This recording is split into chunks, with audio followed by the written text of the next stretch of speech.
relentless assault, Titan summoned fierce blizzards that whipped through the battlefield, freezing the mages in their tracks, while Legion's laser beams and blazers cut through the frozen air, finding their targets with unerring accuracy. Titan was using the Tier 1 mages of the Friddle clan to practice his ice element's control to the fullest. Gradually, the mages of the Friddle clan began to retreat, realizing the futility of their efforts. Those who could still stand rushed to aid their fallen comrades, assisting them in limping away from the battlefield. Not only have the mages facing the two golems started retreating, almost all the Friddle clan in the battlefield have started retreating, and no matter how they were chased, they all seems to have come with a backup plan. And when they were far from the chasing party, someone among them would crush a talisman, opening a space portal that engulfed them all and make them disappear. This movement of theirs shocked the Gordon's mages. But their attention was soon drawn towards another place, as above Estonia City, they could feel two different aura rising there. "Ah, how dare you bully my clan Friddle today? I shall annihilate all of your clan seeds." The patriarch of the Gordon's clan roared his Tier 7 aura, exploding everywhere, and behind him, a mental image of a black golem in full armor looking like a samurai appeared in the void, its red eyes staring at the patriarch of the Friddle clan coldly. "Try all you want. All the members of my clans have moved already. Do you think I'm that stupid, and would allow my clansmen to stay in this city the moment I decided to attack your clan? I only stayed behind to make sure they all retreat safely," the Friddle patriarch replied after laughing. The face of the Gordon's patriarch twisted in anger. He had been using his mentality to observe the fighting, and the moment his spiritual sense sent him the image of his clan being attacked, he had rushed out of the clan in anger and alone, but he realized that the whole city was sealed. And it would still take about 27 minutes before the seal could be broken, so he decided to attack the Friddle clan. Since their clan had the guts to backstab his own clan, he would do just the same. "You think you're worthy of stopping this old man's anger?" The Gordon's clan patriarch body trembled with anger. "Why not?" the patriarch of the Friddle clan said, and an image of a flaming hyena appeared above his head, though it was smaller than the black golem behind the Gordon's patriarch, but it was still a manifestation of mental power that only happens when one enters the high rank. "I see you have stepped into the Tier 7 mage realm, and that's why you're so arrogant. Now I really want to know who is the mastermind behind this plans, cause I'm sure my clan has no grudges with yours. And for the fact that they were able to push you to the Tier 7 mage realm shows just how much they have invested in this assassination. So tell me who are responsible. If you think I would spill anything, then you are not only old but stupid." The Friddle patriarch got into a fighting stance. Snickered, "Then I shall kill you to warn those that sent you that the Gordon's clan are not to be messed with, no matter or rank." The Gordon's patriarch said as he broke through the air and dashed for the Friddle patriarch, the void shaking and space crack as the gravity was being affected from his outburst. After a few minutes of fighting with the Gordon's clan patriarch, the mental image of the flaming hyena had already dimmed a lot, while the black golem still stood strong in the air, its red eyes more brighter than ever as it had an evil smile on its lips. Smaller particles of the flaming hyena's body was disintegrating and merging with the body of the black golem. Meanwhile, the patriarch of the Friddle clan had a grave look on his face, blood dripping from the edge of his mouth, and his left arm was complete ripped of, looking as if a demonic beast had used its fang to yank off the complete arm. With a pale face, the old man looked at the Gordon's patriarch, who looked completely fine, as if he had not even fought anybody at all. "This is bullshit. Spits out blood. They said you are just a new upgraded Tier 7 mage like me, and your elemental and mental control should have not gotten stronger with that few months, and you won't be that much of a challenge to hold down for some couple minutes. But it seems those from the investigating department are quite useless. You are way stronger than a newly upgraded Tier 7 mage that just broke through not too long ago," the Friddle patriarch said as he spit out more blood. The Gordon's patriarch had his two hands behind him. His attention was still on the seal that was covering the whole city. "Am I that weak that you even feel the need to divert your attention elsewhere?" The Friddle patriarch was already angered at his own weakness before the Gordon's patriarch, even if they were of the same rank.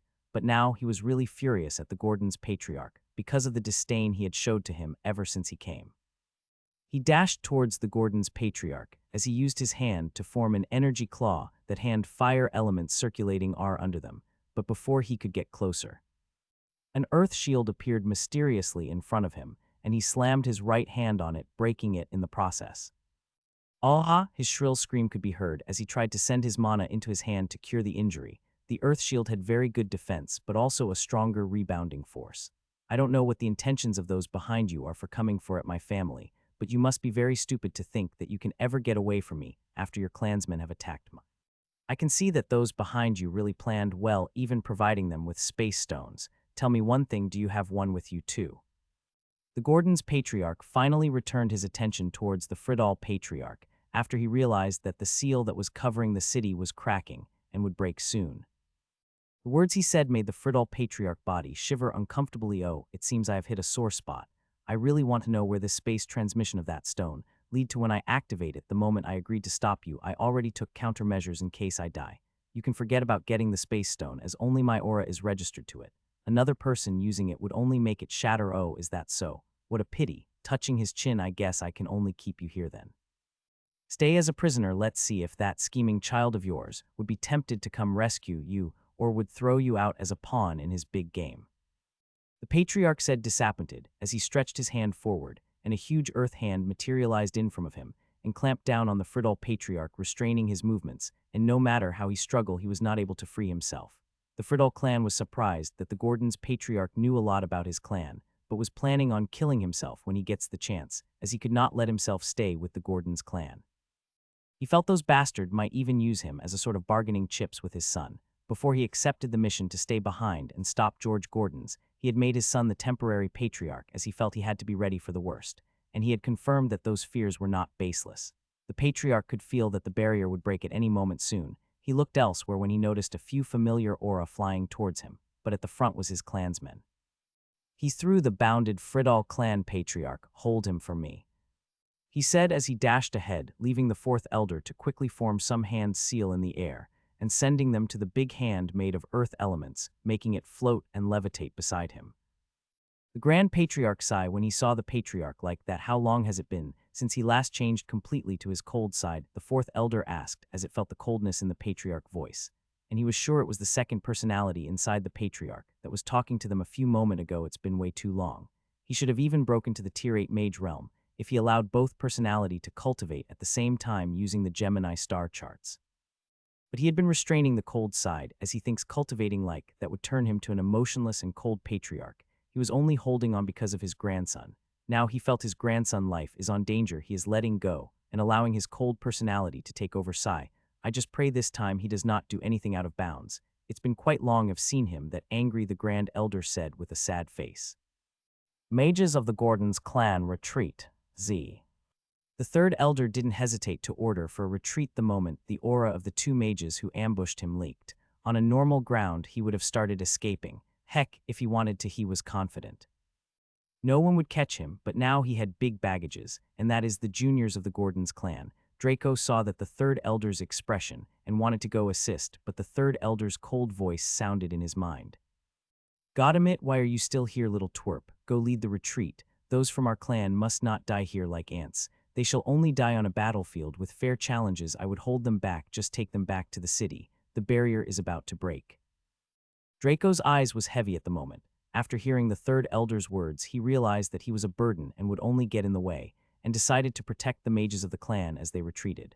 The third elder of the Gordon's clan found himself cornered by two skilled mages, Tier 8 mages. The air crackled with tension as one of them turned out to be a beast tamer and commanded two cat-like demonic beasts, their eyes glinting with malice. The second mage, a master with a lot of sword chi revolving around him and shielding his aura from being investigated as his chi hummed, and he prepared himself for a relentless onslaught. The third elder was still covered from head to toe in his sturdy golden armor that was transformed from his golden golem. He stood tall and unwavering as he landed on the ground, where he was clear, and have a little advantage being close to earth. Since he was weaker, he didn't want to fight in the air, as that would put him in a disadvantaged position instantly. Gripping tightly onto his naginata, he channeled his mana into the earth and metal elements in the air, ready to protect his clansmen who were still retreating behind him. The first cat-like demonic beast lunged towards him, and he swiftly dodged its claws, using his prodigious agility as he controlled the ground wave with earth spell. With a wave of his hand, he called upon the strength of the earth, causing jagged rock formations to rise from the ground, impeding the creature's path. Reacting swiftly, the third elder infused his naginata with metal element, enhancing its weight and strength. With a fierce thrust, he deflected the second beast's attack, using the weapon's reach to his advantage. Quick as lightning, the third elder focused his attention on the mage wielding sword Chi. He evaded the mesmerizingly swift strikes, his golden armor clanging with each movement, as his blood started to leak out from all the deep cuts he was getting from facing the two Tier 8 mages. Only the residual attacks were already leaving him with heavy injuries, and that is why he was hell-bent on block or evading their attacks. He was already in a lot of pressure right now. Why won't you just die? I don't get it. How can a Tier 6 have this much vitality? The sword Chi assassin roared and sent more waves of Chi blades at the third elder.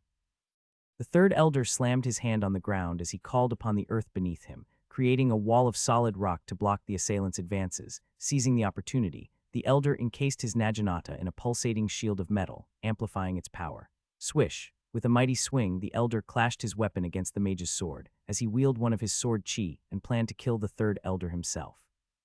Bang! The clash echoing through the battlefield. Sparks flew as their weapons met, the sheer force of the impact causing a shockwave to ripple through the air, but the third elder still used his gravity to control the ripples, making sure it does not go far as his clansmen were not out of their fighting range yet. The third elder's martial expertise enabled him to hold his ground, leveraging the strength of his earth and metal elements to parry the mage's relentless sword attacks, but his hands were already shaking from being numb to strong attacks, and he had lost a lot of blood. He already had various wounds that were bone deep all over him.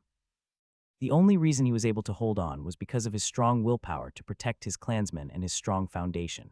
He spit out blood from his mouth as he found it hard to hold on. His internal organs were at war with him.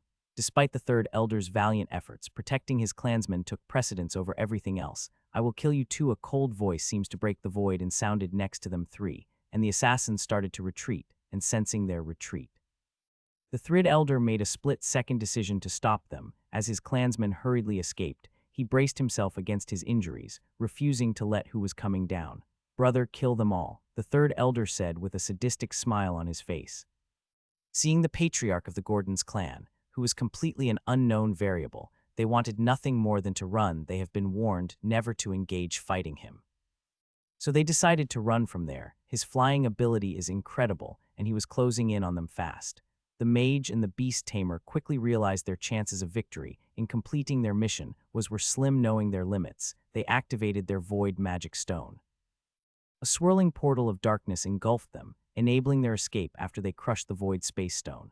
The third elder watched as the assassin mages vanished into the void, his body throbbing with pain from his wounds. Yet, despite his injuries and the toll the battle had taken on him, he couldn't help but feel a sense of satisfaction knowing that his clansmen were safe, even after being attacked by a Tier 8 mage. The Gordon's clans are invincible.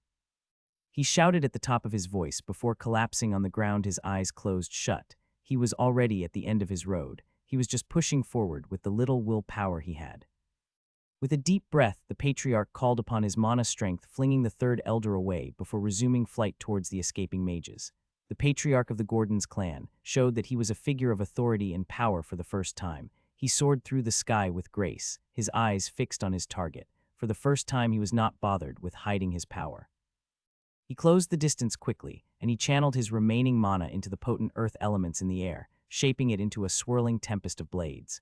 With a mighty swing of his black katana that mysterious appeared, he summoned forth a tempest of sharp, golden earth projectiles that soared towards the void portal. The projectiles tore through the void, creating a deafening roar as they rent the fabric of darkness. Blinded by the sudden assault, the mages were caught off guard and struggled to maintain the portal's stability.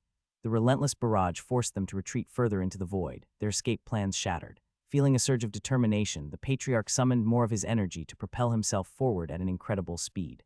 With each passing moment, he grew closer to his prey, the mages, panicked and realized the gravity of their situation, frantically attempted to repair the crumbling portal. With a final burst of power, George reached the mages just as their portal began to falter. He lunged towards them, his katana glowing with a pulsating energy, ready to strike a decisive blow. "Leave your life," he said, his voice producing a chilling feeling to the two mages' skin as he creeps them out. The mental image of the black golem appeared again behind him. However, in a final desperate act, the mages managed to stabilize the portal just long enough to slip through and vanish into the void. Frustration and disappointment washed over the patriarch as he watched his targets escape, disappearing beyond his reach. He hovered in the air for a moment, catching his breath and reflecting on the battle. Despite not achieving a total victory, He knew he had done everything in his power to stop the ambushers. He was just unlucky that they had space stones, but it still made him mad when he remembered the state his brother is in. Ach! His voice traveled through the void, spreading towards the clan mages nearby that have already escaped the battlefield as they were surprised at the Gordon's patriarch's show of strength. With a heavy heart, the patriarch descended back to the ground, where his injured brother collapsed. But as he was checking the third elder's condition, he noticed another wave of energy moving towards his grandson. His face changed instantly. The blood-colored battlefield lay silent, only the distant echoes spell being casted reverberating through the air. One of the 3 Tier 8 mage who was responsible for sealing the city decided to move and kill Alec, since killing Alec was actually their main mission, and he was willing to risk the fact that the patriarch was far away to make his move and complete the main mission before going, as he does not want to leave empty-handed. He held his blade high, ready to deliver the final blow to Alec Gordon's. The air was thick with tension and fear as Alec prepared to run, the red salamander tattoos shining as he summoned the armor set, since he was sure he would not survive even an attack from the mage. But just as the Tier 8 mage was about to strike, a rumble shook the ground behind him, causing him to falter for a split second. With lightning agility and reflexes, he swiftly turned around, narrowing his eyes to identify the source of the disturbance. "Got you." To his shock, the silhouette of the Gordon's clan patriarch emerged from the gaping cavity in the earth after he had used the earth escape skill of his. The assassin mage cursed at his bad luck. He totally forgot about the Gordon's patriarch's special skill. George raised his katana, glinting ominously in his hand. The earth elements hummed and twisted around him, amplifying his power and determination. He had sensed the impending danger to Alec and had wasted no time in intervening. As a master of earth elements, the patriarch's arrival disrupted the Tier 8 mage's plan entirely, turning the tables of favors. Alec's heart soared with gratitude, seeing his grandfather come to his rescue. He had always seen his old man as someone unreliable, but for the first time he knew that his chances of survival increased exponentially because of his grandfather's presence. "Get out of here fast. Leave this to me." The patriarch's cold voice reached Alec's ears and waking him up from his dazed state. The Tier 8 mage, though caught off guard, was no pushover. Since the patriarch only had a Tier 7 mage aura, he quickly regained his composure and engaged in a fierce battle with the patriarch. Clang, swish. The clash of sword against sword reverberated through the battlefield, each strike sending powerful shockwaves in every direction. Despite his best efforts, the Tier 8 mage found himself outmatched. He was surprised that he was being outmatched by a Tier 7 mage. He really felt that there is something wrong with the Gordon's clan bloodline. The patriarch's years of experience and immense power proved to be too much for him to handle alone. Blow after blow, the Tier 8 mage's defenses crumbled, his body battered and bloodied from the relentless assault, though the patriarch too had injuries on him, but he still fought valiantly like he didn't care about his life, and this type of fighting style scared the assassin mage, as he was not ready to fight to the death with the Gordon's clan mage. The gap in strength between them was visible to all, and the Gordon's clan's determination to protect their own fueled their fierce resolve. Powerless against the patriarch's might, the Tier 8 mage's comrades, realizing the futility of the situation, and activated a void space stone and disappeared as the black portal covered them. Leaving their companion at the mercy of the relentless assault, they cared only about their own survival. "Leave your life here," the patriarch said as he swung his katana sideways before using the hilt to hit the mage hand as he was about to cast a spell disrupting the process. Arg! The mage screamed as his injuries escalated, and his internal organs was in disarray. He had not given up hope of escaping as he quickly removed his void stone and was about to break it, but a brown-colored slash passed by and sliced his hands off Damon. The mage cried out in pains. "I said leave your life behind, don't think of even escaping. I won't make the same mistakes I made with you colleagues." The patriarch said as he raised his sword up high and was about to slash down. "Don't you dare kill him, George. We need information, and from the look of things, he is the only one valuable enough to really know the inner details of the attack against us this time. We need him alive to get all those information. Killing him would solve anything." The Grand Elder's voice traveled to the patriarch, who still had his hand high in the sky. After contemplating on the Grand Elder's words, he later returned his black katana back to its sheath. The mage sighed in relief, only to see the scabbard move towards his head, but it was too late for him to dodge as it knocked him unconscious. "There you go, you can have him. Clear up all this. I would go check up on Old Third. I think his injuries are serious this time," the patriarch said as he moved back toward the Third Elder. While the Grand Elder sighed in relief, that even when the patriarch switched off his emotions and changed to the cold personality, he was still able to keep a rational mind. The blood moon ended in one of the most unexpected way ever. The patriarch of the Friddall clan and the Friddall clan was said to have come in agreement with a popular group of assassins that belonged to an organization, in a wide-scale plan to massacre all the warriors of the Gordon's clan that appeared in the blood moon battlefield. Unluckily for them, the Gordon's clan mages proved to be a big bone that stuck them in the neck instead, as most of those who attacked the Gordon's clan were killed in the wild retaliation of the Gordon's clan mages, but they still didn't come out of it unscattered, as a lot of clansmen were killed in the process. This have made the whole clan enter a crying phase as children, wives, mothers, fathers, and siblings all cried when they could not see their son, father, brother, or sister walking back with the rest of the clan mages. This was the greatest loss the Gordon's clan have ever incurred in a very long time. The whole clan was crying, though Alec felt he had not lost a lot in the Tier 1 region, but now that he looked at it, the Tier 1 region was just a small group of mages compared to the big picture. The actually loss of the mid-rank mages was what really hurt the strength of the Gordon's clan. Every Tier 4 and Tier 5 mages that was lost in the battle was a big pinch to the clan's strength. From the Tier 1 Mage realm to the Tier 3 Mage realm can all be pushed as long as the clan had enough resources to spare, as they were just low-rank mages. Their breakthrough was linked to resources, but every mid-tier mage Tier 4-6 were the foundation of every clan, as only the real genuses of the clans can cross the huge hurdle and become a Tier 4 mage and above. It is at this point that mages no longer need to rely on spells to cause disastrous damage, as every elemental move of theirs would have the power of a spell, and it is in the stage they would all start working on their mental energy, as a strong mental power mean a better elemental control. So losing mid-rank mage is like tearing out a limb of the Gordon's clans, and at this moment, they have really lost a lot of worthy mages. Alex stood around and watched how the people of the clan grieved, and for the first time, he realized that the blood moon he was always eager to fight in might not really be the same to everybody, though he might see the monsters as his experience points. But the same monsters were also responsible for killing the human mages. They were the cause of so many tears, as a lot of families had to lose their loved ones without even knowing why. Alec Fist was making crunchy sounds as he gripped something and tried to break it. He was passing all his anger and aggression towards the iron in front of him. Why? The first elder of the Gordon's clan was surprised at Alec's question. He had not even noticed when Alec crept up on him, which was weird.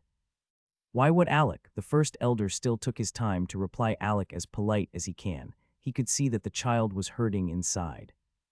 I asked why. What is the actual reason why the monster and resident of the second dimension keeps on attacking us?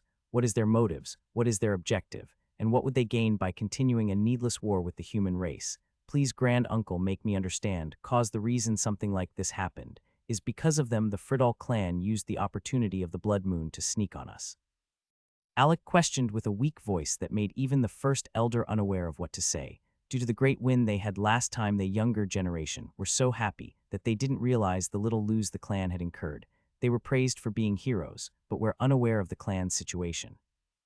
And since the clan wanted to keep them away from atmosphere like this, they decided it was in their best interests not to allow any of them know about the clan loses. But the death this time was just too much for them to cover up. The Gordon's clan had lost a lot of mages, and it has dropped their morale no matter the big win they achieved again. After all, they were not sect or academy who could bring in fresh blood to compensate their loss. Every dead member is a relative or related by marriage or other things. The betrayal of the Friddall clan had cost them greatly. It is always said that a strong enemy cannot be stronger than an internal enemy, and this was what happened to the Gordon's clan today. The first elder was unaware of what to do, so he just spread his arms and hugged Alec. There has been a lot of speculations on why they want to attack the human world. At first, we all agree that truly it was because our blood might have been of help to them, or because killing us helped them upgrade faster since their space gates absorb human life energy and uses it to nurture their cultivation resources. But we are a wrong cause even by killing them. It causes a negative reaction to the gate, which can cancel out the life energy they have stolen. And if we are able to kill a lot of them, the space gate might be affected and drop in grade. We have tried all our best, in fact, allow higher ranks killing them, but the blood moon curse is strong, striping away their ability for a certain time and reducing their battle powers. But after many years of fighting them, we finally realize what they want. The second dimension was once said to be connected to Earth. In fact, there are 9 dimensions connected to each other, and the earth is just the human dimensions. But the dimensions mysterious separated, and it was said that the human dimensions holds the pond of immortality. They are all killing the humans' cause they are hoping the pond would manifest back. Don't ask me much about this cause, even I don't know all about it, and I think it's best you don't know about it.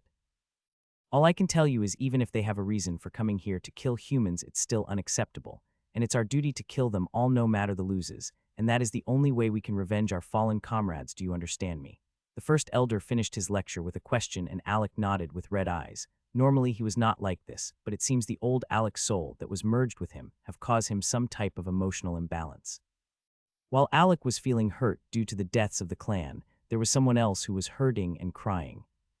Gordon's Draco was sitting just few meters from the body of the third elder. He was crying profusely, as his father, the grand elder, held him tightly. Why am I so weak? I couldn't even help him. This same thing also happened at the magic capital. I was not able to protect Alec. If not for the fourth elder that stepped in, we might have died in the capital. Now the same thing happened again. If I was just a little bit much stronger, I might have been able to help him keep them in bay, and maybe something like this would never have happened. Draco said in between tears as he slammed his fist into the ground. What happened is not your fault either. No one can ever think of blaming you. We are just unlucky. Do you think he was unaware of what he was doing? Or do you think he didn't know he might be heavily injured or even die in the process? He was well aware of the risk of fighting a mage 2 realm above him, but he still braved the challenge because of the clan. He did it to protect the younger generations that would grow to protect the clan in the future. Never you call yourself weak again. You are Gordons, and Gordons are inferior to no one. You are one of the most dazzling genuines our clan have produced in this era. Stop comparing yourself to us old men that have had years to refine our skills since we didn't want to break through. We have lost our drive and became afraid of the unknown. We never expected that it would be those closer to us that would betray us first. You, my son Draco, is someone I am high proud of, so never let me hear you say you are weak again. Do you hear me? The grand elder have never seen his son in such a state and tried to help him with his bad mood, but it seems even if the words he said were the actual words, Draco have been hoping to hear all this while. It came late. He didn't even answer the question. He just continued to sob. In pains, he made a promise to himself that he would go into indoor cultivation until he reached the next small breakthrough, then he would go out of the clan to accumulate. More experienced, he felt he was weak to call himself the elder of the clan. He might be a mid-tier 6 mage, but he realized for the first time the huge gap between peak and mid. Not only had he lost a good friend Seraphina against the goblins, but even his uncle, the third elder, had fallen into coma state due to the attacks of assassins. It was a big blow for him. The patriarch at the side was still clueless on how everything had happened so fast and just silently watched. The third elder had fallen into a coma state after he was sure the patriarch was around, and he didn't need to protect the descendant of the clan again. And not only that, but the city hall had asked for the Gordons clan to release the Friddall patriarch to them, though they wanted to collect the other assassin mage also in order to get some truth from him before sending him to the capital and earning some merits. But with the loss the Gordons clan had, it would seem crazy to ask them to hand out someone they have captured when they never even assisted the Gordons clan in capturing them. After all, the Gordons clan was one of the few that always participated and protect the city, so they decided to give them face. They could only settle for the Friddall clan patriarch, as not only was he a resident of the city, but he was among the high-ranking member of the city union. They used the city law to arrest him into custody. Though the patriarch was annoyed at the turn of things, but he already have a new enemy in the dark, and he was not about to add the city hall among those list. In a hidden location, Yvonne Friddall, the 6th elder of the Friddall clan, sits, surrounded by the elderly leaders of the assassin organization, Malik and Evelyn. The room is dimly lit, with flickering candles casting eerie shadows on the walls. Elder Malik, Elder Evelyn, I understand your frustrations due to the failed attempt on the Gordons clan's genius. It was clearly a setback we didn't anticipate, but we can't lose hope now. We still have more work to do. Don't forget who paid for the job. Ivan said, and Malik grumbled. He hated it whenever Yvonne used the Blaze clan to threaten him. Hope, Ivan. They are not to be underestimated. Their retaliation could be disastrous. We must take utmost caution. We have already lost to low-level elder and the patriarch of your clan have been captured. Don't try to patronize us just because you want to rescue your father. I agree, Elder Malik, but we must approach this situation with a strategic mindset. We can still salvage the situation. This is not just about my father. You are already linked to this event, and sooner or later, it would all out in the open. We just need to work on our strategies more, Ivan persuaded. Ivan, it's easy for you to talk about strategies, but this is a matter of life and death.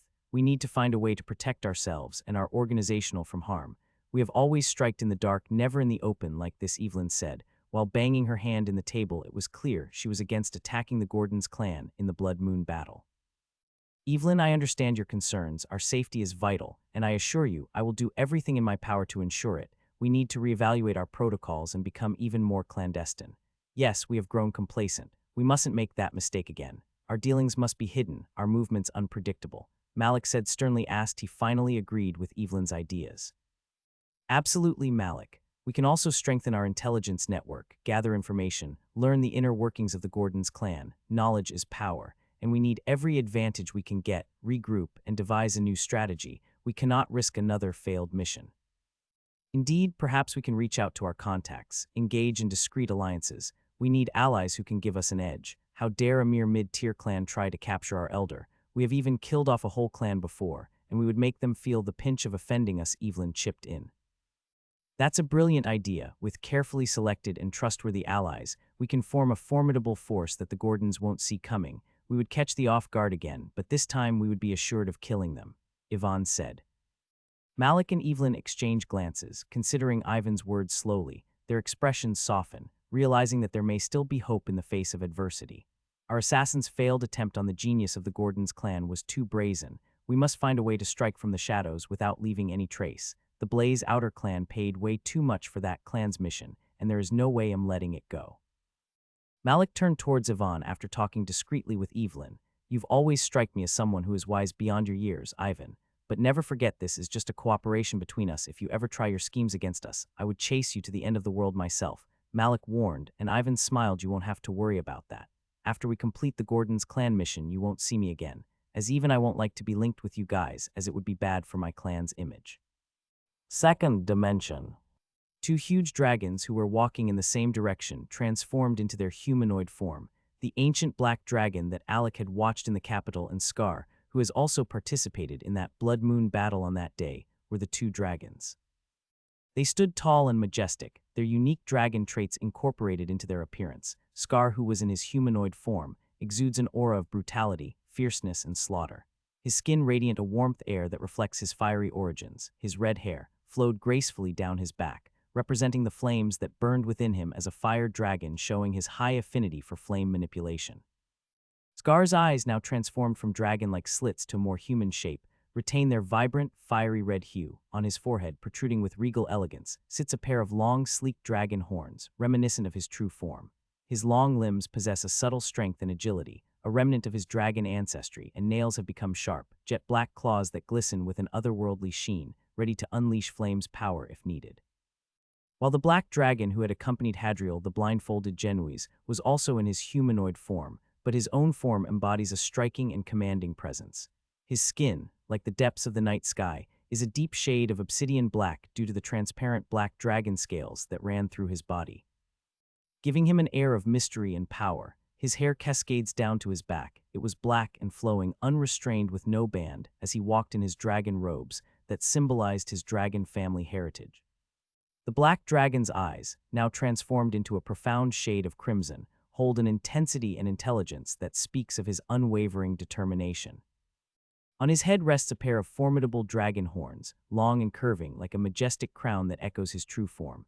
Standing tall and statuesque, the black dragon possesses a strong, muscular build, a testament to his dragon strength. His claws, now transformed into gleaming obsidian black, are sharp and precise, each one a potent weapon if called upon. Even in their humanoid forms, they still retain an air of their true dragon selves. Though their appearances have changed, they carry with them the essence of their dragon heritage, a reminder of their strength. Standing face to face at the entrance to the Grand Dragon's Hall, their intimidating presence fills the air with tension. The black dragon, who is approximately 3.6 feet tall, confident and composed, gazes at Scar the Red Dragon with a calm expression. Is it really necessary to taunt me? We are here to see the Grand Dragon, not engage in meaningless challenges. The black dragon asked as he was almost yawning. He was tired of having to deal with situations like this. Scar smiled evilly as his fiery aura intensifying. He smirks and flicks his tail, releasing trails of flames that scorch the ground. Come on, I heard that you couldn't defeat your last opponent, so I thought I'd test your strength. Let's see if you can handle your position as a potential candidate for the seat of the 10 dragon Genuis." Scar, who was 3.5 feet tall in his humanoid form, said as his scorching tail was swung towards the black dragon. Tail/first form obsidian sword tail. Reacting swiftly, the black dragon unsheathes his transformed dragon tail, which appears like a shining blade. With a single fluid motion, he clashes his tail with Scar's, cutting through it effortlessly. The heated tail of Scar falls, melting the ground beneath. Scar was dazed and surprised at how fast this had happened. It only took an instant. He was still trying to test out the black dragon's tail power, but he had been injured instead. He quickly regains his composure and lunges towards the black dragon with blazing fury. His flaming claws aimed to tear through anything in their path, while the black dragon finally showed his clawed hands. Before they make contact, the booming voice of the Grand Dragon resonates from inside the hall, commanding their attention. "Enough. Obsidian, Scar, it's time to come inside. Leave your differences at the door and respect the sanctity of my presence." The booming voice of the Grand Dragon woke them up, making them realize the place they were about to clash in the first place. Scar snickered while the black dragon, which name had been exposed to be Obsidian, just shrugged his shoulders, not ready to disobey the Grand Elder's words. In the first place, he was not even a battle-loving dragon, and that's why he left all the fight to his descendant Hadriel. Obsidian and Scar both exchange a glance, recognizing the importance of the Grand Dragon's words. They compose themselves and walk towards the hall together, their previous conflict momentarily set aside. Obsidian and Scar enter the Grand Dragon's hall, where a majestic sight awaits them. The Grand Dragon, seated on a throne of intricately carved dragon scales, regards them with wisdom and authority. "Leave every disputes outside. Inside these walls, we are united as one. I am sorry I have not been able to listen to all your complaints since when you were dispatched, but you have to understand that I've been busy with personal stuffs that involve the whole clan." The Grand Dragon's voice boomed all around the hall every time he spoke, like some effect. Obsidian and Scar bow respectfully, their eyes meeting briefly. But the Grand Dragon was a dragon that have lived for a very long time. With exception to the patriarch of all the different dragon clans, he could be said to be the oldest, and it was easy for him. To detect the disgust in Obsidian's voice, he looked towards Scar, who was at the side. "And you too, is that the same thing you want to ask, or is your purpose of wanting to see me different?" The Grand Dragon asked, his eyes turning into slit. Even in the dark, the powerful pressure the eyes emitted could not be concealed by the dark smog surrounding him, as the dragon iris flashed. "I came entirely for something different, Grand Dragon. I think the vampire have an ulterior motives for seeking an alliance with us, and are using us. I think the Elder should review his agreements with the Blood Clan and eliminate them." Scar said while bowing. The Grand Elder looked at him in surprise before laughing. "You must be kidding me, right? I know they have an ulterior motives, but even us dragons have our own ulterior motives also for cooperating with them. So in a sense, we are really using each other. And don't ever think of eliminating a Blood Clan member again. The present Vampire King has entered an eternal sleep, leaving command to a Count Dracula. The vampire world have been in chaos, and many have expected there would be a lot of riot, because it wasn't possible for the other higher-ranking vampire to accept the leadership of just a count, but unexpectedly he had managed to quell it and led the Blood Clan. Not even the princes and barons of the Vampire Kingdom dare to question him again, even if his position was lower than theirs. They have tried countless methods to upgrade Dracula rank to a Baron Royal Vampire, but he have always rejected firmly, insisting he was contented with just being a count. And ever since then, his unique blood magic and necromancy knowledge has made it hard for his subordinates to be killed, as he was always able to revive them as long as he had their blood essence. Many don't know how costly the price he pays to revive them, but we do know as long as Dracula control the royal court of the Blood Clan, he is not someone we should be fighting, but someone we should work with instead. Do you understand me, Scar? That was for you, cause I know you always like to test strong people. Don't offend the Blood Clan for now. Dracula is a petty and vengeful bastard. I guess I have indirectly answered your questions, even if it's not a fully explanation. As there's something you are not meant to know, the Grand Dragon said, as he turned his face towards Obsidian. "Obsidian, stop talking in circles. I don't understand how anything you said is related to me."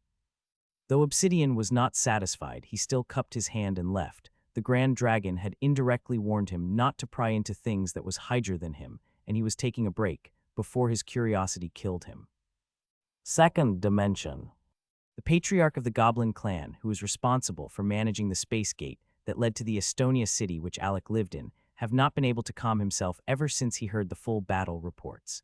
He was fuming with anger, but there was nowhere or no one he could direct his anger to. The one who have been responsible for the losses have unfortunately lost his life in the Blood Moon battle. And most of his subordinates died along with him, making it hard to really blame anyone at the moment. He was devastated when he remembered that the attack this time is being watched by even someone from higher up, though he does not know why, but he was sure he had failed in his agreement with a certain individual. And his higher up asked him to make sure that this Blood Moon battle this time would result in perfect victory, which he had boasted in return that it was a piece of cake for his region.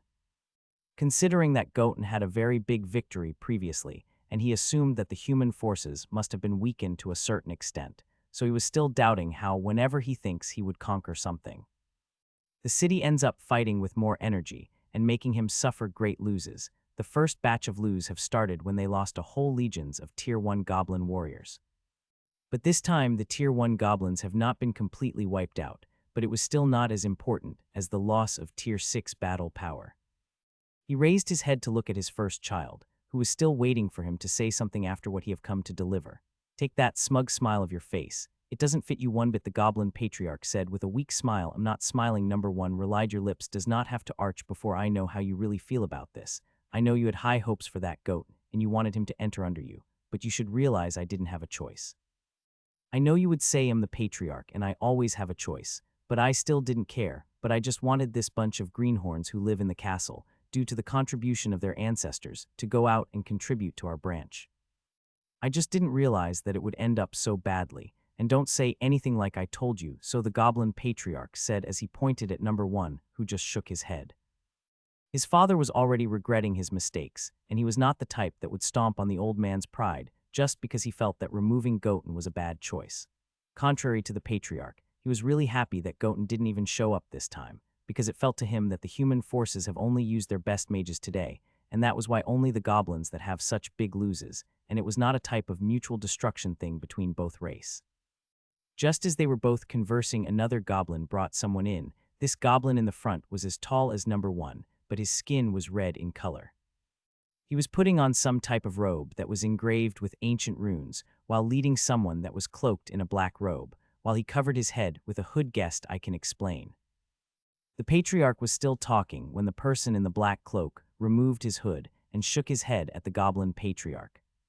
Number one looked at the goblin who brought the man in black cloak in his face, had a shock expression all over it. "You evolved into a hobgoblin variant. Which is it?" Number one asked.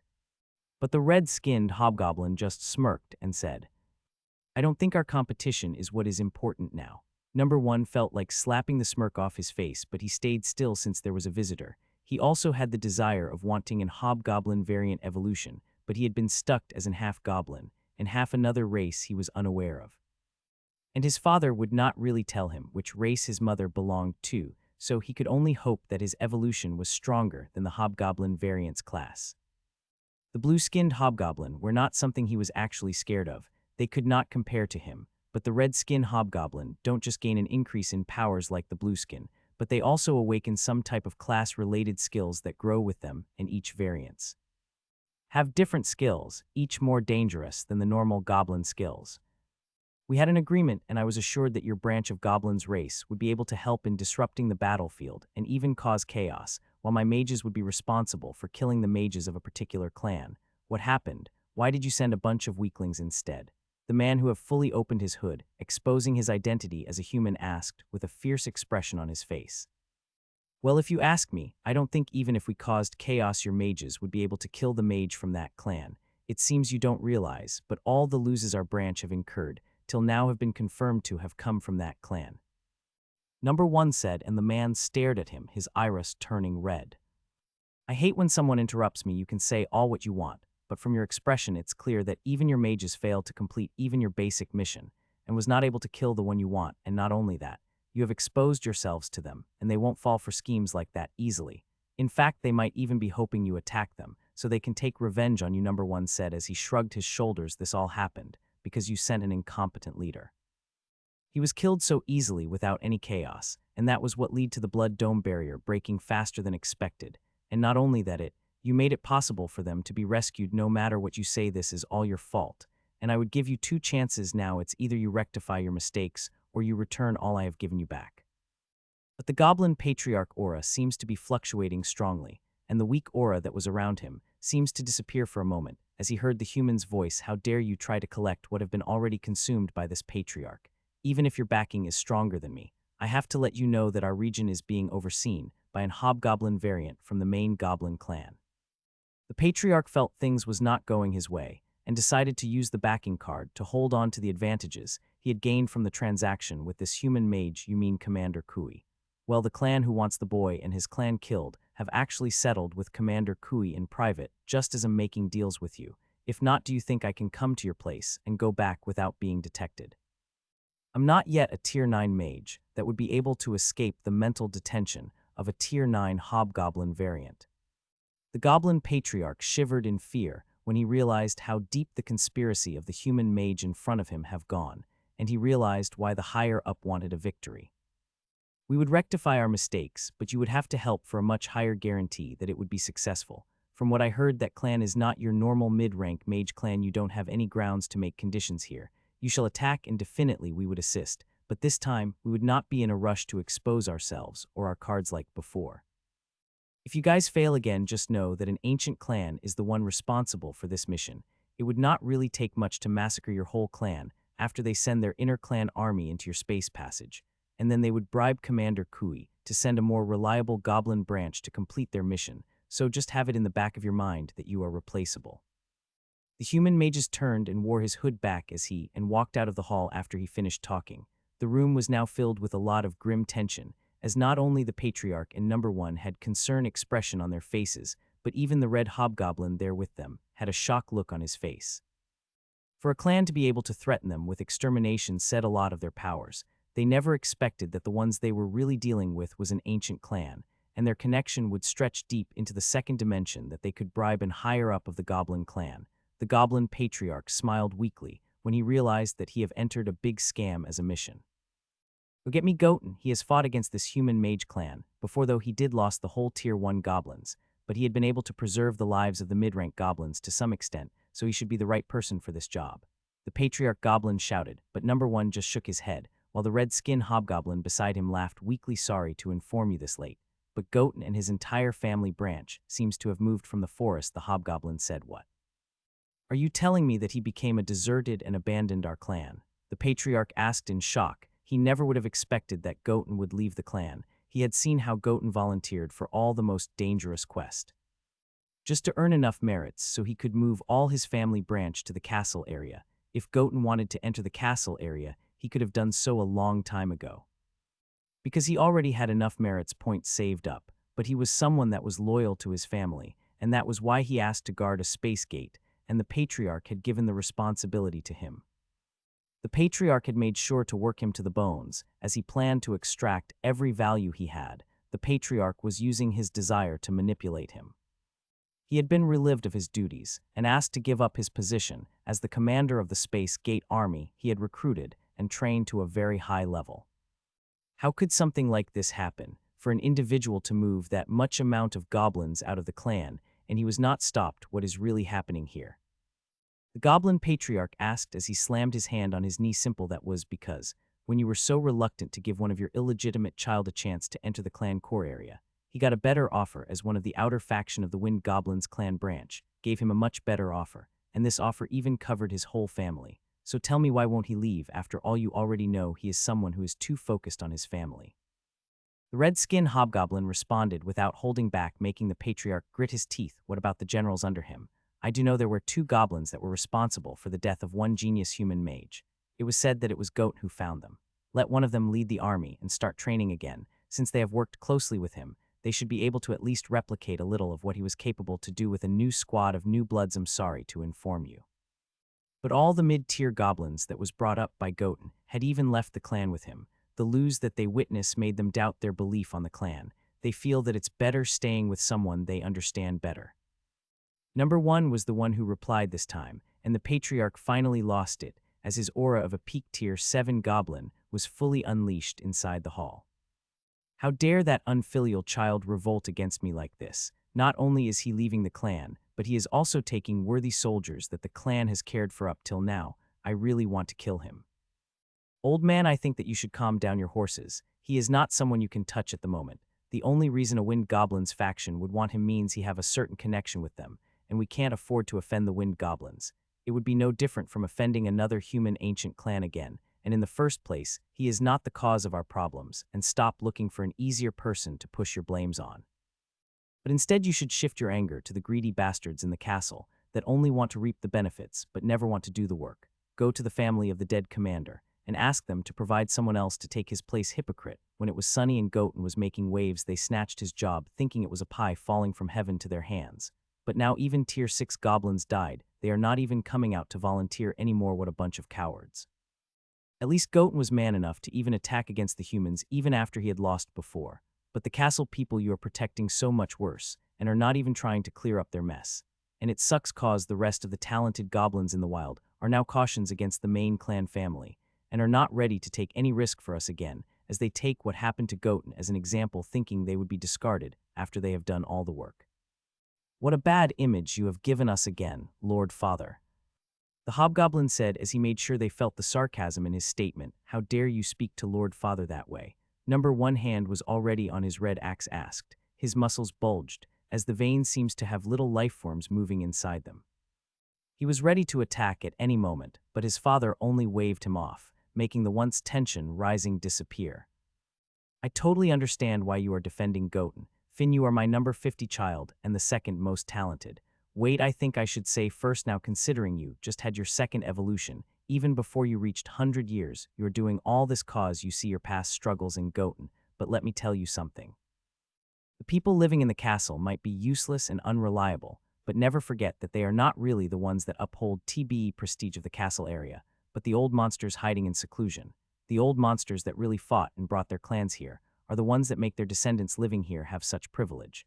Tell me one thing, do you think you can stop the attack of all the tier 7 old monsters that have entered closed-door seclusion just because there is no high-tier gate? The patriarch looked at his son, who frowned and walked away. You have to always remember sometimes, if you really want to take over me, you can only have a friendly relationship with them and not poke too much into their reverse scales, so as not to have too much enemies. Even in our clan there are different factions. We might be the leading family, but it doesn't mean we are strong than all the other family that have started anew branches. So imagine if they all joined together, all that would be left would be our death. As for Goten, I would get him back. The wind goblins still owe me a favor, the patriarch said to his son. As he left the hall angrily, he would come around. Number 1 said, and the patriarch sighed. I am not worried about him, but you, how are you faring? Well, we should still be able to keep the undead at bay for now, but recently they are no longer attacking as before. They seem to be waiting for something. I just can't put my hand to it. I just hope that whatever comes, the idiot would at least lend me a hand. Oh, you acknowledge his strength now. I never said he was weak, someone who is compared to me and called my rival. If he ain't strong enough, then he has no ground to be called my rival. I shall take my leave now. I can't stay away from the front line for long.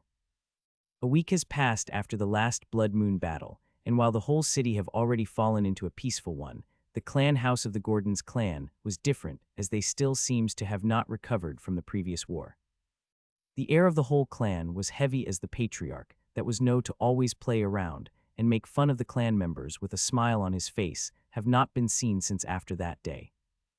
He had been cooped up in the same room as his brother, the third elder, not bothering to come out. He blamed himself for what had happened. Draco had gone back into close-door cultivation, and Alec have thrown himself into training and crafting till he was drained. Not only does he perform the daily mission of the Blood Reaper, but he also makes sure to take extra training as he performs his grandfather's katana techniques also. He was practically pushing him body to the limit, and he had not even thought of checking up on his golems that have reached the evolution stage. Neither did he bother to even break through to the tier 2 mage realm. He totally forgot himself in training and crafting. He had made sure to attend the burial ceremony of the Gordons clan this time, since he was aware of their losses, and was not clueless to think that they came out unscathed, just because he performed beautiful in the tier 1 battlefield. Knight and Agnes really wanted to stop Alec and tell him that all would be all right, but the moment they got close to him, and they heard the words that came out of his mouth, they could only helplessly leave his courtyard. I'm so weak, I could not do anything. If only I was stronger, I would kill all their leaders and make the smaller ranking goblins run in fear. His obsession to become stronger was not something they could interfere with, and the patriarch was not even around to talk some senses into him. But while Alec was still striving to become stronger, there was unexpected revelation that happened to another member of the group. Arthur finally found out that he still had family relations in the clan, and the third elder was his grandfather. When the grand elder had delivered the message to him, he was unaware of how he was supposed to feel. He was conflicted on if he should be mad at the old man or strive to get revenge for him. All the time he had spent in the castle of the third elder when he was trying to learn his basic golem techniques. He had thought the man hated him. There were countless times when he had been spanked by a mysterious golden sword, and he was the one that never got any compliments, even if he performed better.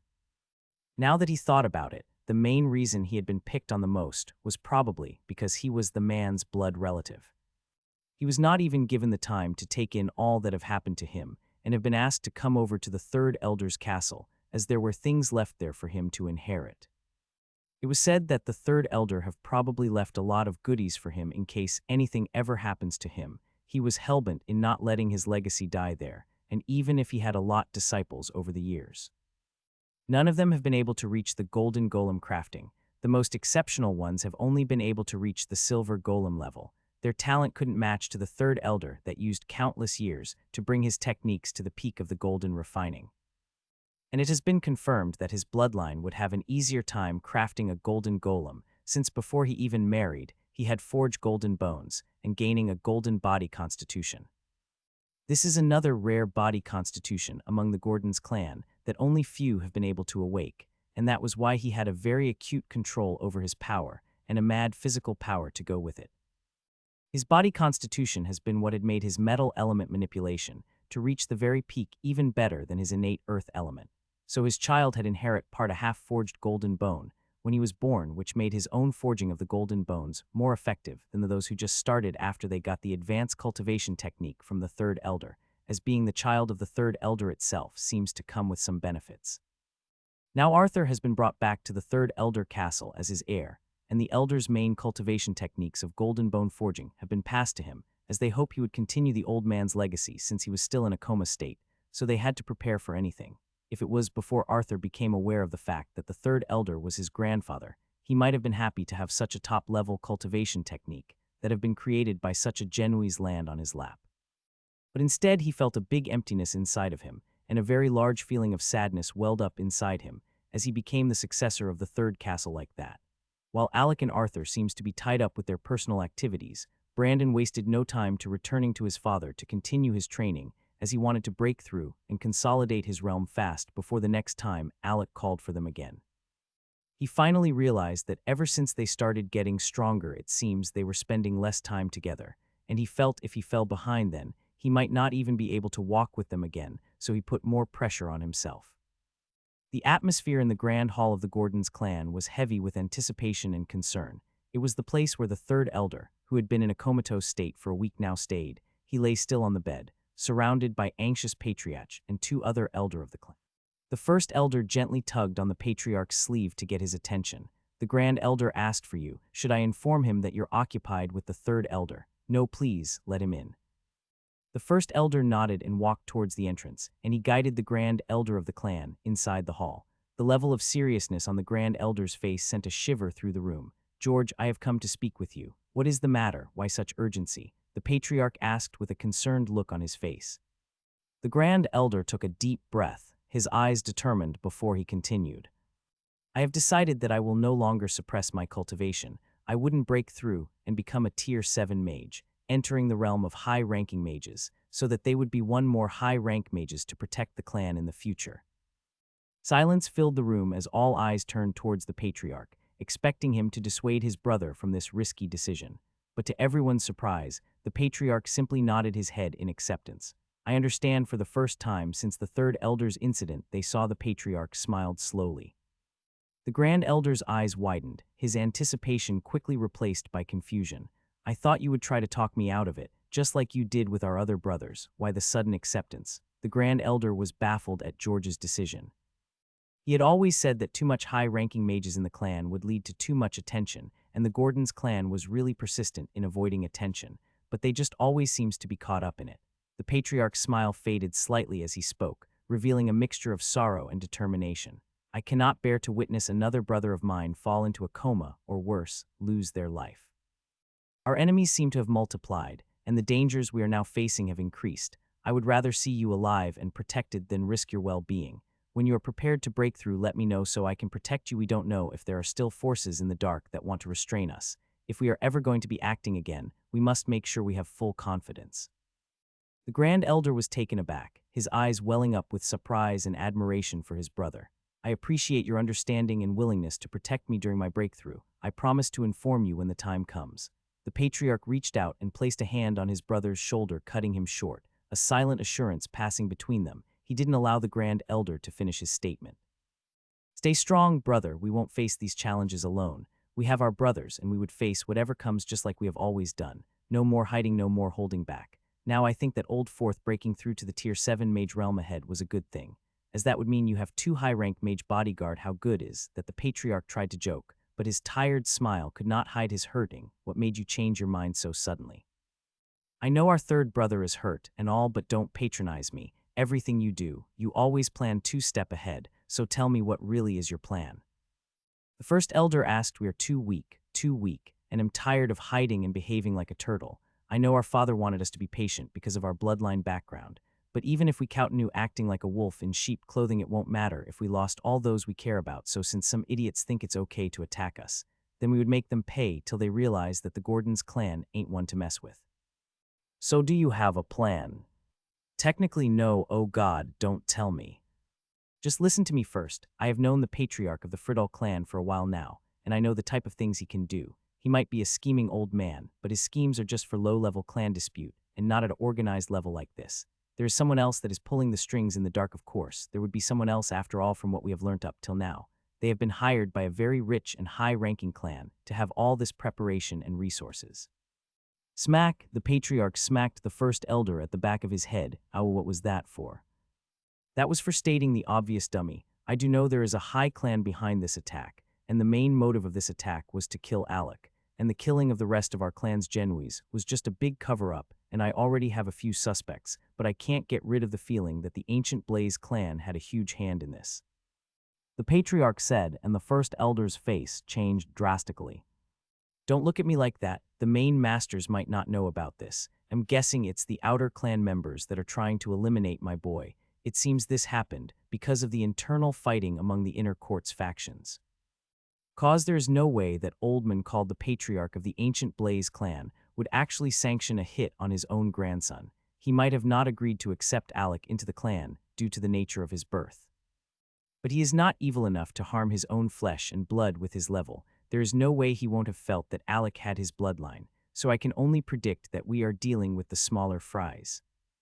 The first elder looked at him in surprise, as he wished he could smack that smug look that way about to form on the patriarch face, cause those he was calling flies were all basically stronger than him. If they can be called flies, then what category was he in? A worse position than flies. Despite how you explain and how accurate your explanation is, it seems you are very fond of changing the topics when it's serious, and you have not still told me your plan. I don't have no plans. Stop foo king wit me you biatch. Okay, my plan is actually quite simple. We use the Friddle patriarch to bait the minor mastermind out, cause only then would we be able to sleep in peace, because as long as the sun is still alive, then you should know that we are never protected. With someone of such level becoming an enemy, we shall never have a night of peaceful sleep again, and it would be much harder to catch him, since he's in the dark. I can only use his father to lure him out. People, as cunningly and scheming, like that would not even know when their ego would lead them to trap, cause they would always feel like everything is in their control. But until then, the whole clan had to cultivate to the fullest, and send all the seed of the clan back to the academy, where they would be safe at the very least 6 months. I think we would have to prepare for a bloody war, so before them, I do hope they all have decent abilities to protect themselves when that time comes. Does that include your grandson and the younger generations? Especially them, they are the one who need to progress more. Those kids are the future of the clan. I can see that much from their performance, but just at Tier 1 realm, they won't be of much use now, so it's better to send them to the academy. If they ever step in the mid-rank realm before the battle, then we shall recall them back home, as I'm sure they would give us a very big surprise. Oh, you seem to be very sure about them. I'm not too sure about all their abilities. But I'm sure if Alec ever steps into the mid-rank mage realm, he shall cause big disasters and damages against any enemies that faces the Gordon's clan. He has already shown it time and time again that my decision to make him my heir was not entirely wrong. The patriarch said with a chilly tone, making the first elder shiver in excitement. So what is your objective?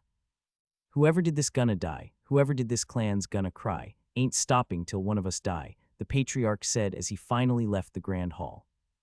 Alec lay on the ground drained from his daily training. He tried his best to remember what had just happened to him, as his double cultivation techniques seems to be working overtime to refill his exhausted mana.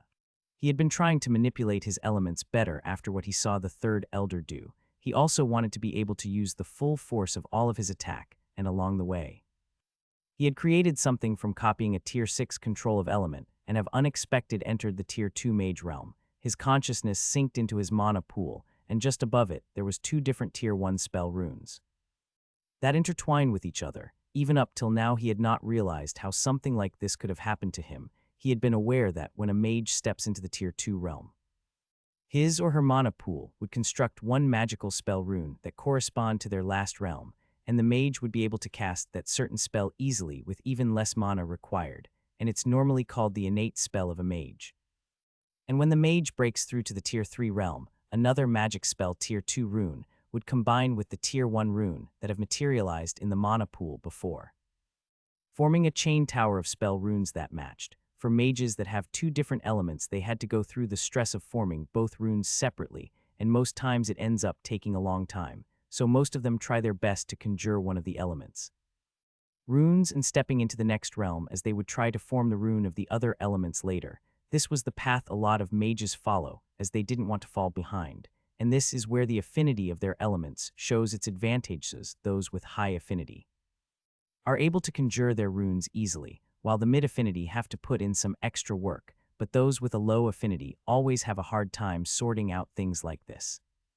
And that is why if a mage have double affinity, they would try their best to form the runes of the elements that have a higher affinity first and step into the Tier 2 mage realm first. And this was why most of the mages with double elements seems to have one element more stronger than the rest, as their cultivation of both elements or special power have not been cultivated to the level peak, since they focused on the stronger elemental affinity.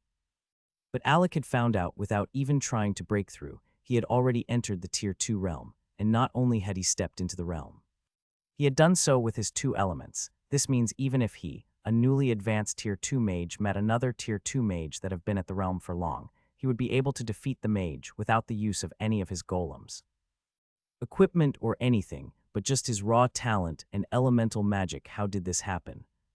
Simple, it's because you have accumulated enough force and mana to have promoted one of your elements to the 2nd tier a long time ago, but you have thrown yourself into training and forgotten about all other things, which lead to your already solid foundation to enter a crystal stage X. In fact, your small mana pool could not handle the energy accumulated again. It had to expand itself, directly making you step into the Tier 2 mage realm. The remaining energy was used to create your magic spell runes, and since you created them at the same time, you seem to have created a type of rune that complement each other. This is something that have never happened before. You can be said to be the progenitor of such a breakthrough cultivation technique. Alec menso am a genuis. Oh well, I'm glad you got jokes now. The whole week you went grumpy mode on me. If you have a chance, you should probably try your best to check your stats and also choose the possible best evolution routes for your golems. They have stayed stagnant at the peak of Tier 1, cause someone refused to upgrade them. Well, you are being so talkative today. I just hope my mana point is not in a negative sign because of this long conversation that have been going on. You should really check your past notifications soon. Well, let me give you a hint ahead. Due to the excess experience point that overflowed during the battle, I used the ones that overflowed after I helped all your golems reach their last stage, and it just so happens that the remaining energy was able to heal me completely.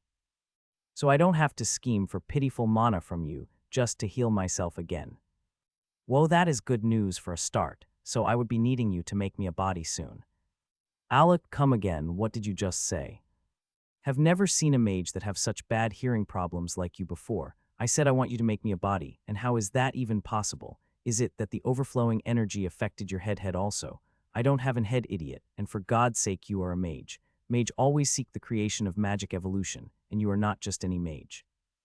You are a mage that have inherited the legacy of countless golem monarch. Just create an empty shell for me, just like you create golems, and let me occupy it simple. Alec, is something like that even possible? Men, you have been showing a lot of stupid expressions lately. It is possible that you are innately stupid, though I want a body still, yet don't rush to create a shell for me. I want the shell that I would be occupying to be perfect, even more perfect than what you created for Legion, so get ready and go learn more knowledge from your golem inheritance and come out do yourself again. Now I kinda miss when you didn't talk much since you were saving energy. Now you even take jabs at me. Please tell me this is not how we are going to be talking now. Don't you have sleeping time or a timeout? Nope.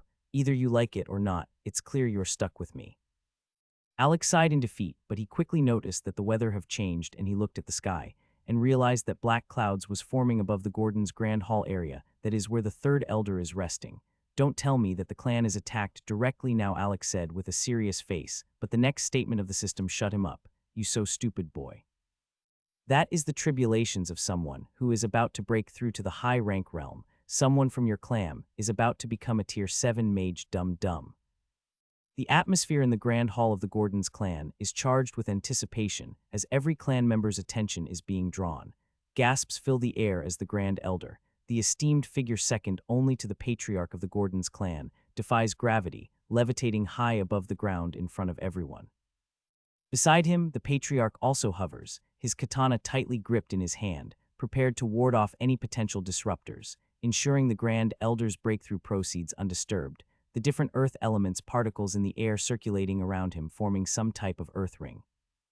As the Grand Elder continues to rise, the very environment trembles and quakes, a direct response to his ascension. The heavens started unleashing thunder tribulations, attempting to halt his progress, but determination shines in the Grand Elder's eyes.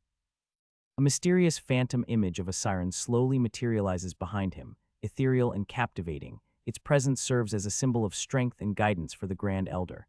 It was his second awakened special ability, allowing him to cast sound type skills as the ancient siren race behind him, that seems to have gone extinct. With an unwavering focus, he harnesses the power of sound and also utilizes some earth element spells to shield himself from the thunderous assault. Tier spell Bones of the Earth. The Grand Elder casted an earth spells and the ground beneath him rumbles as earth burst forth, forming strong and sturdy pillars, as they rised up and protected him like a shield against the thunder tribulations.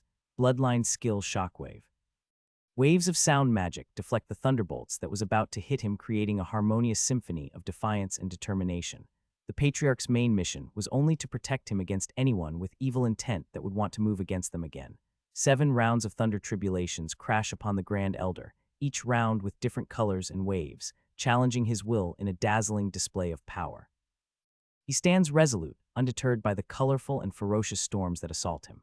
Amidst the onslaught, the final and 7th thunderbolt, deep blue in color, roars towards the Grand Elder, and even the Grand Elder could feel that it had a type of connection with his newly awakened ability. With a surge of energy, he summons every ounce of his strength, redirecting the thunderous force with his sound magic, shattering it into fragments of light as the light fragments merged with his body.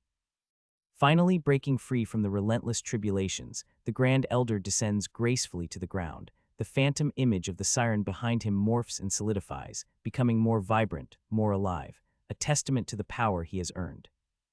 Taking a moment to catch his breath, the Grand Elder assesses the changes in his body. A surge of newfound energy courses through his veins, his senses heightened and attuned to the essence of magic itself. As he felt, he became more closer to the essence of magic. The once ethereal phantom image of the siren remains behind him, now a tangible entity, radiating power and grace. It stands as a testament to the Grand Elder's incredible achievement and the strength of his spirit, though it had a sweet smile on its face now. But the elders of the clan who had seen its real appearance, when it gets angry, were sure it was still a two-faced creature. Though he had not been able to summon the creature properly before, but the image had been forming behind him for a while since he was so close to becoming a tier 7 mage. The clan members who have witnessed this extraordinary breakthrough were in awe, their eyes filled with admiration and reverence. With a smile of satisfaction, the Grand Elder turns to face the Patriarch. He nodded to show his gratitude, and the Patriarch reciprocates with a proud nod of his own. Grand Elder, congratulations on your remarkable achievement. Your strength and perseverance inspire us all. I guess if there is anything we need, we would have to rely on you. For now, Alec quickly found his way to the front of the Grand Elder. The moment the Grand Elder heard the words of his brother's shameless grandson, he could feel his lips twitching, and his heightened senses were giving him a triggering feeling, as if there was nothing good that would come out from staying closer to Alec for long. But no matter what the Grand Elder's gaze still softens as he looks at Alec, as he tried his best to look sincere as possible. How about this since you just break through, do a show of strength, and go hunt your grandson a couple of Tier 7 demonic beast crystals for experiments? Grand Elder, Alec said with a very excited expression on his face, though the rest of the elders saw Alec trying to outsmart the Grand Elder, but they all decided to stay out of it. The both men all behave like two scheming old fox and probably fit each other properly, the Fouquet. Pardon my manners, but what do you mean hunt a couple of Tier 7 demonic beast? Are you blind? Pardon me again, but I just stepped into the Tier 7 mage realm. Do you think I'm invincible? It won't take a lot of efforts for those beasts that have incredible foundation to smack the hell out of me, a countless times, not to add they always have such a robust physique, and are really hard to kill. Such responsibility should fall on your grandfather's shoulder. He's more of the damage dealer, and I am more of a control type of fighter, and I still don't have a grandson.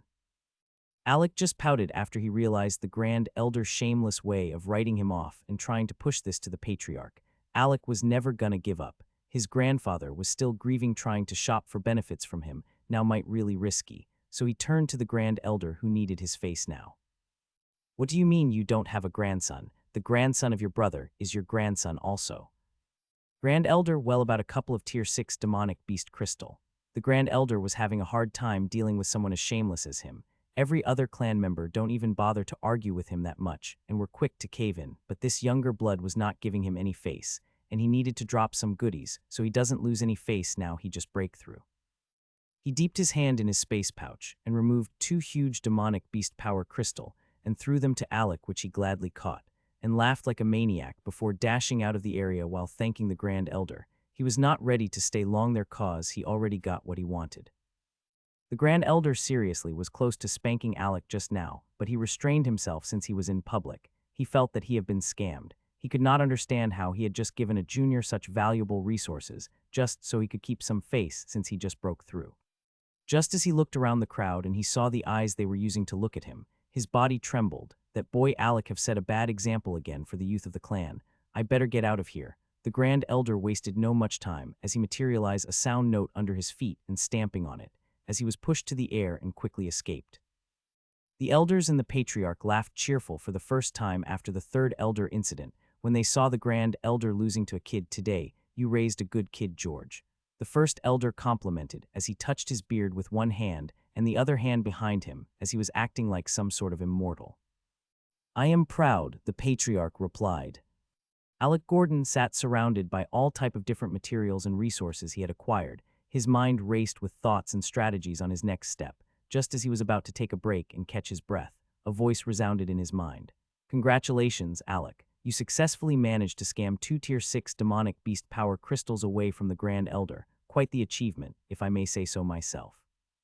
Alec couldn't help but smile, feeling a sense of accomplishment at his recent exploits. He took a moment to appreciate the rarity and value of the crystals he managed to acquire. However, his joy quickly turned into an argument when the system made an unexpected request. Well, I must admit, it was quite a challenge, but hold on a minute there. System, I am not sure I like where this is going. What's with this sudden request? Oh, come on, Alec. Hear me out. I have this brilliant idea. Let's use one of those powerful Tier 6 demonic beast power crystals to create that golem body for me. Just add a little rune drawing, and just imagine the possibilities. Alec raised an eyebrow, contemplating the seemingly outrageous proposition made by what he had come to know as the system's spirit. While he trusted the system's spirit and appreciated its assistance during all the time he had been using the system, Alec was still not too keen on giving away such a valuable crystal, even if it meant enhancing the system capabilities. I understand your enthusiasm, but those crystals are extremely rare, and we could put them to better use. Besides, I've grown fond of our camaraderie. Do we really need to create a golem shell for you?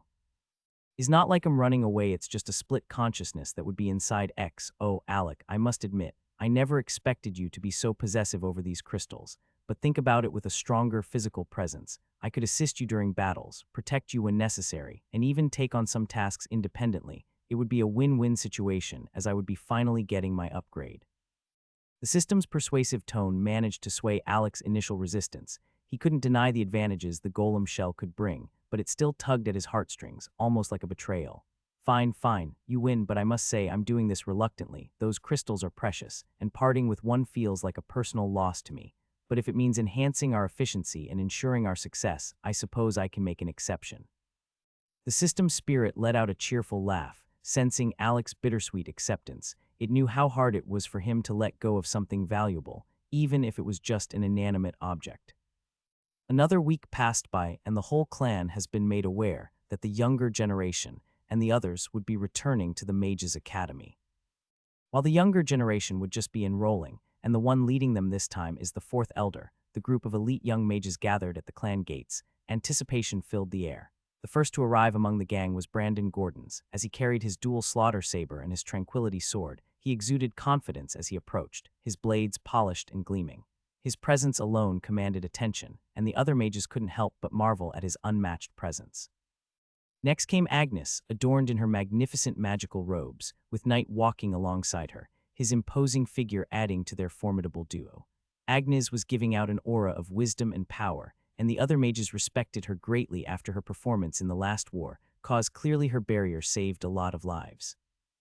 Arthur's arrival was met with surprise as a golden glow enveloped his body. It was because he had started the cultivation of forging bones. The others watched in awe as he confessed to breaking through to the Tier 2 mage realm. But they were all quick to throw a bucket of cold water on him as they all announced their breakthrough, too, because of his bragging, and they started discussing about which spell runes they were able to create as they entered the Tier 2 mage realm. Just when the group thought they had seen it all, their attention shifted towards Alec, the previous leader of the Tier 1 mages in the Blood Moon War. He appeared somewhat disheveled, and had this bright gleam in his eyes. However, it was the presence of a new golem by his side that drew their focus. This golem resembled the formidable executioner with its full iron body and a conspicuous power crystal embedded in its chest that seemed to absorb mana. The group fell into silence, their gaze fixed on Alec and the golem. Is this a new golem, or one of your golem with an upgrade? Arthur questioned. Oh, it's a new one, and it's called S2. I see that everyone is prepared for the journey. I would be in all of you care. Stop kidding, though, we can't feel your aura. But you got to the peak of Tier 1 before us, and with all the weeks you had alone, there is no way you are not a Tier 2 mage already, Agnes said with a smile. Okay, you've got me, but I am not lying when I said I would be in your care, cause all of you seem to have gotten stronger mysteriously. Well, don't listen to what he says. You all are still trash when compared to him. I see you, Agnes, have only been able to form your water element rune, which mean even your innate element earth have now become a supporting element. I think I know why you did it, cause you feel it would be easier to raise the earth element. When you have enough foundation, trust me, it would be much more harder. The whole gang looked at the iron golem that have just spoken in a metallic voice that didn't sound neither male or female, but the most surprising thing was the intelligence the golem showed. The fucksk is this, boss? How were you able to create something so intelligent? Why do you get all the fun? My bronze golem never talks and only follows me around when I summon it. It's like someone who mirrors my movement and do all I do, except we are in battle mode, Arthur quickly complained as he expressed his jealousy. While Alex smiled nervously and chatted with the system spirit in his mind, as only a portion of the spirit system split consciousness was inserted in the golem. Which means even if it does dies, it would only take few days for the system spirit to heal back. Since the main soul was still in the system, it only wanted to have some fun, and that was why it requested for a golem body. Alec was quick to explain to them how S2 was a unique type of golem he had mistakenly made and can't be duplicated. They all laughed, and S3 went on to point out the rest of the gang's shortcoming, as he acted like an elder to them. Alec was too tired to even correct them or make them stay away from the system spirit clone, cause that practically what he saw it as. While he moved away from the area, the rest of the kids were happy to crowd S2 as he showed his incredible wide knowledge and ability to direct them all, no matter who they were. No matter the techniques they were using, and he always pointed them in the right direction. When Alex saw all this, he just snickered in his heart as he saw his siblings praising the golem. S3 is just using the system analysis skill, and since he is the spirit of the system, he could use the full level of the skill, making him see a lot of things even Alec could not while using the same skill. And with his wide years of experience, he was able to give the squad a lot of advice that would help them for a very long time to come. Alec could not take the jealousy anymore and recall S3 back to the space pouch. Even when the system spirit was protesting, he turned a deaf ear to it and still put him back inside the space pouch, as there is no way he would allow his own system spirit collect all the attention he is supposed to be receiving. The rest of the gangs looked at Alec's smug smile and really felt like beating him up, but from what they just heard it seemed Alec have stepped into the Tier 2 realm with both his element, and not only would he have ×2 their mana but his increase in damage would be 2 times theirs, as his mana pool would have been refined twice due to the 2 different runes floating inside his mana pool, and enlarging it gradually till it reached its peak capacity. So they were sure that they were no match for him, cause even among Tier 2 mages they were levels, and if they saw themselves as a Genuise of the clan, then they saw Alec as a monster Genuise, and they have all accepted the fact that Alec is still ahead of them. You are just becoming more monstrous. Every time I see you, Agnes pouted, as the gang crowded Alec again, such a jealous Genuise, Arthur pointed out. But Alec just laughed out loud. After some little discussion on which spell runes they were able to create, they later moved out, when the whole younger generation of the Gordon's clan were complete, as they all drove in carriages, and some Tier 4 and Tier 5 enforcers of the Gordon's clan flew in the air, showing their position to protect them. While the 4th elder rode in one of the carriages, he was the main leader of the expenditure, and was responsible for the clan members' transportation to their various academy this time. After dropping the rest of the Gordon's members, it was finally the time for the 4th elder to drop Alec and the gangs. He dropped them straight at the gate of the War God Mage Academy, and allowed the carriage to go on without him, as he promised to come back to the clan after the group have been enrolled. Alec was surrounded by the younger generations, and they gazes in awe at the magnificent gate of the War God Mage Academy. The gate casts an eerie, sinister aura, and its imposing size instills a sense of power. The gang, including Alec, couldn't help but feel small in the presence of such a formidable structure. The other families, who come from high-tier clans and noble backgrounds, seize the opportunity to mock and sneer at the Gordon's clan, belittling them as mages from a lesser city. Look at them, the Gordons, thinking they can match the greatness of our families and clans, just because they made some war achievements. Pathetic. It's laughable, really. I can't believe they have the audacity to show up here, although they only used to attend the Mage Academy close to the Tier 3 city. Alec maintains his composure, steeling himself against their words. He knows their opinions hold no value in his journey towards becoming a skilled mage. Ignoring the taunting, he focuses on the task at hand, knowing he has come prepared to prove himself. Just as the air grows tense, an instructor steps forward, his presence commanding attention. Rhythmic strikes of his walking cane against the ground reverberate throughout the area, capturing everyone's focus. Attention, students, gather around. The new students, including Alec, quickly form a semicircle around instructor. During his voice carries authority and experience, reigning in their curiosity. Welcome to the War God Mage Academy. I am Instructor Duran. Today marks the beginning of the talent reading.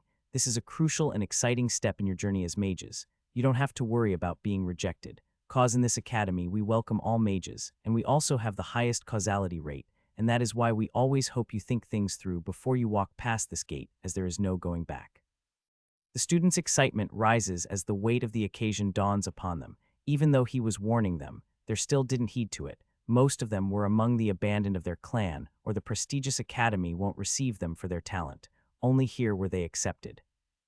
They feel a surge of anticipation, knowing that their unique abilities will be tested and evaluated, and they would also finally have the chance to become a high-ranking mage in future if they were to survive the academy brutal tests.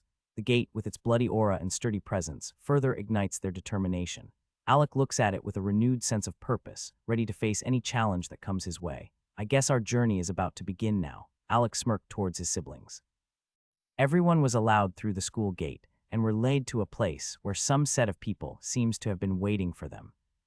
Step forward and take your affinity. Everyone stood in a spacious hall with sleek marble floors, awaiting their turn to take the affinity test. After hearing the voice of the instructors coordinating the affinity test, the buzz of excitement and anticipation filled the air. Alec glanced around. He noticed the lead instructor, Duran, who had led them to the affinity test, standing nearby, and seizing the opportunity, Alec approached Instructor Duran. "Excuse me, Instructor Duran, my name is Alec." Alec said respectfully, as he didn't want to set a bad first impression. "I have a question regarding the affinity test. Why can't we simply list our affinities instead of waiting for our turn with the mana sphere? It seems like a waste of time, cause every mage who have awakened his or her element is already aware of their affinity level." Duran chuckled warmly, his eyes sparkling with knowledge as he stared at Alec. "Ah, Alec, you raise an interesting point," he replied. Allow me to explain. While the affinities your clan have generated with their mana ball might be effective for their purposes, the affinities tested devices here at the Academy are on a whole different level. Alex's brow furrowed in curiosity as he listened intently to Durin's explanation. You see, Alec, Durin continued, the affinity tests we use here are designed to not only determine a mage's potential, but also help us identify the perfect training process for each individual. These tests go beyond the surface level and delve into the intricacies of one's magical abilities. It showcases the immense power and potential that lies within each student. Alec's eyes widened in realization. He had never considered the depth and complexity of the Academy's affinity tests. I wouldn't really say I understand everything, but at least I have an idea of what you are trying to explain, Alex said, with a newfound appreciation. Let's just say by testing our affinities with the monosphere, the Academy can truly unlock our individual strengths and guide us towards becoming the best mages we can be. Durin smiled, pleased with Alex's understanding. Exactly, Alec, he said. These tests lay the foundation for your journey here at War God Mage Academy, helping us tailor your training to suit your unique abilities. It is an invaluable process that ensures each student receives the optimal education. This is our confidence in being able to accept all students no matter how low their affinity is. We strive to help them evolve to their peak form. Alec nodded gratefully, his initial skepticism transformed into gratitude and excitement. I now see the importance of the affinity test and the incredible opportunities it presents. I am eager to undergo the test and see how the Academy would help develop me to full extent of my magical potential. Durin's eyes gleamed with pride as he patted Alec's shoulder encouragingly. Alec and the rest of the Gordon's clan mages were all drafted under the care of a well-known earth mage called Terran. He is rumored to have the highest knowledge concerning earth magic spells and manipulation in the whole War God Mage Academy. And not only was he one of the youngest instructors in the War God Mage Academy, but his students were said to have the highest casualties rate.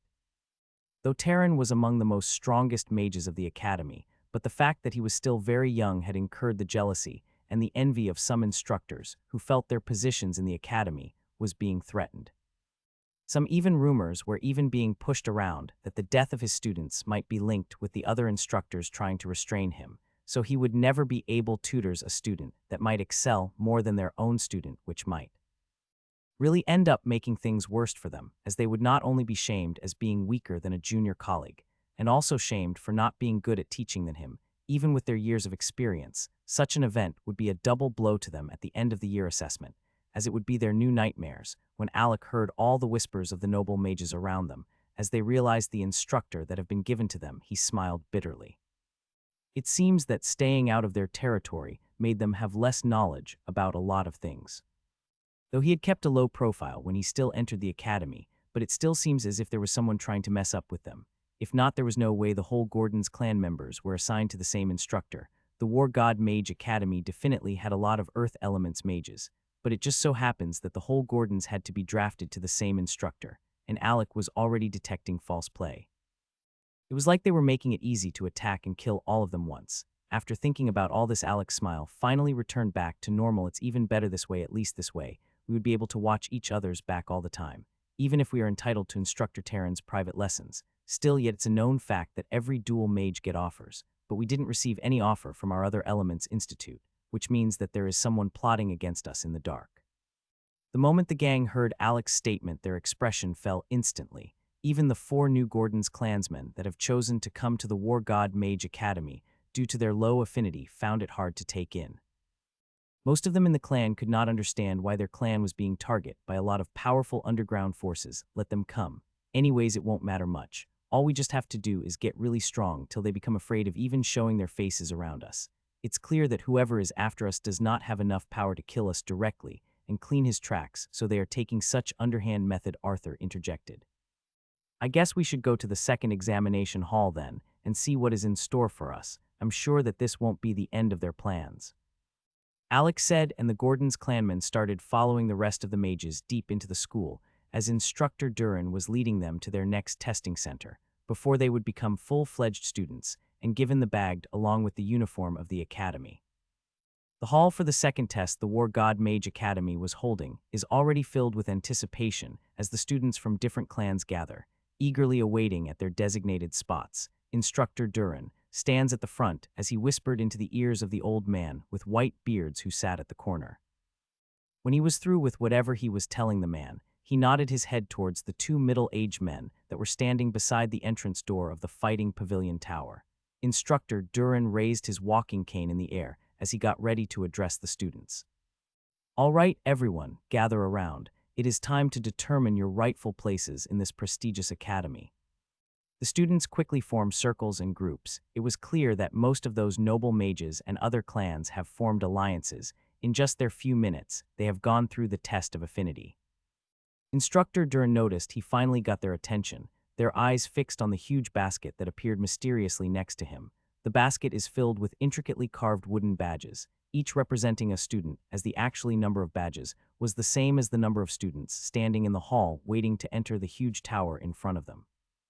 With a sudden burst of authority, Instructor Durin slams his walking cane on the rim of the basket, and the wooden badges soar into the air, swirling and twirling in a magical display. The students watch in awe as the badges dance through the air, seemingly guided by an invisible force. One by one, the wooden badges fly towards the students, seeking out their rightful owners. There is a flurry of excitement and slight chaos as the badges are caught and held tightly in their hands. Once the commotion settles, Instructor Durin raises his voice to be heard above the whispers. Now, young mages of War God Academy, let us fulfill the final step to bond with your badges, which would also serve as your means of identification in the academy. All you have to do is drip a drop of your blood upon them. Curiosity fills the air as the students exchange glances, but they trust Instructor Durin and understand the significance of this step. As instructed, they each carefully prick their fingers and allow a single drop of their blood to fall onto their respective badges. They hold their breath in anticipation as the blood on the badges comes to life, swirling and shifting, forming intricate patterns and symbols. Each student's name emerges, written in a mysterious manner that feels intimately connected to their essence. As the names complete their formation, Instructor Durin erupts into hearty laughter. Now you have all become part of the War God Mage Academy. Rush into the Fighting Pavilion Tower and prove your worth. This shall show us who truly is the Rookie King is among all of you. The atmosphere buzzes with excitement as a group of student mages, clutching their newly acquired wooden identification badges, hastily make their way into the towering structure after listening to Instructor Durin's intoxicating words. The walls of the tower are adorned with magical symbols, illuminated softly by the mystical lights that permeate the air. The student mages exchange eager glances and excited whispers amongst themselves. They approach the two middle-aged men standing at the entrance one by one, holding out their badges. I can't believe we actually get to enroll in the War God Mage Academy. It might not be ranked among the best universities, but the fact that it had produced more war mages and exceptional magicians in this our era cannot be denied, one of the noble students said to his friend beside him. Our academy holds limitless possibilities for honing your magical abilities and forging your path as formidable mages, though those other academy never include us in their rankings and always oppress us at any given time, but they can only limit it to the students. They are well aware that our high-rank powers are above theirs, and they would never resort to a high-rank fight. Now please hand me your badge, and I'll help you activate it. While one of the middle-aged men talked about the academy's rich history, the other one standing beside him continued helping the students with their entry into the tower. As the student mages hands over their badges, the middle-aged man carefully inspects each one before speaking a soft incantation, and then a brief glow envelops the badge, signifying its activation. Only after it has been activated could the mages go in. The Fighting Pavilion Tower, a place of trials, where you'll face challenges, learn new battle skills or gain enlightenments into new spells, and test your abilities alongside your fellow mages in competition. How long has it been since when we had an uproar? I pray this batch of students have an exceptional mage among them that would be able to attract the attention of the War Academy general level students. One of the middle-aged man said softly to his second, as the students rushed in. It's been long our school had been able to produce a genuise that has the potential to reach the general level. If even one of such mage appears here, I can be sure that such mage would quickly become the focus of the school, as they would not hesitate to put in their all to breed them to become the new generation of leaders that shall carry the flags of the War God Academy. Hi, his second replied him. And they smiled. After the last student enters the tower, a big screen projection appeared in the air with the names of all the new students that have just entered on it. I guess it's time again, right? Let's see who shall grow to become the titan among the rookie, shall we? Instructor Durin quickly sat next to the old man as he brought out a gourd of wine from his space ring and placed it in the table, and poured the man a cup. The old man nodded in return, collected the wine, and focused on the screen, as it seems as if he didn't even want to miss a moment. Alec and his clansmen were also among the set of mages that stepped into the ancient fighting pavilion tower. The moment Alec sets foot inside, he immediately realizes something is amiss. Thick fog and smoke cloak the surroundings, obscuring his vision. As he looks around, he notices that he's been separated from his companions. They've vanished, leaving him alone in this mysterious space. He was just wondering how the tower was able to accommodate that many amount of people in just the first floor. The wonders of magic have not been fully researched, Alec thought. Alec adjusts himself, feeling the increased gravity pressing down on his shoulders. Although it causes slight discomfort, he refuses to let it deter him. He takes a deep breath, ready to tackle whatever challenges lie ahead. However, before he can even let his guard down, a massive demonic wolf beast materializes right in front of him, charging with ferocious intent. Instinctively, Alec reacts, summoning his loyal golem, Titan. The colossal ice golem materializes in front of him. Without any sluggish attitude, it wields his mighty spiky mace that glows with an icy aura. With one powerful swing, Titan smashes into the Tier 1 demonic wolf beast, obliterating it instantly without any fancy movements. The beast's demise reveals a black staircase that materializes before Alec's eyes. Whoa, that was easier than expected. He contemplates the ease of this initial encounter, considering that the test may not be as daunting as he initially anticipated. Filled with determination, Alec steps forward onto the staircase, ready to face the next challenge that awaits him as Titan follows behind him, the icy aura around him looking more profound than before. Even Alec has been suspecting that Titan's ice manipulation must have increased to a very high level, and now he really felt it was the right time he should check on all his golems. When he remembered the words of the system spirit, he remembered the spirit telling him he should try evolving his golems to the next rank. The old man and instructor Durin sat side by side, gulping one cup of wine unto another as they watched the tower, and they noticed that the second level of the tower started flashing multiple color of light. Oh, it seems you are in luck, even when you're the one given the dirty job to receive the normal students. There are a lot of good seedlings among the chicks under your jurisdiction, Durin. Are you planning on taking anyone as your personal disciple? The old man asked as he gently sipped on his wine cup, and Durin had a small smile on his face as he faced him.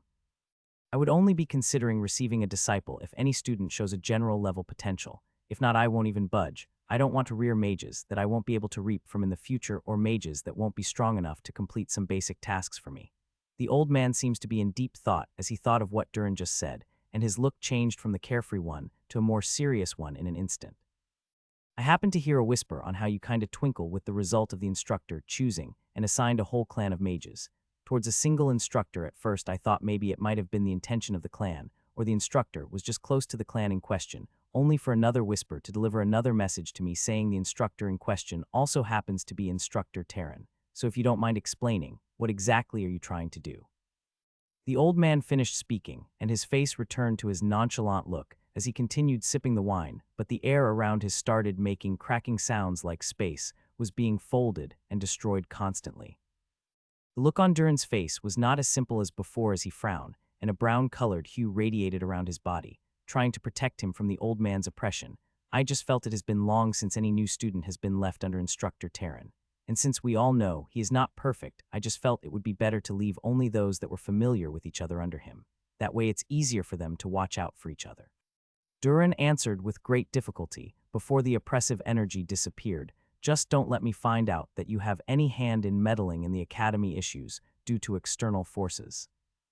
I can always overlook internal fighting, but if your decision was because of another force, then you should just clean your neck and wait, cause that Mad Dog would come for you and won't hesitate to kill you. He hates when external forces tries to control the things that happens in the academy, and that is why we have not been improving like the other supported mage academies, and are being restricted instead, as they are waiting for the time our high-rank powers decline, and so they could strike our weak points.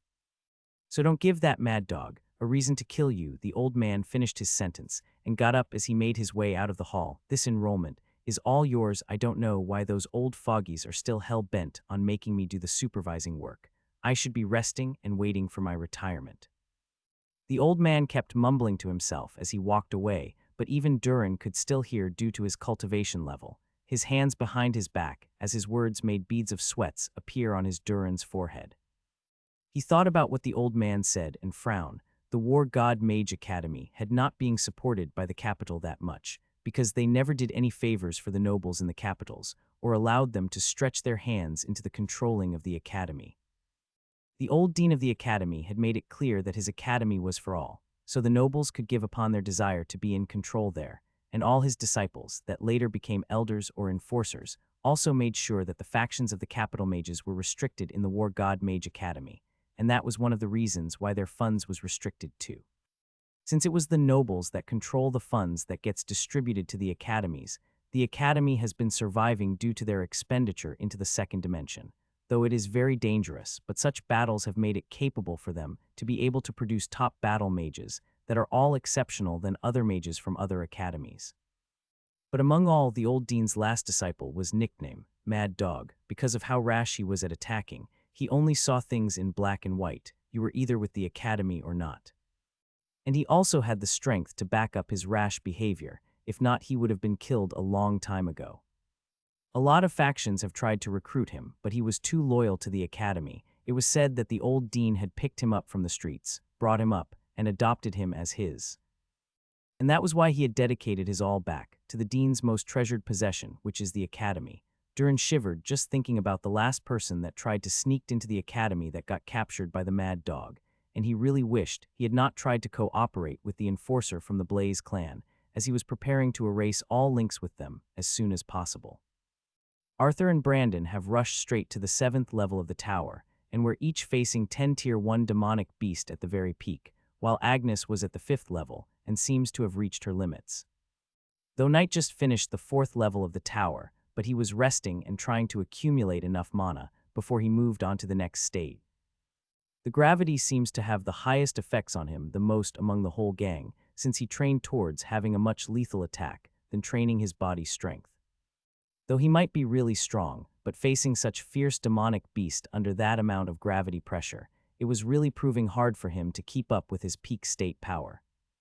The remaining Gordon's clan member that have entered with them were still around the 3rd level trying to finish the challenge they were facing faster, but from the amount of injuries on their body it was clear that they won't be challenging the 4th level in such a condition. Meanwhile, Alec have just stepped into the 8th level.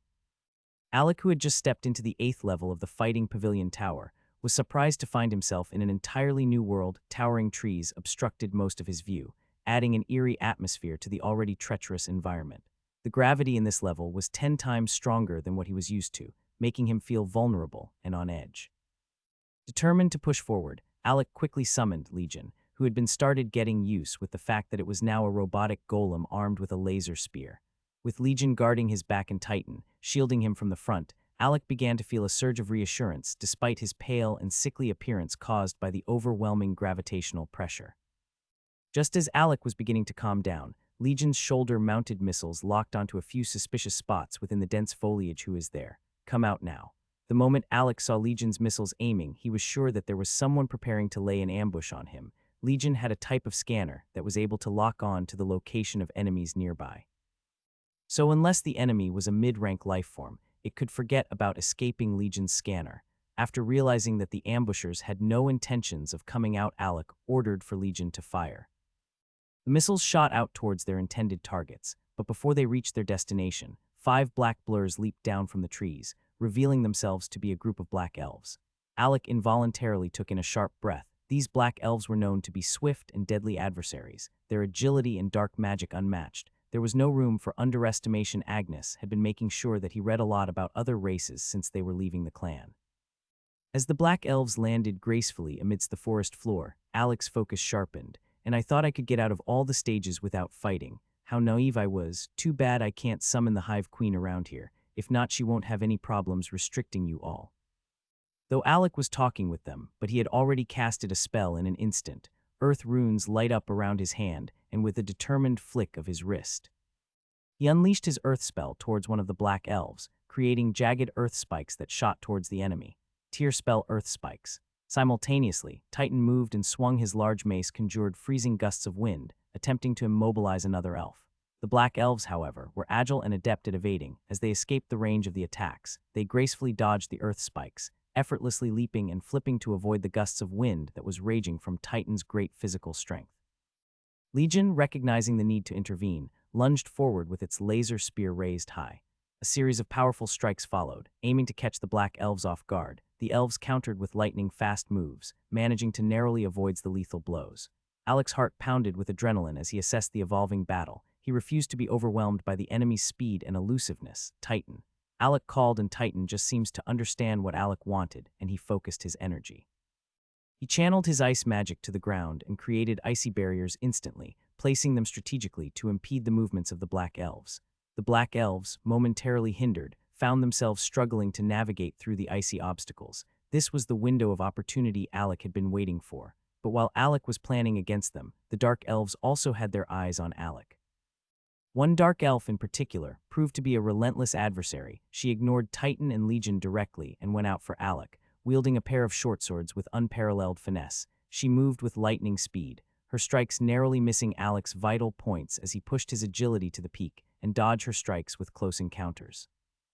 She stealthily passed through his shadow. Alec felt a chilling presence that sent shivers down his spine, however. Before she could deliver a deadly blow, Titan, who is always vigilant and have closed the gap, intervened. With an earth-shattering explosion, Titan self-destructed his ice mace, creating a powerful shockwave that not only stopped the dark elf in her tracks, but also allowed Alec to see her face properly. Her purple dark skin and razor-sharp hair stood out in stark contrast along with her pointed ears. Alec recognized the dark elf as a formidable opponent, her strategic use of shadow magic adding a new layer of danger to their fight.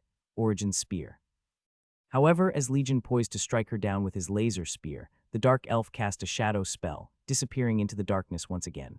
Bang! There was a little blast as Legion missed his target. The brief glimpse Alec had of her face fueled his determination to stop her and put an end to her threat, as he had never come so close to death while facing someone of the same realm. Realizing that they needed to adapt their tactics, Alec quickly devised a plan. He called upon Legion and Titan, their combined strength now more crucial than ever. The three of them formed a cohesive unit, strategizing and coordinating their attacks to counter the dark elves' swift and deadly strikes. Legion's laser beams pierced through the shadows, aiming to disrupt the dark elves' ability to conceal themselves with the tree's shadows. Alec utilized his earth magic, creating barriers, and Titan spread icy constructs to hinder their movements. Cracked Iceland. And despite Titan sacrificing his mace, he still unleashed earth-shaking stomps, stunning the dark elves and leaving them vulnerable to his icy assaults.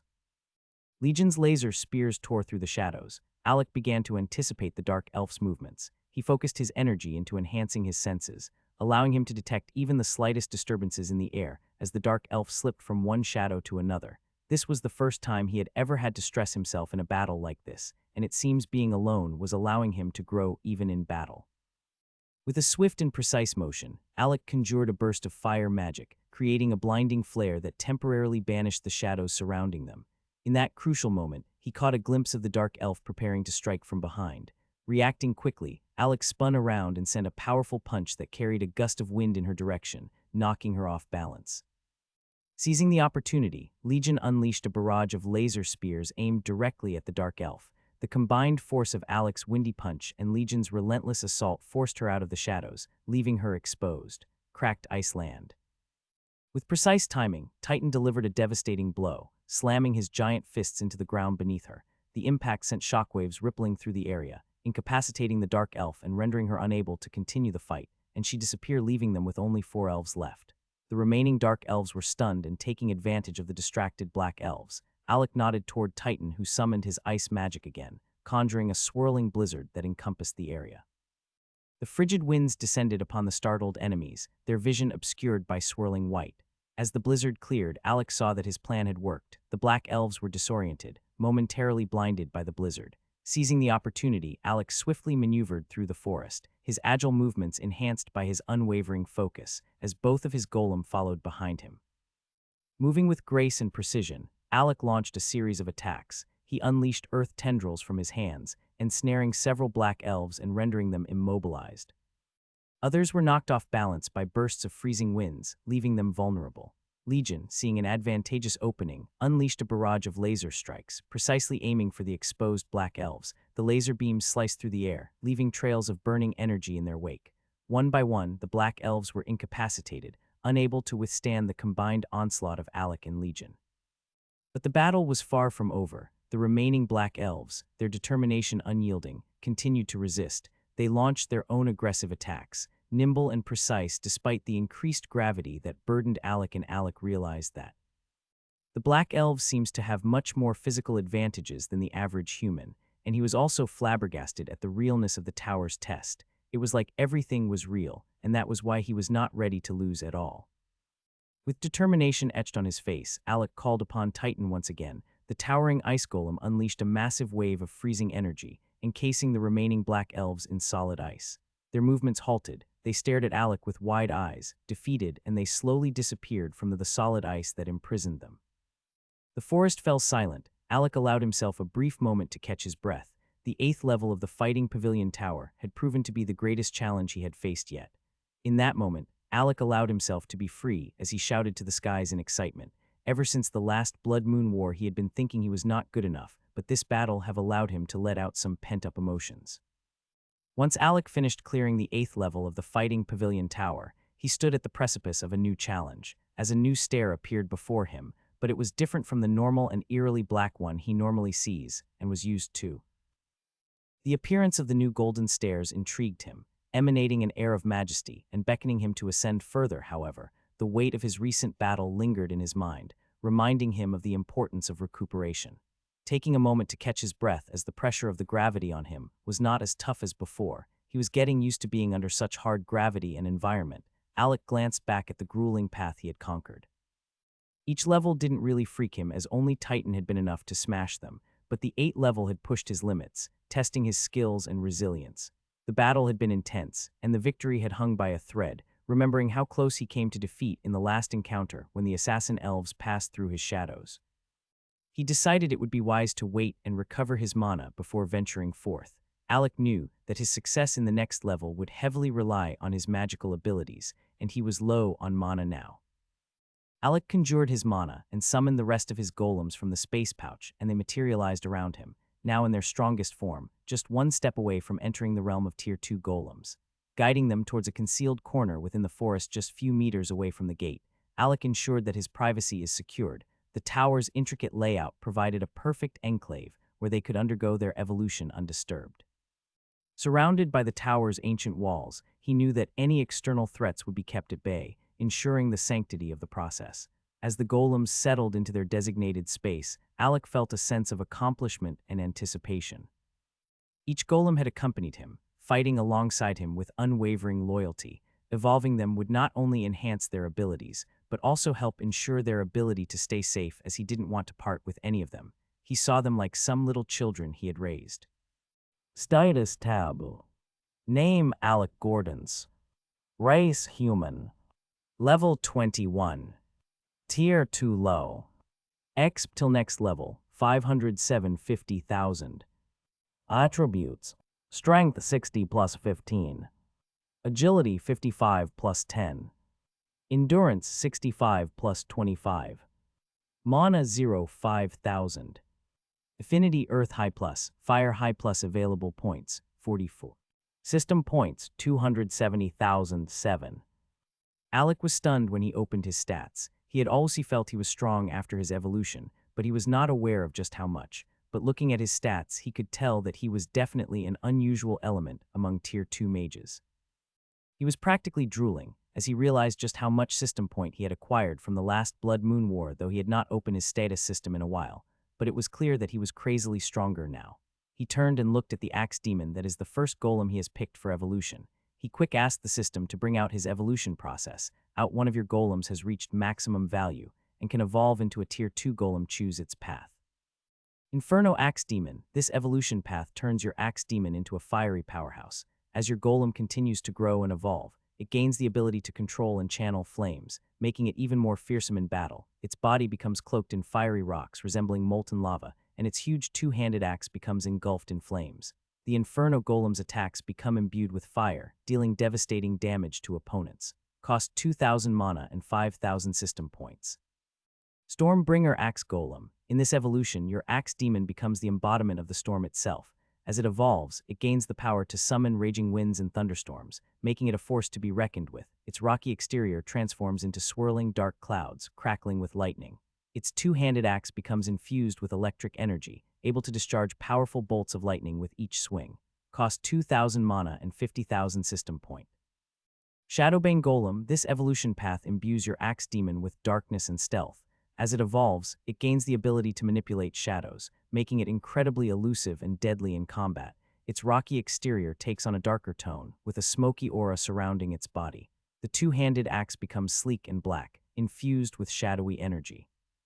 The Shadowbane Golem is capable of slipping in and out of sight, launching surprise attacks, and dealing devastating blows with incredible speed. Cost 2,000 mana and 150,000 system point. Hey system spirit, what is wrong? The system seems to have changed a lot. And that is why I wanted you to check it. That is because the system has upgraded, so now it can directly sort out the best possible evolution routes for your golems, as it can now think for itself like an AI, just a low version though. Now this is because you have created an exclusive golem named Legion, and you are now a tier 2 mage. Since the system is linked to your soul anytime you break through, it gets an upgrade too, so enjoy. The system's spirit in his golem body said from the side, not planning on helping Alec with his decision as he was still grumpy. Alec sighs, every time I believe I have arrived, the system just have a way of pulling me down and letting me realize just how pitiful of a beggar I am. Alec could tell that the basic, hybrid, and supreme options have been invoked for Butcher's evolution. He just wonder how stronger much it would be after the evolution completes. He started the first evolution by tending to the Butcher, Axe Demon first after he picked the second option since he still had other golems to attend to, methodically guiding it through the intricate steps of evolution. With each passing moment, he could feel the surge of power emanating from the golem as it transformed before his eyes. It was an awe-inspiring sight, witnessing the culmination of his efforts in shaping a warrior unparalleled. One after another, Alec meticulously guided his golem through its evolution's time seemed to slow as he poured his expertise and mana into each transformation, his focus unyielding. The process demanded all of his attention, ensuring that the evolution was seamless and completed with utmost care. Instructor Duran sat on his chair, his wine glass trembling slightly in his hand as he watched the names of the students appear on the screen. His eyes followed the students' progress, his excitement building as they conquered each level of the Fighting Pavilion Tower. However, his enthusiasm quickly turned to disappointment when he saw that only about 100 mages had managed to reach the 4th level. He let out a disapproving snort, his gaze filled with disdain. But as he was about to dismiss the lackluster performance of the students, his attention was immediately caught by a sudden burst of light on the screen. The light of the 7th level in the tower flickered incessantly, indicating the presence of numerous mages with general-level potential. A smile crept onto Duran's face as he realized the true significance of this discovery. The title of general level was reserved for the most exceptional mages, the ones considered to be geniuses among geniuses. It was a label that brought immense respect and honor within the prestigious War God Mage Academy. Duran's heart pounded with excitement, knowing that he had struck gold. He had planned to take all the general-level students that appeared under his wing as his disciples, and now his dreams were slowly materializing before his eyes, and they were more than one student showing up with a general-level potential. Just as his elation began to settle, another burst of light erupted from the tower. This time, the light of the 8th level flashed with a brilliant red glow, so intense that it stunned the mages who had just emerged from the 4th level. Duran's eyes widened in disbelief. He stared intensely at the blinding light, scarcely believing what he was witnessing. The ability to reach the 8th level at the mere registration stage was an unprecedented achievement. It was something that Duran knew he could not simply overlook or cover up. As much as he desired to take in the mage who had entered the 8th level as his disciple, he was acutely aware of his own limitations. Even the task of mentoring the plethora of geniuses who had entered the 7th level was already daunting for him. The mage who had surpassed everyone and entered the 8th level belonged to a league of their own, a dimension beyond anything Duran had anticipated. The combination of their exceptional talent and the speed at which they cleared the tower was an extraordinary feat, one that was almost too much for Duran to comprehend. As Duran sat there, stunned and shocked, he couldn't help but feel a twinge of shock. Meanwhile, Alec, who was responsible for all this, was unaware of the type of shock he had caused outside the tower. Not only was Instructor Duran shocked by his result, but he had stunned most of those noble mages who thought of themselves as the chosen mages to outperform in the tests. They all racked their brains to figure just who was strong enough among their circle to have the possibility of reaching that state. But funny enough, they have all reached the 3rd and 4th level of the tower, and even the most impressive ones amongst them have only being able to reach the 5th level of the tower. If it was before, they would have been praised for their performance, and it would have caused quite a stir in the War God Academy. But after the appearances of mages in the 7th level, their results was starting to look A little inferior, and that was when even Alec's 8 level was not put into the picture, so basically they were ignored even if they got a good result. Meanwhile, Alec was busy with getting the evolution to the end. If not, he would have moved to the 9th level of the tower immediately, and it would have really caused a huge uproar. As Alec focused his mana and directed it into the floating blob of light that have enveloped Butcher, an intense surge of energy flowed through him. The air crackled with anticipation as the transformation began, and Alec's eyes widened in awe as he witnessed Butcher's metamorphosis. In a swift and mesmerizing display, Butcher's rocky exterior shifted and transformed into swirling, dark clouds, mirroring the ominous yet captivating nature of a brewing thunderstorm. The misty tendrils of the storm seemed to swirl and dance around the golem, lending an air of power and mystique to its form. The once solid chunk of rock that was smooth around its body now appeared ethereal, almost ephemeral, as if it had merged with the very essence of the storm itself. The golem's body crackled with electric energy, pulsating and surging within its new atmospheric shroud. Tiny sparks of lightning danced along the darkened cloud surface, adding an electrifying dimension to its presence. To Alec's amazement, he beheld Butcher's transformed weapon, the two-handed axe now infused with the power of the Tempest. And as Butcher was swinging it during the evolution, it generated magnificent bolts of lightning that crackled and arced through the air, illuminating the surroundings of the tower world with their brilliance. As Alec took in the sight before him, a mix of awe and wonder flooded his senses. He was enthralled by the sheer strength and coolness of the Stormbringer axe golem. It embodied the raw power of nature, a commanding force capable of summoning raging winds and thunderstorms at will. This new evolution was beyond anything Alec could have imagined, showcasing the ultimate culmination of the system efforts and the immense potential of the golem that he evolved with the system. Alec quickly opened the stats of Butcher, as he was really curious about his strengths, though he was surprised at the new addition to Butcher's name, but the stats were staggering. Name: Tempest Butcher. Level 21 can be upgraded. Realm: High Tier 2. Path: Storm Mage. Rank: Commander. Strength: 45. Agility: 40. Endurance: 55. Mana: 7,000. Lightning Manipulation: 15. Special Skills: Basic Axe Mastery, LVL 5. Basic Storm Manipulation, LVL 5. Lightning Manipulation, LVL 1. High-tier Storm Elementals, Summon 5/5. An evolved golem that has surpassed its limits, reaching Commander rank. Commander rank golems possess remarkable individual prowess in their realm and are vital assets to golem mages, able to take on a sizable group of enemies within the same realm without being overpowered. They are considered prodigies among golem classifications. Stormbringer Armor Tier 2 Peak. Impervious to attacks below the level of Tier 2 High. Increase Mana Regeneration, X 300. Endurance plus 50. Agility plus 30. Can repair armor with mana if damaged. Stormbringer Shield Tier 2, Peak 100 chance to deflect attacks from opponents lower than Peak Tier 2 realm, and a 20 chance against low Tier 3 opponents. The chances decrease by 5 for each subsequent lower tier, making the deflection ineffective against Tier 4 and above realms. Storm Element magic spells casted are enhanced by 20 while having the shield. Strength plus 30. Endurance plus 15. Can repair shield with mana if damaged. Stormbringer Helm Tier 2 Peak. Endurance plus 15. Strength plus 15. Can repair helmet with mana if damaged. Stormbringer Set All Worn plus 30 Strength, plus 40 Agility, plus 20 Endurance, plus 20 Lightning Manipulation. Note from System: the Stormbringer Axe Golem, equipped with the Peak Tier Stormbringer Armor, Shield, and Helm, is ready to unleash the fury of the storms. With enhanced agility, endurance, and lightning manipulation, Tempest stands as an unstoppable force on the battlefield, striking fear into the hearts of their enemies.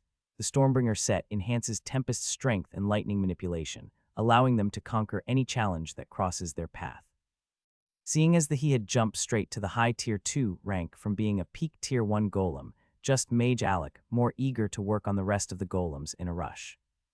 Alec was not ready to waste time. After seeing the type of benefits that evolving his golems brought to him, he was eager to raise the realm of all the remaining 3 main golems to the Tier 2 realm before he challenges the 9th level of the Fighting Pavilion Tower. He opened the options of the 3 remaining main golems at once, but checked the options of the Usra Jejanese golem called Oni first. Evolution Oni Shinigami Golem, cost 2,000 mana and 50,000 system point.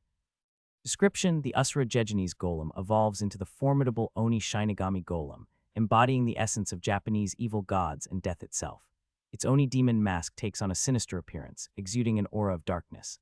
6 shadowy tendrils extend from its back, resembling ethereal wings. This evolution grants the golem the ability to invoke the Phantom Reaper's Embrace, a deadly skill that drains the life force of enemies, restoring the golem's vitality and power.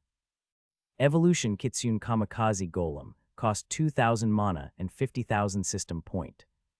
Description: the Usura Jejanese Golem transforms into the Kitsune Kamikaze Golem, channeling the mystical powers of the Japanese mythical creature, the Kitsune. Its Oni demon mask is adorned with intricate fox markings, glowing with fiery intensity. 6 flaming tails trail behind the golem, radiating intense heat. This evolution grants the golem the ability to unleash the Foxfire Inferno Veil, enveloping enemies in a blazing inferno that leaves them scorched and disoriented. Evolution Tengu Fujin Golem, cost 2,000 mana and 50,000 system point. Description: the Usura Jejanese Golem undergoes a transformative evolution, becoming the Tengu Fujin Golem, embodying the powers of the wind and the Japanese deity of wind, Fujin. Its Oni demon mask takes on an avian appearance, resembling the face of a Tengu, and the golem sprouts majestic feathered wings. This evolution grants the golem the ability to summon the Galeforce Cyclone Blade, unleashing a devastating tornado-like attack that slices through enemies, both physical and magical, with the fury of the wind itself. Alec was determined to choose the Oni Shinigami Golem the moment he saw the path. He felt it was the path that suited Oni better. He was already named Oni already, and that was because that path seems to align with him, as it also allows Oni to control shadows. After he was through with the Oni's options, he moved to the Destruction Swordman Golem, named Sword Saint Evolution process next. Evolution Elemental Fury Golem, cost 2,000 mana and 50,000 system point. Description: this evolution path taps into the elemental powers within the golem. Its greatsword becomes imbued with elemental energy, such as fire, ice, or lightning. As it evolves, the golem gains the ability to channel and control these elemental forces, unleashing devastating attacks and creating powerful elemental barriers to protect itself and allies. It also develops a special ability called anti-magic when he learns to combine all the basic elements. Evolution Bio-Integrator Golem, cost 2,000 mana and 50,000 system point. Description: this evolution path blurs the line between technology and biology. The golem's greatsword transforms into a versatile arm cannon, capable of firing powerful energy blasts or launching grappling hooks. The golem gains the ability to integrate mechanical enhancements and bio-enhancements, allowing it to regenerate, adapt, and launch devastating attacks, with several special abilities. Evolution Warlock Warden Golem, cost 2,000 mana and 50,000 system point. Description: this evolution path grants the golem mastery over dark magic. Its greatsword transforms into a sinister scythe, and the golem gains the ability to harness and manipulate necrotic energy. It can drain life force from enemies, weakening them, and using it to heal itself or empower devastating spells, which was its special ability. When Alec saw the bio-integrator path, he asked the system spirit some questions, which made him realize that the path had been influenced due to the fact that he had created a cyborg golem. But the options of the bio-integrator was not what he wanted, neither was the Warlock Warden Golem. He had already prepared to make Oni a darkness-based golem. But if he picked any of the 2 other paths for the Sword Saint, it might end up losing its main weapon, which was something Alec does not want to see happen. He had created the golem with that greatsword in mind, so he decided to go with the first evolution option, which he even felt was way more powerful than the rest. The ability to control all elements through his weapon was up, and the anti-magic special skill that could be awakened made Alec really curious. And the last evolution process to pop up in front of Alec was Magneto's own. Evolution Tempest Edge Golem, cost 2,000 mana and 50,000 system point. Description: this evolution path enhances the golem's offensive capabilities, infusing its arms and legs with conductive metals. It gains the special ability to generate electrical currents through metal, enveloping its weapons in crackling energy and delivering electrifying strikes that stun enemies and disrupt their abilities. Evolution Quicksilver Sentinel Golem, cost 2,000 mana and 50,000 system point. Description: this evolution path taps into the golem's connection with the demonic beast crystal and grants enhanced speed and agility. Its body is covered in a fluid metallic substance, allowing the golem to shape-shift into various forms and move like liquid metal. It gains the special ability to manipulate mercury like metal, using it to immobilize foes or slip through tight spaces unnoticed. Evolution Gauntlet Gaia Golem cost 2,000 mana and 50,000 system point. Description: this evolution path focuses on empowering the golem's hands, encasing them in armored gauntlets made of a rare, otherworldly metal. It gains the special ability to channel and redirect metal-based attacks, deflecting them with ease. The golem can also infuse its punches with immense kinetic force, shattering even the strongest defenses. Alec chose the Quicksilver Sentinel Golem this time, as he planned for it to be the new evolution path for Magneto. Since I'm done choosing, it's finally time to start the evolution process. Butcher, back me up, Alec said, referring to the newly evolved Tempest Butcher. As Alec planned to evolve all three of them at once and get over with it, Legion and Titan protected him while Butcher transferred mana to him. As Alec directed his mana towards Oni, a brilliant light enveloped the towering figure of the Usura Jegenes Golem. The air crackled with energy as the transformation began, signifying the birth of a new and mighty form. Slowly, the menacing Oni demon mask that adorned Oni's face began to shift. Its features became sharper and more defined, taking on a more malevolent appearance that sent shivers down the spines of anyone who had a weak will and dared to look upon it. The mask now emanated an eerie aura of darkness, a true representation of the golem's newfound connection to the realm of evil and death. Simultaneously, 6 shadowy tendrils started to emerge from Oni's back and enveloped his 6 hands and devouring them. These tendrils resembled ethereal wings, stretching out with an otherworldly grace. They moved sinuously, as if they had a life of their own, and added an element of mystique and power to the golem's presence. Bit by bit, Oni's entire body underwent a transformation, as his body started having metallic exterior which seemed to coil and unfurl, adjusting to its new form. The golem's once stout and formidable frame took on a leaner and more agile appearance, enhancing its combat capabilities and agility. Alec's mana flowed through the golem like a guiding force, precisely shaping and directing the evolution. It blended seamlessly with the natural energy of the golem, enhancing its strength and abilities in ways unimaginable before. Finally, the evolution was complete. Standing before Alec now was the awe-inspiring Oni Shinigami Golem, a true embodiment of Japanese evil gods and death itself.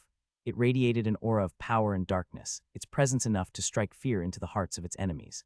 With this evolution, the Oni Shinigami Golem gained a new skill, the Phantom Reaper's Embrace. This deadly ability allowed the golem to drain the life force of its foes, replenishing its own vitality and empowering it with each strike. Alec could not help but marvel at the incredible transformation that his golem had undergone. Oni's evolution had surpassed all his expectations. Without wasting much time, he tried to adjust his mana circulation as he turned his attention towards the short destroyer swordman. In the ancient enchanted forest world, a tranquil clearing emerged, surrounded by towering trees and a gentle breeze that carried the whispers of the forest. Alec continued with the destroyed swordman golem as he started using his mana on the golem with the instructions of the system.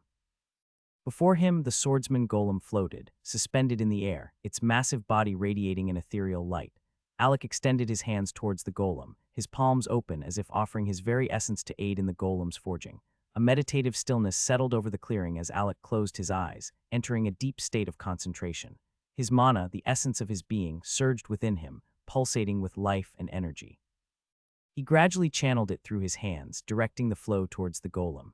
As Alec's mana intertwined with the golem's elemental essence, the radiant light surrounding them intensified. The golem's form began to transform, its body coalescing with the infusion of Alec's mana. Metallic plates formed, sturdy and resilient, while intricate runes etched themselves into the surface, glowing with an otherworldly energy. The elemental light that enveloped Alec shimmered and danced, mirroring the harmony between his mana and that of the golem. It danced with the vivid colors of fire, ice, and lightning, a testament to the golem's elemental nature. A soft hum, almost like a lullaby sung by the forest, filled the clearing, harmonizing with the elemental light. It was a song of creation, a symphony of the natural and magical forces entwined in perfect harmony. The gusts of wind whispered secrets of ancient knowledge, while the rustling leaves whispered tales of strength and resilience. Deep in his connection with the golem, Alec could feel the power surging through his own veins, a symbiotic bond forming between them, and he was feeling he was closer to the earth and fire, much closer than ever, and he even felt other element particles in the air. For the first time, he was able to detect other elements other than fire and earth elements because of the golem going through an evolution. He continues pouring his energy into the very core of the golem, shaping it with a touch of his essence. As the forging neared completion, the elemental light reached its pinnacle, casting a radiant glow upon the clearing. Shadows danced and disappeared, symbolizing the trials overcome and the potential within the golem. The air crackled with anticipation, as if the very forest held its breath, witnessing the birth of a magnificent creation. With a final surge of energy, completion washed over the golem, and it slowly descended to the forest floor. Without wasting a second, Alec abandoned the golem and moved to the last one. He was drenched from his own sweat and felt like he would collapse any minute from mana usage abuse, and that was why he was pulling through to the last moment. Without wasting any time, Alec reached into his pocket, retrieving a new type of metal element tier 6 demonic beast power crystal he had acquired recently from the clan. The shimmering energy enveloped his hand as he infused it into the golem, adding it to the previous one. This was one of the process needed to complete the evolution. After he was done, he initiated the evolution process. As the energy flowed through the golem's form, Alec watched in awe as the transformation began. The once rough and stone surface of the golem started to shift and contort, like liquid metal brought to life. The dull gray exterior began to ripple and glisten, as if it was alive with a newfound energy. Gradually, the golem's body started to change, its shape morphing into something completely different. The fluid metallic substance that covered the golem's frame began to solidify into a beautiful silver hue, resembling liquid quicksilver in motion. As the transformation continued, Alec could see the enhanced speed and agility taking shape. The golem's posture straightened, its limbs elongated and streamlined to enhance its movement. Its joints became more flexible, allowing for quick and precise maneuvers. Once the transformation was complete, Alec marveled at the Quicksilver Sentinel golem before him. Its new form exuded an air of elegance and power. The golem seemed to emanate an otherworldly aura, as if it had tapped into the essence of the demonic beast crystals that have been merged on his chest. Alec's eyes widened as he took in the details of the evolved golem. He noticed that patterns of glowing runes had etched themselves onto the golem's now silver surface. These intricate markings seemed to pulse with energy, hinting at the immense power dormant within. One of the most impressive aspects of the Quicksilver Sentinel golem was its newfound ability to manipulate mercury like metal. Alec watched in amazement as the golem extended its hand, fingers elongating and morphing into a malleable metallic form. The golem effortlessly shaped the metal into various forms, showcasing its newfound versatility and control. With this evolution, the Quicksilver Sentinel golem could now utilize its enhanced speed and agility to its advantage. It could swiftly immobilize opponents with its mercury-like metal manipulation, ensnaring them in a shimmering metallic web. It could also shift its body into different shapes, allowing it to slip through tight spaces unnoticed, like a liquid metal infiltrator. Alec collapsed on the forest ground. He was tired and exhausted, but his lips was curved into a huge grin. He was happy he finally passed through something he has been avoiding. As he lay on the floor, he opened his system screen to check on their stats. Brandon is surrounded by 10 huge orcs inside the Fighting Pavilion's 7th level. The orcs, known for their brute strength and savage nature, relentlessly attacked Brandon with their blunt weapons, causing him to sustain bone-deep wounds. He had been trying his best to practice a new battle style his father imparted to him, and it cost him dearly as his injuries were not looking nice at all. "These orcs are tougher than I expected," Brandon said, struggling to catch his breath as he dodged all their attacks directed at him. "You thought you could defeat us, puny human. We are the strongest warriors," the leading orc said with a taunting laugh.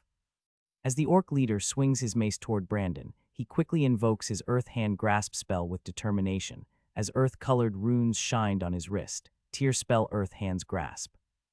Medium-sized hands made from compacted soil materializes next to the orc leader and reaches for him, grabbing him by his ankles, restraining his movements. The orc leader roars in frustration as he is momentarily held in place by the Earth Hands. Taking advantage of the distraction, Brandon swiftly maneuvers and activates another skill he had been holding up due to the high consumption. Blade-style second form Void Slash. A red portal opens, and Brandon slips through to escape the danger of the orcs closing down on him.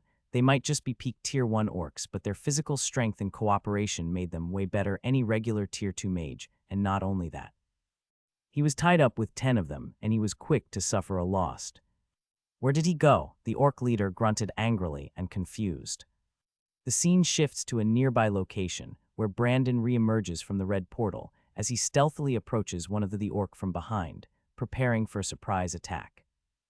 Payback, with deadly precision, Brandon strikes down the orc, taking full advantage of the element of surprise. The orc was caught off guard and unable to defend themselves against his relentless assault, and after he finished, he dashed to the next person as he parried their strikes with his sword and used his saber to do the inflicting of deadly injuries.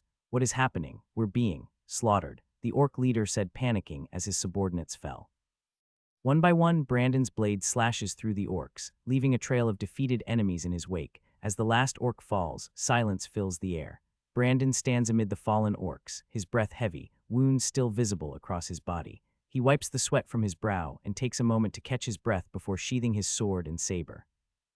A new black stairs that looks more grander than the last one appeared before him. It was the stairs that would lead him to the 8th level, though he really wanted to clear it, but he was sure that with his own body's condition it was close to impossible. So he decided to check out the level either ways. After all, even if he died in the tower, he would still be alive in real life. It was meant to be a trial ground, not a killing ground. The outside of the testing area was already crowded with a lot of important figures from the War God Mage Academy, since the information. A lot of people entering the 7th level reached their ears. It was like a hot potato dropped on top their hands, making them so impatient, as they feel the need to get to the test site fast. Before someone else made the new students with general level potentials acknowledged them as their master.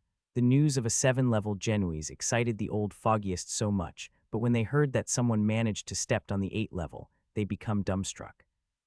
Even if many of them know that they might never get a chance to take such demon-level Genuese under them, they still wanted to see just what such a person looked like.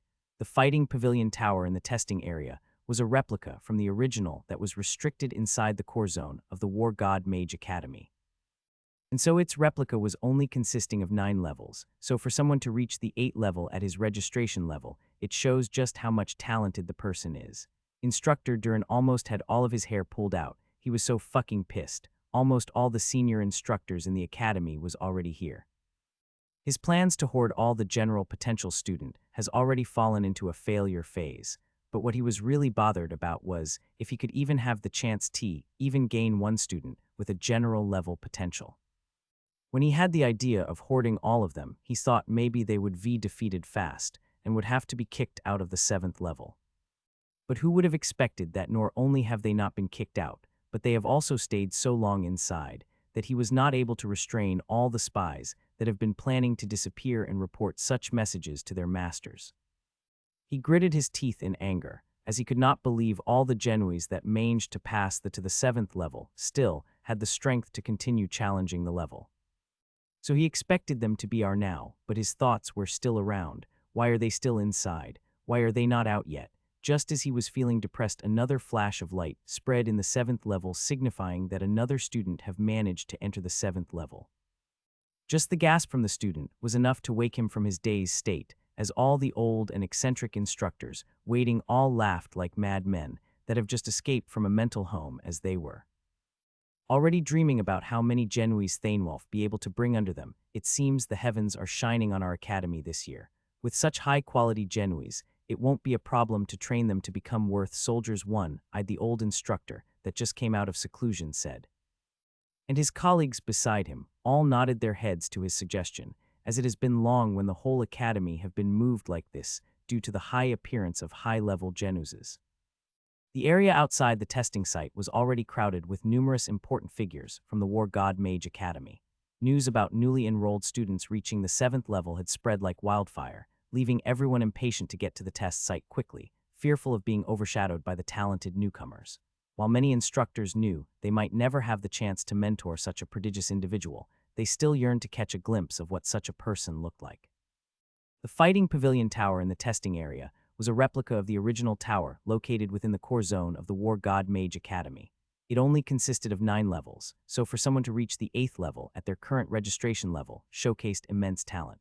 Instructor Duran was seething with anger. Almost all the senior instructors in the academy had shown up. His plans to recruit all the students with general potentials had miserably failed. What bothered him the most was whether he would even have a chance to mentor one student with general level potential. Initially, he had imagined they would be defeated quickly and kicked out of the 7th level. However, much to his surprise, not only had they not been expelled, but they had also stayed inside for a long time, making it impossible for him to restrain all the spies from disappearing and reporting back to their masters. His frustration was palpable as he clenched his teeth, unable to believe that these prodigies who had passed the 7th level were still determined to continue challenging themselves. As he pondered why they hadn't come out yet, another flash of light erupted in the 7th level. indicating that another student had managed to step into that realm. The gasp from the student was enough to jolt him out of his pensive state, and all the old and eccentric instructors waiting there burst into mad laughter, akin to escaped inmates from a mental institution.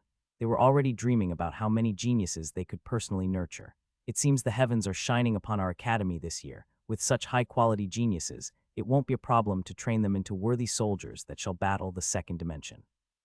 One of the recently emerged instructors, who had just come out of seclusion, remarked. His colleagues agreed with silent nods, for it had been a long time since the entire academy had been filled with such fervor due to the appearance of exceptionally talented individuals. The three noble mages who had successfully reached the 6th level of the tower finally emerged to find a huge crowd waiting outside. They wore smug expressions, believing that everyone was there to cheer and praise them for their achievements. The young master of the Wave clan glanced at the other two noble mages beside him, scoffing, "Can you all see this? These are just the effects I can cause by participating in the tower test. This era will belong to me, leader of the Wave clan, as I will never rest until I become the strongest among the rookies that took this test together." He declared this with fierce determination in his eyes while looking at both of them. The lady beside him was initially stunned, but when she saw him winking from the side of his eyes, she quickly realized what he was playing at. The Wave clan always sought face and recognition, so she decided to go along with it instead of ignoring him. Feeling that there was no reason to hold back, she played along and responded. "What are you acting so high and mighty for, Lear? You have no right to talk to us like that, especially since we all reached the 6th stage together." The lady fanned the flames of their argument, hoping to gather attention from those outside. She believed that people talking about them would enhance their reputation in front of the great instructor and make their profiles look even better.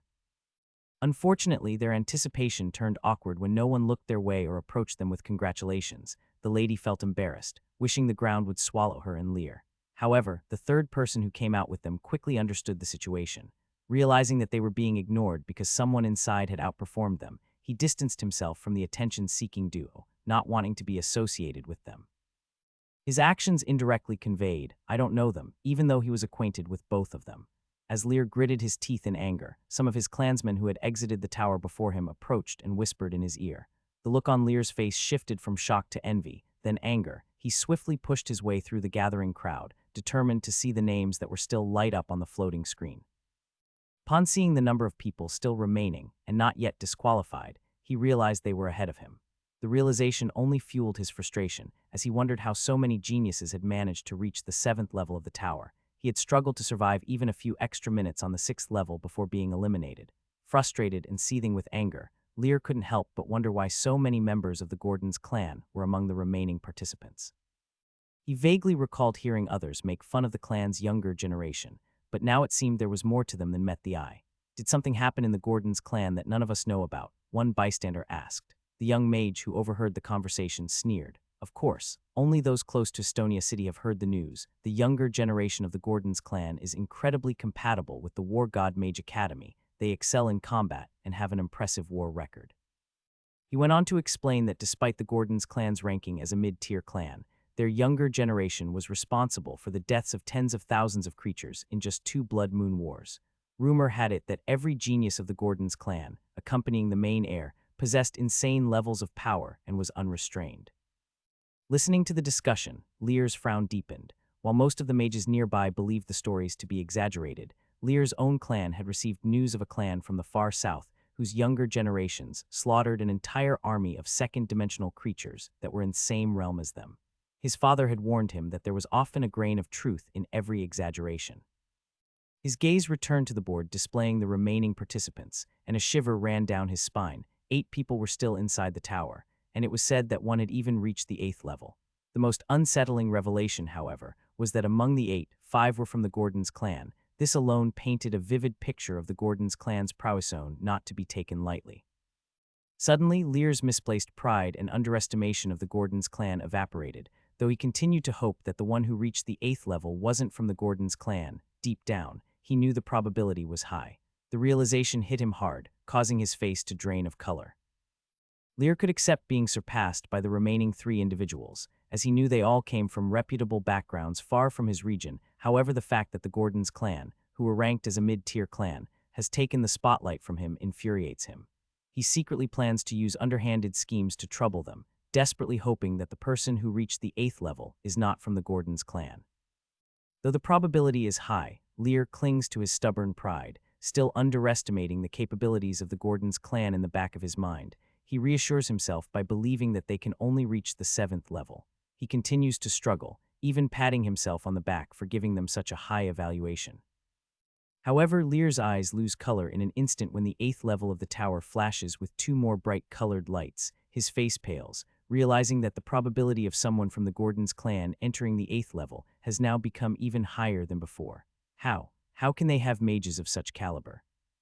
They only come from a Tier 3 city, where even resources are hard to come by, as they have to be exchanged for battle merits. So how can they be stronger than someone like me, who has had everything since birth? I can't accept this. I refuse to accept such a fate, Lear mumbled to himself, close to collapsing in defeat. The lady who had been playing along with him finally caught up, and seemed to have a similar understanding of what was happening. However, when the 2 flashes of light appeared in the 8th level of the fighting pavilion tower, she went pale in an instant. While Lear and the lady felt defeated and envious, the various mage instructors couldn't contain their excitement. They could no longer stay seated in their chairs, and even the mana pressure started to clash as they all seemed to be restraining themselves. With so many geniuses who had reached the 8th level of the fighting pavilion tower, they felt they should be able to recruit one of them. This was a dream they had never dared to dream before, but today's occasion seemed to make an exception, as they felt the Academy's dean might let them just teach a monstrous Genoese. Every young mage and instructor in the hall had their eyes glued to the floating list in the sky. They held their breath, not wanting to miss a single moment as they wanted to capture every moment. As they watched, 2 names turned gray, with the number 7 pasted beside their names in bronze color. The whole area gasped in surprise, however. They soon realized that neither of the grayed-out names belonged to the Gordon clan mages that seems to have been receiving a lot of attention lately. One of the grayed-out names was Lucas Blade, and the other happened to be Pale Zero, a member of the ancient Zero clan. A few seconds after their names grayed out on the screen, they were ejected out of the tower and came out. Pale Zero was clad in a sky blue clan robe, while Lucas Blade emerged in battle armor. Lucas emanated an excess amount of bloodlust, his every step resonating with a slow, yet menacing aura. He reached the floating screen faster than even Pale Zero, as his slow steps were actually sword steps. It was an agility cultivation technique exclusive to the Blade clan from another empire. Lucas' eyes were fierce and slanted like that of a demonic beast. As his cultivation level escaped, releasing a wave of mana fluctuations, those weaker than him staggered backward. A bystander warned. He has stepped into the Tier 3 mage realm. Step away from him, or you might be injured just from his aura. The crowd quickly moved away, realizing the danger. Just as Lucas' bloodlust aura threatened to reach the surrounding mages, a blue chilling aura met his bloodthirsty aura, instantly canceling each other out. Lucas raised his head and looked at Pale. His aura ceased its spread and gathered around him as he reached for the massive great sword behind him. Swiping his sword towards Pale, the mages in the hall scattered, wanting to keep as far away as possible from the 2 raging individuals. While the instructors were expected to step forward and intervene, it seemed they had no intention to do so. The War God Mage Academy was known to be a lawless academy where only the strongest ruled. A very sharp and dazzling sword chi swept through the hall, rushing towards Pale with a swift motion. Pale clapped his hands together, summoning a strong and sturdy ice wall that emerged from the ground. The clash was intense as the sword chi destroyed the ice wall, sending debris flying, but even the sword chi dissipated along with the ice wall, leaving Lucas perplexed. It was the second time his power had been countered. You are strong. I want to battle with you, Lucas said, grinning and revealing his set of canine teeth. Just as they were preparing to clash again, the light of the 8th level flashed, capturing their attention and causing them to momentarily forget about their fight. That is the 4th person to enter the 8th level of the tower. I think our academy's era is about to begin, with so many geniuses appearing simultaneously, remarked Instructor Duran with a weak smile. He had once been eager to recruit all the geniuses who reached the 7th level of the tower, but now he realized how insignificant those geniuses with lesser potential seemed to the great instructors of the academy. Even though there were already 2 such mages present, the great instructors turned a blind eye to them as if they didn't exist. The allure of a genius capable of reaching the 8th level at registration was enough to make them act irrationally. He really wanted to walk to those genius and swoop them off, but when he thought of how those great instructors were irrational and might get angry at his move, he decided to stay put. It was clear that if they could not get Genoese who have reached the 8th level, they shall go for the next best, as they won't want to go back empty-handed. Meanwhile, Lucas and Pale put their battle on hold as their attention was drawn to the names on the floating screen once again. 2 more names turned gray, and everyone in the hall grew even more curious. This time it was 2 members of the Gordon clan who were knocked out at the 7th level. The mages breathed a sigh of relief, happy that the Gordon clan's invincibility had been broken. Agnes and Knight Gordons emerged from the tower, looking tired but filled with excitement. Although the mages in the hall were glad that the Gordons clan had finally stumbled, they couldn't help but notice that out of the remaining 4 participants, 3 were still from the Gordon clan. Despite this, the great instructors spared only a glance for Agnes, Knight, Lucas, and Pale before diverting their attention elsewhere. It was clear that something else had caught their interest. They just quickly registered their face in their mind. Finally, the 4 participants who had reached the 8th level were revealed: Kara Phantomlock, Alec Gordons, Brandon Gordons, and Arthur Gordons. The floating screen scattered, surprising many mages. However, the instructors who were aware of the situation wore shocked expressions as they quickly turned their attention to the tower. Someone had entered the 9th level, and the golden glow shining at the top of the tower couldn't be faked. A true monstrous genius had entered the tower once again. As another dark light appeared on the 9th level alongside the golden light, the entire hall of mages was left dumbfounded. There are 2 people who have reached the 9th level. Quick, go call the dean. An old great instructor who had just come out of seclusion shouted, grasping the significance of the event. The old man who was sitting with Instructor Duran was back again, and this time his tiredness was evident from the lazy expression on his face. With a yawn escaping his lips, he couldn't help but contemplate his unlucky circumstances. Why can't I just rest in peace? Who would have thought they would still find a way to bring me back after I escaped? Gazing at the towering structure before him, he shook his head, refusing to let himself get worked up any further. He knew he had enough troubles of his own to deal with, and wasn't ready to fight for any of the new students.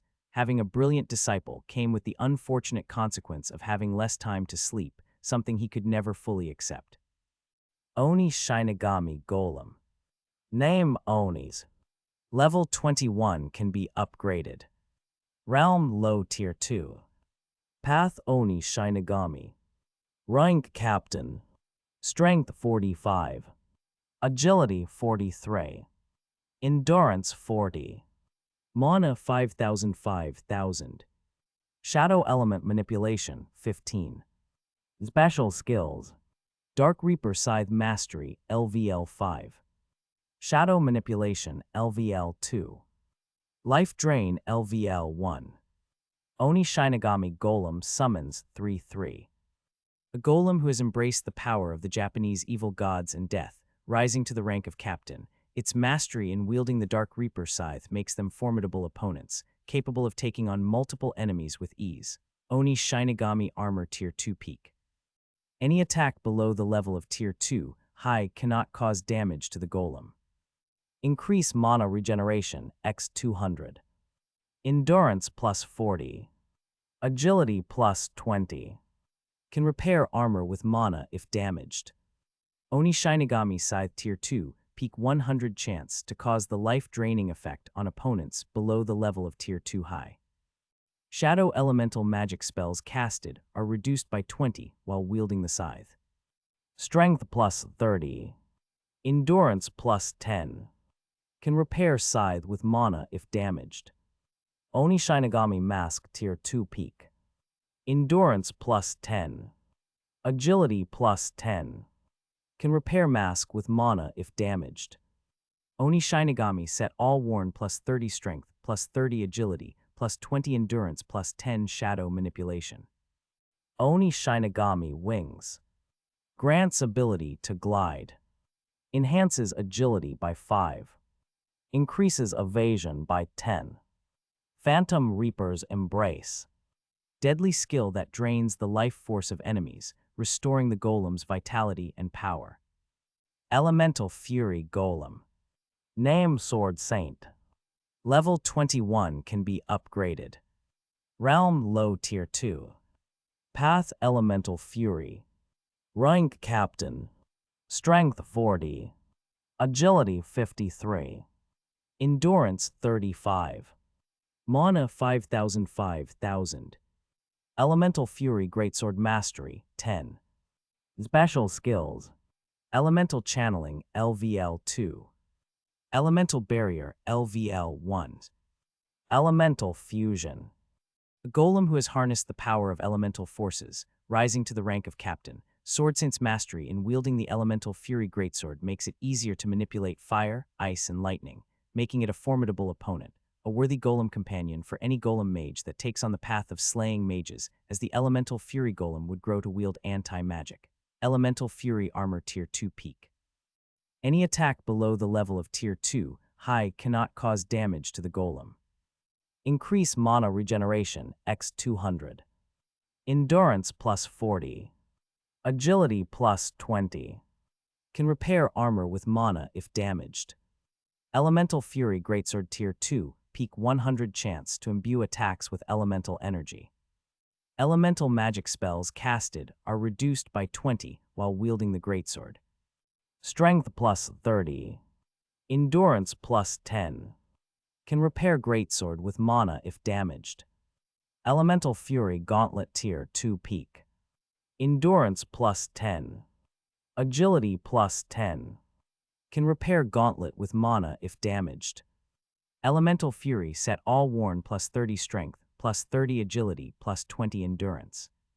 Quicksilver Sentinel Golem. Name Magnetosphere. Level 21 can be upgraded. Realm Low Tier 2. Path Quicksilver Sentinel. Rank Captain. Strength 30. Agility 60. Endurance 38. Mana 5000. Metal Variant Element Mastery 15. Special Skills. Quicksilver Shapeshifting Mastery LVL 5. Mercury Manipulation LVL 2. Quick Reflexes LVL 1. Quicksilver Guardian 3-3. A golem who has tapped into the power of the demonic beast crystal, rising to the rank of captain. Magneto enhanced speed and agility, along with the ability to shape-shift and manipulate mercury like metal, making it a formidable adversary. Magneto can immobilize foes with her metallic powers and move with unparalleled fluidity. Quicksilver Sentinel Armor Tier 2 peak. Any attack below the level of Tier 2 high cannot cause damage to the golem. Increase mana regeneration x 200. Endurance plus 40. Agility plus 20. Can repair armor with mana if damaged. Quicksilver Sentinel Blades Tier 2 peak 100 chance to immobilize opponents below the level of Tier 2 high. Metal elemental magic spells casted are reduced by 20 while wielding the blades. Strength plus 30. Endurance plus 10. Can repair blades with mana if damaged. Quicksilver Sentinel Hoverboard Tier 2 peak. Agility plus 20. Grants enhanced speed and maneuverability. Enhances agility by 5. Increases evasion by 10. Can repair board with mana if damaged. Quicksilver Sentinel set all worn plus 30 strength, plus 30 agility, plus 20 endurance, plus 10 mercury manipulation. Status Taboo. Name Alec Gordons. Race Human. Level 21. Tier 2 low. Exp till next level 507,50,000. Attributes. Strength 60 plus 15. Agility 55 plus 10. Endurance 65 plus 25. Mana 5,000. Affinity Earth High plus, Fire High plus available points 44. System points 70,007. Alec climbed the stairs to the 9th level, fully prepared for whatever was about to come. He had never felt more ready and complete than he did now. He had finally evolved off his golems to the Tier 2 realm, and they were ready to face any opponent below the mid-rank. While his stats may have been greater than his golems, when he added up all their equipment, special moves, and the fact that they could regenerate as long as he had mana, it was clear that he would be beaten black and blue in a fight against any of them. The tattoo of the red salamander armor set that had been concealed on his skin silently crawled out, unveiling itself. At this moment, Alec had no interest in conserving his mana at all.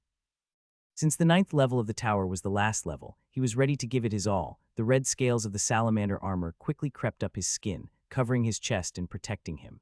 With a pair of red-clawed gauntlets on his hands, Titan and Legion at the front, and Oni, Tempest Butcher, Sword Saint, and Magneto following behind, they formed a small shield around him, their way of protecting him.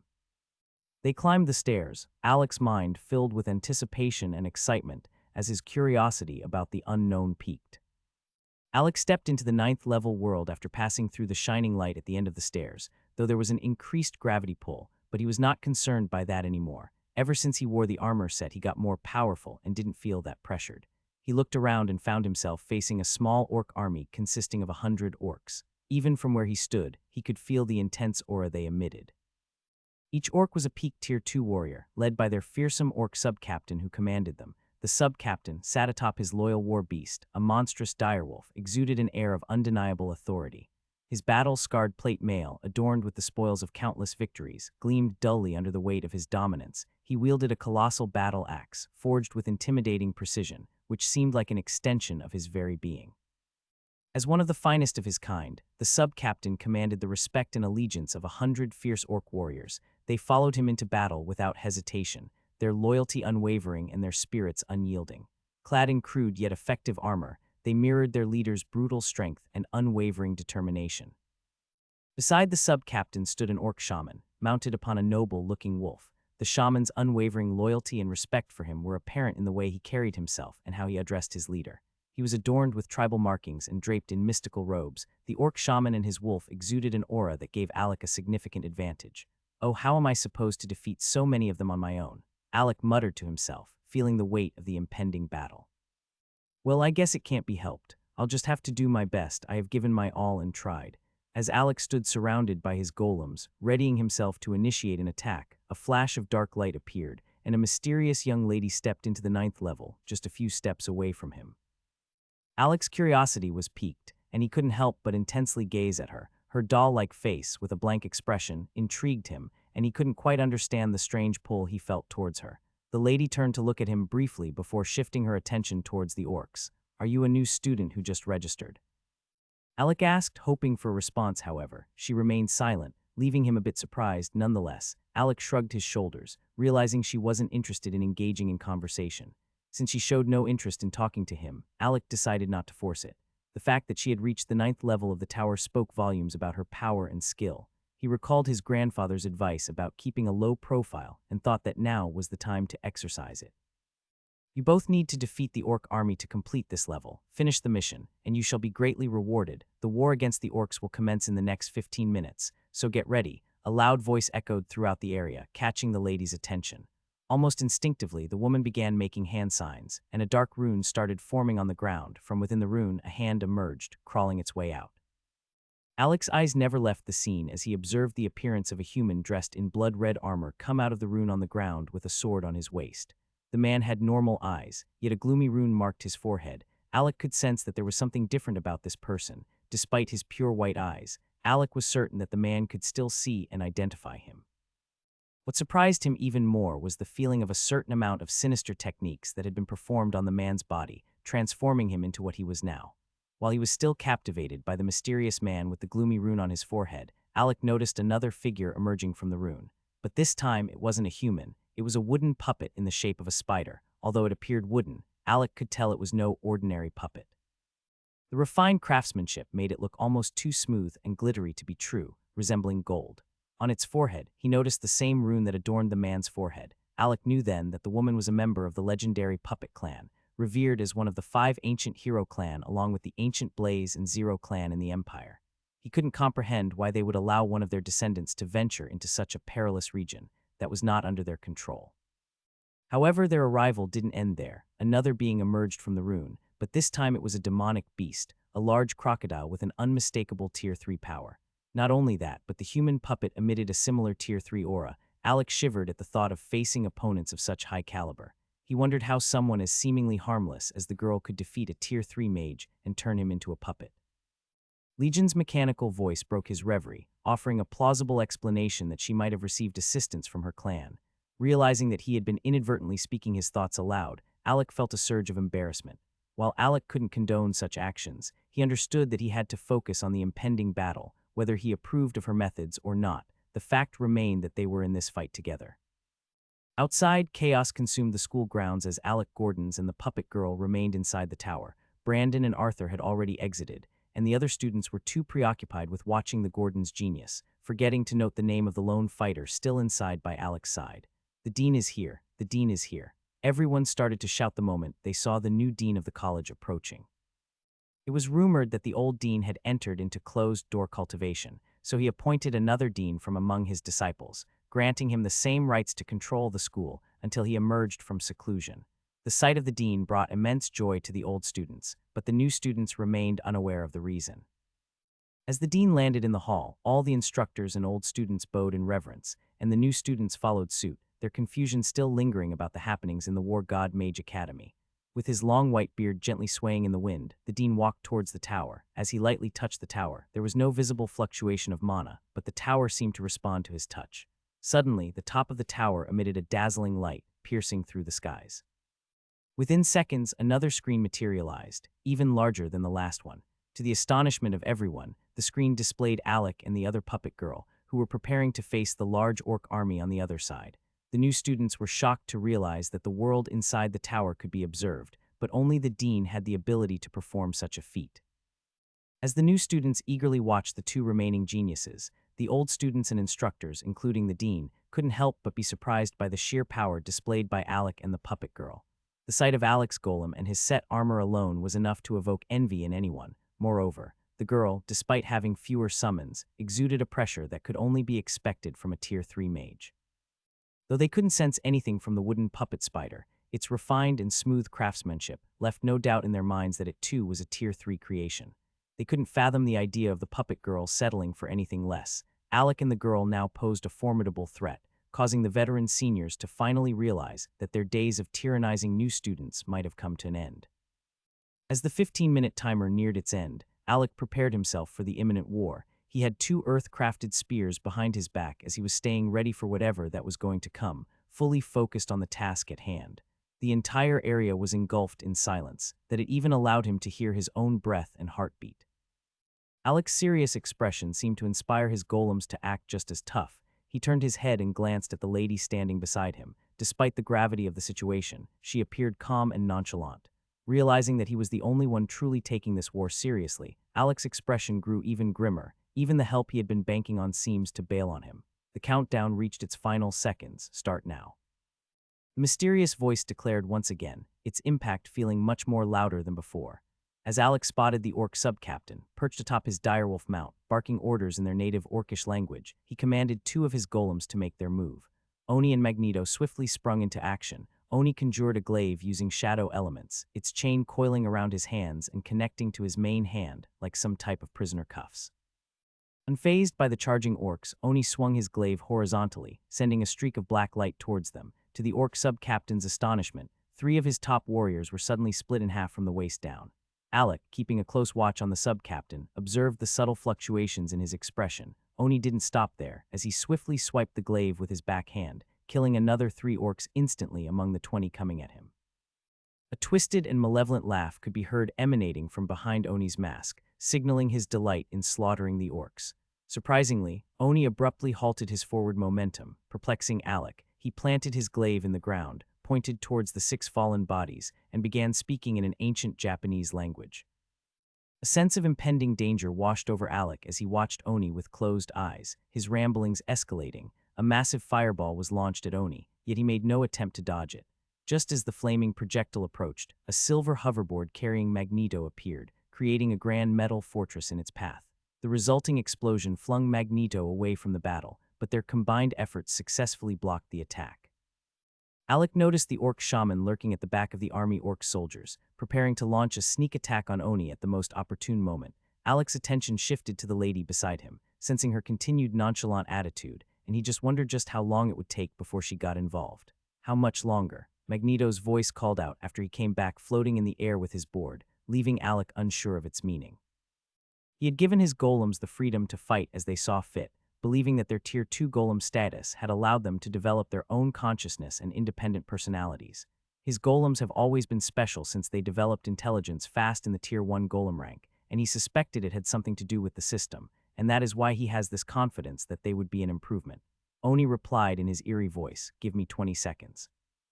He turned his head a full 360 degrees to face Magneto, who hovered in the air on his hoverboard. "You owe me one." Magneto complained, but he still decided to take action. Magneto's hands morphed into claw-like appendages as he descended back into the crowd of oncoming orcs. His strikes were precise and efficient, elegantly taking down each orc he passed without a drop of blood staining his form.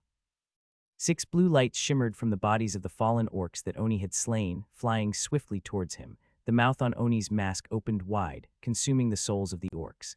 It provoked a pleasurable moan from Oni as 3 blackish-red souls emerged from his mouth. ONISHINIGAMI summons. The souls rushed into nearby dead bodies, causing them to twitch and rise. As these dead bodies rose, they started consuming other dead bodies. They grew larger the more they consumed, shedding their old skin that was decaying and sprouting pointed horns, as their new skin was all red as the war fundoshi to covert their private parts. These transformed bodies were the epitome of Japanese demons, resembling low-level Oni. They roared into the skies after their transition was complete. With immense strength, they attacked one of the orcs together with wild brutality. Blood spattered in every direction, but the newly raised demons paid no heed to their own injuries. They looked nothing like golems but pure demons that was summoned from the abyss or messenger of death. Magneto levitated back into the air, observing that Oni had snapped out of his trance state. Oni wielded his glaive once more as the chains started trembling, showing their master's excitement as he exuding an eerie smile. Even though he was up against 7 orc warriors, all of the same realm, Oni held his ground. His 6 flickering wings behind him detached to become arms adorned with various bladed weapons. Despite the overwhelming odds, Oni stood his ground against the orcs. Alec's mouth hung open in disbelief, witnessing his overpowered golem summon Tier 1 demons to fight at their command. He marveled at their ability to cooperate and fend off multiple foes. "I guess I underestimated your power," Alec muttered weakly with a shake of his head. Alec weakly smiled as he shook his head. As he looked down just at that moment, he realized that the human puppet next to Lady was moving now. His shocked expression intensified as the puppet appeared to flicker and transform into an image while advancing towards the battlefield. His speed was way above what Alec could contend with. The orc sub-captain issued another command, leading 20 orcs to break away from the main group and head straight for the approaching human puppet. The human puppet didn't even seem phased even when he was about to face about 20 peak Tier 2 orc soldiers dashing for him with incredible power. His face still looked blank with little to no emotions attached to his facial expression, and Alec linked all this to the fact that he had been refined into a battle puppet. He met the orcs fast. His speed was so fast that Alec had a hard time keeping up with his blurs, even though he was only watching him move from the sidelines. The moment the human refined puppet entered the midst of the orcs, he unsheathed his sword. Even before he finished drawing his sword, he had started casting a spell. Alec saw something that he had never expected. The puppet was able to cast a flame aura spell on his sword, turning it into a flaming blade. He has fought with the Rasa clan younger generation that also followed the puppetry path that was the main path of the puppetry clan in the capital. Yea, their most appreciated genuis have been able to use his puppet skills on living creatures, but it had been demonic beasts due to his low intelligence, so it would be hard for them to resist when captured. And this was all due to the low level of comprehension the Rasa clan had when it came to basic puppeteer techniques. But he was watching a lady, who was way much younger than the young master, not only refine a human puppet at a higher realm than herself, but she has also reached a high level that she was able to make her human puppet retain some of his old skills and spells, and that was why he was able to cast spells, even though he was shocked at what was happening before him, but he could not help his face craving out a small smirk. No matter how hard he tried to cover it, the smirk was plastered on his face. He could feel a certain type of excitement building up inside of him. He felt challenged looking at what was called a true definition of a real genuis. He has always wanted to defeat someone who himself acknowledged as a true genuis, only then would he acknowledge himself as one. Though he always called himself a genuis, but at the back of his mind, he has always had this feeling that everything he achieved was because of the system. He had always undermined the hard work and hours he put into his experiments when he tried to create a new golem, or how he had always had to have a precise control over his mana, if not the evolution process of his golems would have been busted. He was a raw talent that developed through a lot of trials and errors, unlike the others that were naturally born talented. He looked towards the lady beside him. The smirk in his face had already turned into a wide grin. "Hey miss, I don't care if you tell me your name or not, but remember mine. It's Alec Gordon. I'm sure you are also a contender for this level, though I don't know how it's calculated, but I'm sure of something I won't be losing to you," Alec said while staring at her, and for the first time the lady seems to stare at him for a much longer time than before. "Beatrice," she blurted out after some time. Alec looked surprised at the incredible beautiful voice behind the stoic face. "My name, it's Beatrice." This time she said more than one word towards Alec, though he never got her surname. But he was dead sure this was a great progress compared to her previous cold attitude towards him. He returned his attention towards the battlefield. The human puppet's hand moved like a blur, and he slashed the necks of the orcs with the least minimum power required. The large crocodile that was waiting rushed towards the human puppet that was leading the attack from the left.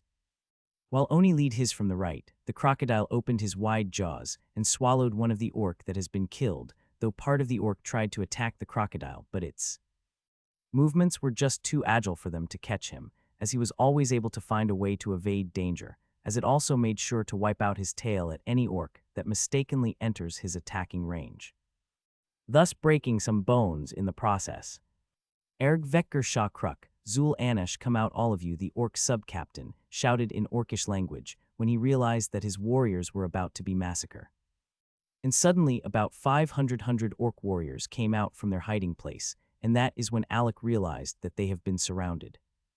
The whole forest had been the hiding place of the orcs. The first 100 orc warriors that he had seen were only a decoy to distract their attention from the other orcs that were trying to encircle them. They were being surrounded by about an extra 600 orcs. Gormog attacked the orc sub-leader commanded, and they started rushing towards Alec and Beatrice. The human puppet tried its best to come back to shield Beatrice, but the orc seems to put more efforts in locking him down. Alec finally realized that Beatrice in questions didn't make any attempt to bring out any weapon out. He was finally starting to realize that unlike him walked on both a warrior path and golem path. Beatrice, on the other hand, focused all her attention and energy into the perfection of her puppets, which made her a weakling in close combat. Shit, Alec cursed as he drew out his blood chando. As he moved towards to her location, his mind set on protecting her, he sent his golem to spread out and take out the orcs from different angles. For the first time, Alec showed his true powers, allowing his golem to go wild and fight to their heart desire. Clang, Alec blade clashed with the first orc that he met and he was pushed backwards. He even felt his inner organs was in turmoil. Put all my extra points into strength. The moment Alec said those words, he could feel all the muscles in his body twitch, and a very serious pain assaulted him, but he gritted his teeth and bared the pains. As he could already feel the extra strength that was surging inside of his muscles like they were about to blow out, he quickly checked his status to understand just how much of an increase he has gotten. Status tab. Name Alec Gordons. Race human. Level 21. Tier 2 low. Exp till next level, 70, 90, 750,000. Attributes. Strength 104 plus 44. Agility 55. Endurance 65. Mana 0 5,000. Affinity Earth High plus, Fire High plus available points 0. System points 70,007. After he saw the system stats, he became aware of why the upgrade felt more painful than before, and why he felt seriously strong at the moment. It was because the strength bar had broken through the 100 mark, and he seems to have had a big qualitative change in strength. Alec roared as he slashed out his Changdao from afar, as he could already see about 5 orcs lunging for Beatrice, though he didn't really like her attitude that much. But her 3 puppets were really a big help to him, and he felt as long as they were here he might still have the chance to complete the 9th level. But if she dies then, the puppets disappears also, and that was something he was not prepared to watch. Alec slashes without restraining his strength, but after the sword wind that was released by his sword disappeared before his eyes, he started regretting using his full strength just after an upgrade. He was still lacking in his power control after upgrading himself like that. With all the stats point he accumulated, the sword wind that was just slashed without no mana or elemental augmentation killed all the orcs lunging for Beatrice in an instant, slicing them at the waist region. Alec, the fuck? Alec looked at his palm in surprise, wondering if truly he was the one who just killed those orcs easily, when he was just struggling to withstand their blows few seconds ago. Such upgrade gave him enough confidence to go again. He. Sweet, second round. The people outside watching the 9th level battleground couldn't help but gasp and exclaim at the unpredictable turn of events. Initially, they had cheered when they witnessed Oni effortlessly slay the orcs, and even summon set of eerie-looking demon to join the battle. But the excitement didn't end there. When the shaman launched a sneak attack, the onlookers gasped, feeling their hearts about to burst out of their chests. Alec's second golem had appeared just in time to divert the attack, relieving the crowd of the immense stress they were experiencing. Then, the audience caught a glimpse of Beatrice's exceptional skills with her human puppet. Many of the second-year senior students had come to witness her puppet's strength. Although Alec looked impressive while being able to control 8 Golem, but they still didn't take him seriously since none of his golems were at the Tier 3 realm. The few moves of Beatrice's human puppet quickly revealed to everyone that defeating her would be no easy task. The puppet was not in the entry level of the Tier 3 Mage realm. It had already reached mid-level proficiency. Most of the second-year students were at the low Tier 3 Mage realm, and the more talented ones had reached high or peak levels, while those less gifted ones lingered in the Tier 2 Mage realm, almost reaching the peak or were quasi-Tier 3 Mage. The new students were already wondering if Alec and Beatrice were humans or monsters disguised as humans. They were amazed at their young age and their intimidating strength. They were still speculating how much stronger they could become in the future. They began questioning if they had been cultivating incorrectly all along. After all, they were all the same age. Realizing that Beatrice's life was in danger, Alec decided to go all out, add all free points to strength. And all of a sudden, all started to witness his muscles twitch and his body ache. He could feel strength coursing through his body, but he was also damn sure that his body was not strong enough to handle it. He quick checked his stats to see the difference from before. Name, Alec Gordons. Race, human. Level 21. Tier 2 low. X till next level, 507,50,000. Attributes. Strength 104 plus 44. Agility 55. Endurance 65. Mana 4891 5000. Affinity Earth High Plus, Fire High Plus available points, System Points 70,007.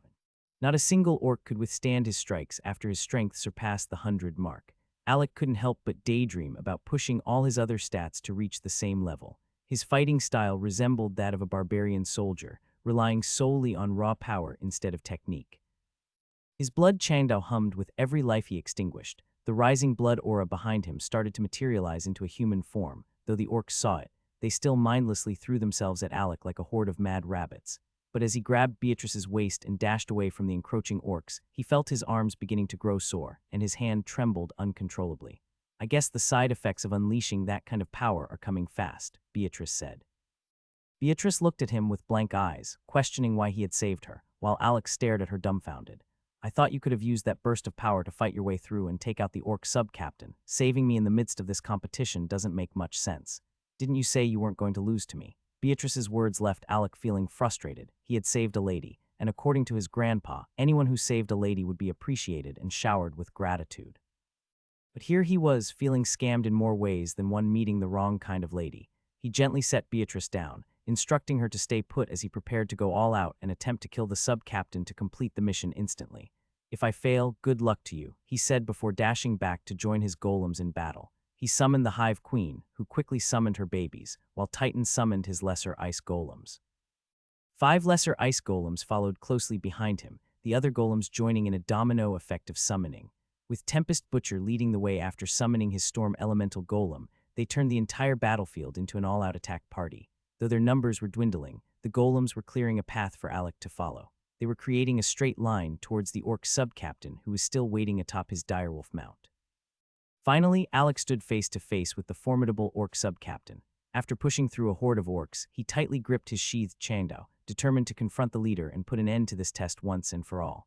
The air was thick with tension, and the sounds of clashing weapons echoed in the background.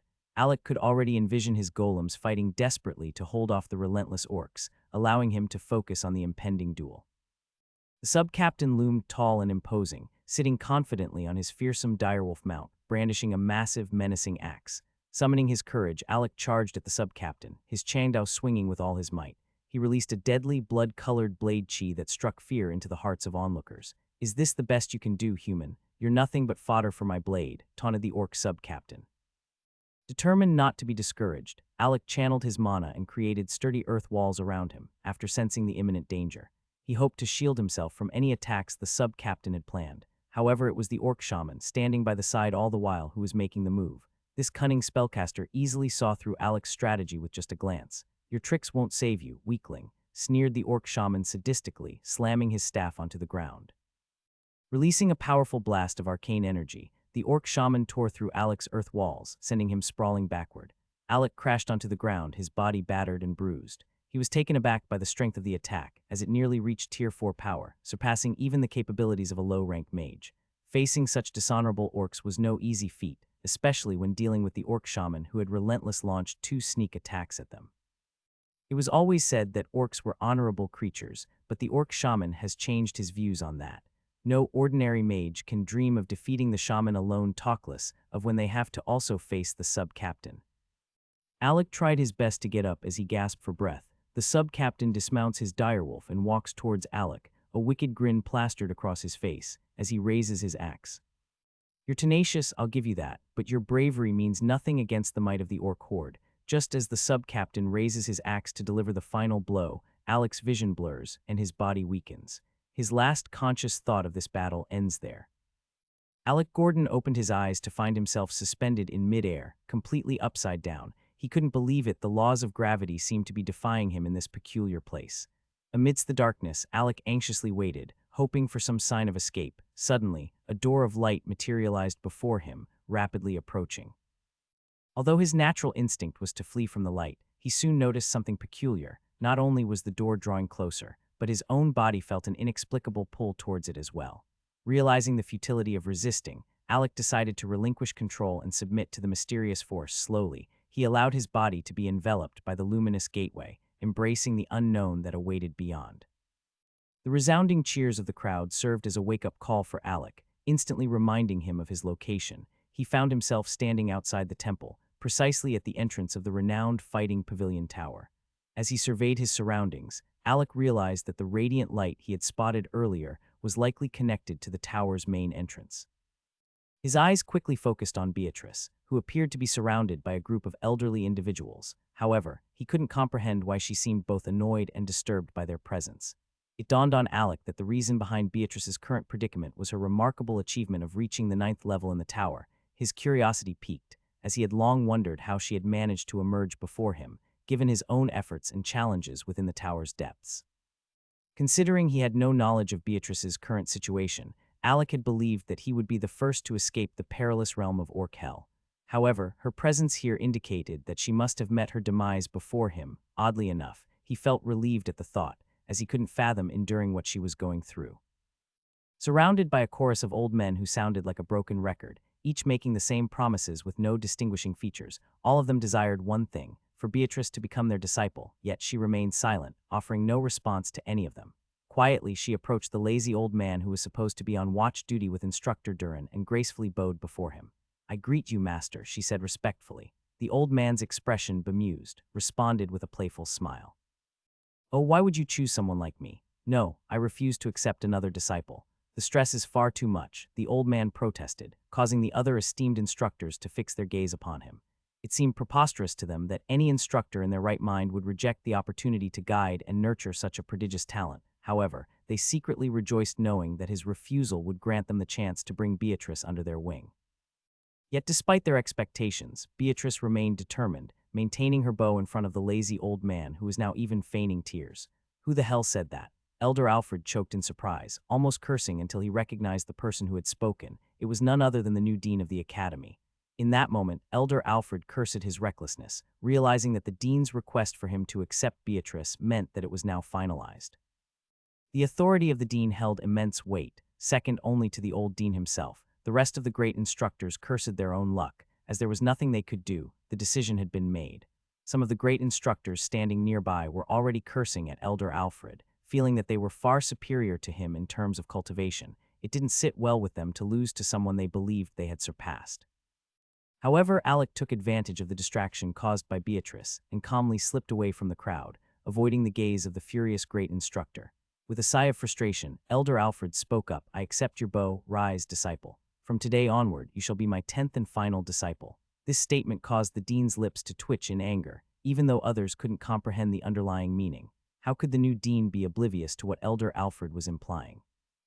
In truth, Elder Alfred was one of the most low-key and lazy instructors at the academy. He rarely attended to his disciples, and was still clearly demonstrating his reluctance to be present on this occasion. He had even been given the responsibility of guarding the fighting pavilion tower, which was the final test site for new students along with Instructor Durin. However, he had found a reason to escape. when the dean arrived and failed to notice his unique chi. He had sent him a mental message, urging him to appear in the hall or face punishment in the form of teaching duties. This threat had compelled Elder Alfred to hurry to the hall faster than most of the other instructors. Yet, upon his arrival, someone unexpectedly asked him to become their master. This request caught him off guard, as becoming a teacher was not something he had planned for. However, as always, the dean was there to push him into accepting. Elder Alfred took advantage of the opportunity to declare that this new disciple would be his last. It was his way of saying, "No one else should attempt to be my disciple, as I am retiring from training students." Being a wise old man, he understood that if a talented newcomer like the mysterious and formidable genius who had reached the 9th level wanted him as a mentor, it would only make him the center of attention. He wouldn't be able to handle the influx of students who would want to study under him, all hoping to get closer to the demonic genius or learn from the enigmatic master who had managed to provoke half of the great instructors. So he made the best decision he felt was appropriate for him. The dean shook his head, observing the smug smile on Elder Alfred's face. "Where do you think you're going, boy?" One of the great instructors who had always kept his eyes on Alec sneaked up behind him, realizing that Alec was attempting to hide behind the other genius.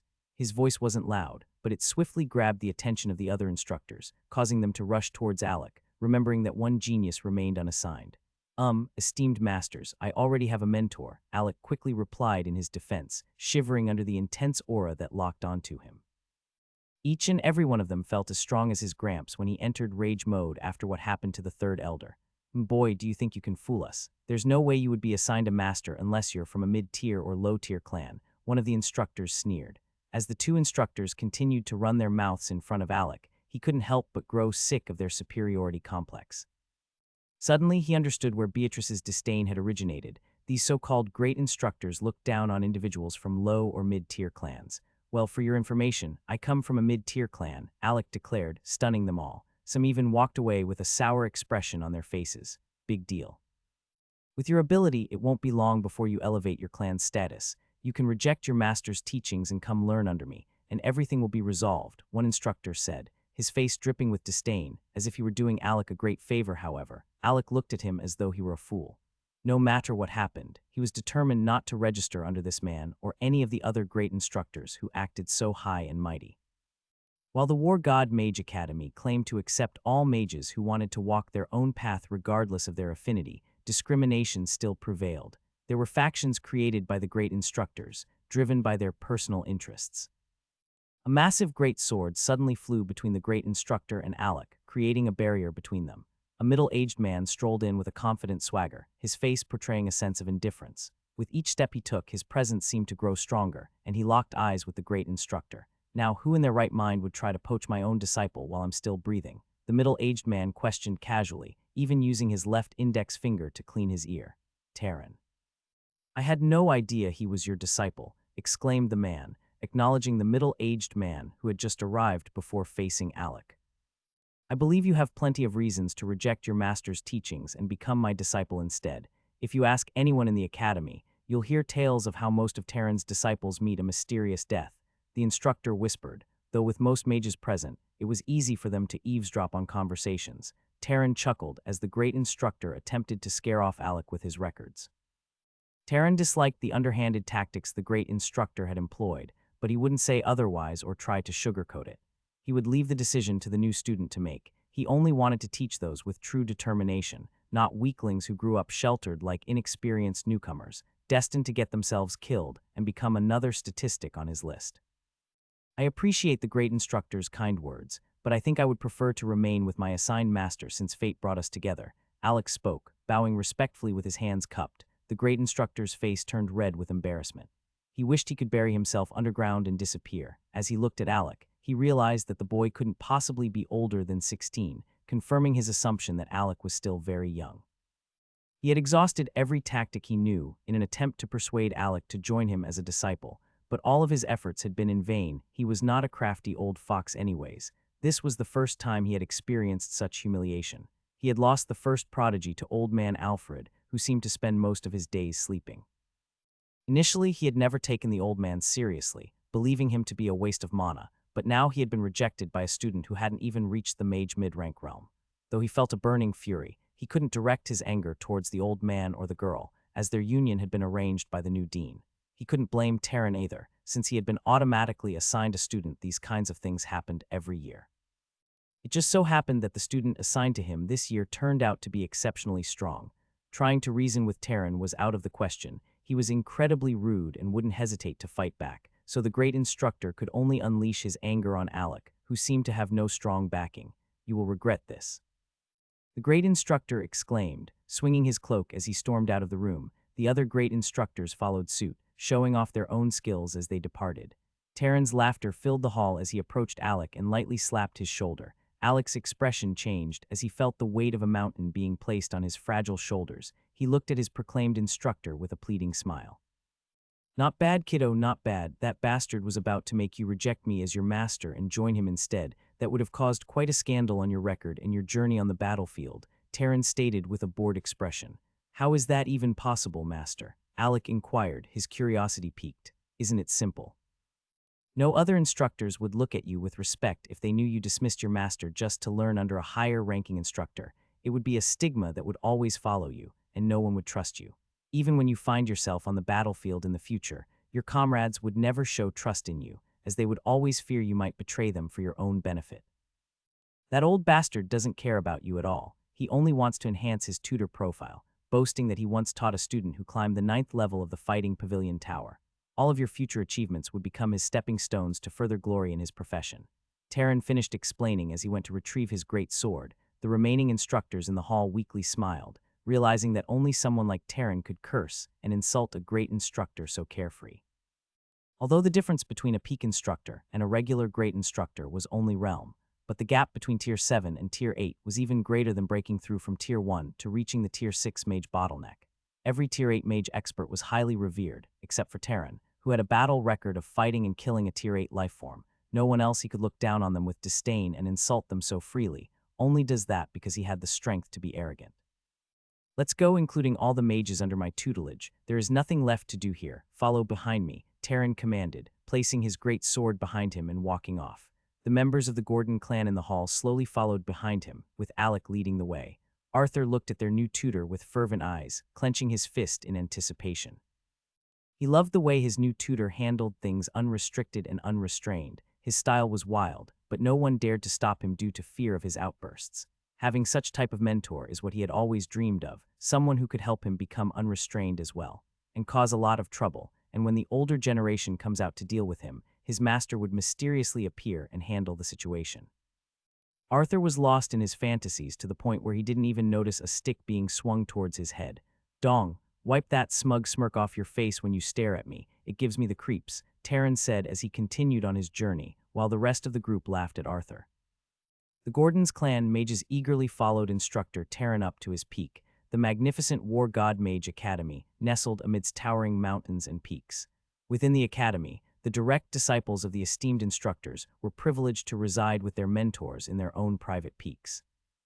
However, most mages from the low-tier and mid-tier clans often faced rejection from their instructors, believing they were not skilled enough. As a result, these mages were left to reside in the dormitories prepared for the remaining students. This created a disparity, as these mages were not entitled to the private lectures offered by the assigned instructors. Instead, they could only attend the public classes that were occasionally held. However, these lectures were not as detailed as the private lessons, causing those who struggled to understand the material to fall behind the exceptional students. Unless these instructor-less mages had impressive war merits or achieved something extraordinary, they could forget about catching the attention of any instructor.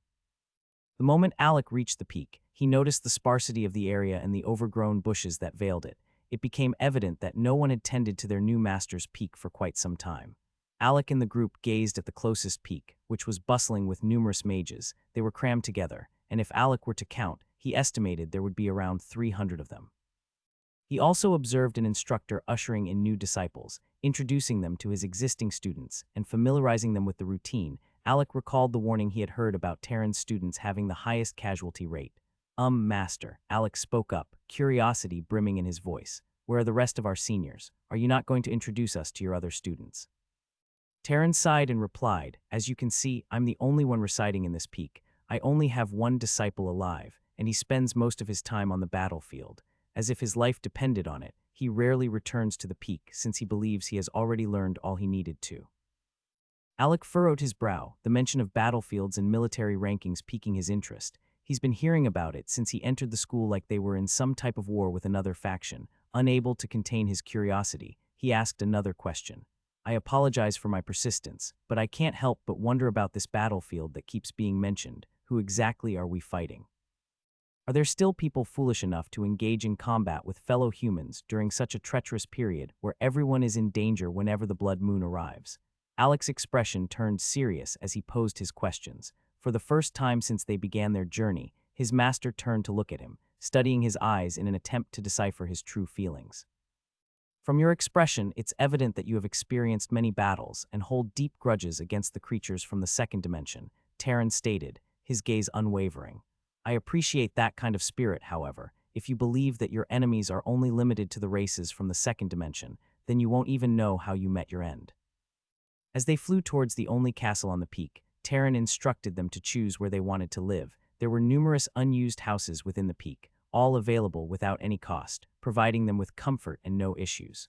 Inside the Gordon's clan, Aurora had finally found a way to blend into the Gordon's clan. She had applied to become an enforcer for the clan. Initially, she was taken aback by how strict the clan's procedures were.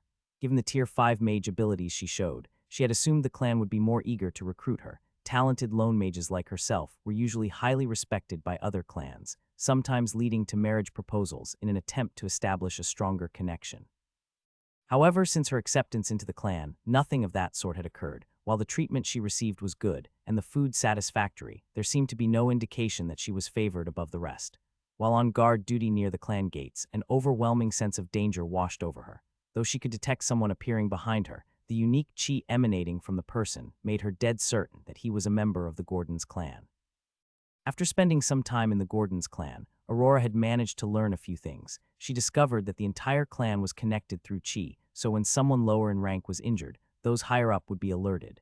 She associated this state of connection with the basic cultivation that all clan members underwent. It had been tweaked in a way that concealed the fact that they were under surveillance.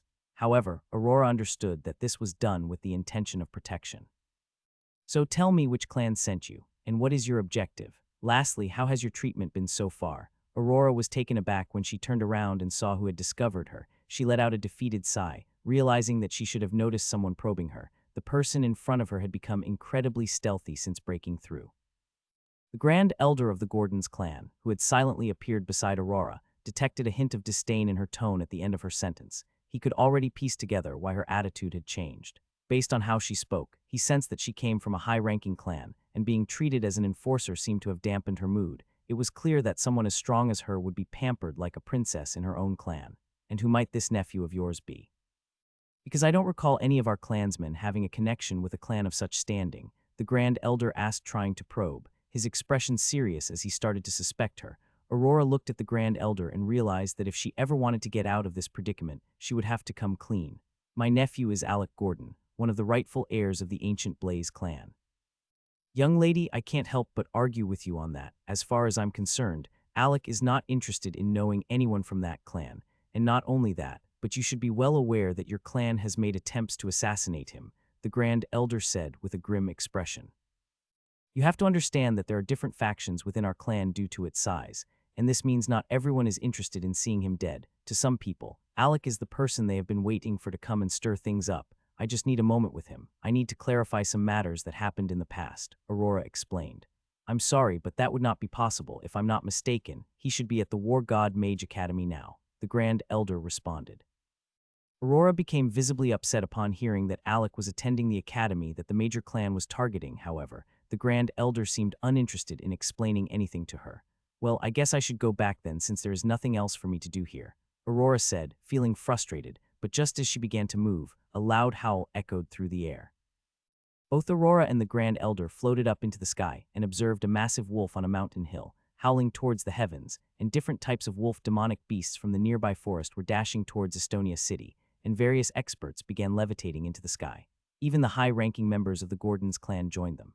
Draco, upon spotting Aurora, looked surprised but chose not to question her presence. The Grand Elder turned towards her with a shrewd smile on his face. It seems you won't be going anywhere soon, with a wave of wolf monsters on the way, unless you have a death wish. Why not join us, Enforcer? The Grand Elder remarked, and Aurora silently wished she could wipe that smirk off his face with a punch. Instructor Terran emerged from his castle, stretching and rubbing the sleep from his eyes. To his surprise, he found that the overgrown peak had been cleared and the entire area cleaned up. A smile spread across his face as he glanced at Alec and the gang still sprawled out on the ground in exhaustion. "I never expected all of you to take care of the peak. It's the first time anyone has shown such initiative. I truly appreciate it," Instructor Terran expressed with gratitude. The other disciples had never bothered to do something like this. "I am satisfied. Let's go have breakfast, bills on me." He laughed wildly before whistling, and a massive demonic bear came running towards him. The bear showed its affection by cuddling with Terran when it reached him. Terran rubbed its head and fed it some fruits before climbing onto its back and riding down the peak. Alec and the rest of the gang hurriedly followed. They were still broke and were not at the Gordons' compound where meals was delivered to them. Meanwhile, at another peak, Instructor Duran sat quietly inside his castle, surrounded by 4 other instructors. Their faces were obscured, but their instructor badges still identified them. Reaching the 9th level of the tower is no easy feat for a Tier 2 mage. Duran remained silent, not contributing to the conversation. Another instructor spoke up, noting, "What's even more frightening is his age. If you ask me, he's just as talented as those so-called chosen ones that the ancient clans are secretly grooming to be their next clan master." "Duran, you've been quiet all this time. Don't you have anything to add?" pressed one of the concealed instructors. "Out of all of us here, you've observed this boy up close. You should understand him better." Duran's eyebrow shot up at the direct statement. "You don't have to be so forthright. I can relate to how all of you are feeling right now, and I understand your concerns as well. Though we never anticipated him being that strong, it doesn't matter. As long as he remains a disciple of Terran, it will still be easy to eliminate him. We just need to elevate the rewards we offer to our little friends, and I guarantee they won't hesitate to kill him, even if it means sending a mid-rank attacker to do the job. In addition to that, we must eliminate any evidence that could be traced back to us. I've heard the mad dog will be returning soon, and the last thing we want is for him to detect anything suspicious among us. He will stop at nothing until he hunts us down if he ever has a reason to suspect us," Duran explained, and everyone nodded in agreement. There wasn't a single person present who didn't know how relentless the mad dog could be. While they all shared their thoughts, Duran sunk into deep contemplation, trying to recall the impressions Alec had left on him. An unknown enforcer from the ancient clan had approached him, offering enticing benefits that he couldn't refuse. He had reluctantly accepted their offer to silently eliminate Alec and any Gordon clan mages who mysteriously entered the scene. Directly killing them wasn't an option for him, which is why he had hurriedly directed them towards Terran. Terran was someone who drew the attention of all factions with ulterior motives. He had proven to be a formidable opponent and a constant thorn in the side of those factions. He was the main adversary of the infamous Mad Dog of the War God Mage Academy. Instead of wasting their energy on Terran, they had decided to seek revenge and kill his disciples. Surprisingly, such actions seemed to deeply affect him, the immensely talented Earth Mage, Terran Dunce. Terran felt the pain of losing his students on a profound level, seeing them as his own children. After that incident, Terran became increasingly unruly and cared less about maintaining his image. He distanced himself from any prospective students he had. He would only impart techniques that he felt matched their personalities, but he never taught them his ultimate skills that made him the most respected Earth Mage. He had reached a bottleneck in his cultivation. The almighty genius encounter a bottleneck. Duran glanced at the other 4 masked instructors and let out a heavy sigh. Initially, he had believed that he was the only one the ancient Blaze clan had reached out to. However, he was surprised to discover that they had already infiltrated the War God Mage Academy with 4 other individuals. Duran quickly deduced that if the Blaze clan wanted to deal with Alec, they didn't need him specifically. They could have used any of their dormant agents already hiding within the academy. But they were being cautious, luring him in as a scapegoat in case anything went wrong, while the other 4 still remained protected. Still, Duran had no knowledge of their true identities. If it weren't for the promised rewards and benefits, he would have hesitated to honor his agreement with them. He remained unaware of how they had even discovered that the Gordons clan intended to send Alec to this specific academy, but he planned to take full advantage of the situation regardless. As soon as Instructor Duran and the Gordons clansmen entered the canteen, they noticed another instructor who seemed to be treating his new disciple. The instructor stared smugly at the Gordons clansmen and remarked. Terran responded with nonchalance, saying, "What do you have to be so proud of? Just because your disciple currently holds a position in the Earth leaderboard doesn't mean he'll be able to maintain it forever. Just wait and watch. Soon I'll not only beat you, but I'll also have a disciple with the ability to match up to your esteemed student." The other instructor still wore an arrogant smile as he looked at Taryn, undeterred by his statement. Why wait until then? Let's settle this right here. The other instructor laughed loudly as he grabbed Taryn's shoulder and soared into the sky. As they disappeared, the disciples who followed the other instructor turned their attention to Alec and his group. I've been waiting for a chance to release all my pent-up frustration your senior caused. Who would have thought you would deliver yourselves to me like this? The lead student dashed towards Alec and his friends. All of them were Tier 3 mages, and the Gordons clan couldn't help but get serious, unleashing their full aura without holding back. Alec frowned, wondering how senior students could start targeting them on their very first day. Anger welled up within him, and he thought if he had the power, he would have beaten them until they were scared of him. He quickly summoned all his golems, except for the Hive Queen, to relieve the pressure on his group. The other group had the advantage of numbers, but before they could even clash, someone had already dashed past Alec. In a blur, Alec became scared. From that swift movement alone, he was certain that none of them could match up to it. Due to his extraordinary stats, he could only follow the motion with his eyes. The mage who bypassed Alec appeared in front of one of the Gordon's mages and casually waved his hand in the air. In the next second, to the surprise of Alec and his friends, the mage's hand fell off. Alec's eyes narrowed. He could swear that the attacker was at least a mid-ranked mage, and yet he was so young. He couldn't understand why someone with that level of power would brutally attack someone who was clearly no match for them.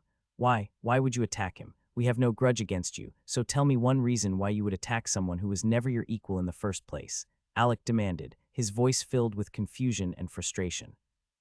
Alec's anger surged, causing him to lose his composure. Even the other mage who had been charging toward them came to a halt, stunned by the unexpected attack from their instructor's top disciple. Who are you to question me? You're nothing but a pest in my eyes, the attacker sneered. Bow before me, you little brat.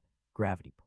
Alec's heart sank as he realized what was happening. The man standing before him intended to make him kneel in front of everyone. The small quarrel between them had managed to attract the attention of numerous mages, now eager to witness a showdown between both groups.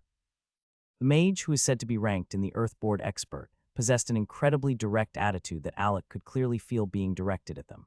From the moment this mage appeared until now, all of his actions seemed to be aimed directly at Alec and his companions. This mage had intentionally targeted the Gordon clan, seeking to undermine their prestige right from the time he attacked. He had patiently hidden in the shadows, waiting for the opportune moment to strike. It wasn't until Alec's instructor Taryn, was dragged into an aerial battle by his own instructor that he made his move. Alec couldn't help but wonder whether they were being attacked because they were Taryn's disciples, or simply because they belonged to the Gordon clan. If only he knew how wrong his guess was. Ever since they entered the academy, Alec and his clansmen had noticed a constant state of being plotted against from all angles. Now that Alec had gained popularity through the Tower event, he knew that their perceived threat had increased. He had been expecting those who targeted them in the shadows to strike soon, but he never anticipated an attack from a mid-rank mage. He never realized there would be mid-rank mage so shameless as to attack them low-rank mages. The nearby student mages watched, pointing fingers and whispering. The mage fellow disciples stood frozen in place, unsure of what to do. It was widely known that mid-rank mages were not supposed to attack low-rank mages in the same academy, except in special cases. For a mid-rank mage to initiate an attack on a low-rank mage was a serious offense that could result in punishment from the department controlled by the Mad Dog. I don't know why you're doing this or why you're targeting us, but you can forget about ever making me kneel to you. Alec gritted his teeth and resisted the pull of gravity. His defiance seemed only to fuel the anger of the mage standing before him. Having experienced increased gravity in the Tower Challenge, there was no way Alec would yield under this level of pressure. Gravity pull 10. The mage standing before Alec intensified the pressure on him, causing the disruption around his outstretched fist to increase, signaling a surge in gravity. Beads of sweat started to roll down the mage and Alec's forehead. The rest of the gang desperately wanted to jump in and help Alec, but they could see a reassuring look in his eyes, silently instructing them to tend to the injured mage instead.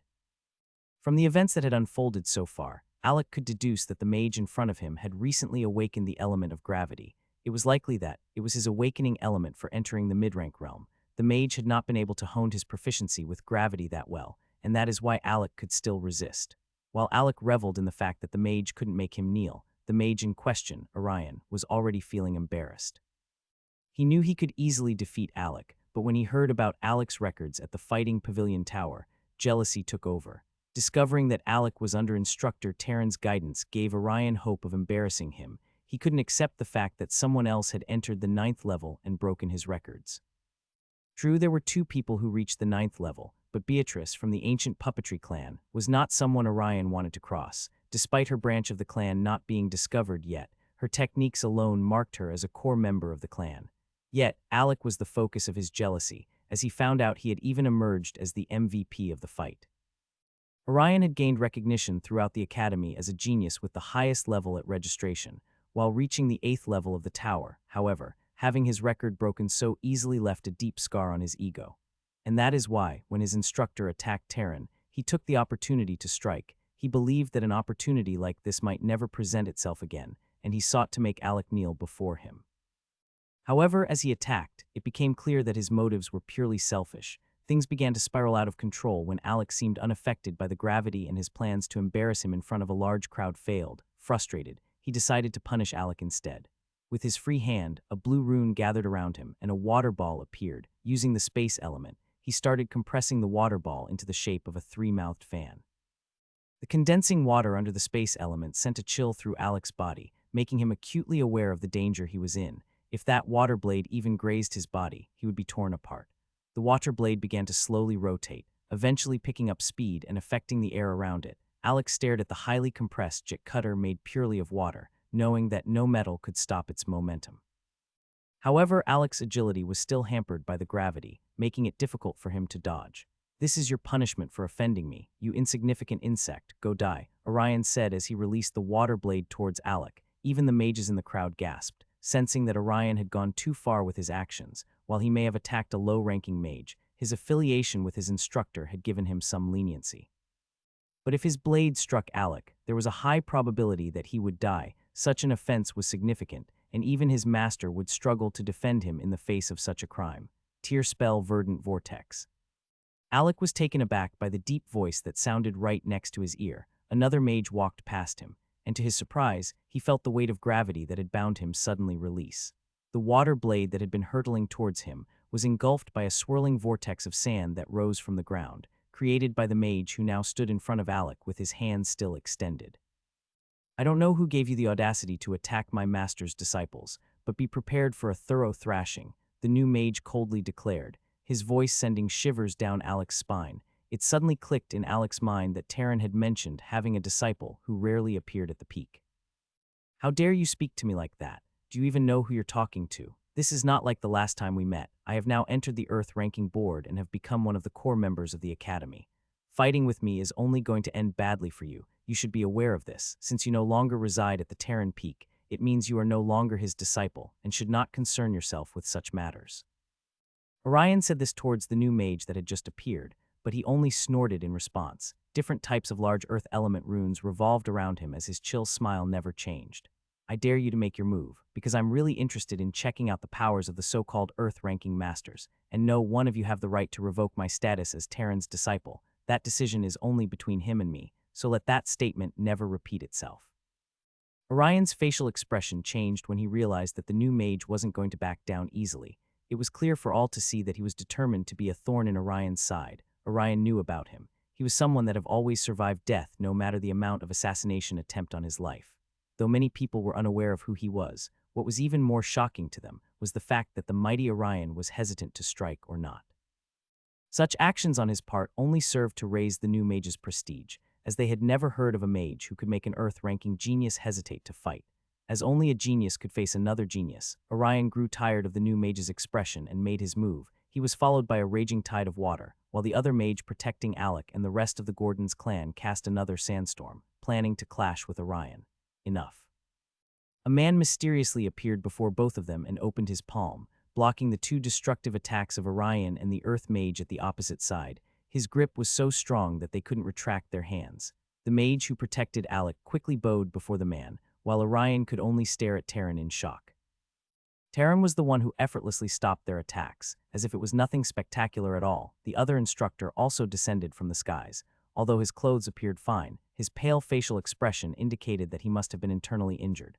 "Look at you, getting smug and initiating an attack on me the moment you stepped into the Tier 8 Mage realm. What were you planning to achieve? Defeating me and using my name to build a reputation for yourself. Please don't make me laugh.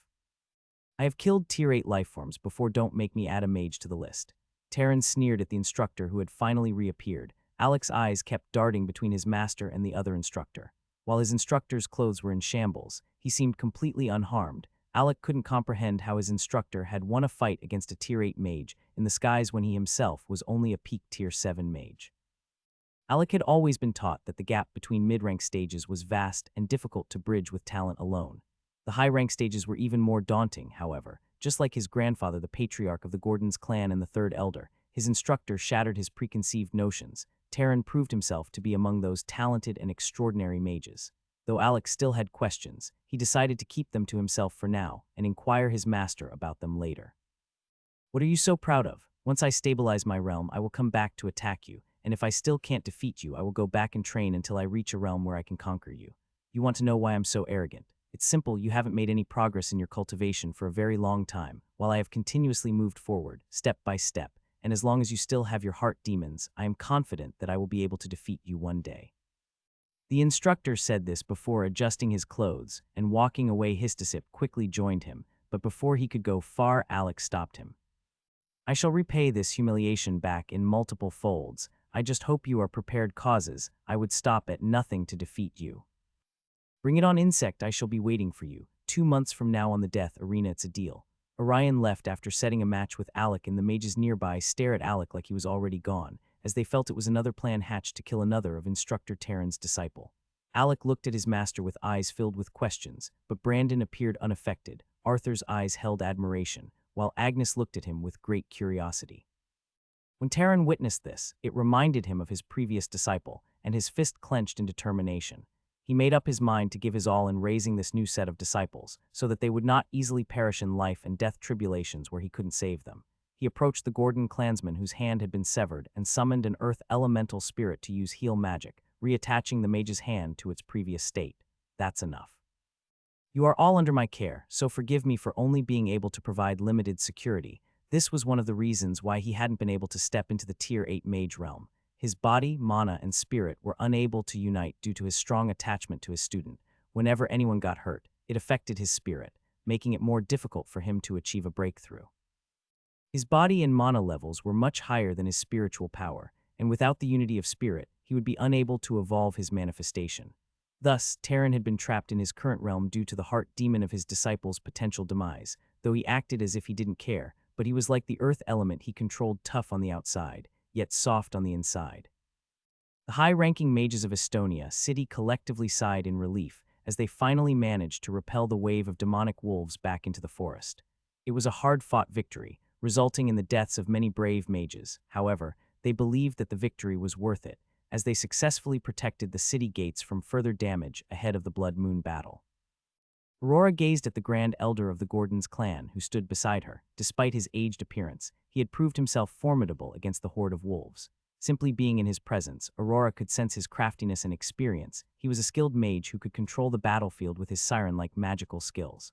With Aurora, a skilled damage dealer at his side, the Grand Elder had unleashed his full potential on the battlefield. "You're not too bad yourself." Aurora finally complimented him with a smile. The Grand Elder smirked as he tended to his injury, stopping the bleeding of his waist wound by pressuring the wound.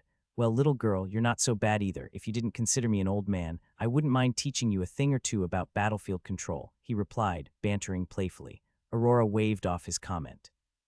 "Now, I truly believe that you are one of the most talented mages I've ever encountered when it comes to commanding a battlefield. I can't help but imagine how remarkable you would be if you led an army of mages for the kingdom. You would undoubtedly be a highly respected general." The Grand Elder sighed, his voice tinged with frustration. "Why bother with such fantasies? We both know that the kingdom is biased when it comes to who can become a general. I would have to be a royal blood noble, a loyal retainer, or even someone from an ancient clan to even be considered. I'm not willing to subject myself to that type of stress for a kingdom that will never acknowledge me for my true potential," the Grand Elder responded, frustration evident in his voice. Aurora noticed the emotions behind his words, sensing that he had possibly experienced something similar. This was why he seemed to hold so much emotion when talking about it. It was surprising to her, as in the few times she had known him and inspected him, he never struck her as someone who expressed his emotions openly. Aurora Blaze tried to say something in bid to steer the conversation. "You keep changing the topic. Why don't you learn some battlefield control skills from me? I'm sure it would benefit you, coming from an ancient clan and having experience in commanding mages." She shrugged off his suggestion, shaking her head. Save your stress, old man, I'm a damage dealer. I don't want to exhaust myself scheming and constantly thinking. If I have a problem, I won't mind just punching through it. With that, she flexed her punches through the air, causing the mages surrounding them to erupt into laughter. The tension from the wolf-beast wave seemed to have lessened. Meanwhile, in a dark alley within the city, three men concealed their bodies in black cloaks and they were having a crucial conversation. What happened? Were you able to find him? No, it's evident that your father has been quietly moved out of the city. I searched every jail and even managed to capture one of his allies with his chi. One of the men in the black cloak responded. How is that possible? I'm certain he hasn't been moved yet. He must still be hidden in this city. I just have to find out where he is being kept. I suppose the only reason they moved him is because of the Gordon's patriarch, who would have thought it would affect me too. It seems I'll have to find a spy within the city hall. The Friddall clan's sixth elder muttered to himself, stroking his jaw with his hand. It won't be easy. Those pricks from the city hall are always fiercely loyal. The black cloak mage who was responsible for infiltrating the prison said, a determined tone coloring his voice. But the sixth elder snorted dismissively. Who cares about their loyalty? I just need to take what they love most. In order, manipulate them into moving to my tune. I won't get another chance to launch an attack of this magnitude again. He turned his attention to the other silent figure in a black cloak. And were you able to infiltrate the Gordon's clan? He questioned. Before he finished speaking, the sixth elder's expression shifted from curiosity to alertness. He sensed something was amiss as he noticed the hand of the person beneath the cloak moving rapidly towards his neck. Dang, the other black-cloaked exclaimed, quickly distancing himself from the attacker's grip, but as he tried to escape, he saw a massive fist made of the earth element hurtling towards him. With no time to react, he braced himself, crossing his two hands in front of his chest. The impact was powerful, and he was sent flying, blood spewing from his mouth. In retaliation, the sixth elder unleashed a blast of fire towards his assailant's face. Expecting a reaction, however, to his astonishment, the attacker remained unfazed, the flames only burning off his hood to reveal his face. You have a lot of guts sending someone into my clan. I suppose you're foolish and unafraid of death, the Gordon's patriarch proclaimed, a hint of anger tinging his voice. The sixth elder, on the other hand, laughed hysterically, seemingly undeterred by the dire situation. I think I understand why you've come here in secret, but if you believe you'll ever gain anything from me, you're sorely mistaken. As soon as the Gordon's patriarch heard these words, his eyes flashed with a golden glow, indicating that a fierce confrontation was about to unfold. Petrifying gaze. You're just a clone, the sixth elder exclaimed. Yes, I am just a clone. If you think I would be foolish enough to come here with my real body, with no guarantee of killing you, then you must be even more foolish than me, the clone retorted. The sixth elder directed these words towards the Gordon's patriarch, but it seemed the patriarch had lost interest in him as soon as he realized he was holding up a mere clone. Crack. The light in the sixth elder's face faded, his expression becoming one of disbelief. He never could have imagined that the patriarch would kill him instantly, without even attempting to extract any information. Your clone is of no use to me, the patriarch coldly stated. The level of physical pain I wanted to subject you to is so severe that I would never find satisfaction in inflicting it upon your puppet body. With a disdainful look, he spat on the clone's lifeless form, then turned his attention to the other unconscious mage. Using earth elements, he buried the clone's body and erased all traces of the battle. Finally, he grabbed the unconscious mage before disappearing into the shadows without a sound. Alec and the gang resumed life with a newfound intensity, although their senior had appeared that day to save them, but he had also vanished just as quickly, leaving them feeling like they had encountered a ghost.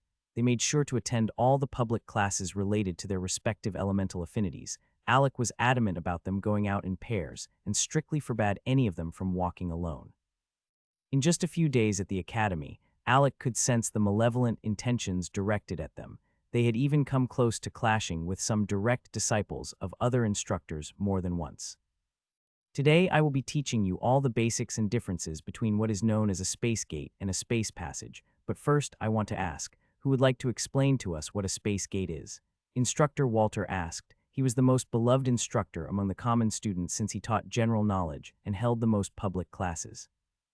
However, the other students with private instructors didn't hold him in the same regard, except for Alec and his gang, who were the only students with private instructor that still attended his class. The rest of the students that were assigned instructors, as masters, looked down on Instructor Walter. They dismissed him because of his age and the fact that he was only a Tier 6 mage, even though he was rumored to have extensive experience compared to most instructors. The other student mages only seemed interested in flashy spells with high attack power, and they showed little interest in the general knowledge class that instructor Walter consistently held. Alec and the gang attended his classes because their instructor had recommended it to them. At first, Arthur had thought it beneath them, but Agnes's relentless water ball attacks had forced him to agree to Alec's request. Alec believed that since their instructors had not provided them with private lessons, it was better for them to seek knowledge even if it came from public classes. Almost everyone in the class, except for the Gordon clan members, quickly raised their hands after hearing instructor Walter's question. The eager looks on their faces were so obvious that it even made the Gordon clansmen wonder when it became a happy thing to answer questions in class. Alec remembered that back in his old world, even if he knew the answer to a question, he preferred not saying anything out of fear of being wrong and ending up embarrassed. "Yes, you there, could you please answer the question for us?" Instructor Walter's eyes scanned the class before landing on Knight, who looked like a lost goat. It quickly dawned on the Gordon clansmen in the classroom that in instructor Walter's class, he would often choose students who seemed reluctant to answer, as he believed those who had their hands raised already knew the answer. The rest Mage's students understood this behavior of his, as they had more classes with him, and they internally agreed to always raise their hands regardless of whether they knew the answer or not. I think a space gate is something that connects our world to the second dimension, and allows them to invade our world whenever the blood moon appears. Knight answered the question to the best of his abilities while scratching his head. Instructor Walter had a slight smile on his face before telling Knight to sit down. "You see, the answer that young man gave is probably right from a layman's understanding, but if you ask me, I would say he is incredibly wrong." Instructor Walter's response surprised the whole class. To truly understand all this, I would have to explain an old history. You see, there were once 3 realms: the human realm, which is where we live, the abyss, which we now call the second dimension, and the divine realm, which can no longer be located. Unknowingly, the 3 realms were separated, and humans stopped progressing without any pressure or competition. It was later realized that the abyss realm was still near us, but existed in an inverse world, rotating around our own realm.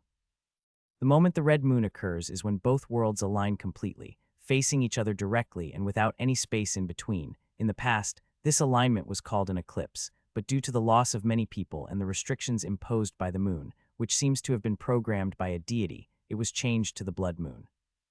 When our realms are aligned, the creatures from the abyss realm are able to jump through the space gate to our world. Although we have made many guesses, we have yet to come up with a reasonable explanation as to why they continue to attack us. Their world is richer than ours, whether in resources or the environment for cultivation, but do you think only they can travel through space to our world?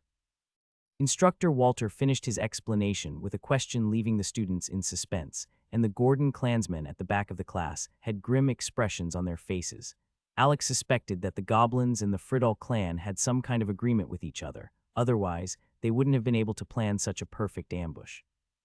Although the idea had always been at the back of Alex's mind, he had dismissed it as impossible since humans were not able to access the second dimension like the creatures could enter their own human realm. However, the instructor's words ignited a sudden awakening within him.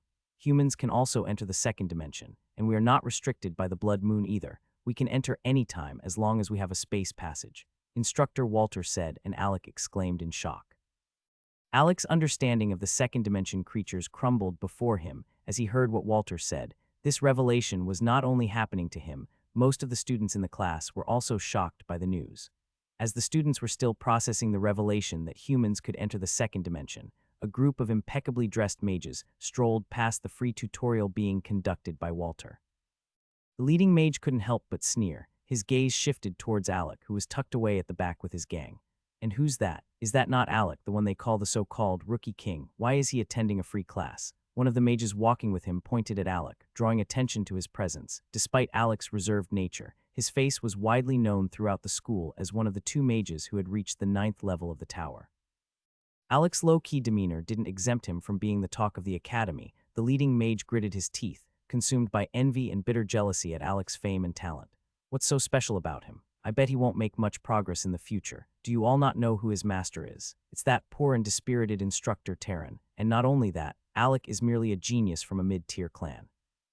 No matter how hard he struggles, he'll never be able to match the real geniuses and privileged children from high-tier clans." The leading mage's envy and jealousy had clouded his sense of reasoning, leading him to insult even an instructor. However, his group saw him in a new light. Recognizing his false bravado, they all laughed together, mocking Instructor Terran for not having reached the Tier 8 mage realms, despite being hailed as a generation genius in the War God Mage Academy.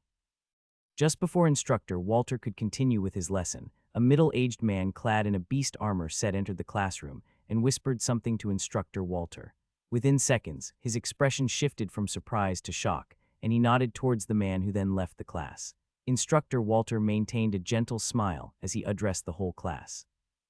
"I'm extremely sorry, but I must end today's class here. An important event has come up, and I will inform you when the next class will be held through the announcement board."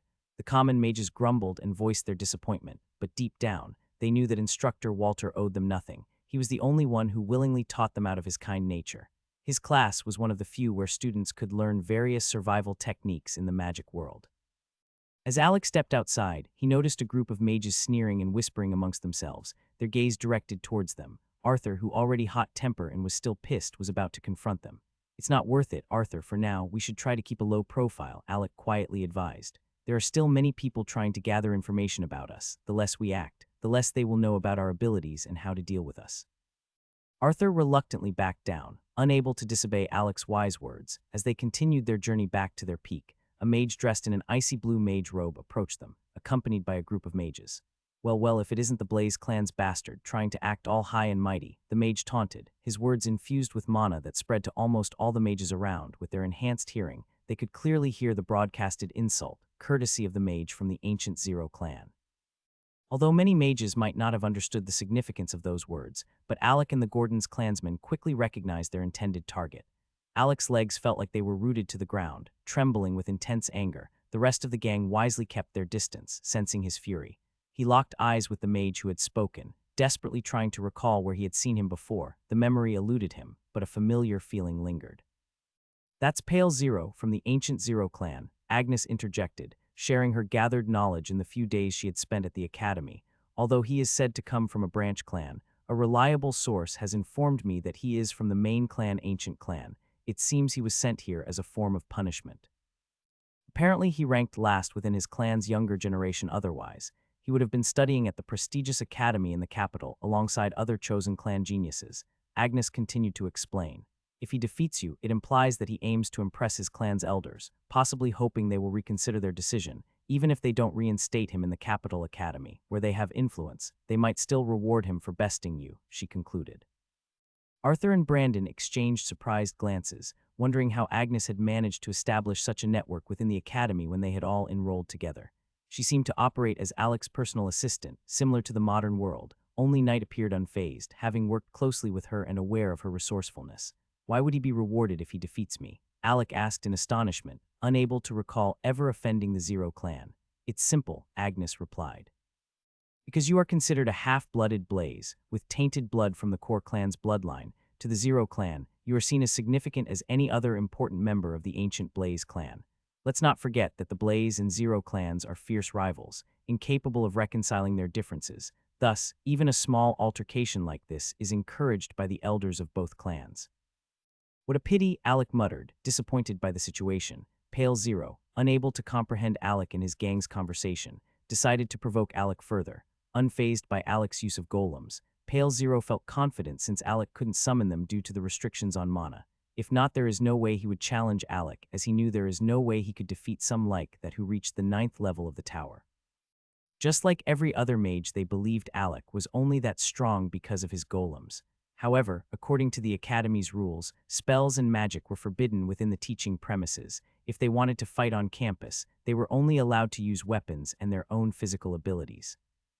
Just as I imagined, Alec is nothing but a coward, lacking the courage to fight back after being insulted. Another mage standing beside Pale interjected, attempting to add fuel to the fire. As he noticed Pale's satisfaction, he realized his intention was to provoke Alec further and incite him to anger. "That's enough, Arthur, Brandon, break their bones. If you feel your fists aren't enough, use your swords and leave them disfigured. Let them think twice before daring to speak against us," again Alec commanded with a sinister smile. "Agnes, Knight, stay out of this," Alec quickly ordered. Knight was about to protest, but when Alec cracked his neck to stare at him, he fell silent instantly. "They may be powerful mages with extraordinary abilities, but I don't believe they are much superior to us when our magical abilities are restrained. We will rely on our physical strength and battle techniques, honed from our experience in war, and we will break them," Alec declared.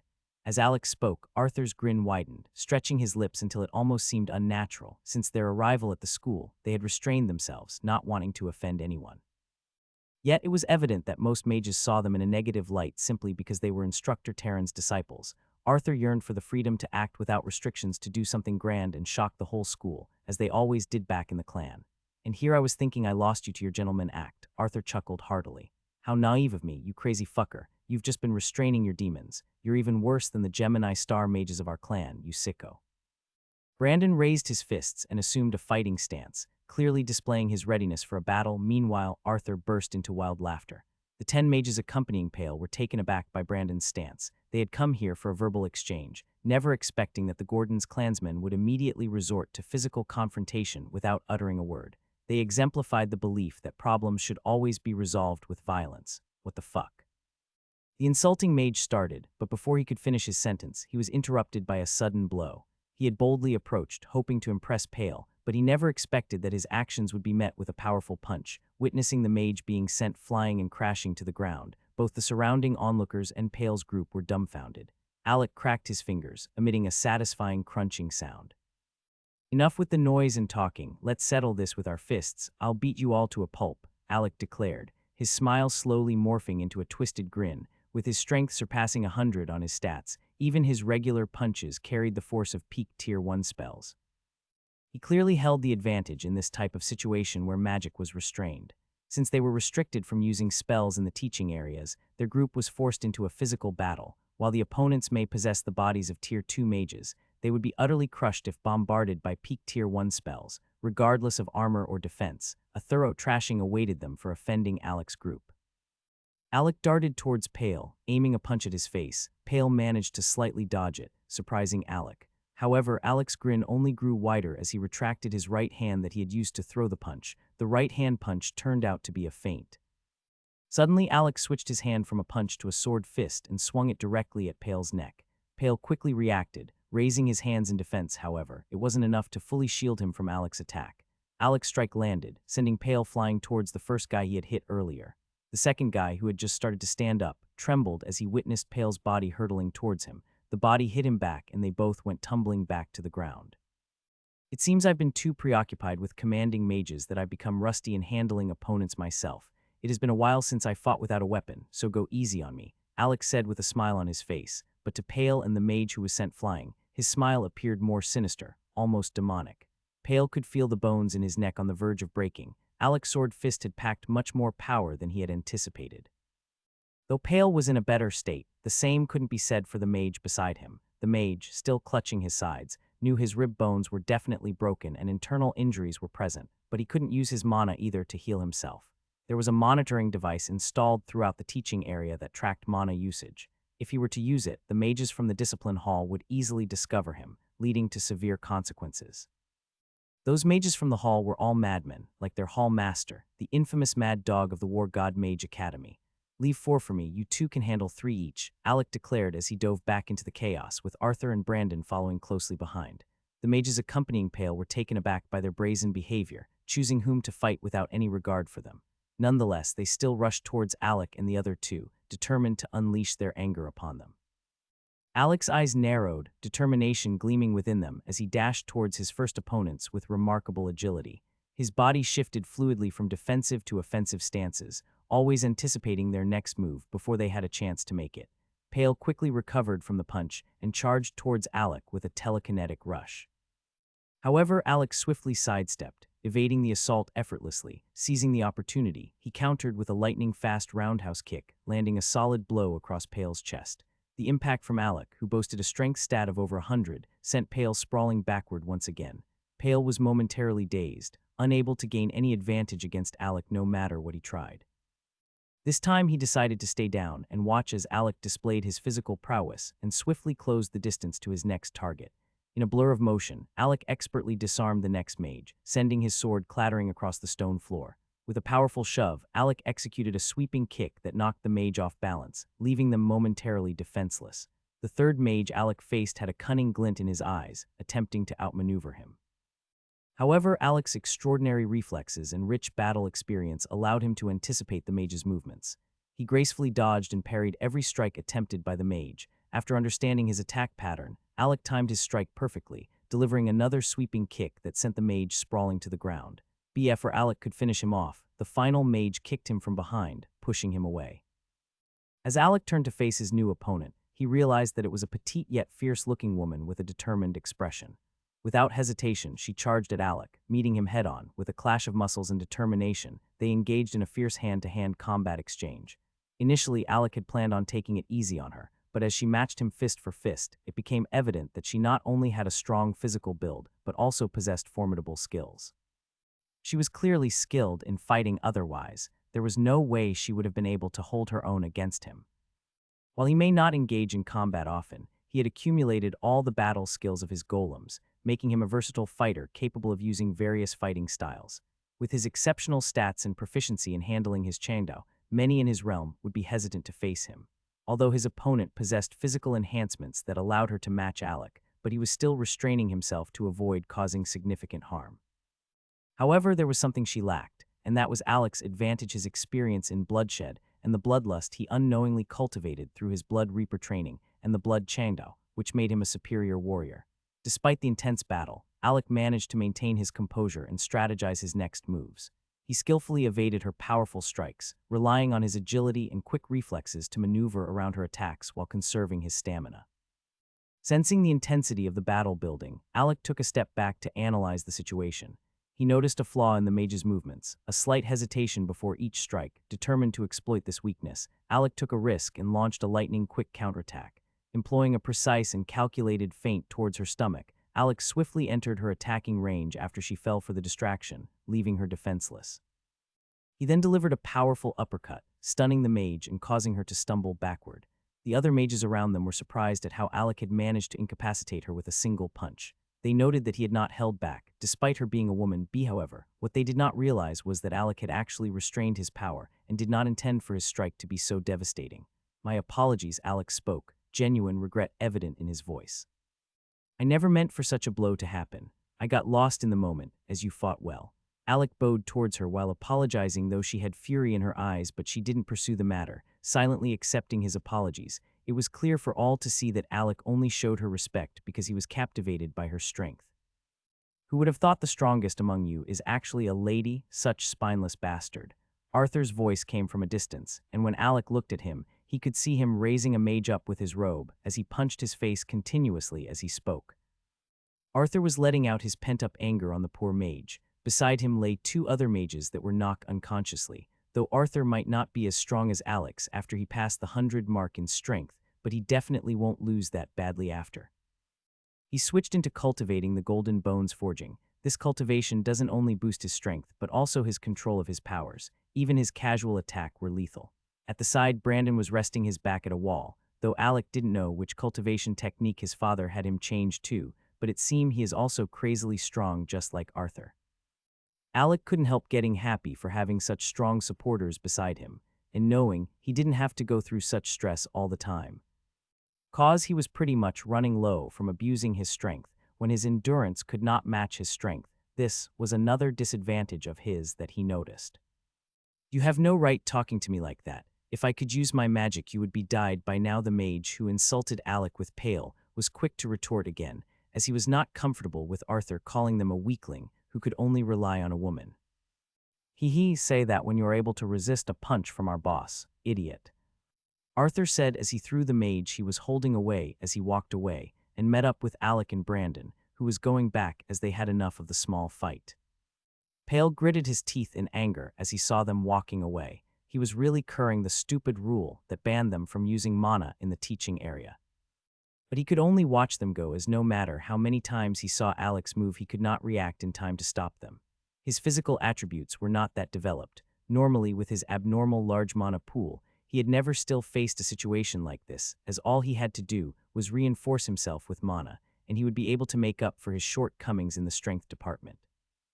And with his ice element, he could probably defeat anyone in the same realm as him at the War God Mage Academy, but he had lost to a Tier 2 while still having supports. He had not even lost this miserably when he was in his clan. "And where do you think you're going?" Just as Alec and the gang were about to exit the teaching premises, they heard another voice calling out to them. Alec couldn't help but facepalm himself, feeling tired of these interruptions. He wondered if he would ever get a chance to focus on his own cultivation without having to deal with people looking for a fight all the time just because he was more easier to bully than Beatrice. "I remember you," Alec said, pointing at Luca's blade who had blocked their path. "You were grouped together with that blue-robed idiot over there. If he lost so pitifully against me, what makes you think you would have any chance?" Alec wasted no time in mincing his words. He wanted to make it clear that he had no interest in getting tangled up with Lucas, who had a smug look on his face. "Don't compare me to a weakling, sure. He might have talent in utilizing his mana, but when faced with a dangerous situation, he'd be the first to die. He's still a greenhorn. On the other hand, I'm different." Lucas seemed determined to fight and challenge himself. Now that the person who he wanted to defeat has already been defeated, he felt he should aim higher and challenge himself. Alec could tell that Lucas was a battle maniac, but he had no desire to get involved with him. Before Alec could take a step forward, Brandon swiftly stepped in. He turned back and stared at Alec, saying confidently, "I got this." Confused, Lucas pointed his sword towards Alec, insisting, "But he's the one I want to fight." Brandon swiped his saber towards Lucas, sending a streak of red-colored chi that clashed with the sword, forcing it to move away from Alec. As a swordsman, you should know that pointing your blade at someone point-blank is not only provocation, but also an insult, Brandon explained. And when that someone is Alec, it's like disrespecting the whole Gordon's younger generations. So fight me instead. Let our blades determine who the best is. If you can defeat me, I promise to persuade Alec to fight you." Brandon said, and Lucas looked at Alec as if to confirm if he would truly step in. Alec nodded his head, relieved that Brandon had taken on the burden. It was nice to know he wasn't alone and that he didn't have to face every problem that arose by himself. "Shall we start then?" Brandon asked, unveiling his humming and vibrating saber, which seemed eager for action. Without waiting for an invitation, Lucas lunged straight for Brandon, swinging his great sword effortlessly with just one hand. Alec couldn't help but be surprised by Lucas's casual handling of such a heavy weapon. Brandon quickly responded by parrying the strike with his saber. As soon as Brandon parried the strike, he realized he was being pushed back. He frowned when he noticed the line of footprints on the ground, clearly showing his loss in a contest of strength against Lucas. But Brandon was not one to be discouraged by such an easy defeat. He gathered his courage and charged towards Lucas. Lucas sent casual strikes towards Brandon, testing his abilities. Brandon, in turn, found ways to evade the attacks, using the opportunity to observe Lucas's movements. He circled around Lucas, parrying and dodging, trying to find a weak link in his opponent's stance and sword art. However, even the weak link seemed to constantly change, giving Brandon no chance to land a fatal blow. "Boring," Lucas exclaimed. "Kai swipe." Suddenly, Lucas grew tired of the cat and mouse game with Brandon. He displayed a set of incredible foot techniques before thrusting his sword forward. Brandon's danger sense began to blare as he found himself on the receiving end of the attack. However, in that moment, he remembered a saying his father always told him: in every hardship, an opportunity door opens up. He started to notice the weak links he had been unable to lock onto earlier. He understood that Lucas launching such an attack meant his opponent was now vulnerable in terms of defense. Although Brandon had no idea how Lucas was able to generate such powerful energy for his attack, he wasn't about to let this opportunity slip away. He dashed towards Lucas's sword, causing Lucas to flinch at the unexpected turn of events. However, Lucas quickly regained his composure, being a seasoned warrior unlike the Mages and Pales group. Clang! Brandon's saber clashed with Lucas's sword, but instead of what Lucas was expecting, Brandon let go of his saber the moment they clashed. Letting it fly back, Brandon knew he wouldn't be able to best Lucas in that way. He immediately ducked and threw an uppercut straight for Lucas's jaw.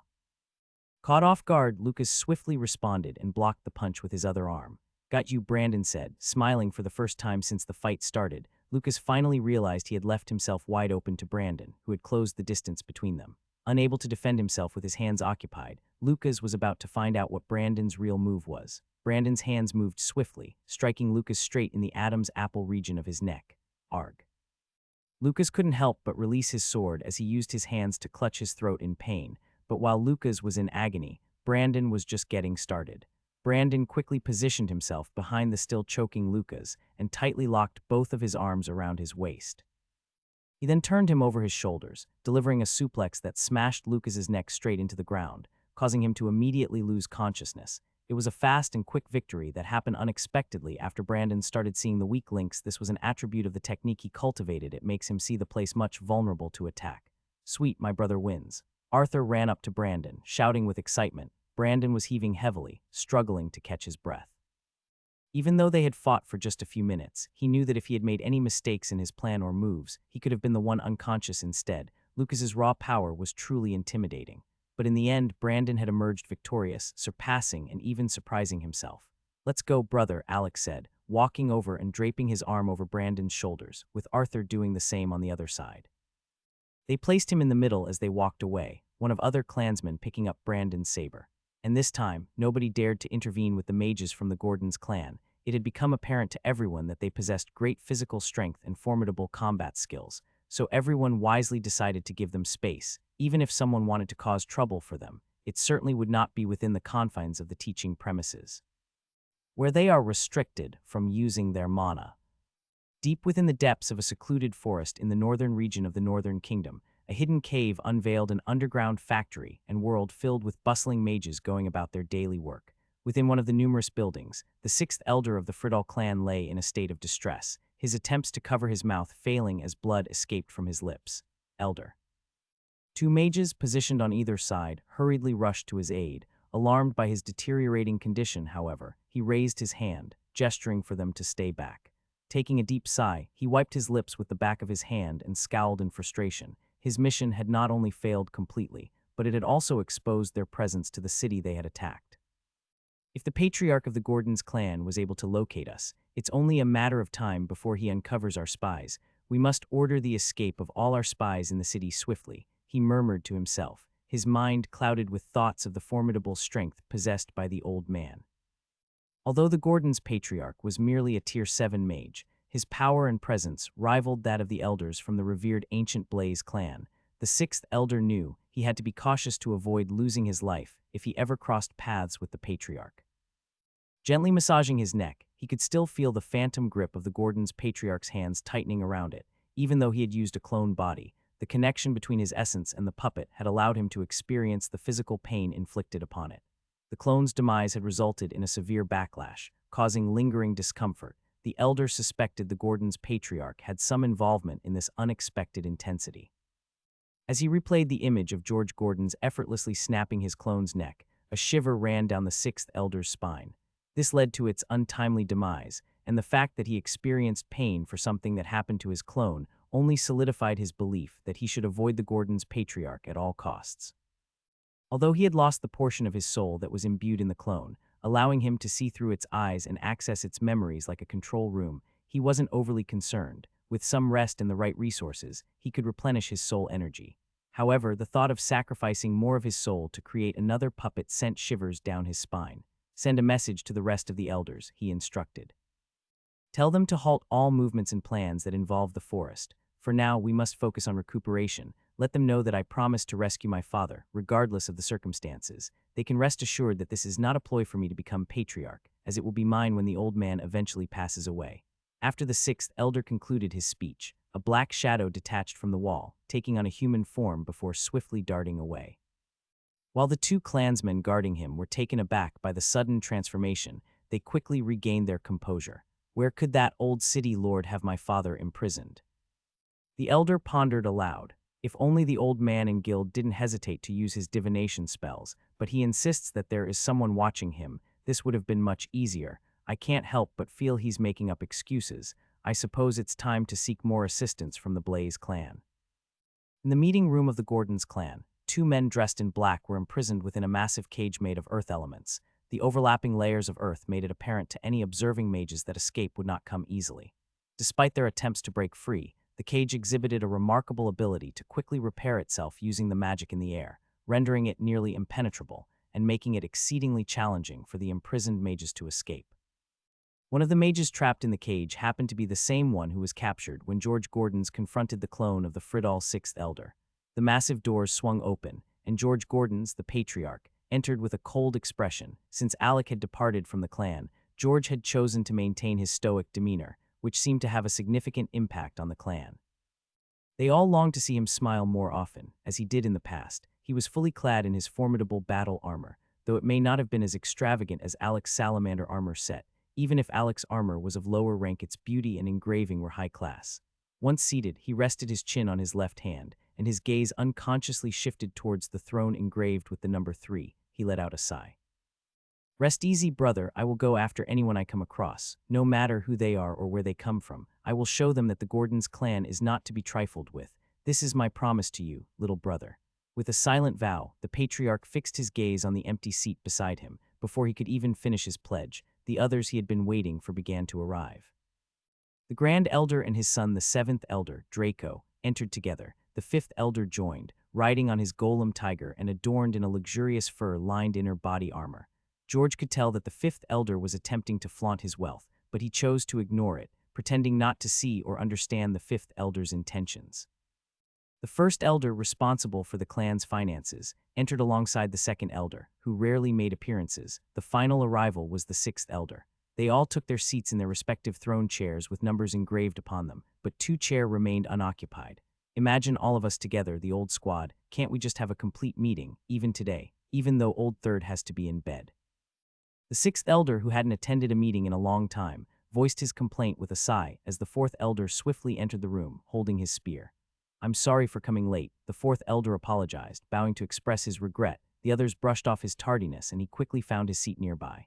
Just as he sat down, the patriarch, who had kept his eyes closed throughout, finally opened them and directed his gaze towards the two men still trapped in the earth cage. Now shall we begin the interrogation, the patriarch declared, his voice evoking fear in the men inside the cage. Wait, before we begin, how were you able to even catch them in the first place? I thought these assassins were trained to kill themselves if they ever get caught or something like that. The voice of the fifth Elder interrupted the patriarch, drawing his attention. He turned to his brother with a frown, but realized he had a genuine expression on his face. It became clear that he wasn't teasing or playing games. He was genuinely curious about this matter, even though they were in the midst of something important. Sighing, the patriarch decided to answer the question. That one there, the patriarch pointed to one of the black-clad individuals inside the cage. He sneaked into the clan during the wave of demonic wolves. I had planned to join the rest of you when you went to resist the wave, but one of my sentries detected an unusual mana fluctuation in the clan. Though it was faint, I was still able to pick up on it, indicating that someone had bypassed all our guards and found their way into our clan. I was pressed for time and really wanted to go face the beast wave, leaving the intruder issue for someone else. Luckily, I was the last one to come out and defend against the wave, so I decided to take care of the intruder first before joining you all. After a thorough search, I managed to trace the man to the dungeon of our clan. His first action upon seeing me was to attempt to kill himself. Witnessing this, I realized that whoever he was, he had valuable information about our clan. I quickly immobilized him and removed the poison from his jaws while also questioning him. However, he remained tight-lipped until I took him to the Marlin clan. Wait, you mean you went to the Vision clan's branch? As far as I know, they never help anybody, the second clan member interjected. Yes, I did go there, the patriarch confirmed. Their patriarch owes me a favor, and I exchanged it for unraveling the past few days' memories of my captive. That was when I discovered that they were planning to meet up somewhere in the city. I felt like it was finally my chance to catch that cunning fox, but who would have thought he came prepared with a clone body, so I was only left with the other man. The patriarch concluded his explanation, his hand moving towards the second captive whom he had obtained while trying to capture the sixth Elder of the Friddle clan. I can't believe he used a clone body. Are the Friddle clan really that rich, or is the person backing them so generous? The fifth Elder sneered at the thought of anyone spending money to construct a clone body for a mid-term clan tactic schemer. However, the other elders had a different perspective, especially the Grand Elder and the Patriarch. They were even more determined to kill the Friddle's sixth Elder and couldn't care less about the rest, as they saw them as nothing more than a minor threat, like a barking puppy. What we really need to discuss is whether the clone body was created with a special ability or if it was merely a resource. Creating such a body is no easy feat, especially within a short period of time, when it's being used to construct another person's body you are not familiar with. Even if they are being backed by a powerful entity or an ancient clan, I doubt they would be willing to spend such an amount on a subordinate clan, the Grand Elder chimed in. They had to accept the possibility that the sixth Elder had awakened a special ability related to cloning, which would make him even more dangerous if he continued to work from the shadows and let his clone do all the dirty work. No matter how many times they killed the clone, he would just backtrack slightly in his plans. As soon as he recovered and earned enough to create a new body, he could continue his malevolent ways. The looks on the elders' faces made the patriarch scowl. You all don't have to worry that much, don't forget. It isn't easy to construct a clone body, and even if it's a special ability, there might be a backlash every time a clone dies. Although I'm not sure how much it affects him, I made sure to trigger a mental attack when I attacked his clone. For now, we can rest assured that he'll be recuperating, the patriarch assured the others. What I want is for us to gather all the information we can from these two captives and lay an ambush for our friend, he continued, addressing the group, however. The Grand Elder frowned as he noticed the patriarch had not mentioned the city hall or the city lord even once. Don't tell me you're not going to report and hand over these two to the city hall, the Grand Elder questioned immediately, and the patriarch looked at him with a smile on his face. My genius brother, as always, you're right on the spot. I'm not sending them to the city hall, he responded confidently. You know that's wrong, right? If they find out we kept this information from them, it could cause problems in the future, the Grand Elder expressed his concern. I don't really care about them anymore, not being able to provide me with the Friddle patriarch, after I was the one who apprehended him, infuriated me, and that old man who calls himself the city lord dares to threaten me because he wants to use the Friddle patriarch to increase his rank. He has no honor, the patriarch exclaimed, his frustration evident.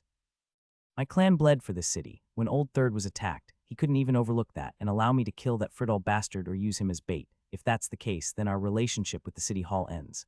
From this day onward, we'll shut our doors to them. They owe us a 5-month holiday from the Blood Moon Wars. If they ask why we're locking them out, we'll say we're still recuperating, the patriarch declared firmly. The scowl on the patriarch's face grew nastier as he issued his orders. George, you're cutting a bridge that you yourself built for so long. I don't care about that bastard at the city hall. He draw the line first, Old Sixth, I'm leaving these two in your hands. This meeting can't continue anymore. I would have loved to take them to the Vision Clan, but I've exhausted my favors with them. I can only leave them in your hands. Let me know if you find anything, the patriarch declared angrily before storming out of the meeting hall. The Grand Elder sighed, and the First Elder stood up as well. You can say all you want, but at the end of the day, he's still going to do what's on his mind. If it were any of us lying there, he would do the same. That's how much he cares about us. We just have to be here and make sure he doesn't lose himself to the coldness and anger in his heart, the First Elder explained, walking away. Though he had said it in general, everyone knew he was throwing jibes at the Grand Elder. Even though the patriarch of the Gordon's clan had not asked about Aurora, it was clear he was unhappy with the fact that the Grand Elder fought alongside someone whose clan might be responsible for the predicament of their third brother. Night entered the peak and quickly rushed towards the training ground where Alec and the rest had made their second home since joining the academy and being assigned under instructor Taryn. The moment he entered, all of their attention shifted to him, their eyes filled with anticipation and a deep curiosity that tugged at their hearts. They longed for Night to say something, anything, that could satisfy their insatiable desire for information they were waiting for. Come on, say something, your silence is driving me crazy, Arthur exclaimed, throwing a small tantrum in an attempt to pressure Night into revealing the news. Finally, Night broke the silence, though his words brought a sense of disappointment to their faces. They had hoped that this time would be different, that there would be good news, but luck was not on their side. It's negative, Night spoke, and a somber mood settled over them. Agnes had heard a rumor and asked Night to share it, believing it might be important for their group. The rumor stated that Instructor Walter and other selected instructors were being sent to a nearby city because the danger level of the space gate was expected to increase soon. They fear that if no help is provided, many lives will be lost, so the Academy decided to send assistance until the capital can dispatch a special squad to handle the situation, Knight explained. Their sadness transformed into concern. They genuinely hoped that Instructor Walter and the others would survive whatever awaited them. Why must we be affected by someone else's battle? Why is the capital so incompetent that they fail to send help in time? Arthur complained, his frustration evident in his words. In response, Alec's hand swiftly met the back of Arthur's head with a resounding smack. Ouch, what was that for? Arthur exclaimed, rubbing the spot where Alec had struck him. What do you mean by someone else's battle? Are you that narrow-minded? There's only one battle here, and that is humanity against the creatures of the second dimension. Nothing else, and not only are we losing, but we are losing miserably, Alec replied firmly, his gaze filled with determination. Don't use our city's recent victories against the goblins to compare to all other battlefields. Our success is just a small fraction in the grand plan, and if those creatures from the second dimension ever manage to defeat that city, that is being defended, where do you think their next target will be? Tell Agnes to withdraw. There's no need to gather any more information. I have a bad feeling that something bad is about to happen soon. When it does, I would prefer if we are together so we can watch each other's backs, Alec said. Though the gang couldn't understand why Alec was in such a bad mood, they still carried out his orders. Normally, Alec never got this irritated, no matter what happened.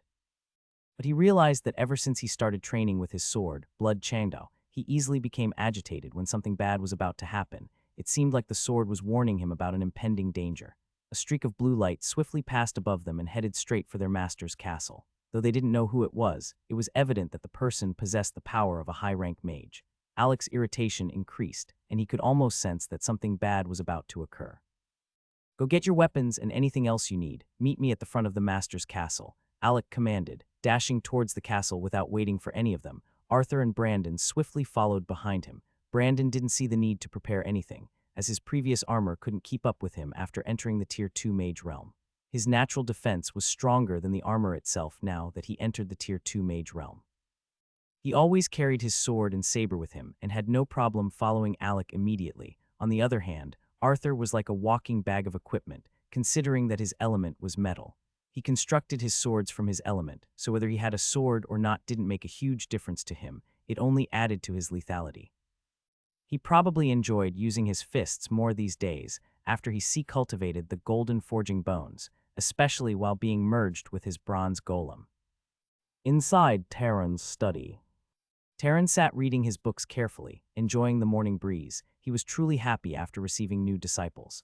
No matter how hard he tried not to get too emotionally invested, he couldn't help but like them. They displayed a rare type of unity and a hardworking attitude. Just as he was enjoying his morning tea, brewed and left for him by Agnes, he felt a strong surge of magic heading towards his location.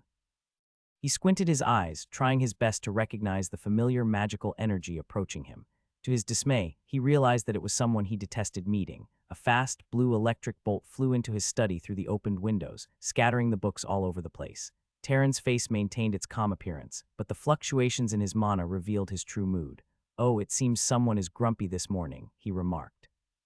The blue electric bolt transformed into a middle-aged man in elegant attire, wearing an instructor badge on his chest, proudly displaying his rank as a great instructor. "Don't you know how to knock? If you plan on barging in, at least use the door," Terran asked, unfazed by the man's rank and show of strength. "Tusk, Terran, still irritated about your little books I see, so predictable." "Well, I guess I better deliver my message quickly. Terran, your presence is required at the Latvia City battleground. Things have gotten out of hand as the space gate counting have risen, and the school feels it would be much safer to send a mage with significant destructive power," the middle-aged man stated, but Terran's face already displayed a frown. "Can't that be changed? I've been going to war for a long time now with no long-term rest. The Academy has a lot more newly promoted Tier 8 mages. Why not send them? Why does your father's faction always target me?" Terran questioned, growing frustrated. Terran's words cut through all the deceit, as he already had an inkling that someone was behind the issue of him leaving the Academy. The middle-aged man in front of him only smiled arrogantly, neither admitting nor denying anything. "I don't care what you think, but it has already been decided that you will be going to war again." "Don't worry, I will take care of your disciples properly," the man declared. Terran almost burst into a fit of rage, his anger mounting as he disappeared from his location and reappeared instantly in front of the middle-aged man before he had a chance to run. He tightly gripped the mage's collar as he made his threats. "Don't you dare even think of hurting my disciples," Terran seethed. The man chuckled, still unfazed. "Don't be so impatient, my friend. This is going to be fun. Just make sure to come back alive." The man quickly vanished in a bolt of electricity the moment Terran's grip on his collar loosened slightly. Terran gritted his teeth and tightened his fist. He didn't want to go, but he could never disobey the orders that have been signed using the Academy seal. He swiftly left the study, mentally preparing himself to go to war once again. When Terran emerged from his castle, he was taken aback to find the entire gang waiting for him at the door. A sigh escaped his lips as he took in their presence. As he changed into his beast armor, he contemplated the best excuses he could come up with to deceive his new students about his departure. He hadn't even had the chance to teach them anything yet, but as he locked eyes with Alec, he knew that all the lies he had fabricated were pointless. Alec was far too intelligent to be fooled by such falsehoods. After observing Alec and the rest of the group, Terran realized just how special they all were and how much respect they held for Alec as their leader. Inspired by their admiration, he decided it was time to be honest. However, before he could utter a word, Alec beat him to it. "How long do you think you'll be gone?" Alec questioned, his eyes lacking the innocence one would expect from someone who had just turned 15 a few months ago. "I can't say for certain, but I believe I'll be away for a while, so I have a favor to ask of you. Can you help me take care of my responsibilities and watch over your brothers and sisters? I know it's my job, but please forgive your inadequate master for his inability to fight the system. Considering my current weakness," Terran lamented, placing his hands on Alec's shoulders. "You don't have to tell me twice, that's my responsibility. No one will be able to harm them without having to go through me. And if anyone does hurt them, I will exact revenge tenfold," Alec declared fiercely, his eyes blazing with determination. Terran nodded in acknowledgement, while Arthur's temper flared. How can you say your strength is low, Master? I truly respect you and find you incredibly strong. It's not every day we come across a Tier 7 mage who can hold their own against a Tier 8 mage, Arthur interjected, showering Terran with compliments in an attempt to make him realize his own worth. Terran simply smiled warmly as he stepped forward and placed his hand on Arthur's head. Ouch, Master, Arthur exclaimed, rubbing his head. Terran chuckled and continued ruffling Arthur's hair, unfazed by his complaints. You mischievous boy, Terran laughed. Do you think it's special to find a mage who can fight a Tier 8 mage? Nah, not really. The Academy has up to 30 Tier 8 mages. All they need to do is gang up and beat the hell out of me.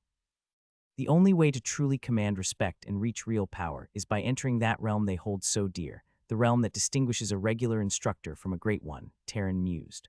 Although I don't have much to offer you as I leave, I believe this will be of some help. I came across this metal element skill in a ruin, and even though I don't possess the metal element, I've kept it until I found someone worthy. It seems to suit your personality, Terran explained, revealing a golden-colored skill tome from his storage ring and placing it in Arthur's palm. Alec peered over Arthur's shoulder and read the name of the skill, Dance of Metal Blades. The temptation to open it and start learning immediately was strong, but Arthur restrained himself. Meanwhile, Terran moved, and a large bag appeared in his hand before he let it drop to the ground. Bang. The heavy bag made a loud noise as it landed, causing the entire gang to shiver. Terran smiled nervously at Alec and spoke. These are the iron bracers I used when I was growing up. I always had two in my hands. You can decide how you want to use them and adjust them as you see fit. If you truly want to use them, that is, I haven't had any disciples whom I feel would greatly benefit from them. However, I've noticed that your physical powers seem to exceed what your body can handle, resulting in a lack of balance in your strength control and quick exhaustion.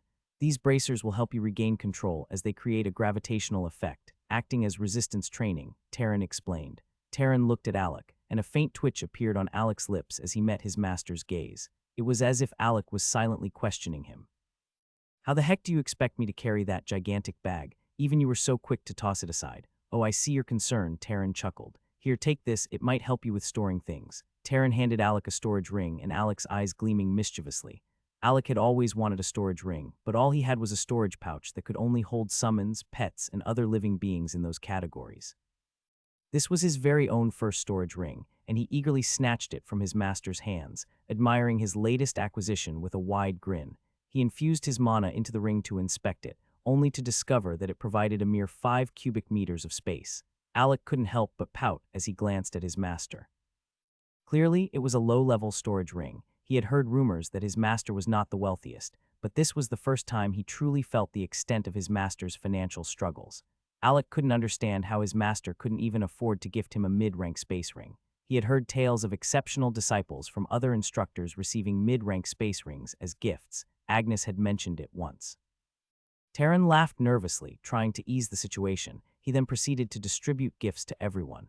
Agnes received a wand that enhanced the power of her water-based spells, while Brandon received a brand new Tier 2 armor. Terran even made sure to give the knight a dark element skill tome.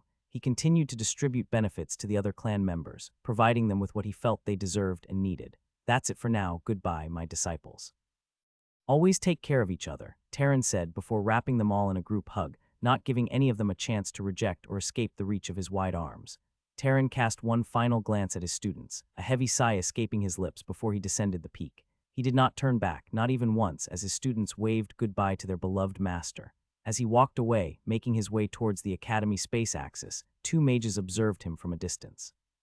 One of them was the Lightning Mage, who had previously informed Terran about his deployment, and the second mage had a fog covering his face.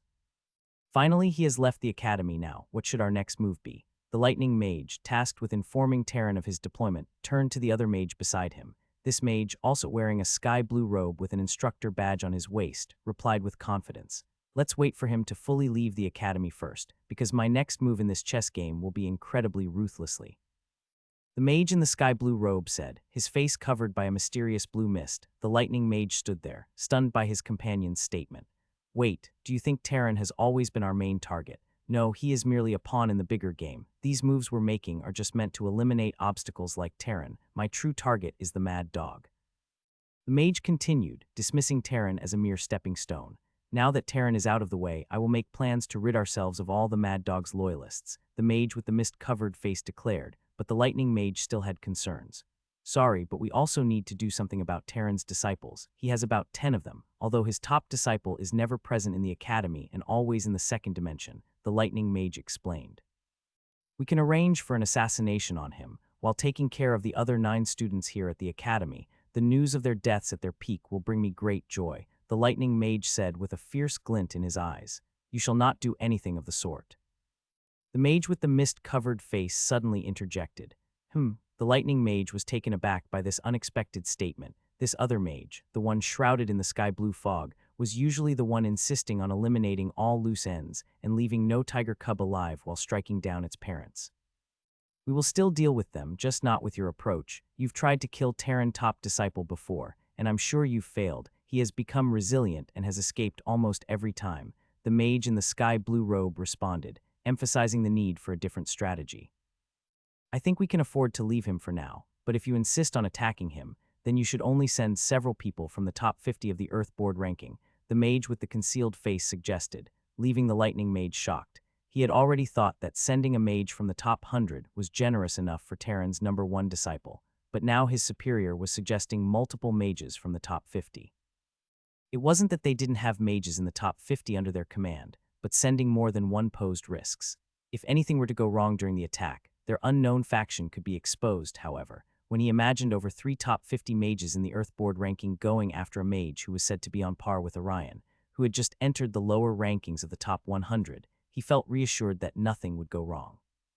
He could only assume that Terran's #1 disciple would meet his demise, but what about the rest of Terran's disciples? We can't leave them alive. If we do, I fear that Mad Dog might recruit them if they lose their master and senior. The lightning mage voiced his concerns. The mage with the concealed appearance put a hand to his chin, deep in thought. Send them to the second dimension and ensure they encounter an attacking squad. Find a way to make them lost there, so they become sitting ducks waiting to be killed, the concealed mage suggested. The lightning mage's face showed shock as he looked at the hidden figure. But, they are only tier 2 mages and haven't even received special lessons about the space passage. If I'm not mistaken, the minimum recommended realm has always been tier 3 peak mages, the lightning mage protested. Don't worry about all the protocols. Just do what you're meant to do and help me pass them through the space passage leading to the Orc City's coordinates. I will ensure that you face no obstacles in getting them through, the concealed mage affirmed, assuring the lightning mage that everything would be taken care of.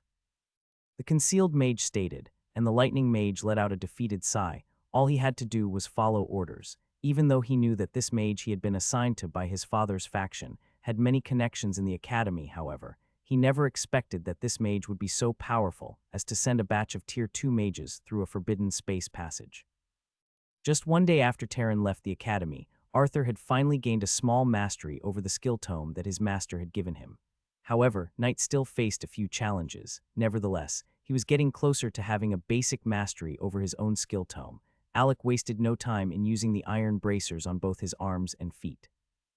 Even with the lowest weight setting on the iron bracers, Alec felt an immense amount of pressure, equivalent to experiencing 10 times gravity. Although wearing the iron bracers caused him extreme discomfort, his master had assured him that it would help resolve his power control problems, so he decided to give it a try. The whole group was on their way to the announcement board, hoping that Instructor Walter had returned and would continue his last class.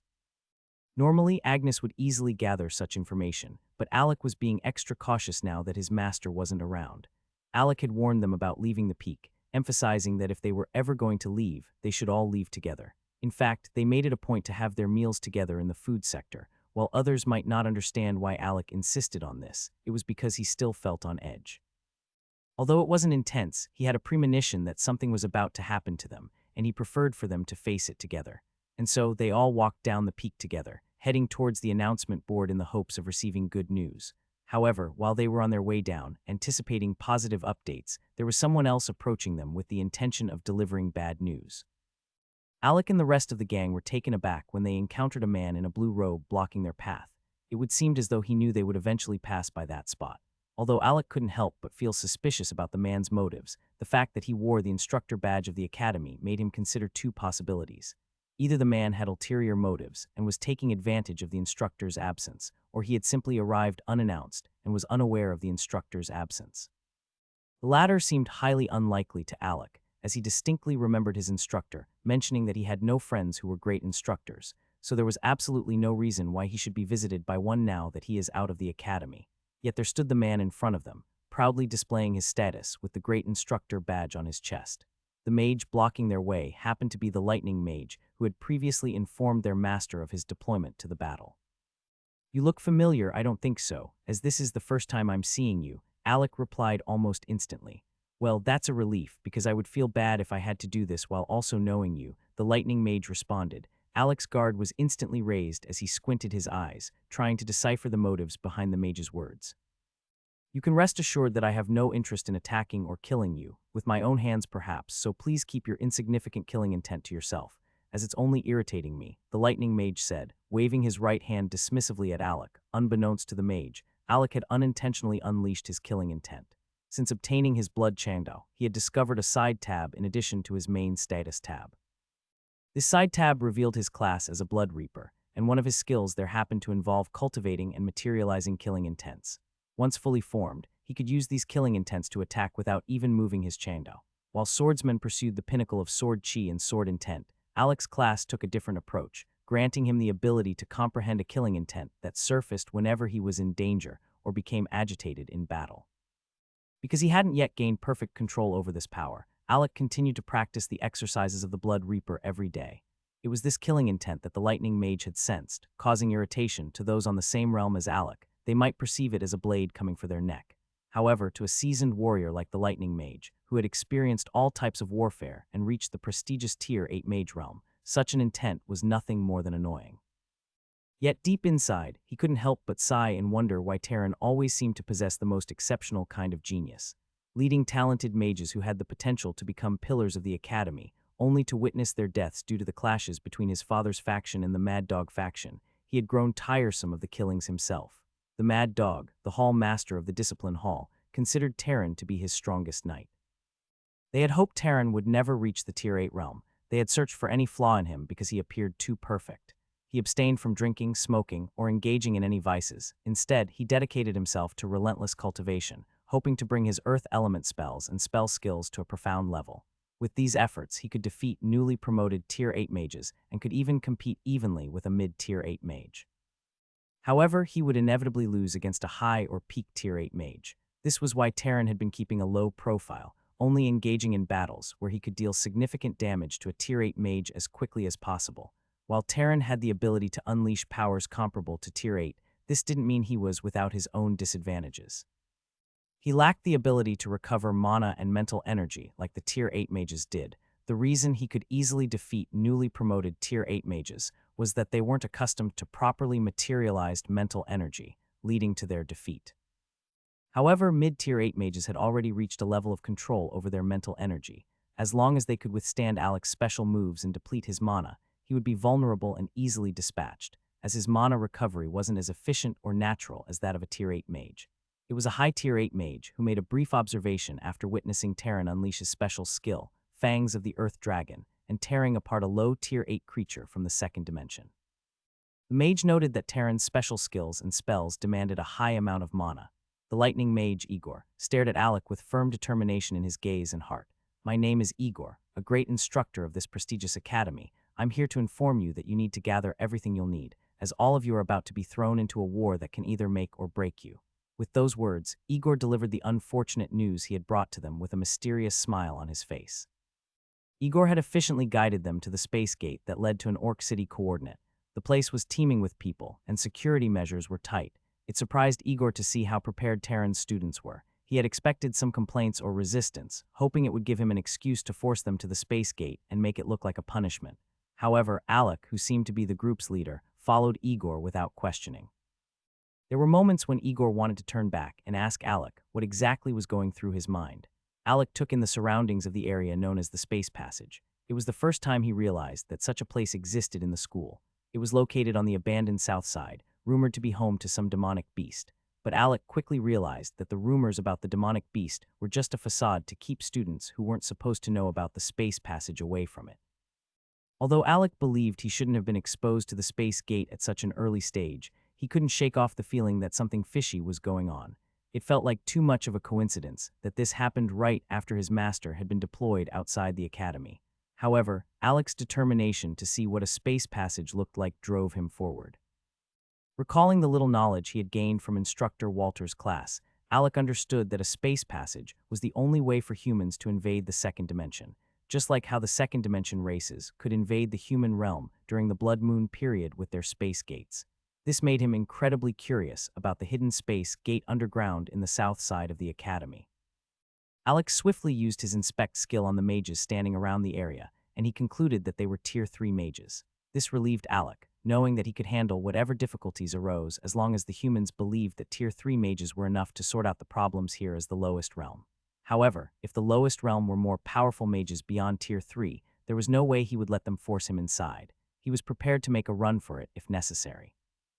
As Igor approached the swirling portal in the middle of the heavily guarded area, two mages standing by the side stopped him. The one on the right used his mental energy to pass through their bodies, while the one on the left checked their badges to ensure they weren't fake. Alec always felt uneasy when someone tried to inspect him with their mental energy. What? A Tier 2 mage? How dare you bring a group of Tier 2 mage to the Abyss realm? Are you trying to get them killed? Even Tier 3 mages are nothing but cannon fodder for scouting. The mage who used his mental energy to examine them complained. But before he could say more, Igor raised his hand. Igor held up another badge, one that he had obtained from the mysterious mage who concealed his face in fog. The moment the mage saw the badge, he immediately quieted down. Alec noticed this small action and realized that anyone who wanted to mess with them or bring them here must hold a high position of power. After you, Igor said, stepping aside and motioning for Alec and the rest to enter the portal. Alec, do we really need to do this? Kelvin Gordons, one of the 4 mages studying with Alec in the academy, couldn't help but question Alec's decision. He was typically timid by nature, and his fear was becoming increasingly apparent. Never question the leader, just follow orders. Arthur quickly turned back and replied to him, as his face looked fierce though even he was a little scared, but he had some type of blind faith in Alec, that as long as they were together, they could face anything together. And this was the effect that Alec had with them due to the constant miracles and winnings they had whenever they were with him, no matter the odds. Alec turned back to look at Kelvin. Trust me when I say this. I would try my utmost best to make sure that every one of us come out of that portal. I'm not sure how we are going to do it. Even if we have to hide as cowards, I won't mind as long as we come back alive. Alec said to him as he placed his hand on his shoulders. The firm look on Alec's eyes seems to fill Kelvin with hope. He never thought he clenched his fist as he looked at Alec. Alec turned back as he planned to walk into the portal first, but he heard a voice straight in his mind. Quite a good brainwashing skills you have there. People like you are the one who have ability to lead a squad. For him to have such faith in you, it's clear he holds you in high regards.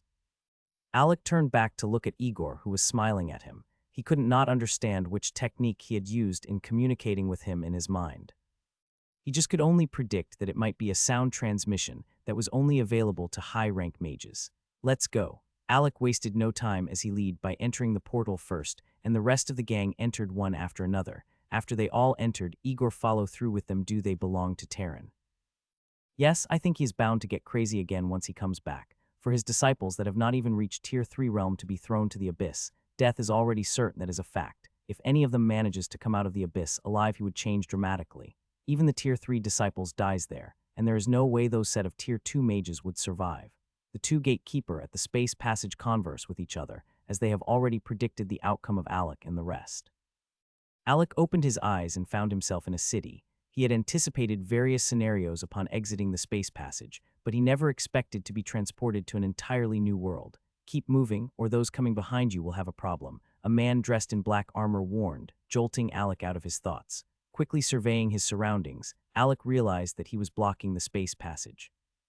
Stepping down from the passage, Alec noticed several others dressed in identical black armor, resembling a military unit. It seemed they had caught the attention of the armored men with their sudden appearance. Finally, I'm out. I almost puked inside that space tunnel. Arthur's familiar voice rang out. Alec turned toward Arthur, a smile forming on his face as he motioned for him to come down quickly. One by one, the rest of their group materialized until they were all present. The men in black armor, armed with spears and shields, looked at them with surprise and curiosity. It was clear they were wondering how a group of students who hadn't even reached the Tier 3 mage realm were allowed to enter the Abyss realm. Hey kids, are you sure you passed the inspection at the gate? Did those two grumpy men let you through with your cultivation level? The leader of the black armored group stepped forward, removing his helmet as he spoke. Alec caught a glimpse of his face for the first time. The man was actually handsome, but his fierce aura overshadowed any handsome vibes he could have emitted. Of course they did, and I think you should mind your own business, city captain, after all. Your duty is only to watch the entry gates and nothing else. Igor's voice resounded as he walked out of the space tunnel. With his elegant demeanor, Igor's statement further cemented Alec's belief that the black armored men were indeed some sort of military unit. Great instructor. We greet you, the leader of the black armored guards, known as the city captain, was the first to bow and knelt on one leg as he greeted Igor. Though Alec knew that the great instructor was highly respected, this was the first time he had witnessed such behavior. It felt as though he was no longer in an academy, but rather a massive military camp, where the hierarchy really mattered. Come, let me brief you all on some things and help you settle down for business, Igor said, walking ahead with his hands behind his back, exuding an air of superiority. Alec and the rest quickly caught up with him as he led them to a building. They arrived at the entrance gate adorned with the bold inscription, War God Armory. Along the way, Alec couldn't help but notice the numerous Tier 3 mages with his insight skills. Many of them wore beast armors or guards armors, with student badges discreetly hidden. It finally dawned on Alec why, since his arrival at the school, he had only encountered low-ranking mages aside from the instructors. It was because those who were truly powerful had ventured into the space tunnel and entered the second dimension, also known as the Abyss Realm. Just as their world was called the Human Realm, Alec had learned this valuable information from instructor Walter's class. Who do we have here? A bunch of freshly recruited novices. A man sitting behind the counter of the building they entered remarked as soon as they walked in. I have come to register them and provide them with the basic armor given to first-timers, as they will be joining an upcoming attack mission soon for 5 days. Igor explained with a slight smile on his face. However, the man seemed to ignore his presence, his gaze fixed on Alec and the rest. It appears that you guys either messed with the wrong person or found yourselves in the wrong company for someone to want to kill you in such a manner, the short man commented. Old elder, I have a badge that authorizes me to bring them to the abyss dimension, Igor countered, not appreciating the old man speaking so openly. Oh, shut up, little boy, there's nothing you or your father's faction can do to me. I can talk to anybody I want, however I want. If you think you're worthy, let's go around and see if you can talk to my blade, the short man declared, his temper flaring. He extended his hand, and a large blade flew from out of nowhere and rested in his grip. The scene took Brandon by surprise. He looked at the sword and couldn't help but feel that it resembled his own saber and sword, except the aura surrounding the great sword in the short man's hand was incredibly heavy, giving off the presence of a wild demonic beast. That's not what I meant. Just go on with your duties, Igor quickly protested, waving his hand in defeat. Deep down, Igor knew he was wrong about Alec and the others. If the situation escalated, nobody would say anything, but they would still look down on him if they found out he planned to send a group of Tier 2 mages into war within the Abyss. Furthermore, he had been warned multiple times about a few people he should never offend, and this short old man was one of them. This man had been around far longer than Igor could even imagine. All Igor knew was that the man possessed a Tier 8 aura during their argument now, but nobody had ever seen him attack. Still, Igor chose to believe his father's words, as his father had always exercised caution. Considering he mentioned that you would be going on the attack, it means you would never be allowed to join a guard team. So tell me, boy, the old man continued, what do you plan to become? A free adventurer who roams the abyss, unfettered by anyone's restraints and reaping all the rewards for yourself, unless you plan to sell to the academy? Or do you plan to become a vanguard soldier and rise through the ranks of the academy army, to see if you have what it takes to become a general, with hundreds or thousands of other mages under your command? Though if you choose to become a vanguard of the academy, you might find yourself constrained by the knowledge of what's really going on, the short man said, gesturing towards Igor, who stood there, desperately trying to remain composed and keep his temper in check. It was proving to be quite challenging. The short man continued to disparage and speak ill of Igor, as if he wasn't standing right there. Igor deeply regretted choosing to handle this matter himself. He wished he hadn't put himself in this position and sent someone to do it instead. Alec and the gang exited the armory, their faces beaming with smiles. However, Igor wore a frown instead. Each member of the gang was clad in Tier 2 armor, except for Brandon, who already had a custom-made armor from his time in the clan, and Alec, who claimed he didn't need it. In addition to that, the old short man behind the counter kindly explained a lot about the Abyss Realm to them, including the surrounding villages and places they should avoid. He informed them that the region under the Academy's control was mostly ruled by the Orcs races. The city they were in had been constructed by humans to safeguard the space passage and defend against various races attempting to seize control and close it down.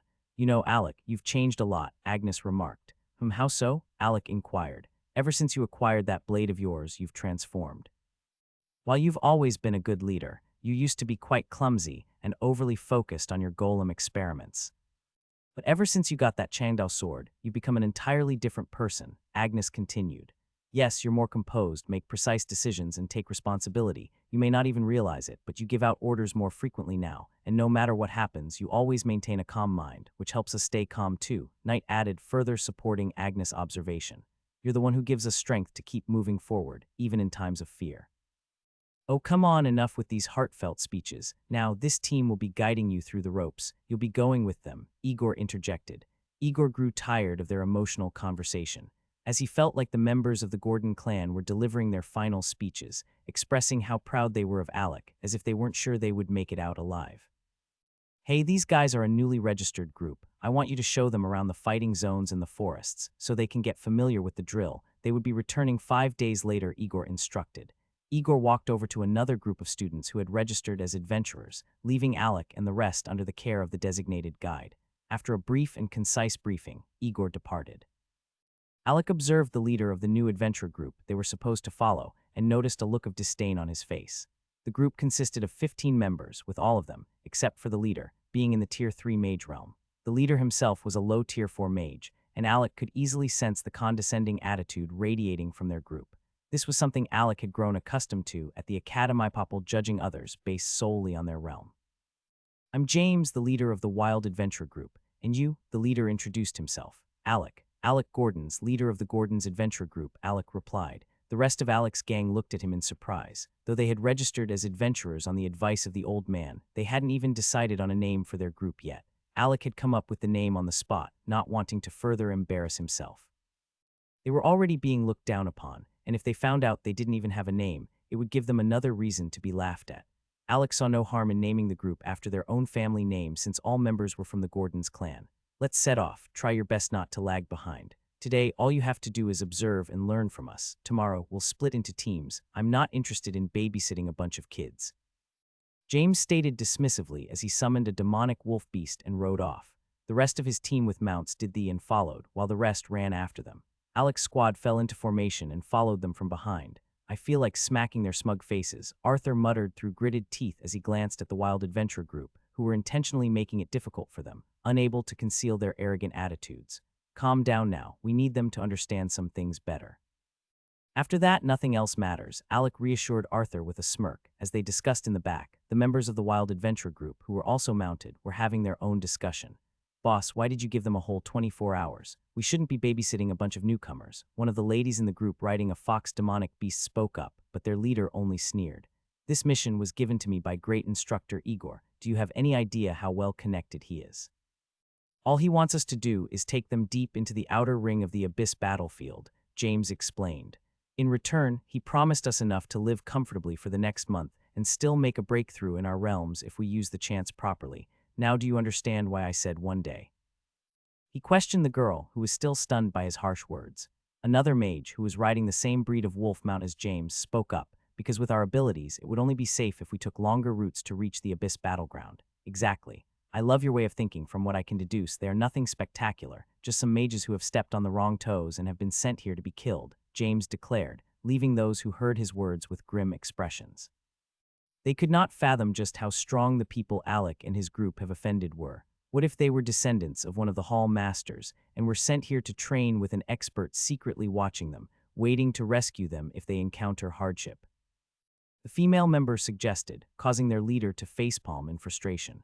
Grow up and stop being naive, girl. It's clear that no Hall Master would ever send their descendant to such a forsaken place for training. They have other special places for that. If they ever dared to send their clan's geniuses here before they even grew up, they would only end up dead, leaving their clan with no proper heir for the next generation. That's why I believe these mages following us have been considered dead, James concluded, his explanation carrying a tone of authority. He took another glance back to see the Gordons' clansmen who were completely absorbed in watching everything as they passed by the streets. Meanwhile, mages on the roadside hawked their beast crystals and power stones, and the city guards marched in their oppressive black armor with long spears. The whole city, which appeared to be heavily military-based, fascinated them. Their curiosity piqued, even for Alec, who tried his best to survey the area properly. Despite having the nice short man at the armory explain it to him multiple times, experiencing it in person was still a nice change. They were able to pass out of the city after showing their badges at the city gates. Alec had been surprised at the number of mages stationed there. Even way back in Estonia City, there were not as many city guards stationed to watch over the city. He also noticed that their badges had been changed since they gave them to that old, short man. The man had registered them as adventurers, and on the back of their badges, there was an ancient engraving that Alec couldn't understand. For now, he chose to put it aside and focus on the journey ahead. After they left the human city, even the wild adventure group started riding at a slower pace, allowing Alec's group to catch up with them. Despite catching up, there was still an invisible gap between them. Alec sensed a very intense killing intent directed towards them ever since they entered the wild. Being perceptive of such feelings, Alec quickly realized that they might have already been marked by an enemy. He gathered his group and warned them to stay alert. "We are about to enter the orcish forest now. Don't be afraid, as we have been here countless times. There are a lot of valuable things to be stolen and acquired from this forest, as long as you have the strength to get them," he reassured. "And don't worry, as long as we avoid some important and dangerous areas in the forest, we won't attract any enemies that are beyond our abilities. We should be able to reap some rewards," James added arrogantly. Alec, however, looked at his group, his eyes filled with warning. As they cautiously stepped into the dense forest, a sense of foreboding settled over them like an invisible shroud. The towering ancient trees, standing there for who knows how long, cast long, eerie shadows over them. Their gnarled branches reached towards the ominous sky. James' group gripped their weapons tightly as they started cutting through the bushes with precision, scouting ahead. "Spread out," James ordered. With each step Alec took, there was the soft crunch of fallen leaves underfoot, and the rustling sound of unseen creatures scurrying through the undergrowth. As they ventured deeper into the expanse, the dense bushes closed in around them, forming an impenetrable thicket that concealed an unknown danger lurking within. The air grew heavy with the scent of damp earth and decaying foliage, mingling with the distinctive musk of orcs.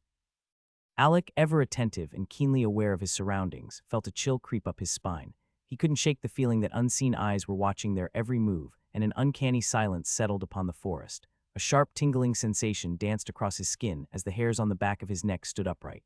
Suddenly, a wave of malevolent energy washed over them, unmistakably brimming with malicious intent. "Stop, prepare for battle." James was the first to notice something unusual in the bushes, calling for his team to quickly form a small formation around him. Alec's heart pounded in his chest as he exchanged a tense glance with his companions, their expressions reflecting his unease. Whispers filled the air as a large orc darted towards one of the mages in James' group, swiftly beheading the mage with a great axe. The blood spouted onto the orc's body as he smiled maliciously. "Kill them all." The orc with the great axe ordered, and orcs started emerging from all corners of the forest, blocking all escape routes. In that moment, Alec realized why he had felt uneasy even before entering the forest. There had already been orcs lying in wait, ambushing them. When he looked at the orcs standing before them, memories of his test in the 9th level of the tower flooded his mind. And he realized that the 9th level of the tower had tested students due to one of the space passage coordinates under the control of the academy. The orc with the great axe standing before them was a sub-captain orc, and Alec was incredibly familiar with the engravings and tribal tattoos on his body. Having encountered his kind before at the test, Alec felt that this sub-captain didn't have up to 1,000 orcs under his control. As there was no conceivable way to hide 1,000 orcs at the entrance of the forest, Alec swiftly summoned Magneto and other golems to encircle his clansmen. He understood that the shaman accompanying the sub-captain was often cunning and would exploit the chaos to launch surprise attacks. "I'll kill you," James declared, his fury ignited by the loss of his comrade under his watch, and the mounting presence of orcs only fueled his determination. In the dense and shadowy forest, the clash of metal reverberated through the air as James gripped his great sword tightly. He faced off against the enraged orc sub-captain, his every breath seething with primal rage. Stray beams of sunlight pierced through the towering trees, casting fleeting light upon the chaotic battlefield. The sub-captain let out a bellowing war cry, boosting the morale of the orc soldiers as he charged at James, recognizing him as the strongest mage amongst their group. His massive great axe raised high, ready to strike. James, unyielding, focused his energy, channeling the power of the wind through his body. As the sub-captain swung his great axe down with unrestrained force, James swiftly dodged to the side and countered with a swift strike infused with wind. The sub-captain snarled as the winds buffeted him, yet his sheer strength allowed him to withstand the assault. Undeterred, he lunged forward with surprising agility, closing the distance between them, and launched a horizontal swing of his great axe, aiming to overpower James. Despite his best efforts, James found himself locked in a fierce struggle, his sword straining against the brute force of the sub-captain's great axe. With a mighty roar, the sub-captain pushed James backward, causing him to stumble momentarily. Seizing the opportunity presented by James' temporary loss of balance, the sub-captain pressed his advantage, launching a flurry of attacks, displaying a level of agility unexpected for his hulking size. He delivered swift and powerful strikes, forcing James to constantly retreat, his defense slowly crumbling under the relentless assault. James fought back with every ounce of his strength, infusing wind elemental magic into each sword strike, trying to counteract the sub-captain's overwhelming might.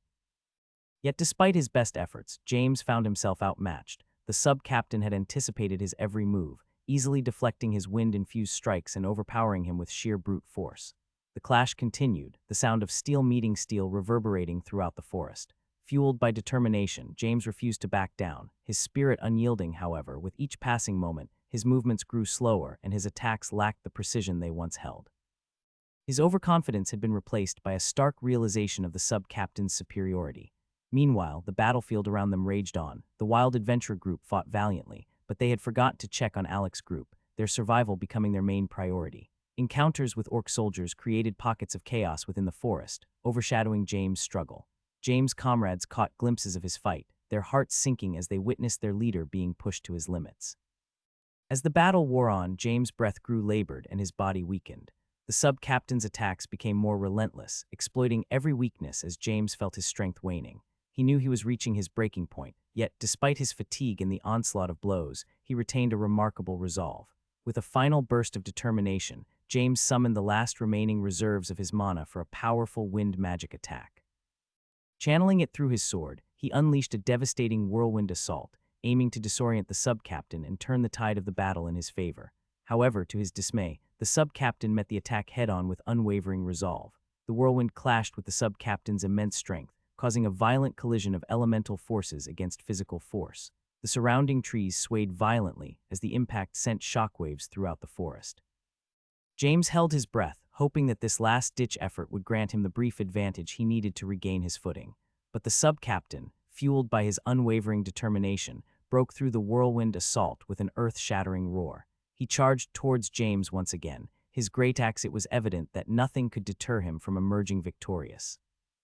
James raised his sword, ready to fight back. Even though exhaustion threatened to consume him, he refused to give up, knowing that surrendering now meant certain death. His strikes became desperate yet filled with profound determination as he pushed himself beyond his limits. The sub-captain, recognizing James' tenacity and spirit, fought with an equal resolve. Each clash of steel resonated through the forest, marking an intense battle between two leaders, every blow struck with incredible force. In the end, James was unable to overcome the overpowering strength and skill of the orc sub-captain. With one final, sweeping strike, the sub-captain disarmed James, causing his sword to fly from his grasp. James stumbled backward, his body battered and bruised. Just as James feared for his life and believed all hope was lost, he witnessed a chilling sight. The face of the orc sub-captain twisted in agony as a crimson claw emerged from his chest, clutching his beating heart. The scene sent shivers down James' spine, leaving him astounded by the incredible power that could swiftly bring down such a formidable orc adversary. He had been engaged in a desperate struggle against this orc for several minutes, yet every attempt to gain an upper hand had failed. With a resounding thud, the lifeless body of the orc sub-captain crumpled to the ground, the impact reverberating through the chaos and awakening all who were caught in the midst of it. As James locked eyes with the individual responsible for this display of strength, mere surprise felt insufficient to describe the overwhelming mix of emotions coursing through him. Are you simply going to stare at me, or will you rise and lend a hand? Alex's voice broke through James' dazed state, and he noticed Alec extending a helping hand towards him, indicating he should take hold and stand up. Surveying the scene around him, James witnessed various types of golems relentlessly pursuing and eliminating the remaining orcs, who are desperate to escape after losing their leader. James expressed his gratitude as he grasped Alec's hand, pulling himself up, curiosity piqued. He couldn't help but wonder how Alec had become so immensely powerful, capable of inflicting damage on a Tier 4 orc sub-captain. Being aware of Alec's Tier 2 mage status, James had begun to question their group's survival prospects in the face of this orc horde. However, the newly acquired red-scaled armor adorning Alec's body hinted at a possible answer. Glancing at his team members, James realized they were in dire straits, and if not for Alec's golems intervening at precisely the right moment, their survival would have been uncertain, if not entirely improbable. Inhales sharply, their strength is impressive, James' companion exclaimed, watching in awe as the golems effortlessly dispatched the retreating orcs. They couldn't help but wonder how these golems had become so powerful. Amidst their discussion, they amusingly attempted to determine which golem belonged to whom. Do you see that ice golem over there? I think it belongs to the one they call Arthur. It suits him perfectly, one of them speculated. No, no, I believe it belongs to that other silent figure carrying two weapons on his back, another chimed in. With the threat of the orcs finally eliminated and no one left to oppose them, the group finally relaxed, engaging in light conversations. Although they were mistaken in assuming that each member of the Gordon's clansmen possessed a golem, but Alec found it unnecessary to correct them. Besides, he didn't particularly enjoy being the center of attention in the wilderness. He couldn't gauge what humans might be thinking. Wait, we seem to be missing some people. Where are the mages from your group? James inquired after surveying their surroundings and failing to locate the rest of the Gordon's clansmen. Oh, they went on an orc shaman hunt. Alec replied with a small grin forming on his face. Seeing this, James couldn't help but wonder about the origin of the group of mages he had been asked to accompany. Meanwhile, the orc shaman, who had been covertly hiding among the orcs, patiently awaiting an opportunity to strike, was taken aback by the unexpected speed and efficiency with which the Alec group, whom he had labeled as the weakest, began killing and decimating the orcs. His instincts, sharper than those of his fellow orcs, warned him about the danger of remaining any longer. It was evident that staying among them could lead to his demise. With urgency, he tried his best to convince his brother, the sub-captain, to retreat with the orc soldiers back to their clan before it was too late. But engrossed in battle and consumed by arrogance, his brother had dismissed the shaman's sound transmission, losing himself in the fight. As soon as the shaman witnessed Alec lunging for his brother, he seized the opportunity to dash straight into the forest. Hoping to make it back to his village, he hailed from the Ironjaw clan, one of the dominant orc clans in the vicinity. Despite his and his brother's lesser status within the family branch, their battle prowess held importance, and the slain orc soldiers were their family's reserve, unrelated to the clan as a whole.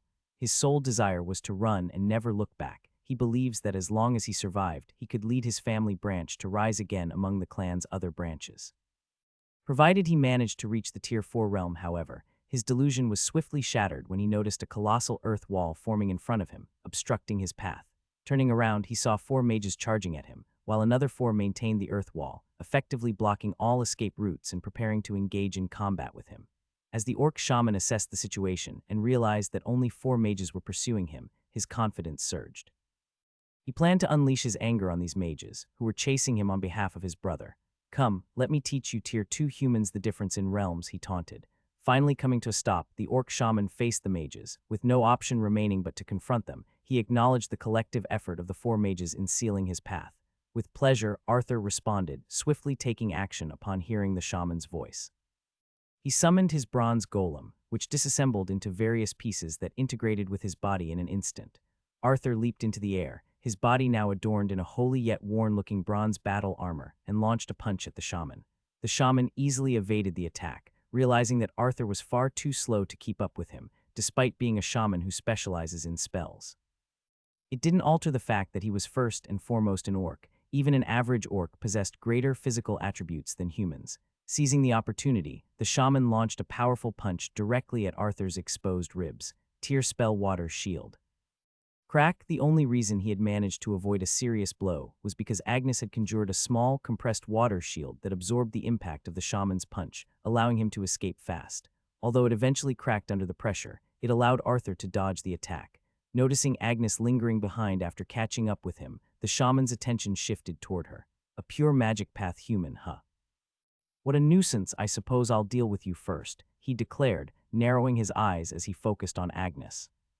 You would have to ask us about that first, Arthur said, a wild grin on his lips as he quickly regained his footing after the failed attack and dashed straight for the orc shaman.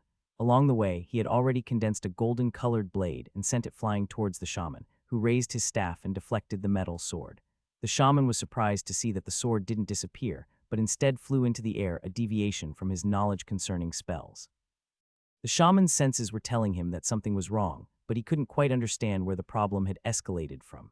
He had become too focused on Arthur and his spell, momentarily forgetting that he was not only fighting against Arthur but the whole group. Knight emerged from the shadows and attempted to stab the shaman's neck with his twin dagger. Gravity X5, the shaman whispered fast in an ancient orcish language, lightly tapping his staff on the ground. In an instant, Knight's lightning-fast attack seemed to slow down to a snail's pace. Bind of the spirits, the shaman invoked another spell with just words as he touched Knight, and several runes appeared around his body, flashing with a glowing green color mixed with a hint of blue. Knight suddenly felt his every movement restricted, unable to take even a single step. Damn, I've been immobilized. Help me out, you bastards. Knight shouted in fear. He could already see the bottom of the shaman's staff coming at him, and he cursed his bad luck. Though they were aware that the shaman was no ordinary Tier 3 orc, but they had never expected him to possess such a wide array of confusing spells and such immense battle power. It felt as if the shaman was toying with them. Amidst all the chaos, Knight was determined not to let that staff touch him, unsure of the terrible consequences it could bring, possibly even costing him his life. Tier spell water barrier. Bang, crack, the staff of the shaman slammed into the huge water barrier that circled around Knight and protected him, or cracked a little from the impact of the hit. Damn you lady, this is why the magic paths should be killed first, always troublesome. The shaman complained as he gave up on Knight, who couldn't still move inside the water barrier. Clang, just as he turned to face Agnes again, he saw Brandon's saber coming, and have raised his staff to block the sneak attack, but he will felt a sharp ting of pain in his leg. He looked down only to realize that Brandon was wielding another weapon, and he had fooled him completely, and Brandon have been lucky to injure him in the process. Arg, you little runt. The shaman went into rage, as his left hand stretched wild and moved straight for Brandon, who swiftly dodged and moved backwards. Poach. Ag, I swear I would kill you all. The shaman shouted in pain as he could feel the presence of the golden blade embedded on his back. He tried his best to revise where he had made a mistake for them to exploit him and give him 2 serious injuries. And he realized it first happened when he had been too focused on Agnes due to her being a magic path mage. So they have used it to their advantage with Brandon attacking first, but he made sure to use the slaughter saber first, and with the amount of blood aura it was emitting it has raised the shaman's instincts into defending instantly, giving way for the real attack, which was the sword of peace, to injure his leg and make him slower. This was all done by attacking from his blind spot. Just when he tried to trade blows with Brandon, he had quickly retreated as he had completed his mission. The shaman had sensed the golden blade coming for him and wanted to move out of the way fast, but he felt a sharp sting on his injured leg, and he realized that the angle he found himself under attack once again was his injured leg's angle, so he became unable to evade the incoming golden blade flying towards him. This resulted in him sustaining yet another serious injury. His expression changed drastically, no longer looking at them with the same contemptuous eyes he once used. The disdain he had previously displayed had disappeared completely, replaced by a serious demeanor. The shaman couldn't fathom how they were able to coordinate their attacks seamlessly without uttering a single word. He could only attribute their synchronized movements to the countless battles they must have fought together, developing a strong bond and honing their ability to combine attacks into powerful combos. It seems he no longer sees us as mere brats. Arthur laughed, slowly making his way towards the shaman. 2 golden blades swirled around him, almost as if they were engaged in a graceful dance. Your progress with that new skill of yours has increased yet again. I can't help but feel jealous. A voice resonated from atop a tree, catching the shaman's attention, as he realized that Knight, whom he had immobilized earlier, had managed to break free from his restraints. The shaman was aware that his immobilization skill had a limited duration, but he had been confident that he could have killed Knight before it wore off.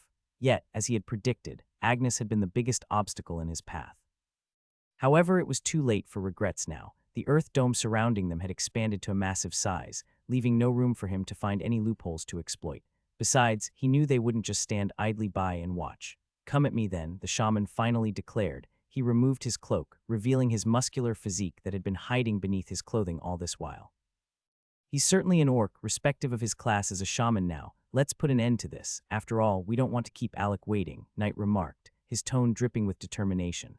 Arthur exclaimed as he leaped into action, clashing blows with the shaman. This time, he didn't get flung away like before. Instead, he activated his golden bones and his body started to glow, the light shining through his bronze golem armor. Knight wasn't fighting alone either. Brandon fought by his side. The shaman could feel the mounting pressure of facing both of Gordon's clansmen together. He couldn't help but be amazed by their exceptional battling talent, especially considering their young age. The shaman's determination to kill them grew stronger. He believed he had come across great geniuses of the human race.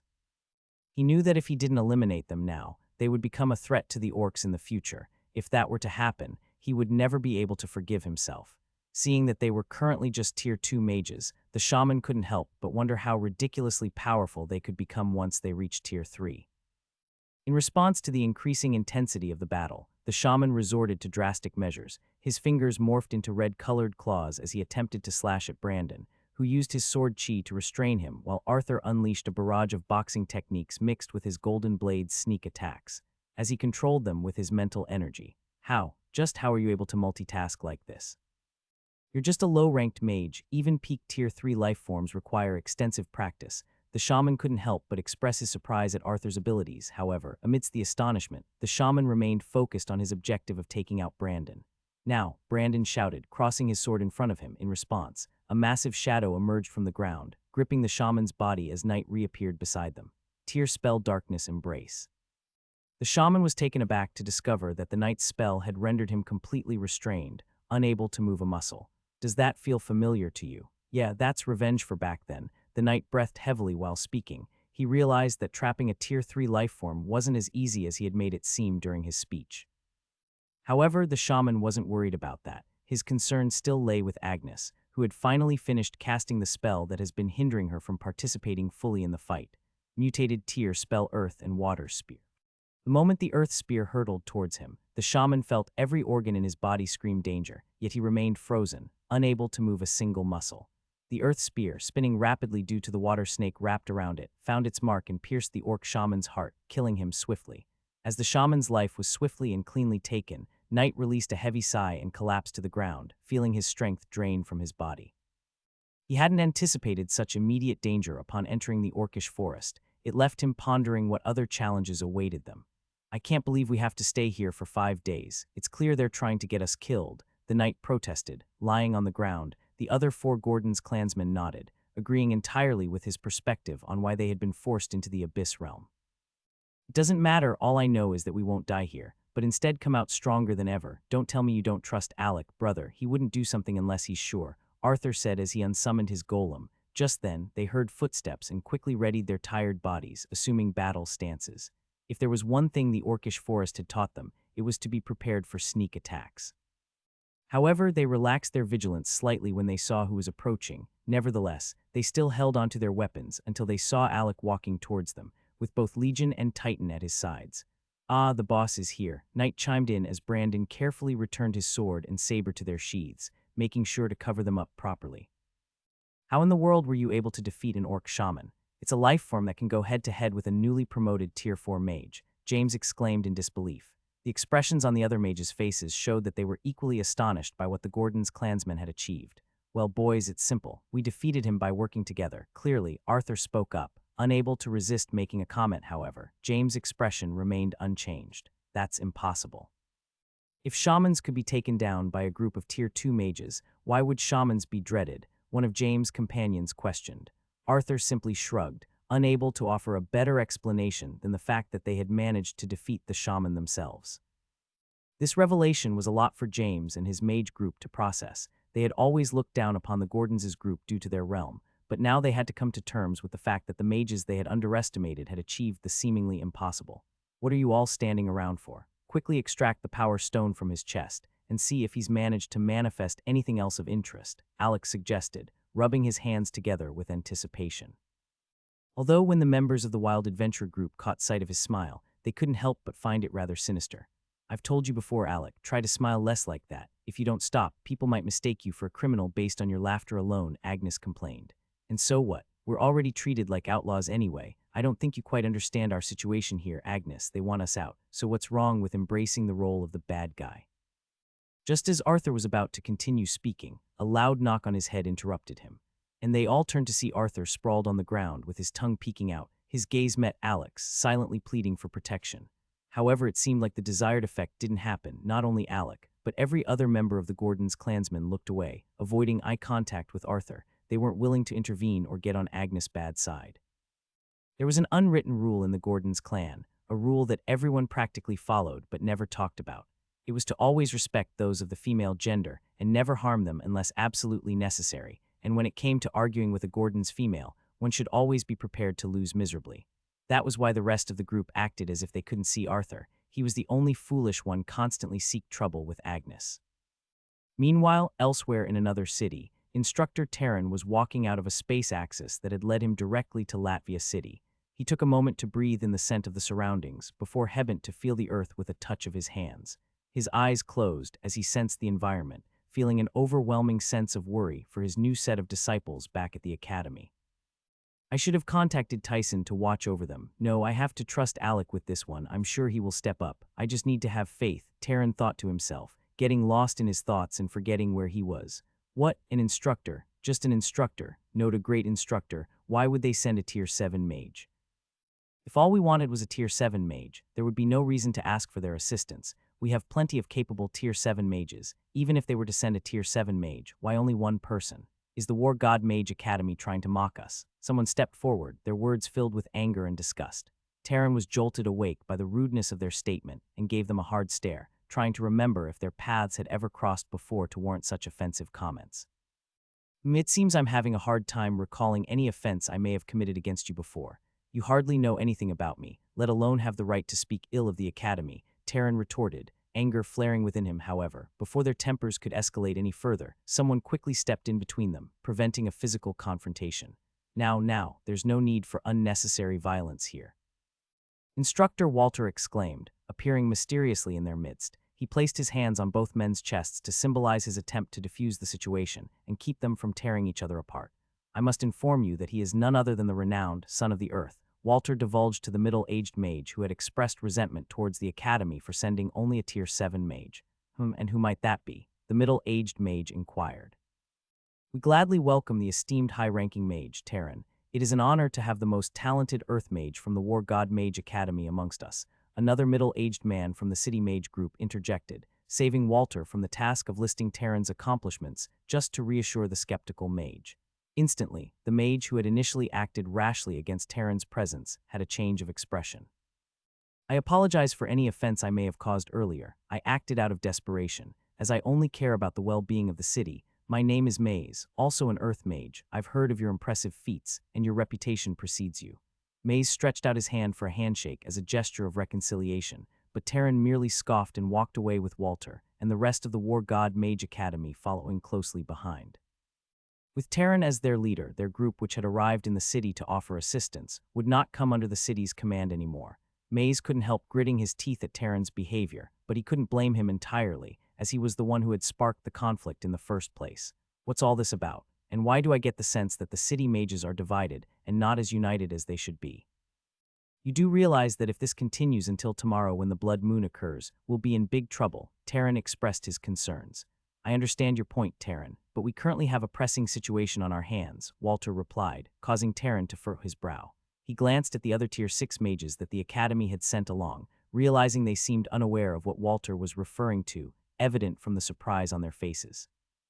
You can all leave now, Instructor Walter and I need to have a private discussion. Taran dismissed them, sensing Walter's hesitation and feeling that there was something he wasn't being told. Tell me now, what is it you want to say? Taran implored. The walls have ears. Walter responded cryptically, sensing Taran's confusion. Taran nodded and pushed his mana into the ground, causing a slight vibration to emit around them. I've affected the gravity. No one can listen in now, except it's a Tier 9 mage. Walter laughed nervously. If I even suspected a Tier 9 was involved in what I'm about to tell you, you wouldn't even hear it in the first place. Taran understood the seriousness in Walter's expression, realizing that whatever he was about to reveal was of utmost importance. What is it then? The city lord is dead, Walter uttered. Taran's eyes widened in disbelief. What? How is that possible? He's already a high Tier 8 mage. Any battle that had the potential to kill him would surely cause enough commotion to alert the Academy of such a development, Taran exclaimed, anger evident in his furrowed eyebrows. He wasn't killed in battle. I think he was poisoned, Walter shared. What kind of poison is strong enough to take down a Tier 8 mage so quickly? Taran questioned. I believe he had been poisoned for a while, but the signs only recently began to show. If I'm not mistaken, the killer should be from one of the two strongest factions in the city. They would be the ones to benefit from the city lord's demise, Walter. Let me guess, Maze is a member of one of those factions, right? Taran questioned, his face displaying a deep frown. He is not only a member but the leader of the Maze clan. I can see you're still angered by what happened at the space axis, but I advise you to remember that not everything is always as it seems. You should also look into the other clan leader, Keith, Walter suggested. I'll check up on him later. For now, I have to go and examine the space gate readings and report, Taran said, determination in his voice. Tell me, can you hear them? Maze whispered, hidden in a corner with another mage, observing Taryn and Walter as they conversed. No, there seems to be a small force field around them, making it difficult for me to hear anything they're saying, the mage next to Maze replied, causing Maze to furrow their brow in annoyance. We have to find a way to prevent those mages from the War God Mage Academy from interfering with our plans. Nothing must go wrong, Maze whispered before walking away. However, even their slight movements didn't escape Taryn's watchful eyes, though he couldn't hear their conversation. He had been certain that Maze had been spying on him, but he pretended not to notice, hoping to follow Maze and discover his true intentions. Meanwhile, at Estonian City Hall, the City Lord sat in his chair, his gaze fixed on Lord Alastair standing before him. You're saying the Gordons clan has locked their doors to all outsiders, or have they just barred us, the members of the City Hall? The City Lord inquired, perplexed. They did mention needing time to recover from their losses, but based on the attitude I'm seeing, it's clear that they hold a grudge against the City Hall. It seems that we're the only ones who have been completely excluded from any involvement with them, Lord Alastair stated, causing the City Lord to release a tired sigh. Old friend, what exactly are you planning to do? Don't meddle in matters where you shouldn't. This guild you're planning to face is far more dangerous, the City Lord warned, his gaze wandering out of the window. He appeared to be talking to someone else, yet at the same time, it seemed as though he was talking to himself. Alec and his crew were able to extract not just a Tier 3 power stone from the orc shaman's corpse, but there was also another attributed stone that they couldn't identify. When the members of the Wild Adventure group saw this unknown attributed stone, their faces twisted with greed. It was as if they were struggling to restrain themselves from leaping at Kelvin and snatching the stone away from his grasp. Hey, pass it over here. Alec said to Kelvin, who had skillfully carved out the stones from the heart of the orc shaman. This made the greed of the wild group adventurers subside, albeit begrudgingly. Although they were aware that the Academy was interested in attributed stones, even those they didn't have affinity for, they knew the Academy's scions were willing to pay a fortune to obtain stones like this. However, when they realized who was holding the stones, they understood that their very lives might be at risk if they acted on their greed. Ding. Detected a gravity special ability stone, absorb YN. Alec was taken aback by the notification that appeared on his screen right after he made contact with the power stone. He never expected that he could absorb another element or gain a special ability. The last time he was lucky enough to come across an attribute power stone of the wind element, he didn't even touch it and let Brian Lansd keep it since it wouldn't be of any use to Alec without wind element affinity. In this moment, Alec was itching to summon the system's spirit golem and ask it the questions that were bothering him. However, he restrained himself when he realized there were strangers around him, though he didn't entirely trust his family members with his system, but they were aware that the system's spirit golem, whom they named Sage, was incredibly intelligent and could provide them with guidance. Let's move on if you're all done with your tasks here. We need to be quick to avoid any confrontations with other groups of orcs or demonic beasts till we recover our mana, James said. And how exactly is that going to happen? If you don't mind me asking, I'm just curious, Agnes asked, almost instantly. Well, the scent of blood attracts demonic beasts, drawing them to feed on fallen lifeforms. It's also a way for stronger orcs to track down their descendants or siblings. Assuming this group of orcs we just killed still had a stronger family member, James explained, noticing that Agnes seemed to be responsible for logistics and intellectual work in the Gordon's adventure group. Agnes thanked him for the explanation before Alec quickly stored all their battle rewards in his space ring. Although they couldn't use the Tier 3 power stones, there was nothing stopping them from using the Tier 2 power stones to cultivate, and Alec's golems had already defeated quite a number of them, and their battle power clearly wasn't on the same level. These qualities alone made them terrifying. Furthermore, being captain ranked enhanced their senses and intelligence, allowing them to make battle decisions without needing Alec to give them orders for each specific action. To them, the Tier 2 orcs that human mages considered a big deal were nothing more than a small pile of experience points. It didn't matter if they were outnumbered or not. As long as the orcs couldn't break through their strong armor and unique elemental bodies, they were unable to harm the golems. The orcs could only wait helplessly to be killed, like sitting ducks. After their first encounter with the orcs, the members of the Gordon's clan transformed from mere spectators to active participants. Every time they encountered another group of orcs, they made sure to join the battle alongside the Wild Adventure group. Since they hadn't come across a large group like the orc sub-captain unit again, Alec didn't bother summoning his full squad and only kept Titan by his side, his most trusted shield. Legion, on the other hand, assisted the Gordon's clansmen in killing any stray orcs they encountered. Without his help, the Gordon's clansmen would have struggled to compete with the Wild Adventure group in terms of kills. After all of them were Tier 3 mages, except for their leader James. Although the Gordons' clansmen were skilled at cooperation, they were only confident in encircling 2 Tier 3 lifeforms and achieving victory. Legions swiftly maneuvered around their enemies, swiftly eliminating any threats. Even Alec could tell that there was something different about the Wild Adventure group, judging by their widened smiles. James asked as he approached Alec, who was simply standing at the back and not assisting in the attack, giving his siblings a chance to showcase their battle abilities. While Legion was also farming him easy experience points, the amount of experience points generated from killing Tier 3 lifeforms was so substantial that even the 20% he was receiving from Legion was enough for him. "I already told you, we are the Gordon's Adventure Group," Alec replied nonchalantly. James didn't hold it against him and didn't display his earlier arrogance.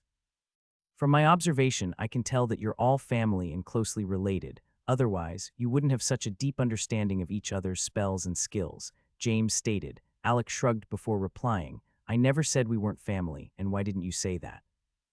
"It's your confidence. It's as if you already know you're going to win even before the fight begins. For an adventure group that has just been created, it takes a miracle to trust others with your back like you guys do. That's how I figured out you're all family, but you still have to be careful," warned James.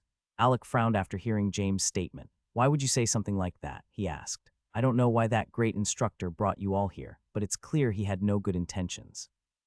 The second dimension races are dangerous, but you need to be reminded that they aren't the only dangerous element here. Greed could also become a factor that leads to a dangerous situation," James explained.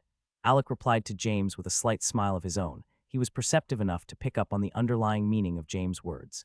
It was now clear to him that the attributed power stone he had gained had awakened a type of desire in the Wild Adventure group. And despite James being the leader, he seemed unable to fully control every member. If not, he wouldn't be warning Alec. Alec watched as they fought, no longer observing the Gordons' clan. He realized that even as they were fighting, they were observing his clan members in return. He even caught the gaze of someone staring back at him. "I welcome all of you to try attacking me. I want to see just how wild your true nature is in the wilderness," Alec thought to himself, smirking slightly as he continued to observe them as they observe Arthur, Brandon, and the rest of his clan. The day came to an end with 2 dark red moons illuminating the sky. Alec's group had just successfully escaped from the dense orcish forest that had held them captive. "We should set up a small fortress here and rest for the night. Tomorrow, we'll continue our journey, and once you all reach the destination our great instructor wanted us to reach, we'll go our separate ways," James suggested, as he walked away to set up his own tent and help his team members transform their chosen spot into a makeshift fortress. Alec's group wasted no time and worked together to quickly prepare their tents. They had got some from that old short man at the counter who made sure Igor paid for them. "Guys, I've never seen you look so worn out before in my entire life. Are you sure you don't want to take off those bracers?" Arthur whispered, concerned, as he looked at Alec lying on the ground, patiently waiting for his tent to be assembled so he could finally rest. "Hell no. If I take them off now, this training would lose all its meaning," Alec responded firmly. He raised his sleeves and glanced at the iron bracers strapped to his arms and legs. Despite feeling exhausted and drained, he was determined to persevere through this grueling training. Besides, he hadn't yet encountered a life-threatening situation that necessitated unleashing his full power. Throughout the day, Alec had trudged on with his limbs confined by the gravity and forcing iron bracers. They made him feel as if he were enduring a constant X10 gravity situation. However, Alec refused to give up. Initially, even with the bracers, he had been able to maneuver and even defeat the orc sub-captain when he activated his red salamander armor set, but he soon noticed that using the armor seemed to diminish the effect of the bracers. As a result, he made the conscious decision to never activate the armor again, explaining his choice to abstain from further combat. As time went on, Alec grew weaker, and his slowing speed began to hinder the entire group's progress. Even the wild adventure groups who were clearing the way ahead started to notice that something was wrong with Alec, although they couldn't pinpoint the exact issue. "Alec, please don't push yourself to the brink. We need you. Get some rest. Your tent is ready. I've made sure they prepared yours first," Arthur advised, concern evident in his voice. Meanwhile, Alec and his group were setting up their belongings within the limited space of the temporary fortress that the Wild Adventure Group had constructed. The experienced Wild Adventure Group had swiftly arranged their tents and other necessities. They had even set up a bonfire closer to their tent area. "James, I think we should launch a surprise attack on them. They won't see it coming at all," one of the mages from the Wild Adventure Group suggested to James. He had been bringing up this idea repeatedly, since they set up their tents. "What do you mean attack them? Have you all forgotten the kind of battling power Alec possesses?" In my opinion, going after the Gordon's clansmen would be a huge mistake, James argued, doing his best to dissuade his group from their intentions of robbing the Gordons. Kithra, a group member with a burn mark on his face, interjected. James knew that once Kithra voiced his opinion, the battle was virtually lost. Being the second strongest in their group and a peak Tier 3 mage, Kithra easily manipulated the minds of the greedy. Do you really think we can defeat them? You must be joking. Have you all seen the red armor set that he unleashed? James exclaimed, trying to make them see the potential threat they were up against. I'm not joking with you. In fact, I think you haven't been observant enough. We all know that whatever Alec used to save your life was far beyond his normal powers, Kithra argued, trying to make James see his perspective. I believe there must have been some sort of backlash. Otherwise, he wouldn't have regressed in his physical abilities. He looks paler and weaker with each step he takes. If you ask me, I think he is still suffering from the repercussions of using a power stronger than his own. He won't be able to summon those golems again, so we just need to make sure he can't, Kithra continued, causing even James to furrow his brow. I'm not going to be a part of this plan of yours. You can count me out. I won't be ungrateful to my helper. If anyone else feels the same way, you can walk away with me, James declared as he stood up and walked away. He was surprised when only 4 people followed him, one of them being the girl with a fox mount and his trusted assistant. Although James sensed his hold on the group was slipping, he didn't realize just how severe the situation had become. If it weren't for the events surrounding Alec, he might not have known how dangerous it could be if Kithra decided to seize control after reaching the Tier 4 mage realm. Is this how it is now? Am I no longer the leader of this group? James questioned, his face stern as he unleashed his aura, emanating the pressure of a Tier 4 mage onto the group of mages. Yet Kithra was not one to underestimate.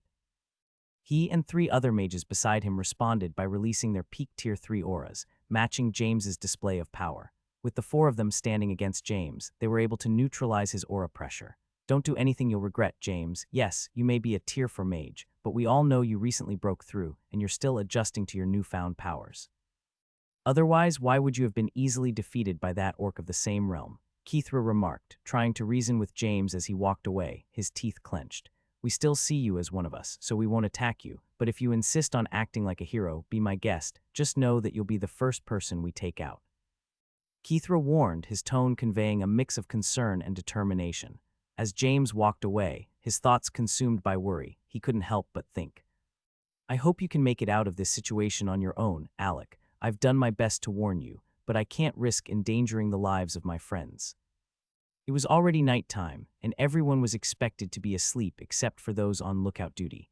However, a part of the Wild Adventure group, now led by Kithra, was closing in on the area where the Gordon's clan had set up their tents. I can't hear any sounds coming from their tents. They should be sound asleep now. If we want to attack, we should do it now, one of the high Tier 3 mages supporting Kithra said. He was someone who was very sensitive to sound, and he had been trying to listen for any signs of movement from the tent. When he couldn't hear anything, he felt confident that they were asleep. These newbies hopping around the abyss without knowing the golden rule of the wilderness, which is always watching out for sneak attacks. What do you say we teach them how cruel the wilderness can be? Kithra said with a sinister laugh. All the mages around him began casting their strongest spells, including Kithra. Blast them to pieces, he commanded. Various spells flew towards the tents of the Gordon's clan, obliterating them. Now all we have to do is wait for them to burn and then reap the benefits, Kithra laughed out loud. Damn you, you coward. You couldn't even face them properly. You had to attack them like a coward, in their sleep. James shouted at the top of his lungs, his anger rapidly building. He unsheathed his sword, preparing to charge at Kithra. However, Kithra merely glanced at him, a smirk playing on his lips as his eyes gleamed with evil intent. Bang. James' body was sent flying back, crashing into his tent and the tents of those who still followed him. As he stood back up, rubbing his head in pain, he looked up to see an advanced-looking rune dome imprisoning them. If he hadn't rushed out just then, he wouldn't have realized that they had been trapped. What the hell is this? Wait, are you messing with me? Where did you even find a mid-rank orb of captivity to trap me? James demanded, his vision growing dim as a sense of foreboding washed over him. He realized for Kithra to have the orb, it was clear the orb must have been prepared to use against him at a later time, but it seemed that the crystal power stone in Alec's hand had some kind of special allure for Kithra, who didn't hesitate to reveal one of his trump cards. Don't even think for a second that I would let you wander free, especially knowing about my plans to eliminate your little buddies, whom you've become so attached to since they saved your pitiful life, Kithra taunted. I had a feeling you would want to help them. I'm not one to take risks. If there was even a 1% chance of you supporting them, it would jeopardize everything I've planned, Kithra explained. And that's why you're being imprisoned. Rest assured that was my last orb of captivity. I was lucky to acquire it in a bonus deal from my instructor, so those people are my main priority, Kithra stated confidently as he pointed at the burning tents. Why are you so obsessed with that attribute stone? It's not like you can use it, and what kind of payment could make you endure so many losses? James questioned, still perplexed by Kithra's behavior. Tusk, my dear old leader, you're as naive as ever. You don't know much about attribute stones, let me enlighten you. They not only strengthen your awakened affinity elements that have the same affinity with them, but also have the potential to awaken another element or special ability through continuous absorption, Kithra explained impatiently. And let me tell you, the attribute stone our friend has is the best I've seen so far. Its powers are so concentrated that I have no doubt I'll be able to awaken a new power soon, Kithra revealed. How can you be so sure that you'll be able to awaken another ability if you use it? There's a high chance you're just bluffing. James gritted his teeth, skeptical of Kithra's claims.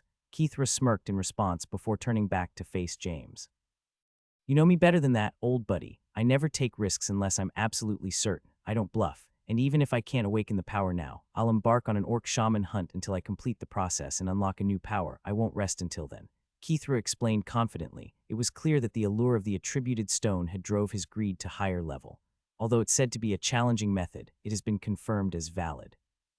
I'm willing to take such a risk if that's what's needed, Kithra continued, shocking James in the process. He had never been aware of such information, realizing just how much he lacked compared to Kithra in knowledge of the academy and why he had lost control of his group. Oh, so that's the reason why.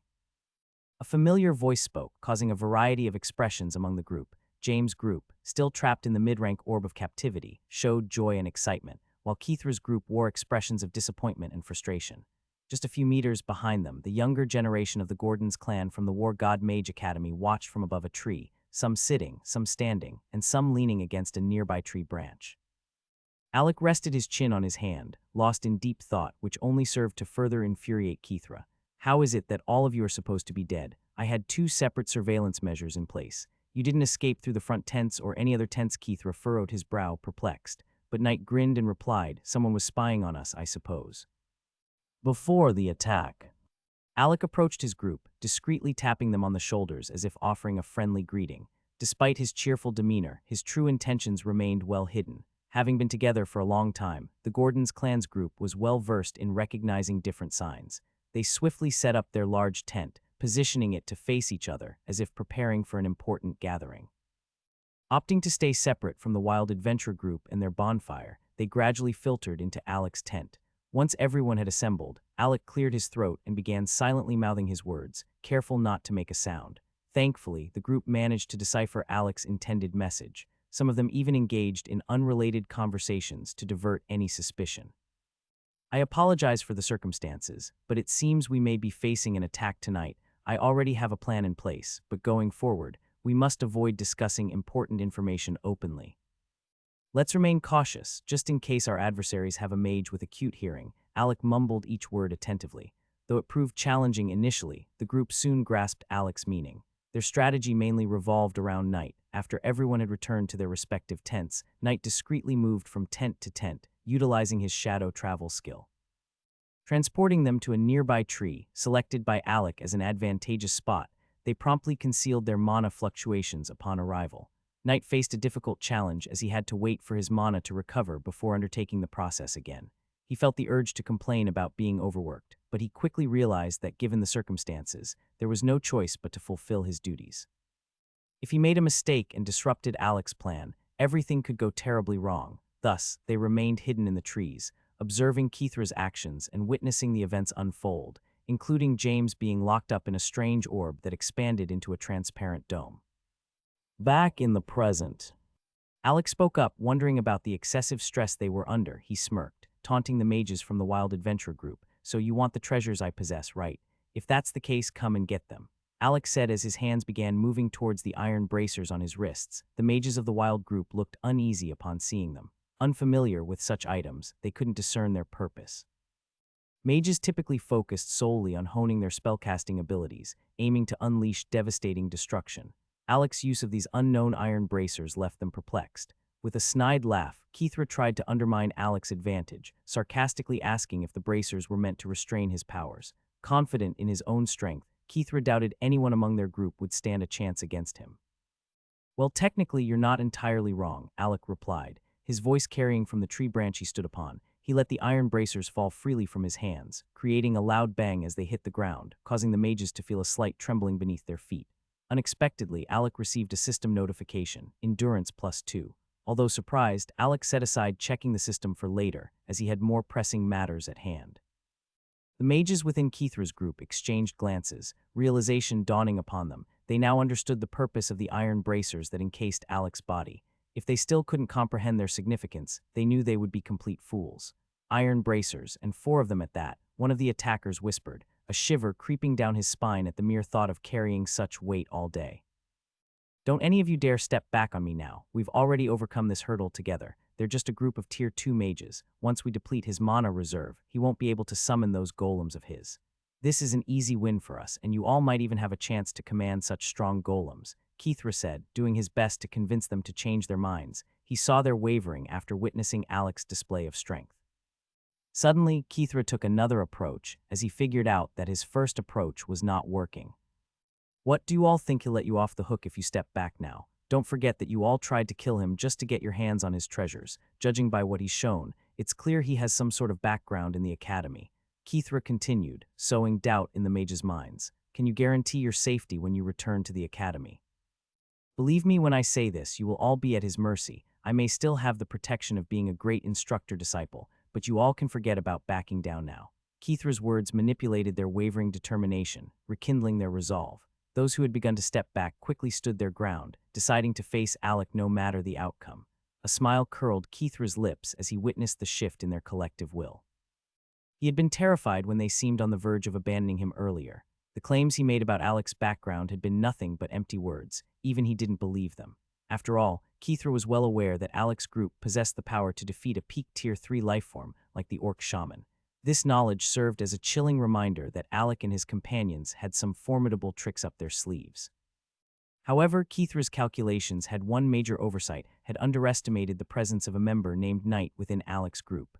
Knight possessed the rare ability to manipulate shadows and teleport people in short distances. Alec's strategy revolved entirely around using earth element spells and low-tier spells like Earth Bullet during the group's initial attacks. This intentional focus on earth magic lulled Kithra into a false sense of security, leaving him unaware of any other elemental abilities they might possess. The assumption that Alec's group consisted solely of earth elementalists further reduced Kithra's vigilance towards them, providing Alec with the element of surprise and a way to escape the boom that was prepared for them. Growing impatient with Kithra's hesitation, Alec gracefully leapt down from the tree branch, landing on the ground with an air of veteran expertise. As he touched the ground, his blood-red tattoo began to glow, materializing into his armor set. With his right hand resting on his blood changdao and his left hand holding onto his bone katana, Alec exuded a formidable aura. His falling stance alone showcased the depth of his combat prowess to all who watched. Little did the onlookers realize that Alec's acquired experience extended beyond his training, drawing from the blade proficiency he shared with his golems like Sword Saint. Both Titan and Legion followed suit, jumping down from the branches alongside Alec. As Kithra witnessed Alec already summoning 2 golems, he cursed himself for forgetting the main plan to prevent Alec from calling forth his small golem army. In a desperate attempt to hinder Alec, Kithra took something out from his space ring and hurled it toward him. Alec's eyes narrowed in suspicion as he observed a stylish crown sailing towards him. Though unaware of its effects, Alec knew he didn't want anything thrown by Kithra to touch him. Reacting swiftly, he unsheathed his katana and swiped at the crown. To his surprise, his attack passed through as if the crown itself was nothing but an illusion. Alec's eyes widened as he watched the crown inexplicably redirect its path, gliding straight onto his head as though pulled by a powerful magnet. The moment the crown settled atop his head, Alec realized with a sinking feeling that his connection to his mana pool had vanished. It was as if a veil had been lifted, and Alec's connection to his mana dissipated like a fleeting dream. Even his red salamander armor set appeared to flicker and retract, returning to its tattoo form. The vibrant red glow remained, but the physical manifestation was no more. Error, connection to mana pool severed temporarily. As he reached up to touch the crown adorning his head, Alec realized that it was immovable, not yielding even a fraction of an inch. A frown crept across his face as he grasped the gravity of his predicament. He had been thrust into battle without the aid of his mana. The ramifications of this became painfully clear. Without access to his mana, Alec found himself unable to summon the remaining golems from his space pouch. How do you like that now, Aeson? Alec looked up and saw the smirk on Kithra's face, and he felt an intense surge of anger towards him. However, he managed to control himself and kept his focus on finding a solution to the current predicament. You can forget about controlling any mana for the next 24 hours. You only have two options, and one of them is if I deactivate it myself, Kithra said, his voice dripping with arrogance, clearly hoping to witness fear in Alec's eyes. But Alec remained steadfast, refusing to give Kithra the satisfaction he desired. Let me guess, there's no way you're helping me out of this, right? Just get straight to the point. What's the second option? Alec asked with an expressionless face. Despite the worry from his clansmen mages, Alec's unwavering confidence gave them reassurance that he could handle the situation. Kithra's smug smile grew wider as he spoke. The second option would be to kill me, thereby deactivating the low-rank arcane lock artifact. Alec observed the confidence radiating from Kithra, as if he believed there was no way Alec would be able to kill him. This only fueled Alec's determination to take care of him.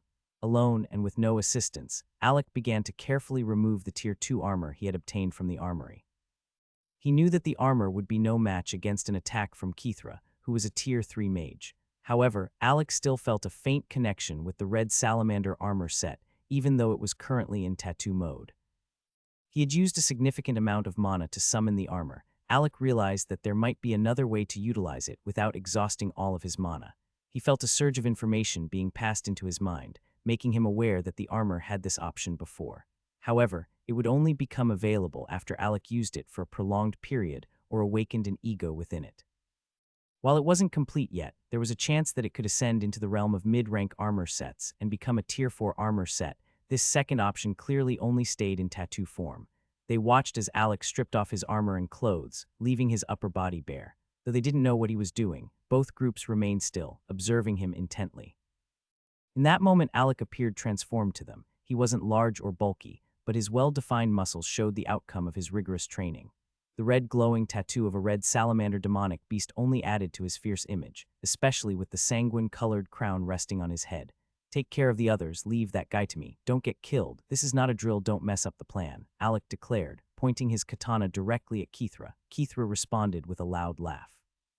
Just you, don't be ridiculous. Do you really think you can take me on alone? Kithra scoffed. Alec's arrogance persisted as he gestured with his bone katana. What about it? Are you scared of being defeated by a mana-less mage like me? Come on, the first move is yours. His left hand poised with his katana in front of him, Alec exuded confidence. Meanwhile, his right hand rested near the blood Changdao, ready to draw it at any given moment. James, still trapped within the orb of captivity range, couldn't help but wonder who was truly restrained by the arcane lock artifact. As Kithra's anger peaked, he declared, I hate your arrogance. I swear I'll kill you, even if it's the last thing I do. Without hesitation, he dashed toward Alec, conjuring wind blades effortlessly and sending them flying toward him. It was as if Kithra's attack signaled the start of the battle, as Titan, Legion, and the rest of the Gordon's clansmen rushed to engage their opponents. Their bloodlust was palpable as they all entered into a group battle within seconds, and amidst the chaos, Alec prepared to draw his Changdao. Relaxing his fingers, Alec deftly swiped his katana twice, successfully clashing with the two wind blades that approached him. With a little more strength, he managed to break down the wind blades. He could feel his sword chi attempting to merge with a sharp sword intent, but it faltered and dissipated instantly. Nevertheless, he had still shattered a casual attack from a Tier 3 mage with his physical strength alone. Gripping his left fist tightly, Alec sensed that the tattoo on his body was providing him with power, albeit not as much as usual. However, with his strength already surpassing 100, even the slightest increase made a significant difference. And the salamander boost was not something to be taken lightly, and Alec wondered if this was another way for him to push his limits and continue training. Don't tell me that's all you have now. I haven't even started warming up. Bring out everything you've got and stop with these probing attacks, Alec challenged as he wanted to push his limits. It's getting quite boring. Even though you are the only one who managed to restrain me, you still act so cautiously. Come closer to me, Alec taunted. Kithra, at this point, realized he made another grave mistake. He had assumed Alec was just another mage focused solely on spells, who would crumble once his mana was depleted. However, Alec was different. He reserved his mana for his golems and fought primarily with his blades. Finally, Alec unsheathed the blood Changdao, and a potent blood aura rose, wrapping around him like a cloak. The killing intent emanating from him intensified, and the Changdao hummed almost as if it were in protest. Kithra couldn't help but curse his bad luck as he looked at Alec. He saw an abundance of treasures on him, triggering a sense of greed within him. However, for the first time, Kithra realized that he had kicked a hornet's nest. He had jumped on a tiger but couldn't stop halfway. Though he didn't know where Alec acquired such a variety of high-quality equipment, he had a stronger suspicion now that Alec must have had a background in the academy, just like the BS he was spouting. With a renewed determination, Keithra's resolve to kill Alec grew stronger. He observed how the new blood cloak and Alec's blood-red tattoos seemed to complement each other, appearing connected. Throughout his cultivation as a blood reaper, Alec had been attuned to the killing intents that accompanied his class. However, he had never anticipated that they would reach a point where they could manifest in physical form. Alec was still uncertain about controlling this new power. He knew that he could evoke one blood-killing intent with every major rank breakthrough.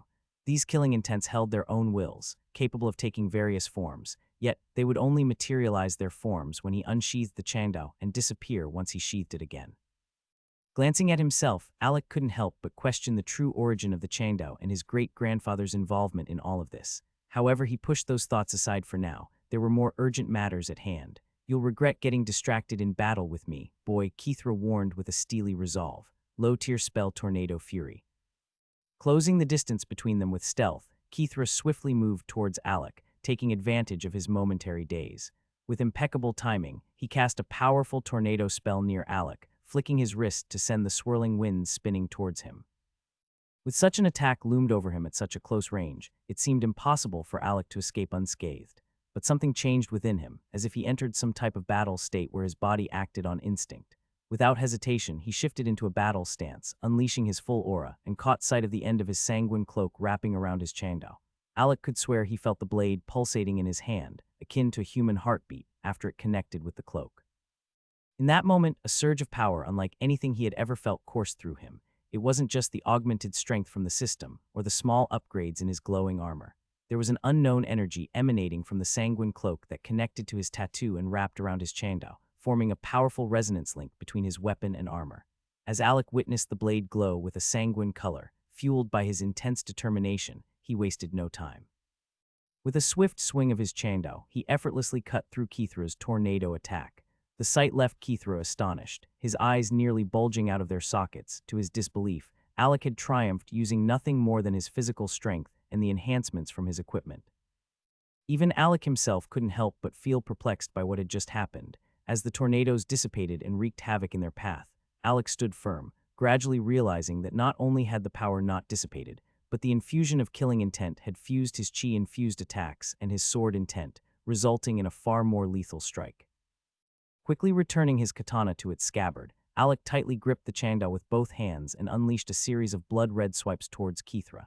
The strikes flowed toward him with alarming speed, but Keithra skillfully evaded using the augmentation of the wind element. Despite his best efforts to maximize the protection on his body, Keithra found himself grazed by some residual attacks. Perplexed, he looked at his injured hand, unable to understand how it had happened. Even after successfully dodging each strike, Keithra didn't have time to contemplate as Alec charged at him once again. A surge of newfound strength coursed through Alec, and for the first time he felt in complete control of his power. Unlike his previous state that made him felt his attacks were scattered, he concentrated all his strength on his blade. As he swiped down, his muscles seemed to resonate. He was sure he was going to perform a critical blow if it hit. Just as Alec was about to strike a fatal blow, Keithra transformed into a blur, and in the blink of an eye, a massive log of wood materialized in place of Keithra, accompanied by a yellow talisman. Without hesitation, Alec continued his attack, slicing through the log effortlessly, causing it to disintegrate upon hitting the ground. Keithra reappeared not too far away, cursing as a trickle of blood ran down his neck. Through gritted teeth, he questioned Alec how are still able to harm him despite how I evaded that attack. Losing the life-saving talisman that his master had prepared for him was a bitter realization. He only had two, and now one was lost. Keithra knew that any more mistakes in this battle against Alec could result in his death. Alec, slightly affected by the influence of the killing intent surrounding him like a cape, spoke with wild enthusiasm. "How am I supposed to know? In fact, I should be thanking you. I never thought I would be capable of fighting like this. It's exhilarating." The intent that wrapped around Alec's body allowed him to unleash his greatest potential in battle, but it also fueled his rising battle lust, leaving him slightly affected. "You forced me to do this," Keithra said. Alec dashed towards Keithra, who finally unveiled two daggers that sparkled like rare treasures. With Keithra's speed, he was able to deliver attacks in a split second, but Alec seemed to have everything under control. As the dagger approached Alec's waist, he dropped his blade slightly and parried the attack, throwing off Keithra's balance. With a swift movement, Alec turned and struck Keithra's face with the hilt of his Chandao, causing him to stagger back. Alec didn't stop there, as he followed up with a straight stab, but it was deflected by a concealed attack, a wind bomb that Kithra had prepared to catch Alec off guard. However, due to Alec's quick reflexes, he was able to parry the wind bomb and redirect it towards Kithra, blowing him away while he protected himself by crossing his arms. As Alec fought, he could feel himself gradually adapting to the wild fighting and becoming better at using his chando. He had always tried using it with one hand, but today was the first time he realized that if he truly wanted to understand and control its power, he needed to use both hands, since the changdao was a two-handed sword. Meanwhile, while Alec was thoroughly enjoying himself, the same couldn't be said for his clansmen. Not all of them were able to hold their ground against a Tier 3 mage in proper battle, so they had to rely on all their abilities to survive. This battle proved to be the most challenging they had ever faced, even causing them to hold back Titan and Legion. To buy enough time for Alec, they had to fight using a formation he had come up with on the go. Agnes played a crucial role in this formation, standing at the very center and carefully casting her spells. The first line of defense that protected her consisted of Kelvin and the three clansmen who had recently joined Alec's group. The second line of defense, surrounding Agnes, was led by Titan, Legion, Brandon, Knight, and Arthur. Titan and Legion devised a strategy to keep the high Tier 3 mages at bay, while still finding opportunities to strike the other mages and provide the group with some breathing space. Meanwhile, Brandon, Arthur, and Knight used special techniques to contend with the Tier 3 mages, while Agnes supported them from behind with deadly spells that posed a threat to the mages. However, they all knew that if this continued, they would soon be defeated. They could only hope and pray that Alec would be able to finish the battle quickly. As they defended, their defenses were finally breached when someone dashed towards the first line of defense. The group cursed, knowing that Kelvin and the other mages might not be able to stop the mage from reaching Agnes. This was concerning, as Agnes wasn't skilled in close combat. However, before the mage could get any closer, 5 ice golems, slightly smaller than Titan in height, clung to the mage's body. And they heard Titan speak for the first time in a long while, low-ranked tier spell Ice Blast. The 5 ice golems blasted the mage's body, engulfing the area in an icy fog. This shocking scene was witnessed by everyone, including the mages from the Gordon clan. The mages of the Gordon's clan couldn't believe what their eyes were seeing in front of them. The mage that had just breached their defense lines had been swiftly neutralized, and when the icy fog finally cleared, they were met with an icy statue of the mage, with a lifelike expression frozen on his face. Even in death, he never would have thought he would end up like this. His facial expression showcased shock and regret. The mages in Kithra's group no longer appeared eager to charge into the line. The loss had affected their mindset, and the Gordon's clansmen secretly wished for Titan to unleash such attacks again, hoping to eliminate a large number of the mages they faced. When they looked at Titan's face, it was evident that he wasn't the type to engage in much conversation or explain why he can't use such an attack constantly. Suddenly, there was a loud bang as Legion's missiles slammed into the water barrier, hastily erected by the magic path mage of Kithra's group. It served as a wake-up call for the still dazed mages, reminding them that they were still in the midst of a battlefield.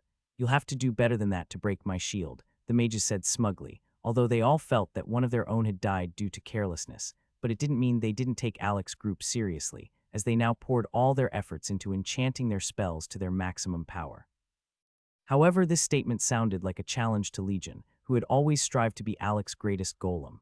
"Care to bet, Titan? I'll take down that shield in less than 3 attacks. If I win, you spar with me. If I don't, let's just forget about it, as it's highly unlikely I lose anyways." Legion's robotic voice echoed, causing the mage who had been bragging about his shield to grit his teeth in anger. He was embarrassed by the insult. He had just claimed that Legion was trying hard enough, and now Legion declared that he would effortlessly break through the mage's proudest spell. To top it off, it was coming from a mere golem, but Legion gave off an attitude of scorn, arousing disbelief within him. How could he, a Tier 3 mage, tolerate the insult of a mere creature rumored to be the result of alchemy and mana crafting? "No," Titan's voice rang out. "No, what?" Legion questioned, seemingly oblivious to the meaning behind Titan's words. "Not interested. Even I can break through such a flimsy defense in one strike," Titan declared confidently, as he effortlessly repelled an attack from another mage with the handle of his mace, swiftly following it with a sweeping motion that disarmed the mage, interrupting his spell casting.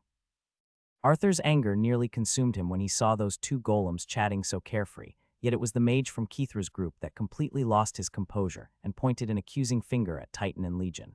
The mage found Legion's words irritating, but what truly bruised his pride was Titan's extreme arrogance. Being looked down upon by a creation of another mage was a tremendous humiliation. You bastards, pieces of junked-up mana compressed into a physical form." How dare you underestimate me? I want them damaged beyond recognition, so their owner feels the pain of creating such vile golems. The mage raged in anger, his words falling on deaf ears as Titan focused solely on Legion. Are you going to do it, or should I? I thought you called yourself the spear of our master, yet you constantly appear more like a worn-out weapon, Titan taunted.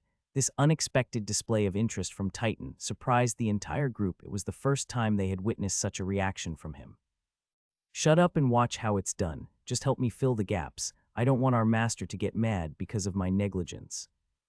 Oh, how I wish the whole squad was here. The human companions of our master are so unreliable, Legion remarked as he dashed out of formation, heading towards Kithra's group. His words left a burning determination in the ears of Arthur, Brandon, Knight, Agnes, and the other recently joined mages of Alec's group. At that moment, they felt an overwhelming urge to grow stronger. They were already seen as geniuses, having reached the Tier 2 mage realm at only 15 years old. However, the pressure of being with Alec didn't allow them to slip up even for a second and enjoy the benefits of their genius status. Yet, Alec's golems still looked down on their abilities, as they were constantly restricted to passive defense. Don't take him seriously. He was created with the will to always strive forward, so it's impossible for you all to match his talent at the moment, Titan reassured. But even with Titan's words of consolation, the whole gang didn't know how to feel. It seemed to hurt more than it helped. Meanwhile, Legion dashed towards the other mages of the Kithra group, his target clearly the magic mage, the very mages who had been protecting the Kithra's group from any fatal attacks. His target was clear from the moment he moved. It was common sense to take out the magic path mages first, as they posed the most significant threat in a group battle. The eyes of the Gordon's clansmen widened as they watched the missiles launch into the air, streaking towards the water barrier. Like 5 shining stars, each missile soared high and then descended with unrivaled accuracy towards the same spot. The magic path mage looked at Legion with terror in his eyes. Since he controlled the barrier, he understood the power behind each strike. He couldn't fathom how Legion had been able to accurately hit the same place multiple times. Such control seemed practically impossible. Thunderous explosions erupted, causing the water barrier to crack open, revealing its vulnerability. Shit, quick, raise another layer of defense. The magic path mage tried to quickly remind his companions, but he had underestimated Legion's ability to prey on even a slight weakness. With a surge of energy, Legion propelled itself into the air, the boosters behind his back emanating a brilliant, fiery glow as they ignited. The boosters emitted a rhythmic hum as they spewed forth flames, propelling Legion through the air with remarkable speed and agility. As Legion reached the apex of its ascent, it seemed to pause momentarily, poised with deadly intent. Then, with a swift and calculated strike, it lunged forward, brandishing his laser spear. The spear weapon glowed with an intense, focused energy, ready to unleash devastating force. The laser spear sliced through the air, leaving behind a menacing trail of light. With a resounding impact, it collided with the already cracking water barrier before it, shattering it as if it were made of fragile glass. Oh no, the magic path mage muttered in shock. He had looked down on the Legion and Titan due to the fact they were just golems, but the moment he saw Legion's spear attack coming, he was sure they won't be able to come out unscathed from it. As Legion broke through their defenses, the realization dawned on them that they had greatly underestimated the golem. It was a deceptive, pretending to be a harmless sheep, while he is a powerful wolf in disguise who is just forced to defend due to the weak Gordon's clansmen. Legion swiftly wiped the 2 mages nearest to him with the bottom of his spear, fully aware that engaging them in battle would only prolong the fight. He had no interest in such a prolonged skirmish, as it would only lead to him being surrounded quickly, jeopardizing his main mission. All the taunting and banter exchanged between him and Titan had a purpose to goad the mage into revealing a weakness. Even their bet was nothing more than a playful jest. The intricate plan they had devised was unique to them. This surprised the Gordon's group, as Titan rarely engaged in conversations with anyone other than his master, Alec. With a swift motion, Legion slammed the shafts of his spear onto the heads of the 2 mages, causing them to lose focus. Without wasting a moment, he resumed his sprint, simultaneously raising his left hand and releasing compressed mana bullets to his right. The bullets prevented the encroaching mages from reaching him and obstructing his path to the targeted mage. Legion was resolute in not allowing anyone to impede his progress. Low-ranked tier spell Raging Wave. A torrential downpour swept towards Legion, but he viewed it as a futile attempt to attack him. There was no way he would be deceived by a mere wave of water. The immense waterfall crashed through, forcefully pushing back even the mages from the Kithra group, showcasing the overwhelming power of raging water. However, Legion remained unaffected by the sweeping torrent. Snickering, he levitated in the air, activating his boosters once again. Not only did he utilize the rear boosters, but he also activated the ones beneath his feet. he glanced at the small mana core embedded on his chest, feeling a twinge of anger. The core symbolized the power he had achieved by devouring the great beast crystal stones with Alec's assistance, enabling his evolution into a robotic golem. It served as Legion's personal energy storage, and he could sense that his energy levels were dangerously low. Facing a situation where he had dipped below 35% in energy was unprecedented for Legion. Typically, he could absorb the surrounding mana to replenish his reserves. However, this battle had been too intense, leaving him with no opportunity to recover his energy consumption. Low-rank tier spell Water Snake. The mage whom Legion believed had given up unexpectedly cast another spell that appeared to have no effect on him. However, as Legion's robotic and analytical eyes observed the smirk on the mage's face, he couldn't shake the feeling that something was awry. It was as if a small alarm went off within him, signaling that all was not as it seemed. Low-rank tier spell Water Sphere. Spell combination Wrath of the Water Python. As the mage combined the spells, the small water snakes that had fallen into the pool of raging waves suddenly surged upwards, disappearing from sight. In their place stood 3 enormous titanic water snakes, one of which let out a screech in an attempt to mimic a lifelike appearance.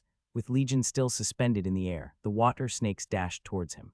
Before Legion could evade the attack, a long tail struck him from the left side.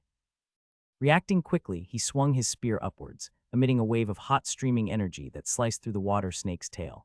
However, Legion had underestimated the control of the magic path mage, who had already ascended to the tier 3 mage realm. As Legion felt a tremendous force at his back, he was forcefully slammed into the water.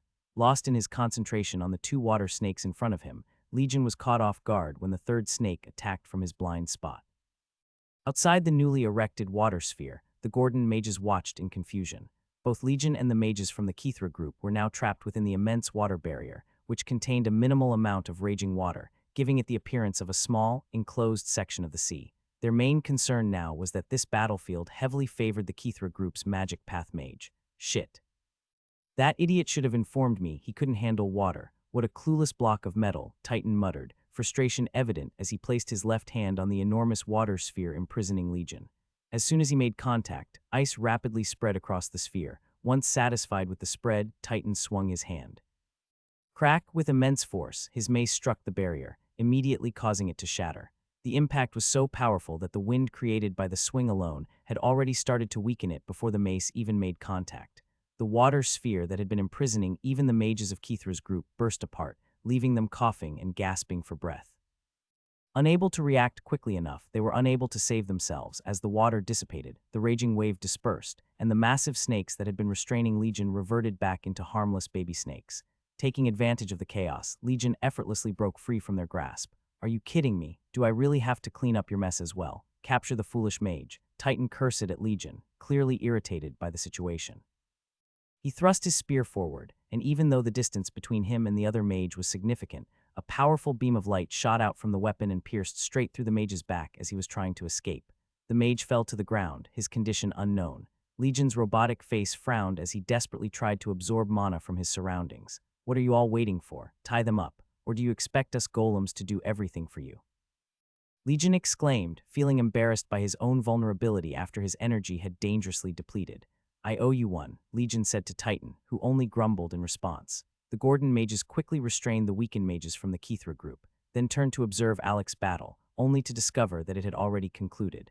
Alec had put his iron bracers back on, but the arcane lock crown was still firmly in place upon his head. Arthur surveyed the area, unable to locate Kithra's body. His brow furrowed slightly as he turned his attention back to Alec, who had finally retrieved his armor. Where is Kithra? Arthur questioned. He escaped, Alec replied. What do you mean he escaped? Arthur asked, his hand open in confusion. Do you know the amount of strange talismans and life-saving equipment he has? He had this trick up his sleeve, and when I didn't realize, he made a run for it with an equipment that boosted his wind powers. I was powerless to catch high. After all, I'm just a tier 2 mage, Alex said with wide arms looking helpless, and Arthur sighed.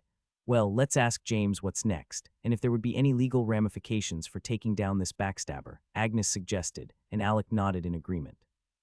Since he wasn't able to kill Kithra, Alex still had to wear the arcane lock crown for the next 24 hours and be restricted from accessing his mana pool. The Gordon mages noticed a deep slash across Alec's chest, but they decided not to bring it up since Alec didn't mention it himself. His blood-killing intent seemed to cover the wound, and before Alec could fully comprehend what was happening, he saw his wound closing slowly, as if something was stitching it up. As his wound healed gradually, Alec realized that it came at a cost. The materialized blood-killing intent he had developed from his previous kills using the blood chanda was diminishing, shrinking with each passing moment. His biggest fear was that it would eventually disappear, but he had no control over its healing power. The blood-killing intent he had acquired as a blood reaper seemed to be different from the normal intents he had encountered, just like the blade intent he had recently comprehended, which only increased his blade techniques and lethality. Alec and the rest of the gang anxiously waited till dawn for the effects of the Orb of Captivity to wear off. Finally, James and the remaining group of mages who had stood by him were able to emerge from the imprisoning Orb of Captivity. I'm truly sorry for what happened and the fact that my group, whose purpose was to protect and guide you, ended up trying to harm you, James admitted as he stepped out of the orb. His embarrassment prevented him from meeting Alec's eyes right away. Following the battle against Kithra's group, they attempted to communicate with James and the other imprisoned mages, only to realize that understanding their words was no longer possible. Agnes then shared something she had read, explaining that some certain artifacts that were designed to seal mages also had the ability to silence their voices after a certain amount of time. It was a mechanism that helped keep the captured mages hidden. Fortunately, the orb that Kithra had obtained turned out to be a replica, capable of imprisoning mages for a limited duration. Alec reassured James, his gaze shifting among their injured clan members. One of them was in critical condition, fighting to hold on to life itself. As Alec observed the severe injuries sustained by Brandon, he couldn't help but feel a surge of worry. A flame bomb had torn through Brandon's right shoulder, leaving deep wounds that required immediate attention. Up until now, he had been struggling with the mobility of his right hand. Alec had already ruled him out from participating in any future fights until they could find a way to help cure him. It's still my fault in a way, he admitted with a sense of disappointment. The fact that I didn't even have control over my own group. He paused. So I wanted to ask if I should eliminate them, would there be any repercussions? As he observed Alec's expression, he realized that Alec wasn't joking about taking such drastic measures. It was concerning to hear such thoughts coming from someone so young. It made him wonder what kind of challenges Alec and his group had faced before, molding their mental fortitude to such a level. Curiosity piqued, James asked, "Who is your instructor in the academy and what is his rank?" Alec's response caused James' eyebrows to raise in surprise. Taryn Duntz, a Tier 7 instructor level. Realizing that James was onto something, Alec sighed. "You do realize why we were asked to come to the Abyss, don't you?" "I'm not that oblivious," he replied. "The amount of danger we encountered just at the entrance of the Orcish forest was enough evidence that they wanted you dead. There's no way a normal group of Tier 2 mages is supposed to survive that." James smirked, his eyes glinting with amusement. "I guess they never realized that your group is anything but normal. You're no ordinary set of Tier 2 mages." Alec nodded in agreement. "And you know about the fact that Instructor Terran's disciples have the highest death rate, right? You don't have to tell me about your master, but would it be a problem for us to eliminate them?" Alec asked again, pressing his sword against the neck of one of the tied-up mages. Kithra had managed to escape, but the magic path mage called Oliver had been knocked unconscious by Legion's last strike and remained tied up like the others. Well, let's just say that for a normal mage whose master is an instructor, killing a student of another instructor wouldn't pose any problems, as long as it's justified, James mused. As the investigation unfolds, they would eventually discover the truth, but if a disciple of an instructor manages to kill the disciple of a great instructor, chaos will ensue, James explained. But with the instructor you have, you wouldn't even have to worry. Your instructor is known for disregarding even some of the greatest instructors, James added, Arthur snickering at the memory of their unreasonable master. "So that means if I kill this group of mages, I'll get away with it?" Alec questioned. "Yes, but it might be better for you to let them go and report them to the academy. That way, their instructor would owe you some favors, and you would be seen in a new light by the academy," James suggested, a nervous smile on his face. However, Alec's expression turned into a frown. Suddenly, Alec's Changdao moved with lightning speed. He swiftly decapitated the first mage, leaving James staring at Alec's unchanged expression. As Alec carried out the executions with swift precision, swiftly taking the lives of all 9 mages, his face remained devoid of any emotion. Anyone who saw him in that moment would never associate him to be connected to the gruesome beheadings of 9 individuals that had occurred. In an unnoticed act, Alec swiftly thrust his Changdao into the heart of a mage who had fallen while casting an ancient spell, unbeknownst to the mages standing nearby. Blood Reaper skills, blood absorption. The remaining mages, together with the Gordon clansmen, attentively observed as Alec's sword drained the blood from the lifeless body, causing the corpse to grow pale. The previously faint aura of his blood-killing intent returned to his back, seemingly replenishing itself as Alec absorbed the blood from the fallen bodies. With each passing moment, Alec's aura transformed, assuming a sinister and dangerous air as a bloody cap fluttered behind him. And the sanguine arcane lock crown atop his head only intensified this devilish charm.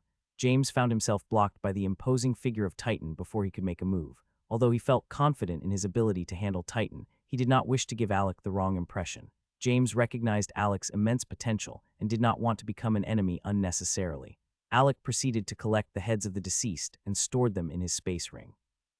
Don't worry, once I return to school, I will personally report this incident to the disciplinary hall.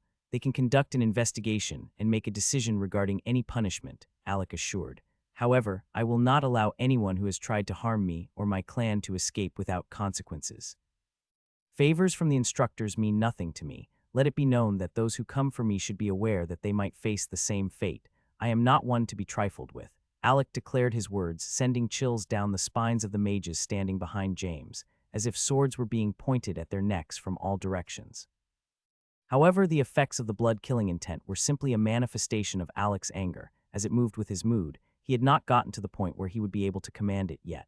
The reason why James remained unaffected was due to his advanced level, surpassing Alec's ability to instill fear through his killing intent. I understand your perspective, not wanting to allow the tiger to return to the mountain, James acknowledged. So do you still intend on guiding us?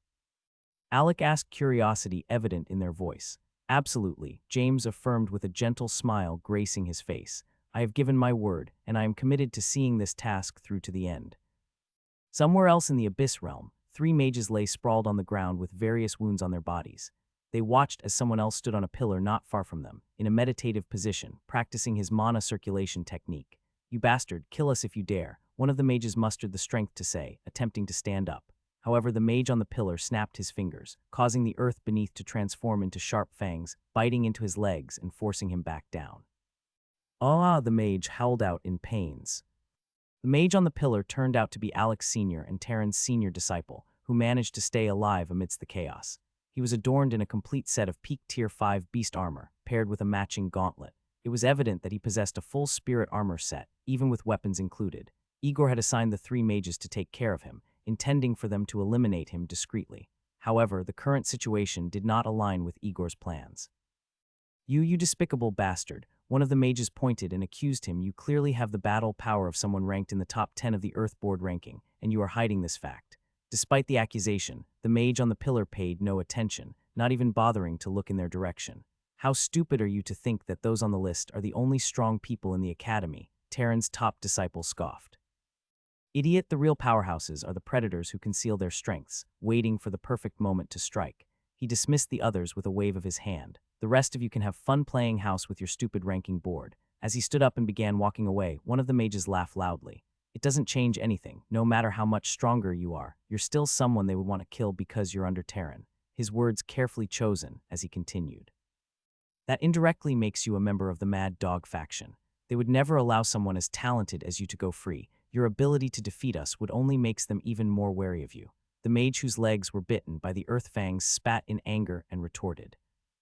And the fact that you're not killing us just confirms my prediction. You're scared and hoping we won't report our defeat out of pride. Pathetic. Taryn's top disciple stopped and turned back, his expression filled with scorn. This has always been my problem with you. Why do you always have to act like a smartass? For your information, the only reason why I'm not interested in killing you all now is because my instructor is not in the academy. And he snorted. I know that each great instructor leaves a karma mark on their disciple. Killing you would only lead to me becoming an open GPS, making it easier for them to track me down and provide them with an excuse to kill me, Taryn's top disciple explained. What a joke, he scoffed, his voice filled with disdain. A bunch of bullies and pusses. If they're so tough, they should go talk to Instructor Taryn instead. You guys should thank your lucky stars that I'm in a good mood. He laughed sarcastically, dismissing the notion of the top 50 rankers. Top 50 rankers, my foot. With a wave of his hand, his beast armor magically disappeared back into his body as he walked away. His hands casually tucked into his pockets. His nonchalant attitude infuriated the mage who had dared him to kill them.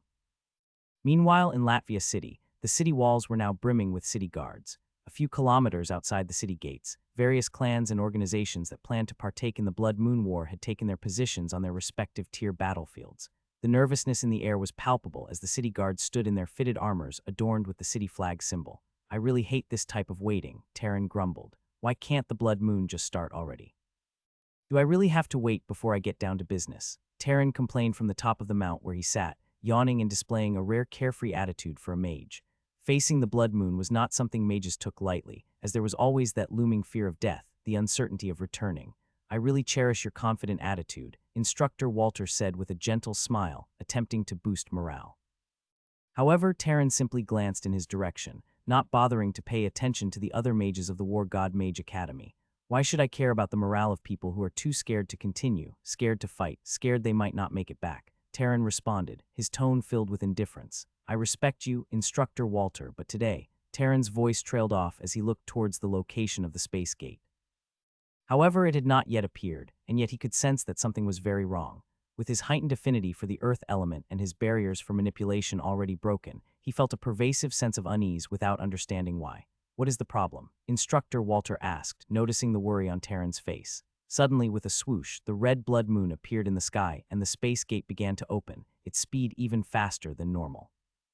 The mages speculated that the second dimension creatures must be burning resources to enlarge the gate at an accelerated pace. But Terran's worried expression persisted, even as the gate continued to open. What did you do? Terran turned and pointed at Maze, who frowned in response and cursed. What do you mean, what did I do? Maze retorted. I believe you must have tampered with something. There is something incredibly fishy here, Terran stated firmly. Hey Terran, you have to stop now. We can't sow these seeds of doubt just minutes before the start of the war, Walter whispered, trying to calm Terran down and prevent another dramatic confrontation. Walter, knowing Terran better than anyone else, understood that Terran wouldn't hesitate to engage in a fight with Maze if he felt unsatisfied with his reply. Why the hell do you have to accuse me? I respect you for your title and your contributions towards the human race, but if you want to be unreasonable just before we face the breakout creatures, count me out, Maze exploded, his anger flaring up. Just as Terran was about to respond, his attention was drawn back to the space gate. All the mages who had been observing the drama also shifted their focus, surprised by what they saw. Horns. This thought echoed in the minds of nearly every mage as they witnessed two massive horns protrude from the space gate, accompanied by an overwhelming aura. In that moment, Terran forgot his argument with Maze, raising his massive great sword and steadying himself on his mount. Normally, he would prefer to eliminate any potential traitors before the battle, sensing a betrayal among the city mages group. Though his primary suspect was Maze, Terran hadn't been given enough time to figure out why his danger sense was screaming at him. For Terran, this feeling of unease was not a simple matter, as the danger he sensed extended beyond himself. It encompassed the entire city behind him. I know why the gate's energy has changed now. Terran suddenly spoke, startling even Walter, who stood by his side. Take a closer look at those horns. Instructor Walter, you should have realized that the ownership of these space gates has shifted, and the new owners are incredibly powerful, Terran said, his expression serious. As Walter took his time to study the horns protruding from the space gate, his eyes narrowed. Finally, as the creature behind the horns emerged fully, struggling to push its body through the expanding space gate, almost every mage gasped in shock. Minotaur. Walter whispered, finally understanding the source of Terran's uneasiness. The appearance of the Minotaur was a surprising twist for all the mages present. Normally, the city had been regularly sieged by orcs, so the sudden appearance of a different race caught everyone off guard. The War God Mage Academy had received coordinates indicating an increase in energy from the space gate. Initially, they had assumed it was one of the generals from the orc villages being deployed. So when the opposing faction of Mad Dog requested the deployment of Terran, a key disciple of Mad Dog, renowned for his expertise in killing orcs, there was no hesitation in approving it. Terran never backed down from a challenge, especially when it came to fighting orcs. In fact, he had dispatched so many of them that he was wanted by numerous orc villages, much to the Academy's awareness. However, there seemed to be a slight management mix-up, as the race that emerged was one with similar battle power to the orcs. Yet the Minotaurs were feared for a different reason. They belonged to the demi-human race of the second dimension and had multiple races subservient to them. Every battle they engaged in always escalated into a large-scale conflict, but the orcs were a different story. They had difficulty getting along with most other races, except for goblins, ogres, and their subordinates, the kobolds. This lack of camaraderie proved to be a weakness for their race. The orcs had an abundance of chieftains, leading to conflicting orders and a disjointed army. But before the newly emerged Minotaur even had a chance to make a move, Terran took the initiative. He urged his mount forward, a brown-furred wolf creature that let out a mighty howl as Terran swung his sword towards the Minotaur. Like a group of dolphins leaping from a pool, shards of earth of varying sizes and sharpness shot out from the ground, soaring towards the Minotaur. However, the Minotaur effortlessly deflected each shard by rotating his massive warhammer, generating a powerful force. The Minotaur extended his left hand, creating a grabbing motion that resulted in a transparent, energy-like substance moving towards Terran. The force was strong, causing Terran to feel a powerful tug. The force directed towards him was so powerful that even Terran's wolf mount struggled to maintain its ground. Slowly, it inched closer to the direction of the Minotaur, indicating the immense strength behind the force. HMMP. Terran snorted as he swung his sword towards the ground, activating his gravity force field and breaking free from the Minotaur's influence. Minotaurs are creatures who thrive on direct combat, Instructor Walter remarked beside Terran. Despite their affinity for flame and metal elements, their raw strength gives rise to a distinct energy called force. That's different from either mana or chi. It is domineering and overbearing. The stronger the Minotaur, the stronger their thirst for a worthy battle. Even though they expend so much energy, they do not send out weaklings to gain ground. Instead, one of their leaders steps forward to fight. This shows just how warlike these creatures are, much like orcs and their love for battle. Instructor Walter shared all the basic knowledge he possessed about Minotaurs, but what still puzzled him was the fact that the orcs allowed someone to use the primary space gate used for invading the Earth realm. Had there been any conflict between the two races before, the Academy would have discovered it much sooner in the second dimension. This suggested that the Minotaurs must have paid a great price to gain the orcs' permission to use the gate. The involvement of the orcs puzzled Walter. He couldn't fathom how long they would be allowing the Minotaurs to use the gate, or what reasons they had for such cooperation, especially considering the vast number of subordinate races the Minotaurs had under their command. Unlike the orcs, the Minotaurs didn't even need to attack to obtain resources. Tribute was given to them willingly by their subordinates who led the invasions on the Earthrealm. As Walter thought about all that had happened since they reached the city of Latvia, and Instructor Walter couldn't shake off his growing suspicions. First, the city lord's silent death due to poisoning after a prolonged illness. Though the old man must have detected the poison at its final stage, there was nothing he could do. And now, the change in ownership of the space gate, which had remained in the same hands for over 100 years, Walter was starting to trust Terran's intuition. If you're done testing the waters, why not come closer and see if you can strike me down, human? The Minotaur taunted, stepping forward, his heated breath emitted from his nostrils, and a visible domain appeared around him as he continued to advance. The sight sent a shiver of fear through the mages present in the city, as they finally realized the tier of creature they were facing. Even Mage, with a serious expression on his face, had already summoned his wand, prepared to cast spells to protect his clan members behind him. His intention to make his clan retreat was evident from the hand signs he began to make. Terran, who had already suspected Mage's motives, noticed his actions were far too quick. That Minotaur is a mid-tier 8, and it has a fully formed domain. I swear on my life, it might even be on the verge of becoming a high-tier 8 lifeform soon, Terran quietly informed his comrades. Keith, the second leader of the city mages, observed the worried expressions on the faces of the city guardians and the city guards' leaders. It was apparent that the entire city lacked a tier 8 mage capable of facing the enemy. The city lord, who typically handled such situations, hadn't been seen for about a week now. They were unaware he is dead. They were certain that no matter how many of them attempted to confront the tier 8 Minotaur, they would still be unable to bring it down. The power gap between tiers was just too immense. Walter, I would leave the mages from our academy in your capable hands, Terran spoke with a sense of trust. You have more experience than me in leading a group of mages and controlling a battlefield. As for me, I've always been a fighter, and that's what I'll continue to be. Take care of any other beings that come out of that gate. I will handle that bull, Terran added. Keith's face reflected shock as he heard Terran's statement. He even felt that Terran was willingly sacrificing himself at this moment. Though Terran had a record of defeating low tier 8 lifeforms, if he were to fight a mid-tier 8 mage who had awakened a domain, Keith couldn't envision anything other than death awaiting him. However, Mage, for once, showed no change in his facial expressions. It was as if he was eagerly anticipating Terran throwing himself at the creature. Terran decided not to engage in conversation with Mage, unable to determine if he was responsible for the unsettling feeling he experienced. He had other suspicions also. Instead, he lightly tapped on the side of his wolf mount, signaling it to ascend into the sky. The Minotaur quickly caught on to Terran's strategy of wanting to fight in the air and not cause casualties among the low-ranked mages, so he stomped on the ground, causing a powerful force to lift him up. Bringing him face to face with Terran, the Minotaur's immense stature made it difficult for them to have a direct confrontation at eye level. Terran had to look up in order to meet the Minotaur's eyes. He couldn't help but notice the disdainful expression and faint grin that adorned the Minotaur's lips. With folded arms, the Minotaur loomed over him, his warhammer seemingly floating by his side as if controlled by an unseen force. "Don't tell me you believe you can stop me now, and all by yourself," the Minotaur taunted, stringing together words effortlessly. Terran was left speechless, as he had always viewed the Minotaur race as barbaric. Most barbaric races struggled to speak the common language of the Earth realm, and even if they could, their accents were often unpleasant. Terran mustered his resolve and replied, "You see no one else here besides myself, correct? Isn't that enough for you to understand that I intend to stop you?"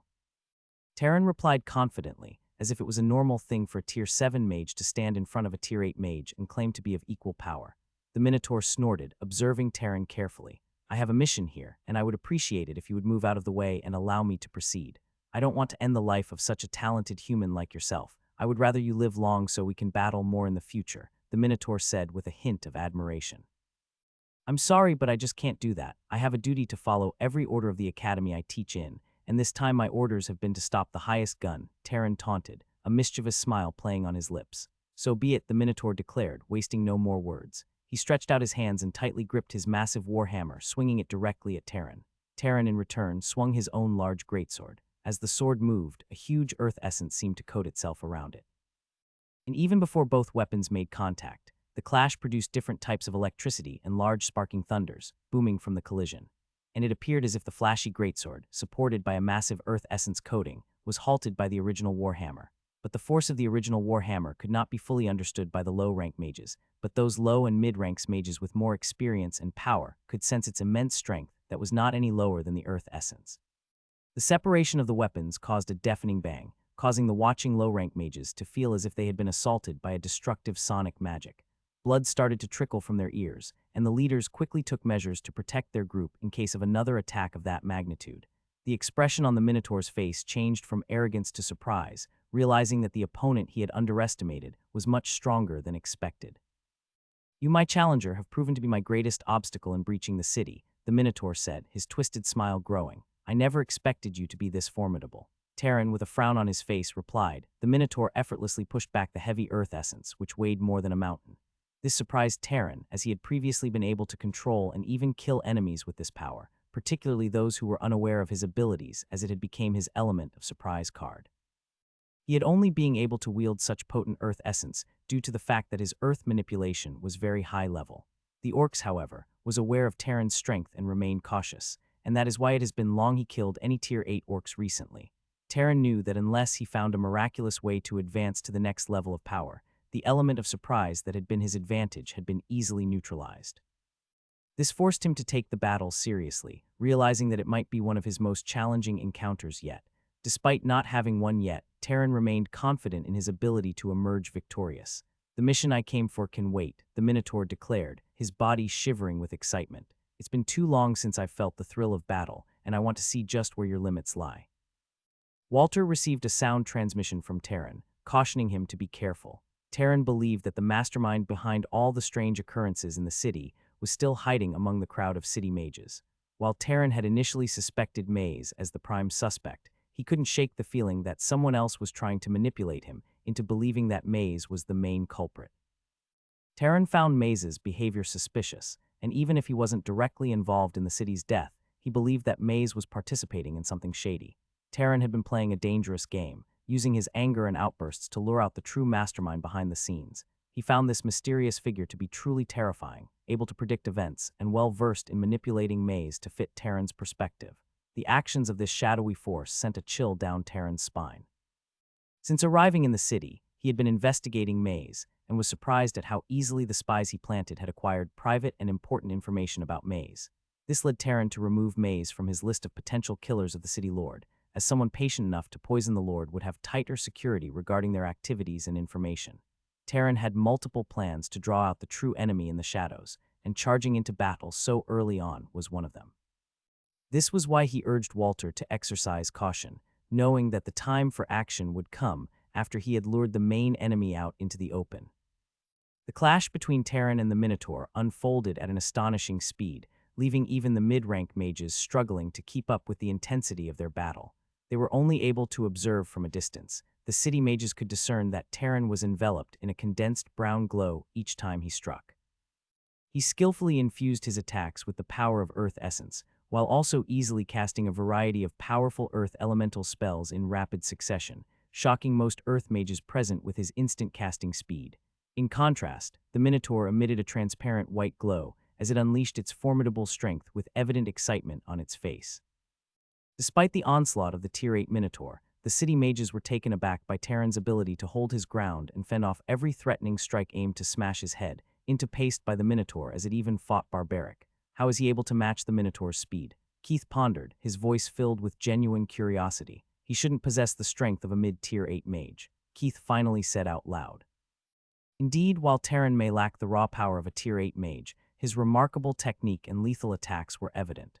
The mages knew the sacredness of the Tier 8 domain. It serves as a bridge to clarify between the lower Tier 8 mages and the real Tier 8 mages. Yet, they remained intrigued by Terran's surprising ability to keep up with the Minotaur's speed, albeit at a slightly lower pace. Keith, being the respected leader of the city's second greatest faction, approached the instructors of the War God Mage Academy.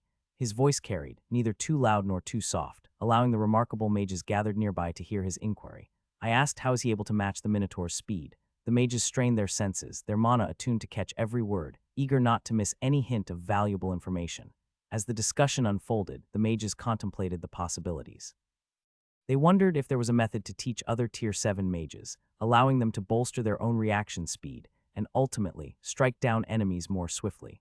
The scene buzzed with anticipation as Keith's question hung in the air, drawing the attention of all, cultivating a shared desire amongst the mages to uncover the secrets behind Terran's exceptional training and his ability to match the Minotaur's speed, even if only to a certain extent. If it was the mages that possessed such coveted techniques, it was likely that they would keep them hidden, alongside their most secretive treasures. However, since it was someone else's treasures, the other mages saw no issue with eavesdropping to learn such knowledge. It revealed the selfishness of the human heart. The mages from the academy felt the weight of various gazes upon them, unsure of how to respond to such probing questions. Though they belonged to the respected Overlord faction, their prestige had diminished over time. Their pride prevented them from providing answers, fearing that a wrong response would tarnish their reputation. The instructors of the War God Mage Academy were known for their pride and arrogance. However, before anyone else could intervene, Walter stepped forward, eager to prevent any potential missteps that could sabotage Terran's plan.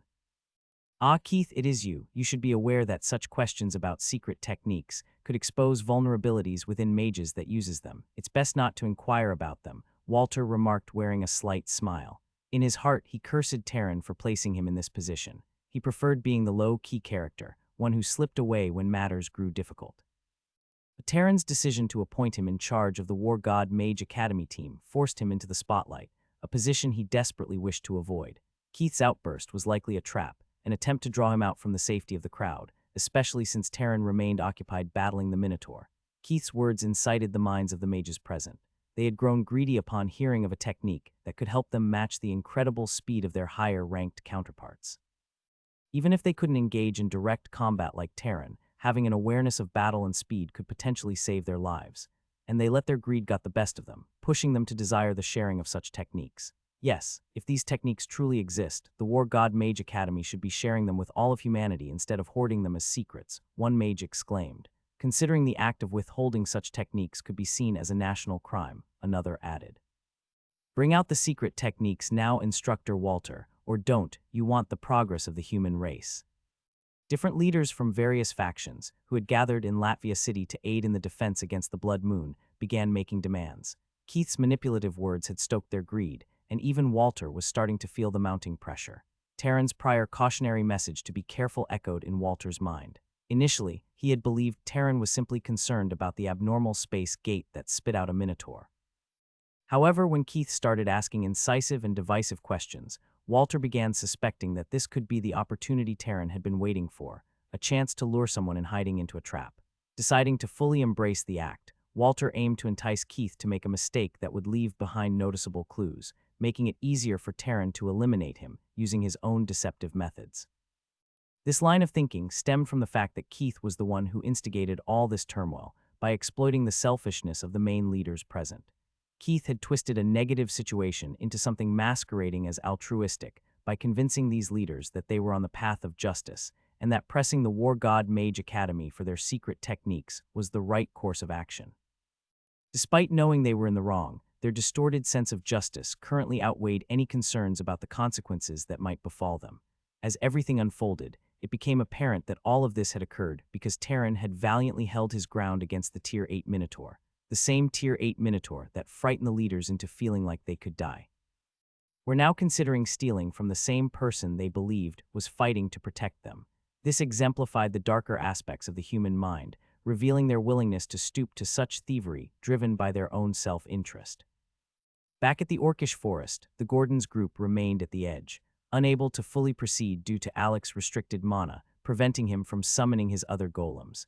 They collectively decided to continue camping in there at the edge of the forest until the remaining 24 hours had passed.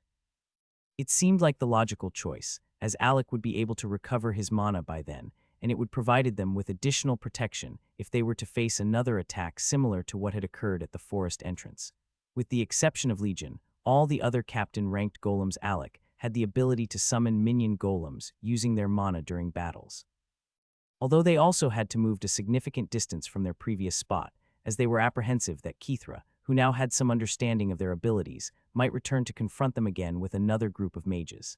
After all, they had inflicted a significant loss upon him, and revenge was likely on his mind. It would be foolish to camp in the same spot where the previous fight had emerged.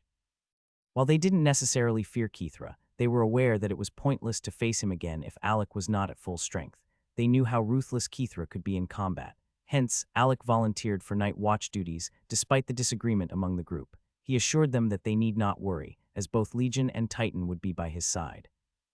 They had no choice but to accept Alec's decision. James offered to scout every hour to ensure the area remained clear, although he confidently stated that encountering any problems was unlikely, as the outer regions of the second dimension was predominantly occupied with invading the Earth realm, as it was the fastest way to enhance their cultivation and amass resources for their world.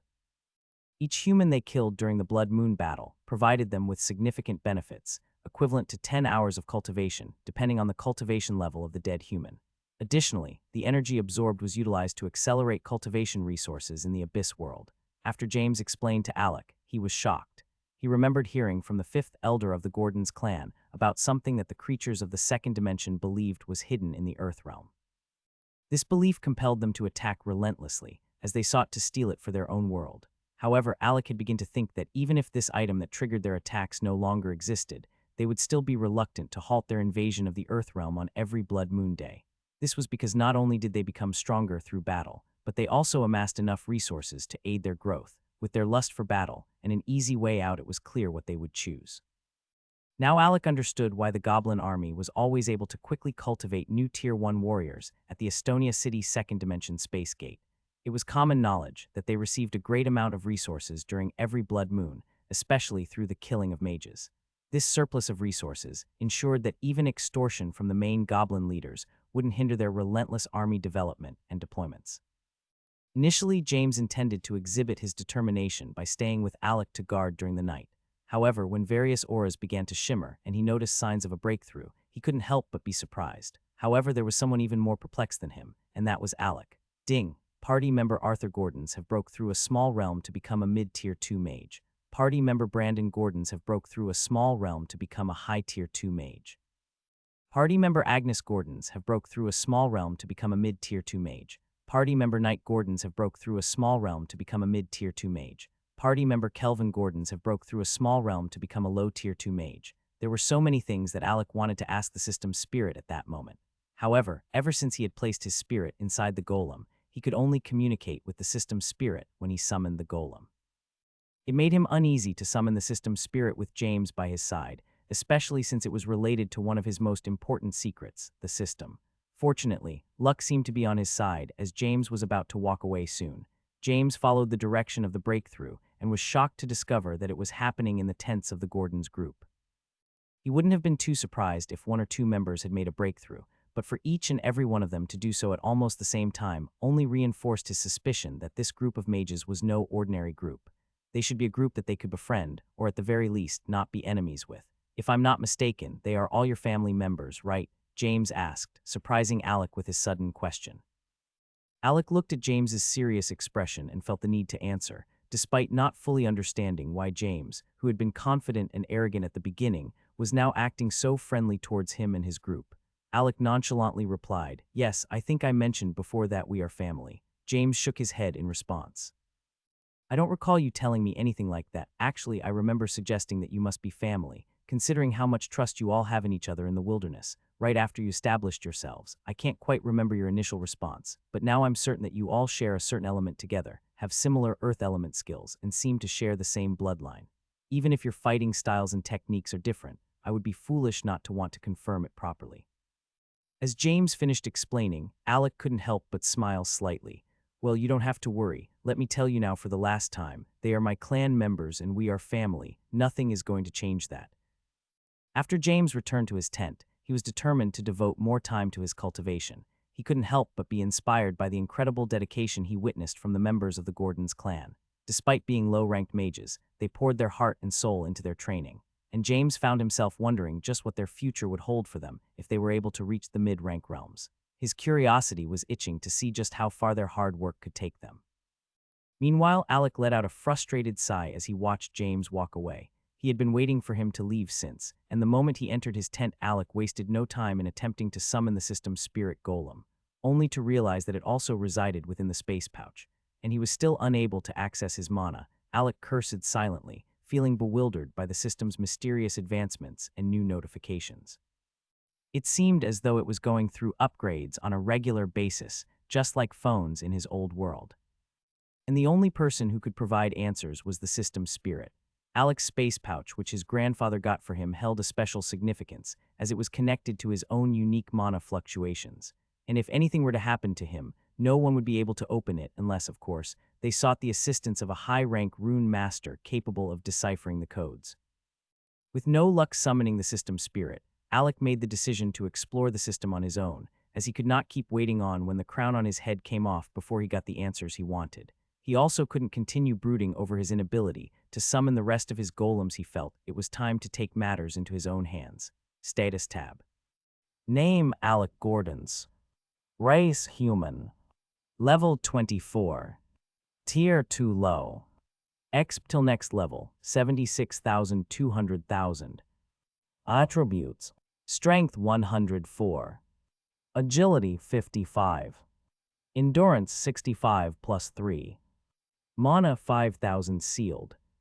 Affinity Earth High plus, Fire High plus. Available points 9. System points 142,007. As Alec's status tab appeared before him, he couldn't help but be taken aback by the numerous changes that had occurred. Firstly, he noticed that he had successfully leveled up by 3 levels, which was quite a significant jump. Additionally, he had acquired some new attribute points that could further enhance his abilities. The system even displayed his sealed mana state, providing him with valuable information. A sigh escaped Alec's lips as he realized that his rapid level progression and accumulation of system points were primarily due to defeating mages of higher realms. The substantial rewards in terms of system points and experience points served as evidence of his accomplishments. Based on his deductions, he speculated that he was now on the verge of entering the mid-tier 2 mage realm. However, he couldn't shake off the confusion of how his clan members, whom he had always surpassed, managed to reach that realm before him. Considering he had encountered few obstacles along his journey, he found it puzzling. Nevertheless, he remained confident that the system would provide him with the answers he sought through the new notifications that were currently leaving him perplexed. Party member: Brandon Gordon's High Tier 2. Arthur Gordon's Mid Tier 2. Agnes Gordon's Mid Tier 2. Even without the system spirit, Alec managed to discover the Party Member tab after a bit of navigating through the system buttons. This revelation shed light on why his siblings had experienced such rapid breakthroughs. It appeared that anyone added to the Party Member system would receive a unique type of experience that aided their cultivation. Similar to Alec, they gained this experience by engaging in battles and defeating lifeforms, and it is shared between all of them. However, unlike Alec, who faced no barriers in his cultivation, his siblings would reach a limit in their experience value during battle, as they are not able to break through while in battle. They would have to wait and meditate before being able to undergo a breakthrough to the next realm. This realization explained why they had all made progress simultaneously, as each member must have sensed they were on the cusp of a breakthrough. Today, the group had slain numerous Tier 3 orcs, including the Orc Shaman, which yielded a substantial amount of experience points. Alec discovered, however, that as the party leader, he received at least 20 of the experience points from their kills and didn't have to share his own experience points with them from his kills. This made him realize just how much the system resembled a game. It even protected his interest, and the party member tab was clearly similar to the commander title he always acquired in Blood Moon Wars. Understanding all this finally clarified why his golems were not included in the party system. They already provided him with a natural influx of experience points. Including them in the party member group would mean sharing their experience points with the Gordon's clansmen. And it seemed the system's intent was also to protect the golems from being exploited as mere tools for the development of Alec's clansmen. Alec, despite knowing he could have exploited this option to facilitate everyone's faster breakthroughs, did not feel bothered. As with the little assistance the party system gave, and the abundance of power stones obtained from the orcs they had killed, their cultivation journey was about to resemble a fairy tale. They were on track to make significant progress fighting, and drenched in blood during the day, only to recuperate and cultivate with the power stones they had acquired from their orc kills at night. I guess that Mage didn't expect to do us such a favor. Like that old man always says, every disappointment is a blessing in disguise, Alec remarked with a laugh, his hand resting on his iron bracers as he leaned against a sturdy tree trunk. Alongside him were Titan and Legion, who swiftly patrolling around the tents. Alec knew he could rely on both of them to keep any potential attacks at bay. However, his suspicion lingered regarding the man who had brought them to this place. It was evident that he desired their demise, but lacked the courage to carry it out himself. Alec couldn't shake the feeling of an imminent, treacherous assault, especially considering the lessons the orcish forest had taught him never to let their guard down in the wilderness, as complacency could lead to regret. His only lament was his inability to use mana. Nevertheless, he expressed gratitude towards Kithra, as it was his attempt on their lives that had prompted Alec to remove his iron bracers. In doing so, Alec discovered that they had a hidden ability to train his endurance without relying on the system's assistance. And he also had unraveled the presence of another multiple trump card in battle, aside from his mana. Experiencing all of this within a single day only stoked Alec's curiosity further for what lay ahead. He couldn't help but feel excitement bubbling inside, knowing that once his mana recovered, he would be exponentially stronger than before. Terran and his wolf mount flew a few meters away after being hit by the Minotaur. Blood was dripping from his hands as he bravely parried and deflected the Minotaur's strikes. Despite his injuries, the wolf landed gracefully on a nearby mountain, preparing for another attack. As the wolf rebounded towards the Minotaur, who was determined to reach the city, the Minotaur shouted in anger. "You stay out of my way, human." The Minotaur had initially been excited to fight Terran, but after 30 minutes of battling, without being able to gain an advantage or inflict serious injury. The fight had become boring to him, with time running out, and him wanting to rush through his mission as time was of essence, but Terran kept persisting like an undying cockroach. "Will you finally reveal the reason why he's able to match the Minotaur's speed? We need to know in order to help him defeat the Minotaur." Keith spoke up, his voice seemingly righteous, but his face betraying a hidden greed. In fact, all the other mages around him couldn't hide the greed that reflected on their faces. Walter couldn't help but feel a mix of annoyance and anger as Keith continued to twist the truth, portraying himself as righteous while Walter, who had withheld information, was labeled as evil and selfish. He let out a scoff but managed to rein in his anger, knowing that the odds were currently against them. "It's his mount," Walter exclaimed, hoping to catch Keith's attention. Keith looked at him with a dazed expression, clearly not understanding what Walter was getting at. Without wasting any time, Walter threw a skill tome towards Keith, who seemed to have a strong desire for treasure, even in the face of danger. That tome is a copy of a skill called Spirit Link. It has 3 stages. By deepening the bond with their chosen beast, one can merge their minds together, giving them heightened awareness when they fight together, Walter explained. And if they reach a high level of assimilation, there's no reason why they wouldn't be able to recreate that. Walter pointed towards Terran, who was still fighting above and managing to restrain the Minotaur despite his annoyed demeanor. Even with Walter's explanation, Keith still looked suspicious, doubt plastered all over his face. However, the other eager mages couldn't resist and dashed towards Keith, ready to learn and understand more. As the mages grabbed the skill tome from Keith's hand, a tense atmosphere hung in the air. Battle seemed imminent, as every mage was eager to learn the skills that allowed them to form a mind link with their mounts. This connection would greatly enhance their spatial awareness and enable them to surpass the limitations of their own strength in evading attacks. Walter kept a watchful eye on Mage, expecting some kind of reaction from him or his group, but to his surprise, no one moved among Mage's group. It led Walter to consider that maybe Terran's intuition was correct. It was never easy to quell the greed of others, especially when such opportunities were presented. However, Maze's current actions of restraint surprised him. "All right, that's enough," Keith spoke up, breaking the tension as the skill tome entered his hands again, and being one of the two biggest faction in the city, everyone gave him face to hear what he had to say. "This skill tome belongs to all of humanity, and we all have the chance to study it, gather round and try to decipher its meaning, so we can assist our city's hero Taryn." Keith laid the skill tome on the ground, completely open and exposed. Walter's eyes trembled with a realization, but he quickly feigned ignorance. He didn't want Keith to catch on to his true intentions. Walter averted his gaze from Keith, noting how the selfless act pleased many of the gathered mages. They rushed to quickly scan through the skill tome, realizing that it was surprisingly easy to comprehend. After a few attempts, they had a basic understanding of the skill. As the mages moved aside, making way for another group to memorize the skill tome, those who had already learned it couldn't contain their excitement. They eagerly awaited the opportunity to test their new skills and showcase their improved prowess in battle. The reason for their quick acquisition of the skill was that it wasn't particularly difficult to learn. It was more like a typical basic skill that could be mastered after understanding the key components. The real challenge lay in attaining a strong connection with the chosen demonic mount, taking it to the third level of assimilation. With their high-ranking mage cultivation, it was relatively easy for them to grasp the skill. After all, only the most talented individuals were able to reach the prestigious realm of high-rank mages, regardless of their initial potential. Walter surreptitiously glanced at Keith from the side, attempting to conceal his suspicions. He was convinced that Keith hadn't learned the skill, despite his previous insistence on obtaining the skill tome.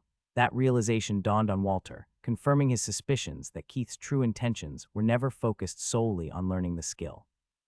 Just as Walter had his doubts about Keith, it seemed that Keith harbored suspicions about Walter as well.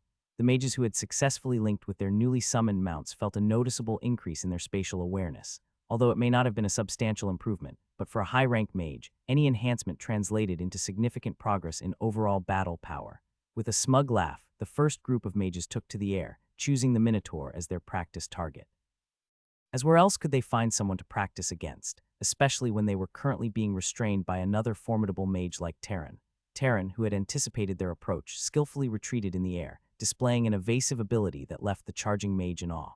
Upon seeing the mages rushing toward him, the Minotaur grew infuriated. He had already been held down by Taryn, and now he had to deal with another group of mages intercepting him. He felt as though he had wasted his resources, using them to bribe the orcs, only to gain nothing in return. He had not expected such an high resistance from the human army waiting. Aha! In a fit of anger, the Minotaur swung his massive warhammer. A luminous, whitish glowing hammer image materialized and slammed into the multitude of mages flying towards him. Recognizing the immense power behind the strike, the mages knew that attempting to block it would result in severe injury, if not death. After all, the strike came from a Minotaur who had breached the realm of the High Tier 8.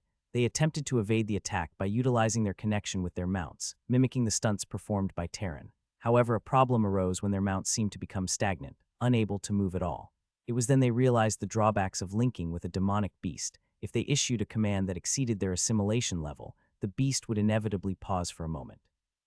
And due to their low assimilation, they couldn't override the command quickly enough. Yet, in a battle between high-rank mages, even a single second was enough to inflict countless injuries on an opponent. As the enormous warhammer image connected, each and every mage was sent hurtling down to the ground, crashing like meteorites plummeting from space. Many of them were forced out of the battle, their internal injuries too severe to continue fighting. Who do these clowns think they are, believing they can challenge a Tier 8 expert like myself? The Minotaur scoffed, his arrogance returning. Taryn had caused him to doubt himself during their prolonged fight, but now, after effortlessly dispatching over 20 Tier 7 mages with a single strike, the Minotaur regained his confidence. With this display of power, he was now certain that Taryn was the one odd one here, and the Minotaur was willing to resort to forbidden techniques if it meant finally killing Taryn. In the Minotaur's eyes, leaving Taryn alive was not an option. Keith was livid, unable to contain his anger any longer, as he saw the mages he wanted to use fail. What is the meaning of this? Are you trying to get the mages killed? He had been waiting for an opportunity to confront Walter, and seeing the mages getting attacked by the Minotaur so easily was the last straw. Walter simply scoffed and smirked, dismissing Keith's concerns. What were you expecting? For a couple of mages to effortlessly enter the third stage of the skill upon encountering it for the first time. He taunted Keith, clearly pleased with himself. It's not that easy to learn and achieve a higher assimilation with the demonic beasts, Walter continued, his smug smile never leaving his face. If it were that simple, Taryn wouldn't be the only mage who has reached the third stage. In the whole War God Mage Academy, and the academy wouldn't even bother with the orc villages in the second dimension. Keith was displeased with his behavior, but Walter seemed unconcerned. As long as their actions didn't reflect poorly on the War God Mage Academy, he was content. The second batch of mages, who had just learned the skill tome and were eager to join the fight, now felt relieved that they weren't among the ones lying on the ground, unsure of their current state. They had almost resorted to roughing up Walter and his group of mages in frustration when they heard a swirling sound. The mages' bodies trembled as they recognized what that sound meant. Someone was coming out of the space gate. The thought of another Minotaur emerging sent shivers down their spines, realizing that Terran was still fighting the previous one. It was clear that none of them could stand their ground against another powerful Minotaur like the one Terran was already engaged with. Fortunately, when they turned to face the gate, they were relieved to see that it wasn't another Minotaur. However, the sight in front of them still made most of the mages' faces drain of color, causing a sense of dread to settle in even before the fight began. Several Tier 7 orc commanders emerged from the space gate, followed by several ranks of orcs below them. The human mages, who were just about to fight for benefits, immediately stopped as their faces burned with shame and embarrassment. They realized that they were outnumbered by the army of orcs coming out, and they knew they wouldn't be able to match each Tier 7 commander orc that came through the gate. This was all due to the foolishness of most of the human mages who had tried to take on a Tier 8 Minotaur. "We are damned," a nearby mage said, showing an intention to flee. "All deserters from the city's mage community are to be punishable by death. If not caught, we would post a wanted notice. We fight for the city and die for the city. I am sure the War God Mage Academy would have noticed an abnormality around here by now, and reinforcements should be on their way," another mage spoke up. "But if you run away now and we survive this, just remember that all deserters will only face death. I can understand if you want to run from a Tier 8 lifeform, since it is beyond what we can ever dream of. No one would hold it against you. But if you were to run while facing a lifeform of the same rank," he paused dramatically, "then you are all nothing more than cowards who do not deserve the protection this city has given you for years." Maze's passionate speech surprised Walter, who looked at him in awe. He had never expected Maze to be such a patriotic member of the city. The city guards stood behind the Maze clan, as they were soldiers who never ran from battle waged on their city. It was their duty to protect the city, even if it led to their death. The various city guardians, who acted as generals of the city guards, nodded in agreement with Maze. His fiery words made them believe that he was a person fit to rule the city, unlike the cunning and crafty Keith, who seemed to have disappeared into the crowd. Witnessing this scene, the mages who were about to silently slip away from the battlefield now stood rooted to the ground, unable to move. Although they may have come from different factions, and might all have somewhere to return to, while the other group of mages, like those from the War God Mage Academy, had come to help defend the city because if Latvia fell, the next city the orcs would attack would be theirs. In the old days, mages fought against 2 or 3 lifeforms of the same rank in order to save the countless human race behind them. They fought for the survival of humanity. Today, we shall recreate that unity and fight for the survival of those standing behind us, because those behind us are our family, our loved ones. And for all of you, behind you is the city that houses your businesses and investments. The destruction of this city will profit none of us. Only with all of our strength can this city survive. So lend me all your strength and face this calamity that has befallen our city." Maze's speech boosted the morale of all the other mages, and they resolved themselves to face the orcs together. Even Walter was surprised at how Maze had been able to gather the morale of the entire squad as they shouted in excitement, making them believe they could defeat the orcs. If it had been Keith who did this, he would have understood better, as it was in Keith's character to use others to get what he wanted. But when Maze did it instead, Walter felt a wave of righteousness from him, causing him to doubt if they had truly been wrong in suspecting Maze. "Attack, you idiots, for the chieftains." The leading orc commander roared, pointing his long sword at the group of human mages across them. The orcs also roared in rage as they started charging towards the human mages. Maze gave a similar command, leading the human mages who dashed towards the orcs on the other side. The Tier 7 mages took to the skies to fight the Tier 7 orc commanders, moving away from Terran's fight and leaving the ground for the mid-rank mages to settle their disputes. Even though the Tier 7 mages were at a disadvantage, they never showed any signs of retreat. They were led by Maze, who bravely faced 4 Tier 7 orcs by himself. The remaining 20-something Tier 7 mages held their ground against 2 Tier 7 orcs each, giving everything they had and unleashing powers they never knew they possessed. On this battlefield, there was no presence of low-rank mages or orcs. The orcs believed that those of lower rank were not worthy to be in such a holy battlefield. They saw them as cannon fodder, to be trained until they eventually became strong enough to be considered valuable. That's why the space passage requirement at the Mage Academy was set at Tier 3, as that was the supposed highest realm of orcs, which usually in the outer region. The orcs were a warlike race that worshipped strength. They found it beneath them to kill those weaker than them in the second dimension, so they left them as challenges and stepping stones for their low-rank orcs to practice on and gain battle experience to progress to the next realm. While the orcs might not care about killing weaker humans in the second dimension under normal circumstances, in the battlefield, they would unleash brutal massacres without hesitation. That is precisely why the city had not called upon any low-rank mages for help. They were well aware of the savage nature of the orcs and did not want to expose the weaker mages to such danger. Terran's trembling eyes locked on the orcs' attack group that was emerging from the portal, but his momentary distraction proved costly as the Minotaur he was locked in battle with didn't waste any time in slamming his massive hammer down on Terran, sending him hurtling to the ground. The Minotaur's gaze lingered on Terran, his eyes revealing a battle of choices within. Part of him yearned to descend and finish Terran off, but the gravity of his original purpose in the Earth realm weighed heavily on his face, turning it grim. Despite his internal struggle, the Minotaur made the resolute decision to dash straight towards the city. Witnessing the Minotaur's determination, the battling mages grew pale-faced, unwilling to allow such a catastrophe to occur. While uncertain as to why the Minotaur craved entry into the city with such eagerness, the mages refused to permit a Tier 8 lifeform entry so easily. They knew their city couldn't afford to fall into its clutches. Ag! A piercing shriek resonated from within the city the Minotaur sought to breach. Upon hearing the sound, he attempted to force his way in, but an enigmatic green barrier inexplicably materialized, shrouding the entire city, and the Minotaur slammed his body into the barrier and was rebounded back.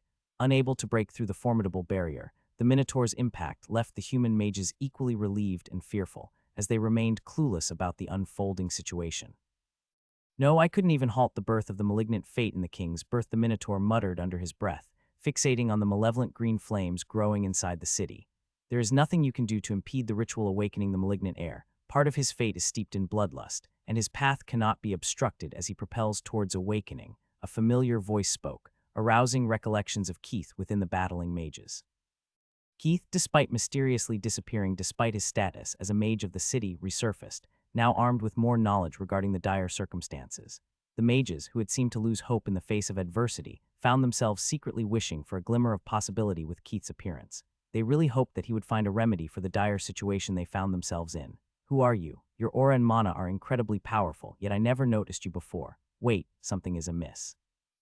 This green barrier carries a residual aura that matches yours." The perplexed Minotaur bombarded Keith with questions, gradually raising his guard. He realized that this person standing before him might prove to be the most dangerous adversary he had ever faced. His grip on his war hammer tightened, his muscular body emanating an unprecedented amount of force. Panting heavily, he released sparks of flame with each exhale, resembling a minuscule flamethrower.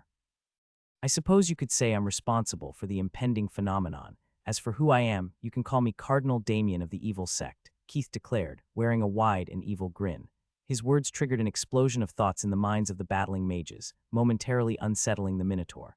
"I've heard of your group, the ones who advocate chaos and believe that the world should embrace the second dimension, merging both dimensions by sacrificing countless human lives. While I don't necessarily disagree with your ideas of chaos, it's evident that your cult or sect has crossed a line by incubating the prince." The Minotaur pointed to the levitating green flame, shielded by the barrier. "You have no inkling of my plans, and don't attempt to comprehend my intentions. Your intellect is too feeble to grasp my true purpose. There's no way you can stop this, it's already in full swing," Keith, who now self-proclaimed himself as a cardinal of the evil sect, uttered as he extended his hand. The mages below expressed their fury and hurled insults at Damien, yet their words seemed to fall upon uninterested ears. Even the Tier 7 mages engaged in the battle against the orcs started to weaken, and in a blink of an eye, 2 fell easily to their demise. The chilling scene left onlookers' hearts pounding, uncertain of how to handle the influx of additional Tier 7 orcs. Just as the commander orcs, consumed by battle rage, was about to strike, a swift motion from a brown-colored great sword cut through the air, ruthlessly taking the lives of over 10 Tier 7 mages in an instant. The remaining Tier 7 mages breathed a collective sigh of relief at the sudden intervention. However, their hopes wavered when they saw the sword return to the large crater where Terran lay, and a muscled arm emerged, gripping the sword coated in earth essence. The entire battlefield fell silent, both humans and orcs stunned by this development. The orcs, in particular, recognized the sword well. Even those who had recently joined the main orc armies, and were unfamiliar with Terran, came to learn his name and reputation, an ordinary Tier 7 mage, who fearlessly ventured into Tier 8 battlefields, refusing to retreat until he drew blood. Fear gripped the orcs as Terran rose slowly, and even the Minotaur furrowed his brows. His previous strike had depleted much of his inner force energy, leaving him unable to reach his peak power for a considerable amount of time. And the fact that Terran had survived his attack was inconceivable to the Minotaur. That hurt like a BTCH, Terran remarked, his neck cracking back into alignment as he regained his footing. Emerging from the crater, his wolf mount followed suit, and with deftness, Terran landed on its back. His gaze turned toward Damien and the Minotaur. I never suspected any shadiness from you, even when I was doing my best to suspect everyone involved in the City Lord's case, he stated. Well, I suppose pretending to take a fall has its advantages at times, Terran added with a smirk on his face. However, his amusement quickly faded when he noticed Damien transforming into a blur. As Damien vanished, Terran desperately extended his senses, hoping to locate where his adversary had reappeared. However, his efforts proved futile as Damien materialized right in front of him, swiftly plunging a small dagger toward the head of his mount. The wolf let out a pained yelp, unable to react in time to the sudden attack. Now that your mount is dead, let's see how you handle this, Damien taunted, launching another slash toward Terran. Reacting swiftly, Terran raised his great sword, attempting to defend against the ominous greenish-black slash hurtling toward him. However, despite his efforts, he was still forcefully propelled backward. This time, though, Terran managed to maintain his balance, flipping through the air and landing gracefully on both feet. High-ranked tier spell Earth Fangs. Terran drove his sword deep into the ground, before forcefully slamming his both hands together to form a seal. Instantly, the earth erupted beneath Damien, forming massive, sharp fangs that clamped onto him. One of the fangs scratched Damien's face, causing him to cry out in pain. Ah, Damien shouted as the earth fangs crumbled, surrounded by an eerie green flame. Surprisingly, his scratched face didn't blade, but emitted a radiant golden light. Well, even your identity is a sham. This just keeps getting more interesting, Terran exclaimed, retrieving his sword and adopting a battle-ready stance. Meanwhile, the Minotaur descended from the skies, crashing forcefully into the ground. Realizing that he needed to prevent Damien from awakening the malignant fate within the green flame, the Minotaur understood that he had to deal with Damien directly. Terran, on the other hand, aimed to stop them both. Their desires held little value for humanity, and he had no hesitation in obliterating them. It seems we have a three-way standoff. I suppose it's time to begin round 2, Terran declared. H's ordinarily plain armor gradually lit up as ancient runes glowed, transforming it into a dazzling and majestic suit. Even his sword started emanating a glow, absorbing the essence of the earth through the intricate runes inscribed on its blade. Don't be mistaken, Mr. Damien whatever Cardinal. If you thought killing my mount would render me useless in a Tier 8 battle, you are sorely mistaken, as it would be a stain on my reputation as a Tier 8 hunter, Terran asserted, a wild grin spreading across his face. Finally, he released a dangerously potent aura, catching the attention of both the Minotaur and Cardinal, who comprehended that Terran posed a significant threat, a threat that made them realize they could no longer hide their full power from. Damien was the first to act, as he swiftly moved his hands to his face and tearing off his Keith's skin and revealing a gleaming golden mask. Beneath the mask, there was no expression at all. He was emanating an icy aura. The only visible feature was the space between the eyes, which Terran fixated on. Terran's gaze fixated on the mesmerizing charm exuded by the pupils before him. He carefully studied the intricate details of the golden mask, yet found himself unable to discern any significant information from it. He also realized that the mask possessed a powerful concealment ability, preventing him from using his mental energy to uncover Cardinal Damien's true appearance. Well, I thought we were making progress, and that I would finally see your real face. Who would have guessed you had yet another disguise beneath the first one? How long have you been playing this Keith game? Terran asked playfully while maintaining his battle-ready stance. The Cardinal's green flames intensified, signaling his growing seriousness. Terran could sense the shift in the atmosphere. Suddenly, a loud crack and a booming sound caught Terran's attention. He turned to the Minotaur, whom he had previously overlooked despite being their initial opponent. The Minotaur unleashed his domain, causing a flickering broken crown to materialize on his head. The Cardinal's eyes changed, even though he still wore his mask. Terran couldn't see his emotions, but he knew that things were about to escalate to a whole new level of difficulty. At the War God Mage Academy. Emergency Elder. The power levels released during the Blood Moon battle in Latvia City have far exceeded our estimates. A young mage rushed into Elder Alfred's peak, shouting. The old man, who had been lazily lounging about, groaned in annoyance at the sight of the approaching mage.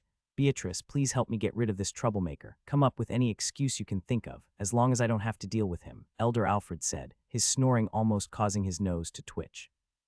Beatrice observed from the sidelines as her master gave her a command she had no interest in carrying out. "I won't do that, master. Someone's life might be in danger. You should take responsibility for your duties," she replied, her face remaining cold and devoid of visible emotion. "You ungrateful disciple. How dare you speak to your master like that? And this isn't even my responsibility. It was that dean who put me in charge. He's always been a thorn in my side, constantly trying to short my sleeping hours. I can't take it anymore. I'll kill everyone responsible for cutting into my rest time," Elder Alfred exclaimed. Initially he had been calm, but upon realizing his precious sleep was at stake, he flew into a fit of anger and carried the young mage who had delivered the message.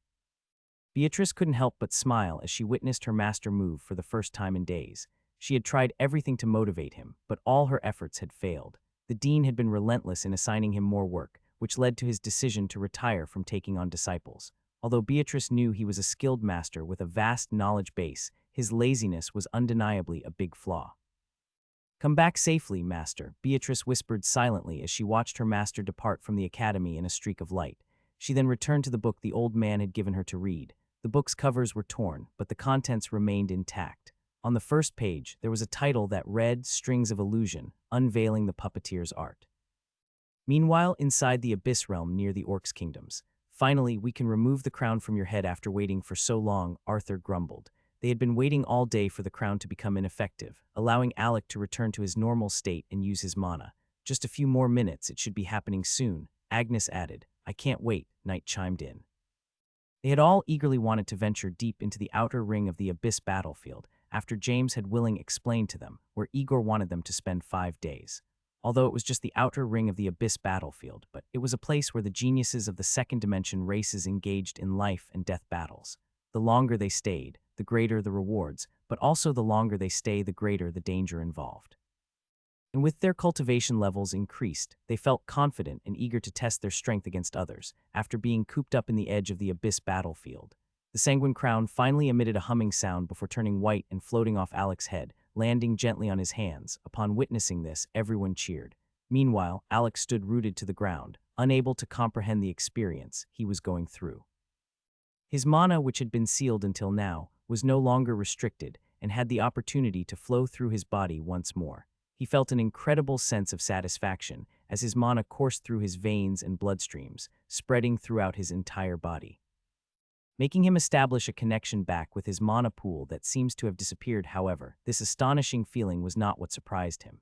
He hastily summoned all his golems, including the system's spirit own. Alec shocked everyone by putting the crown back on. Despite the incident, he remained focused on the notification displayed on his screen, hoping that the next time he removed the crown, it would provide him with a similar notification. Mana flow recovered. New stats naturally increased by +10. Mental stats increased by +2 due to 24-hour restriction on accessing mana caused by the arcane lock crown. Status tab. Name Alec Gordons. Race human. Level 24. Tier 2 low. Experience till next level 82,200,000. Attributes: Strength 104. Agility 55. Endurance 65. Mentality 12 plus 12. Mana 3679, 5,000 recovering. Affinity Earth High plus, Fire High plus. Available points 9. System points 142,007. Alec has been quite keen on learning how to train his other stats naturally after discovering that the iron bracers could help increase his endurance. Although he perceived the system as overpowered, believing it would effortlessly propel him to a high realm, but he just couldn't forget what happened with Kithra. He refused to be caught off guard again like that, and instead wanted to take the initiative to sufficiently grow his stats, allowing him to face off against any mage, even without relying on his mana pool. He realized that he could match mages with his pure physical powers alone, sparking the desire to pursue two paths, increasing his physical abilities and his mana. Agnes walked towards Alec, her face wearing a grim expression. She couldn't help but ask, "Why would you do that?" Alec simply smiled and ruffled her hair, trying to reassure her. "You don't need to worry about me that much, you know." "No, you're not getting past this," Agnes insisted. "I know you always have reasons for whatever you do, but you seem to be forgetting where we are, Alec. We're not in the outside world where we could be protected. We're in the Abyss realm, where enemies surround us at every turn. and you without mana would be at a disadvantage no matter what reason led you to do what you did. I know you say we shouldn't worry, but we just can't help it. We're family, and family is programmed to worry.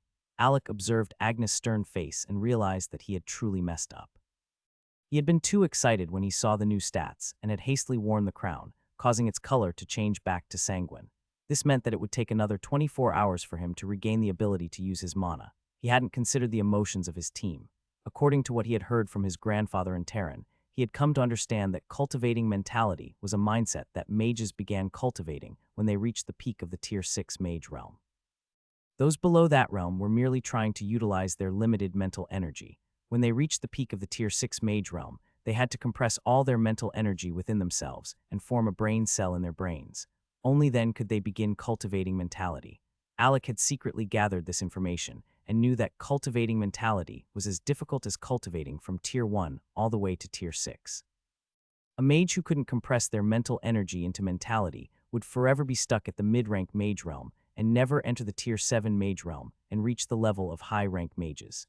This realization had made Alec hastily put the crown back on, which had helped created his mentality, and he had done so without fully considering the consequences. I'm sorry about that, and I promise you that something like this won't happen again. Seriously, I got caught up in the moment. And believe me when I say it's all for cultivation purposes. Don't worry, because with the whole squad here, we won't find ourselves in a tight situation again, Alec said as he placed his hand on her shoulder. The rest of his crew had initially been shocked by his decision, but after he laughed it off and they realized he had summoned all his golems, their concerns seemed to ease. That was when they became more assured of his training plans, though they couldn't tell what was going through Alec's head, but they would always follow him, no matter what came. James walked up to Alec and shook his head as he smiled nervously. You are a weird one, Alec, James said, unable to understand why anyone would want to be locked from their mana. Alec could only smile back, knowing that they couldn't understand what he had gone through. Alec could already guess why no one had been able to learn about this function of the arcane lock. After all, who would want to experiment with restricting their mana? It was uncomfortable to be defenseless without that assurance that their mana provided. Besides, the improvement from restricting mana was so minimal that they wouldn't even realize their mentality had increased at all. A mere increase of 2 was so small that even if they felt a boost in their mentality, they would never attribute it to the arcane lock. Instead, they might just believe it had something to do with them being a natural genius. Once Alec finished procrastinating, he closed his eyes and realized that his awareness had become much sharper. A 10-meter radius around him had become like his own zone. He felt he could quickly predict every attack when they got within that range and respond effortlessly. The thought of how this ability would enhance his new fighting style made Alec smirk. It was a perfect match for his close combat abilities due to his lack of mana. But if the high-rank mages knew what Alec was thinking, they would undoubtedly give him a hard knock on his head. Finally, he had walked onto the path of creating a domain outlay at just the Tier 2 mage realm, and all he could think about was how it aligned perfectly with his close combat skills. This was the kind of outlay that countless peak Tier 6 mages dreamed of creating, paving their way to advance into the Tier 7 realm. With such an outlay, Alec's future path to becoming a Tier 7 mage seemed smoother than expected. Igor stood at his peak and observed his junior disciples engaging in sparring and while some in cultivation. He let out a sigh as he recalled the group of mages he had recently banished to the abyss. He couldn't help but imagine their impending demise. He raised his eyes and gazed at the dark red skies above. Another sigh escaped him as he wondered why the blood moon hadn't disappeared yet. It should have ended by now, but for some reason, it lingered in the sky. Feeling uneasy about himself, Igor decided to retreat to his abode for a brief period of seclusion. The blood moon heightened cultivation speed, and he didn't want to miss the opportunity to strengthen himself. After all, he was the one responsible for sending Terran's disciples to the abyss. And if Terran happened to survive the trap laid for him in return, he would surely seek revenge. Igor knew he would be the first target. As he walked towards his castle, a mage from the War God Mage Academy rushed towards his mountain peak, wearing a worried expression. This mage turned out to be Kithra, who had miraculously escaped the abyss with a severe injury. What the hell happened to you, Kithra? I thought you had a Tier 4 human mage to shield you when things got rough. How did this happen? One of Igor's disciples, who was familiar with Kithra, couldn't resist teasing him upon seeing his state. I'm here to make a deal, Kithra replied urgently. Whoa, slow down there, Kithra. Why would you bring a deal here? You know I'm not interested in hunting lower-tier mages. They don't possess much wealth, the mage said, dismissing the notion. Just hear me out, Kithra pleaded. No, the only reason you're here is because your master's favorite disciple strictly forbids you from raiding students below your realm. So if you're here, it means the person you want us to attack is definitely of a lower realm. the mage said, placing his hands on his chin thoughtfully, still puzzled by Kithra's injuries. But I can't help but wonder how he was able to injure you like this, the mage said in deep contemplation. He has an attributed stone. We can share it 50-50, Kithra revealed through gritted teeth, angry that he had to disclose such valuable information. He was determined to prevent Alec from claiming the loot if he couldn't have it himself. That's too low. Most attribute stones hold less energy and can rarely unlock their power. I'm not interested, the mage replied dismissively. I can assure you that the energy in this stone is very high. In fact, it's the highest I've ever seen. I swear on my life that if we share that stone, we might not be far from gaining additional power. For people like us who were only born with one element, this is the only way to surpass the cultivating speed of those with double elements or abilities, Kithra declared, hoping to convince the mage. The other mages looked at him sternly, trying to detect any lies in his words. Trust me, I would never lie to you about this, Kithra insisted, sincerity in his voice.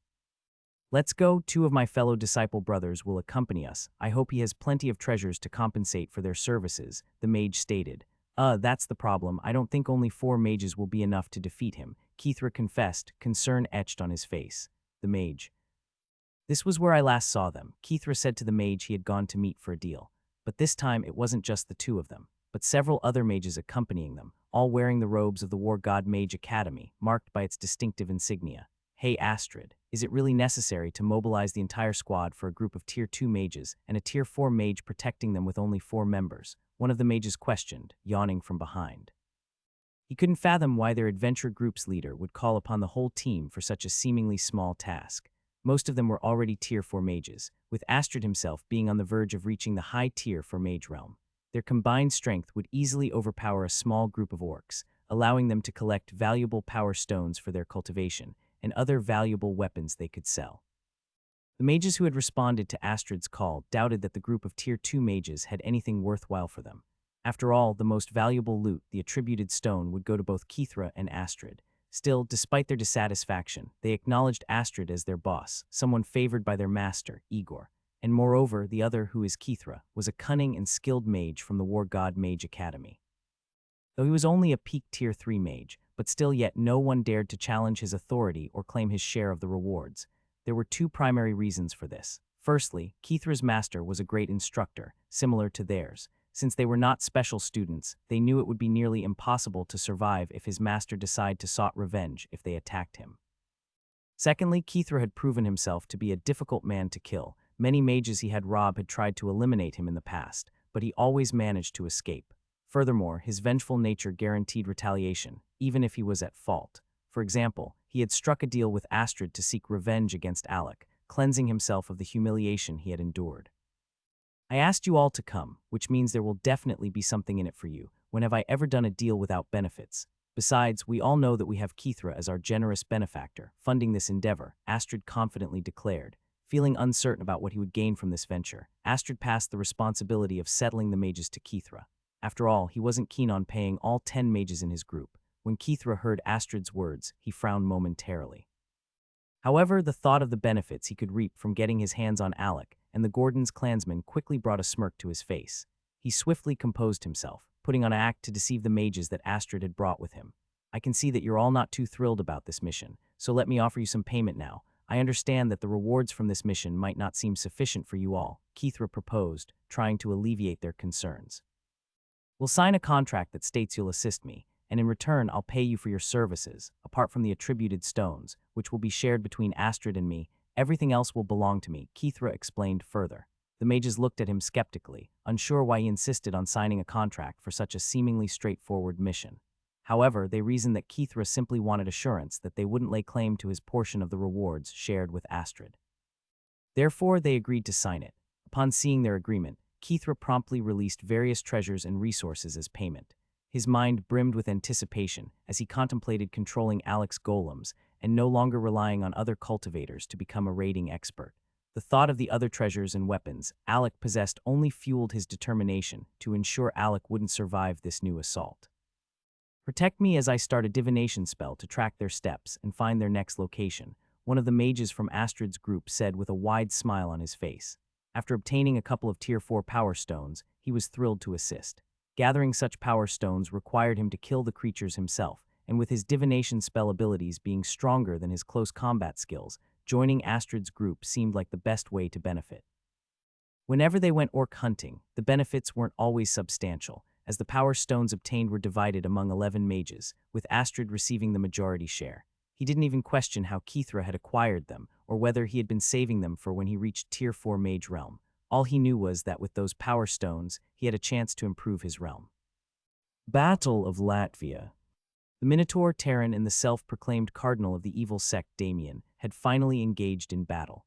As a result, all other battles came to a halt, as these three mages chose to fight on the ground instead of the skies where they should have been in combat. The three-way battle put immense pressure on Terran, as he faced attacks from the Minotaur's domain, feeling a force trying to overpower him. Additionally, Damien's green flames burned his skin, inflicting not physical pain, but rather a faint pain throughout his body, with the flames seemingly targeting his mentality. Terran found solace in the fact that the Minotaur was fixated on Damien, driven by a determination to obtain whatever Damien was refining within the city. Looking up at the skies, Terran observed the blood moon still hanging in the air, showing no signs of descending, and the sun rising. Terran had always banked on the blood moon descending, as it would diminish the powers of the second dimension creatures if they were still in the Earth realm, the Minotaur included. During the blood moon phase, these creatures could step into the Earth realm with their full powers, even gaining an additional boost. However, once the blood moon disappeared, the space gates would close, preventing their return. Terran had expected that they would have to go into hiding after the blood moon phase, but the current situation proved otherwise. The blood moon, which he believed should have descended by now, still lingered in the skies. After hours of relentless combat, Terran found himself bearing the brunt of injuries. Unable to endure any longer, he broke away from the formation, his great sword slipping from his grasp. Witnessing this, both the Minotaur, who had been fixated on Damien, and Damien, who had been focused on refining the creature in the green flame, swiftly dashed toward Terran. The sight of their actions caused Terran's eyes to narrow as he realized that from the very beginning, both the Minotaur and Damien had harbored a determined intention to kill him, despite their differences. Much like some certain mage instructors from the War God Mage Academy, they feared his talent and had plotted against him. Although they might continue their own fight after eliminating Terran, but the fact that they had conspired together, evident in their intentions and expressions unbeknownst to Terran, amused him. With a smirk, he remarked, "Right on time, looks like you guys have been scheming too." Despite both the Minotaur and Damien hearing Terran's words, they paid him no attention. Their determination to finish him off overshadowed any of his remarks. After all, they were the ones who had inflicted injuries upon him, so they were certain he was not feigning weakness as he weakly flew away, no matter if he says he has been scheming too. A blinding flash of light suddenly appeared before Terran, just as the Minotaur and Damien were about to land their attacks on him. Bang! Their attacks collided with a strong, protective light shield that had manifested in front of Terran. The mages watching couldn't believe their eyes, and their lost hope began to renew itself. As they cheered, their hearts pounded in their chests. After seeing Terran injured and coughing up blood earlier, they had been immense worried, but now they couldn't bear the thought of anyone defeating him. He was the only mage from the human side who could still protect them. It was evident to all that the Minotaur represented the second dimension, and while he had never shown any care for the orcs, it was clear that if things turned sour, he would choose to protect them. The fact that the orcs were still allowed to fight after the Minotaur's appearance suggested that their kind of agreement between the two races was really firm. Meanwhile, Damien had made it known that he belonged to the evil sect, though the evil sects were still comprised of humans, but they were seen as a group of crazy lunatics who would stop at nothing than to create chaos. It was widely believed that the human race was weaker compared to the races and creatures of the second dimension. The only reason they hadn't been able to conquer the Earth realm was due to the limited time of the blood moon and the restricted number of warriors they could send through the space gates. This prevented them from deploying their strongest experts for countless slaughters. The members of the evil sect firmly believed that humans held no less potential than those from the second dimension, and they believed that once the two realms merged, the humans would exceed their racial limit. This would occur as the aura of the Abyss realm mixed with the Earth realm, making them stronger and stronger. However, they were aware that achieving this required countless deaths to merge the realms successfully. Countless humans would inevitably lose their lives, but the evil sect seemed indifferent to the casualties. They believed that sacrifice was necessary, and only the strongest individuals were deemed worthy of survival. It was no wonder they were labeled as a terrorist group. They were like a malignant tumor within the human realm, something that the leaders of human nations and empires had been attempting to eradicate. However, their organization proved difficult to uproot completely, with numerous branches and leaders known as cardinals who answered only to the bishops. And when a junior member was killed, another would simply step up to take their place. When they discovered that Damien was a cardinal, their hopes of him winning the battle quickly dissipated, as him winning was no different from the second dimension winning to them. The white light that had appeared before them eventually retreated back into the body of the mysterious mage who had saved Terran. As Terran caught sight of the old man's back, he couldn't help but laugh arrogantly. "It took you long enough. Old geezer, don't tell me you were sleeping," Terran taunted with a smirk. However, Elder Alfred, who turned out to be the old man, simply ignored Terran and fixed his sharp gaze upon the Minotaur and Damien. In a surprising turn of events, as soon as Damien caught sight of Elder Alfred, he swiftly turned and made a dash towards the city that remained enclosed within a green barrier. The Minotaur couldn't comprehend why Damien would suddenly run away when they were on the verge of killing Terran. He believed that even if another slightly stronger mage were to arrive, they could still handle the situation and force him to face a fate similar to Terran. However, since Damien was fleeing, the Minotaur couldn't trust him either. He followed suit and headed towards the green barrier, determined to witness how Damien plans to penetrate it. He hadn't given up on the mysterious creature hidden within the green flames. "Oh no, you all want to launch your attack here, right under when it's my turn to watch this region. Disturb my sleep and then think you can go scot-free. Do you take me for a pushover?" Elder Alfred said, as he finally releasing the mage he had been restraining and clasping his hands together. He swiftly performed a complex sequence of hand seals, their meaning difficult to discern. Once he finished, he swiftly swiped his hand forward. Special ability Ethereal Bind. Mana surged from Elder Alfred's hand, transforming into a net that soared towards both Damien and the Minotaur. "Fucking old man Alfred, don't push me," Damien shouted, unleashing the power of a black stone retrieved from his pocket. At the very moment the glowing net threatened to touch him, Damien crushed the stone and vanished, causing the net to miss its target and dissipate. However, the Minotaur was not as fortunate. The net completely ensnared him, leaving him no room to break free despite his desperate struggles. Elder Alfred, momentarily perplexed, stroked his beard while trying to identify the person with golden mask that seems to know him, but his eyes widened in an instant when he sensed that something was amiss. "You dare," he bellowed, transforming into a streak of light and hurtling towards the green barrier. The Minotaur grinned wickedly, anticipating Alfred crashing into the barrier, hoping to be left momentarily stun him, giving him a chance to escape the binding net.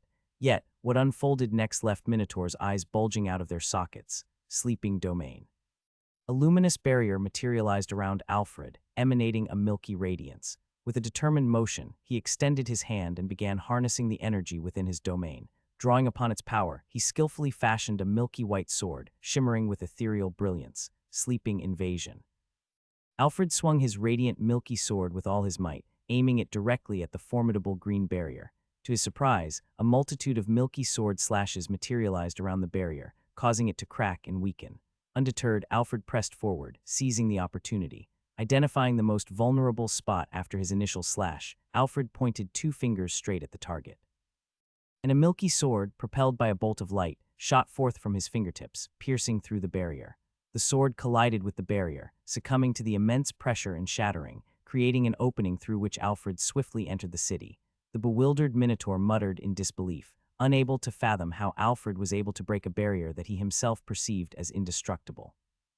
Responding to the Minotaur's confusion, Terran calmly explained, "Unlike you, who is nearing the realm of a high Tier 8 lifeform, Alfred has entirely mastered the power of a high Tier 8 mage." Terran continued, describing the true cause for concern. "What makes Alfred truly formidable is that he has awakened special abilities at each rank, granting him 3 distinct powers. When he combines them, he can unleash the power of a peak Tier 8 mage. Despite being only a mid-Tier 8 mage, he's on par with the esteemed masters of the Tier 8 mage realm." Terran's explanation brought a small smile to his face, signifying the immense strength that the human reinforcements possessed. Recognizing the truth, the Minotaur realized the magnitude of the challenge before him. Originally believing that Alfred was a peak Tier 8 powerhouse, he now understood that Alfred's true realm was at the mid-tier, making him an eligible competitor in this blood battle, and that is why the blood moon have not striked him and caused him to have a backlash. It was well known among the inhabitants of the second dimension that the blood moon imposed numerous rules, many of which restricted the actions of the creatures residing in the abyss realm. However, upon closer inspection, it became apparent that these rules were specifically designed to limit human advantage over the second dimension race. One of the most prominent rules was the prohibition on human mages using realms higher than what the space gate allowed. This became evident when observing the situation in Estonia City. Despite possessing Tier 7 mages capable of easily crushing the hordes of goblins attacking the city, they didn't send them as the space gate only permitted goblins of Tier 6 realm to pass through. Thus, the humans were effectively restricted to using Tier 6 mages to counter them. Furthermore, another rule dictated that the number of human mages could not exceed the quantity of creatures emerging from the gate. This rule seemed to unapologetically place the human mages at a disadvantage against the second dimension races. Ironically, though, the humans hadn't even come close to breaking this rule, as their numbers paled in comparison to the vast experts possessed by the second dimension races. However, there existed a peculiar loophole within the rules. If a mage were to fight beyond their designated realm, the Blood Moon wouldn't react, let alone subject the mage to a potential backlash.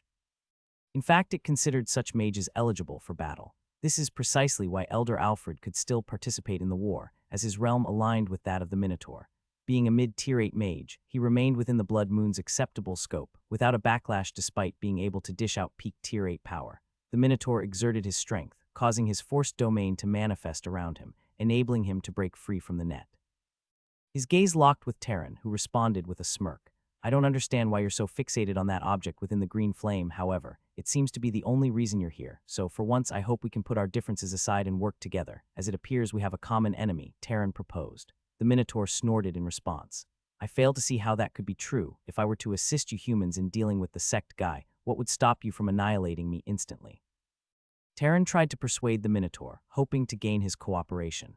Well, that's because we don't want the Minotaur race as our enemy. We've already got our hands full with the orcs, he explained. Deep in thought, the Minotaur fell silent, considering his options. However, Terran couldn't wait any longer as he heard a resounding explosion emanating from the city. With urgency, he dashed towards the city, his feet propelling him forward as the ground rose beneath him. He headed straight for the breach in the green barrier still enveloping the city. Without wasting another moment, the Minotaur joined Terran, flying into the city alongside him. This unexpected alliance left the orcs and humans bewildered, unsure of how to proceed. For the first time, the highest-ranking humans and second dimension attack force leaders were collaborating, and it felt wrong to instigate further conflict. However, just as the city mages and guards began to feel a semblance of peace, the mages accompanying Keith donned peculiar masks, and they shouted with fervor for the sect. Attack! The mages unleashed spells in every direction, injuring both orcs and city mages amidst the chaos. This sudden action ignited the aggressive spirit within the orcs, prompting them to retaliate against the mages affiliated with the sinister sect and even the city mages themselves. The battlefield descended into utter chaos, and the sect members reveled in the widespread disorder they had created within a matter of minutes. Even Mage found himself attacked by his most trusted companion. His only solace was his vigilance, which resulted in the blade grazing his waist rather than striking a fatal blow. Even though the sneak attack had diminished Mage's fighting power, it hadn't been enough to defeat him completely. It was then that a chain of events unfolded in rapid succession. As after Mage's friend launched a surprise attack, triggering a wave of betrayal among the city mages and guardians, they turned on each other, transforming the battlefield into absolute chaos. Everyone fought for their lives, unsure if the person standing beside them was secretly a member of the evil sect. The formation of the battle crumbled, granting the orcs the perfect opportunity to inflict significant damage. They already held the advantage in both numbers and combat power. And with the human mages divided, and without their formation, it was akin to a pack of wolves infiltrating a flock of defenseless sheep. Mage observed that the mages who had turned against them all had one thing in common: their pupils were pure white. Realizing that they were likely under some sort of brainwashing spell, he called out, "Knock them unconscious." Mage swiftly struck one of the mages on the head with a staff made of earth element, rendering him unconscious and removing him from the battle. After all, they were all familiar with each other, and it would be highly uncomfortable to have to kill their close comrades, with whom they had fought numerous battles. However, knocking these mages unconscious was no easy feat. It required immense strength to achieve such a result. And with the evil sect's presence still looming, they couldn't afford to allow their adversaries an easy time. They intercepted the disorganized human mages, ensuring that there would be no respite for their brainwashed allies. The only group of mages that remained coherent was the War God Mage Academy team. As they were not residents of the city, they had not been subjected to the brainwashing. They stuck together, maintaining their battle readiness as they went around incapacitating the brainwashed mages and fending off the orcs. The moment Terran entered the city, he witnessed Alfred smashing an egg out of the green flame while Damien howled in pain. Behind Terran, the Minotaur exclaimed, "Shit, wrong move." Cracks formed on the huge eggs that had been slammed into the city square, catching the attention of everyone. Terran hastily scanned the scene as the green flame at the center of the city hall slowly died down. "You idiot. You should have just stayed asleep, cause that's actually the only thing you're good at. I'm not going to stick around and witness the wrath of that creature, Damien said, crushing another black stone. He vanished into a swirling black hole, leaving Alfred with a frown on his face. Alfred then turned to the Minotaur and remarked, I had plans to punish someone for disturbing my sleep. Now that he's escaped, I suppose I'll have to make do with you. After addressing the Minotaur, Alfred's attention shifted to Terran. It seems like the target knows who I am. Investigate thoroughly and ensure he's not a member of the Academy. Otherwise, there will be dire consequences. Terran could only stare at him in surprise, wondering why he was being assigned such a task when it clearly fell under Elder Alfred's own responsibility, considering his connection with the Cardinal. But the ever-lazy Alfred was quick to deflect blame once again. Just as they were discussing this, the voice of the Minotaur interrupted them. I believe whatever you all have going on is the least of your problems at the moment. The man from before may not have completed his actions, but that doesn't mean it hasn't contaminated the creature, the Minotaur warned. Upon hearing the Minotaur's words, Alfred and Terran redirected their attention to the huge egg, realizing that a significant portion had burst open, revealing a hoof emerging from the cracked shell. A deep growl sent shivers down their spines as the second hoof appeared, its color not black like the first, but a haunting shade of deep black green. Great, so it turns out that the person in the egg is a part of your race, Terran remarked, seeing as the creature coming out of the egg has hooves, but the Minotaur shook his head in response. Minotaurs are not born from eggs. Nor is that creature supposed to be in one, however. Something went wrong when its hidden fate star was revealed, and it was kidnapped even before our race's shaman could prevent the danger it poses to us, the Minotaur explained. My mission is to retrieve the heir and bring them back to the clan. It was supposed to be a simple task since we detected the presence of the life aura here, the Minotaur continued. Oh, so that's why you used the Orc space gate. But that still doesn't justify the attack, Terran interjected. There was no way you were going to allow us inside the city, even if I had explained from the start. Let's not forget that you were the one who attacked me first. The Minotaur defended his actions. Please, both of you, just stop arguing. I can't shake off this feeling of danger coming from that creature, even though it has just been born, Alfred urged, realizing the grave threat they were facing. The creature was on the verge of breaking free from the egg, and in that moment, an extraordinary event unfolded before Terran, Alfred, and the Minotaur's eyes. The enormous egg crackled with an unsettling energy as the shell slowly shattered, and revealed within was a centaur, and as Terran made this connection, he understood that despite their different origins, the Minotaur and Centaur races were like family in the Abyss realm, supporting each other. And that was the reason the Minotaur must have been the one sent out to get him. The centaur's form exuded a sinister aura, his eyes glowing with malefic intent.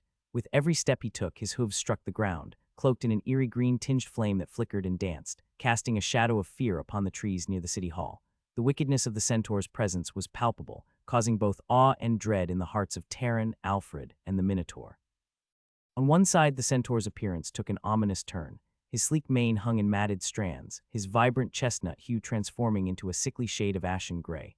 A single horn jutted out from his head, gleaming wickedly in the blood-red moonlight. His left eye, filled with piercing malice, seemed to peer into the souls of anyone unfortunate enough to cross his path. Yet on the other side, a stark contrast unfolded. A soft golden light illuminated his form, revealing an enchanting and grace-filled aura.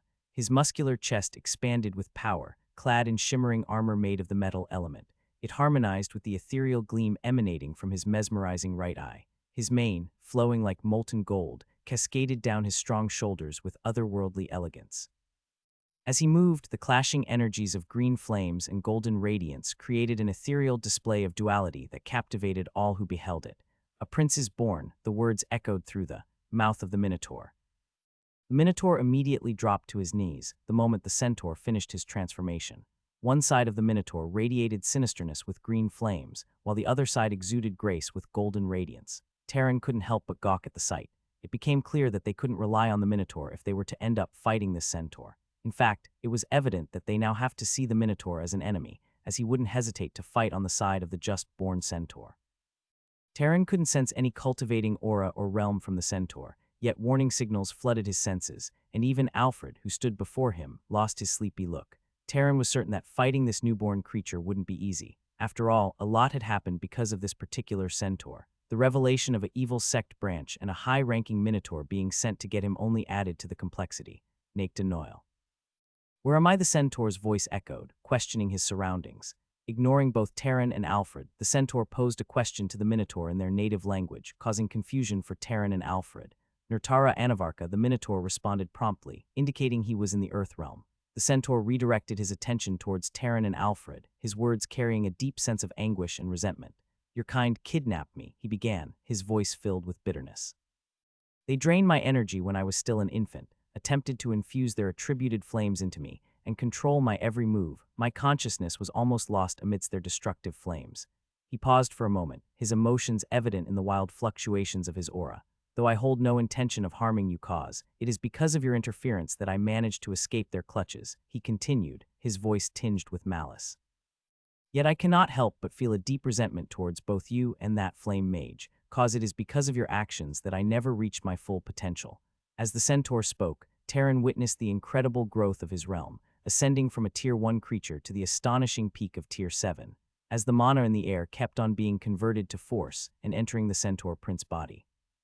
Alfred, realizing the gravity of the situation, retrieved a staff from his space ring, indicating his readiness to face this formidable opponent.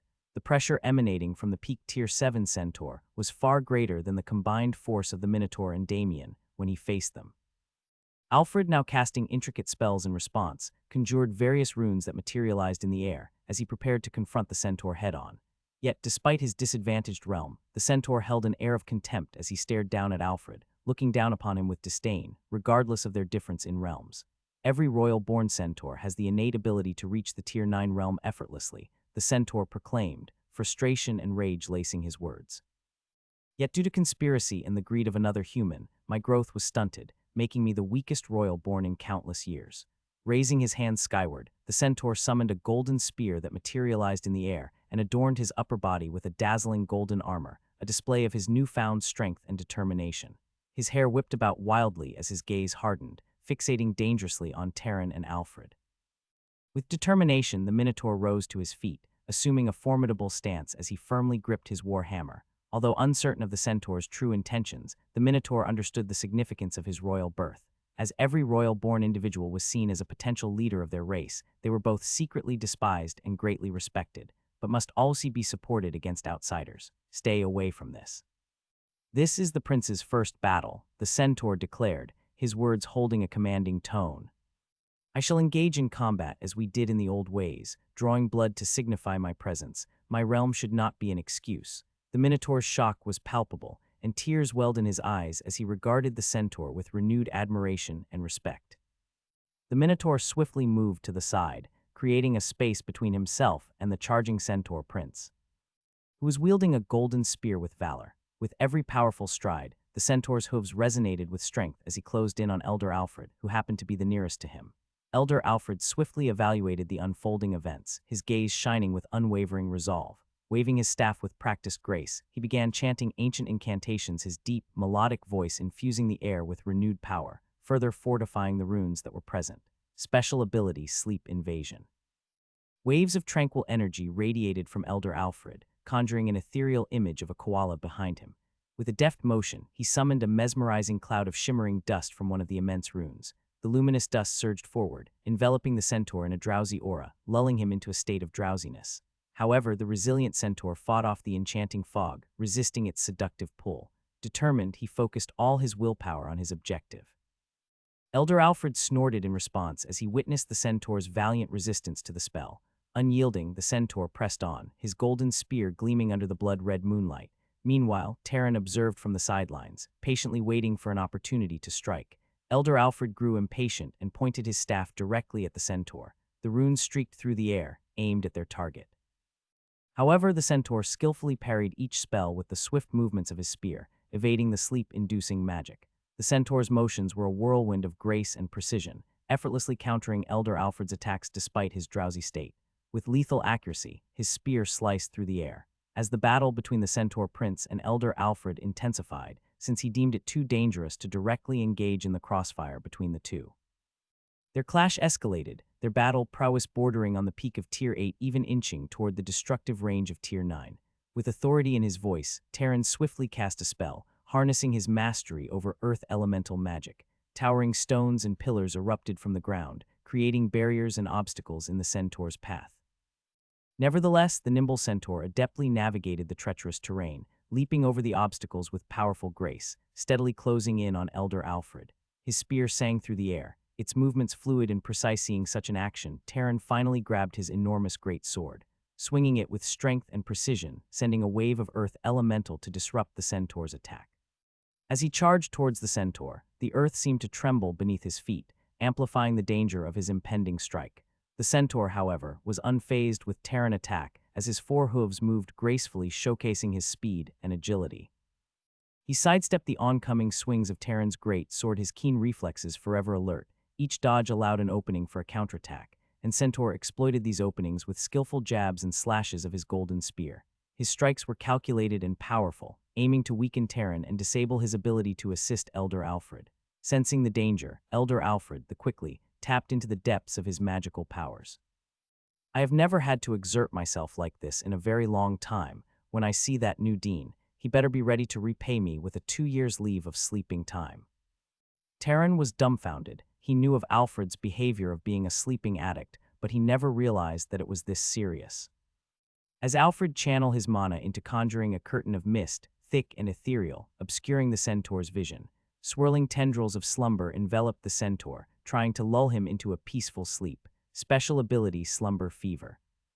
The centaur who was caught and inhaled the mist was staggering like a drunk man, but he was determined to resist the seductive call of sleep, and he dug deep into his resolve.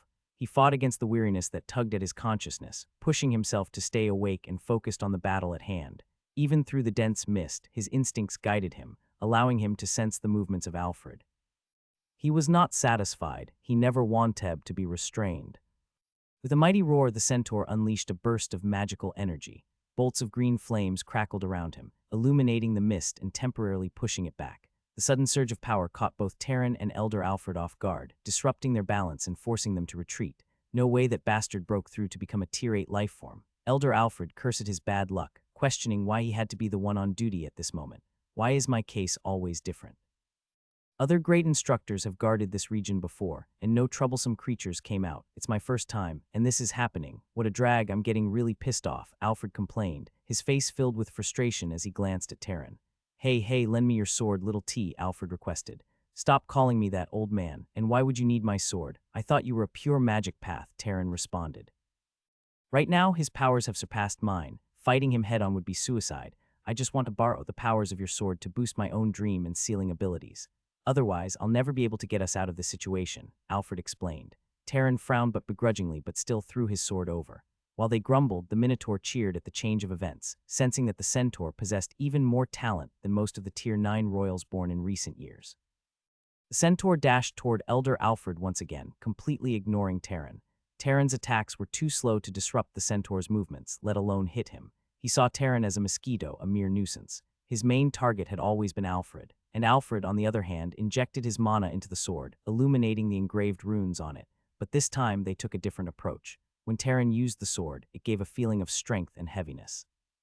But now, as Alfred wielded it, it emanated a sense of slumber and imprisonment. Sword and spear clashed as the two masters of different races confronted each other. However, while the centaur was pushed back 10 meters, Alfred was flung away, crashing into a wall. Alfred looked tiredly at his waist, where blood dripped, and cursed once again. Shit, I even got injured, now I'm incredibly mad, just know that you forced me to do this. The centaur bent in an awkward way after hearing Alfred's words, preparing for a potentially dangerous move. However, he was left stunned the next moment. Alfred transformed into a streak of light and dashed back towards the location of the academy. Don't worry, little T, I'm going to get reinforcements. I'm sure that centaur is not interested in attacking you, so you should be safe. Alfred shamelessly ran away from the battlefield. He had wanted to fight back, but he realized why he had lost so miserably. The centaur had started comprehending force utilization. While minotaurs and centaurs could use force to break free from gravitational effects, it typically took years of countless battles. However, this newly born centaur prince was comprehending it at a much faster rate than he could keep up with. He felt if the centaur eventually mastered that force. With his incredible battle sense and his new Tier 8 realm, Alfred was certain that he would be killed. His only option was to escape using his light element. Terran, at least, if you're going to abandon me, leave my sword with me, you thief, Terran remarked, feeling a mix of frustration and resignation. He turned to the centaur, raising his hands in defeat, nervously laughing and hoping that the centaur would not be interested in harming him. Terran now despised Alfred to the core. The only reason he didn't curse out loud was that he didn't want to provoke the centaur's mood. The centaur looked at Terran with disdain, snorting in contempt as his golden armor and spear disappeared into thin air. Perplexed, the Minotaur couldn't understand why the prince hadn't pursued the mage that had ran and showed no intentions of harming Terran.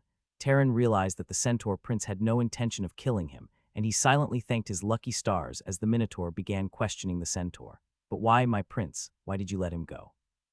Why aren't you showing any anger towards his companion who is still here? I take no pleasure in fighting a weakling. Besides, the first one has already escaped, and he will lead me to him in exchange for sparing his life. He has promised to find me a place to live, the centaur prince explained, causing the Minotaur's expression to change instantly. No way you would do that, my prince. Before the Minotaur could finish his sentence, the centaur prince interrupted. Please call me Seven from now on. The surprise wasn't limited to the Minotaur alone. Even Terran couldn't understand why the centaur would want to be called a number and live in the human world. As a prince of the Abyss realm, he had access to abundant cultivation resources from his race and subordinate races. It's simple, my birth came too fast, resulting in me being born as a Tier 7 life form. I have accepted this reality and believe that being called Seven will always remind me of my birth, the centaur prince explained.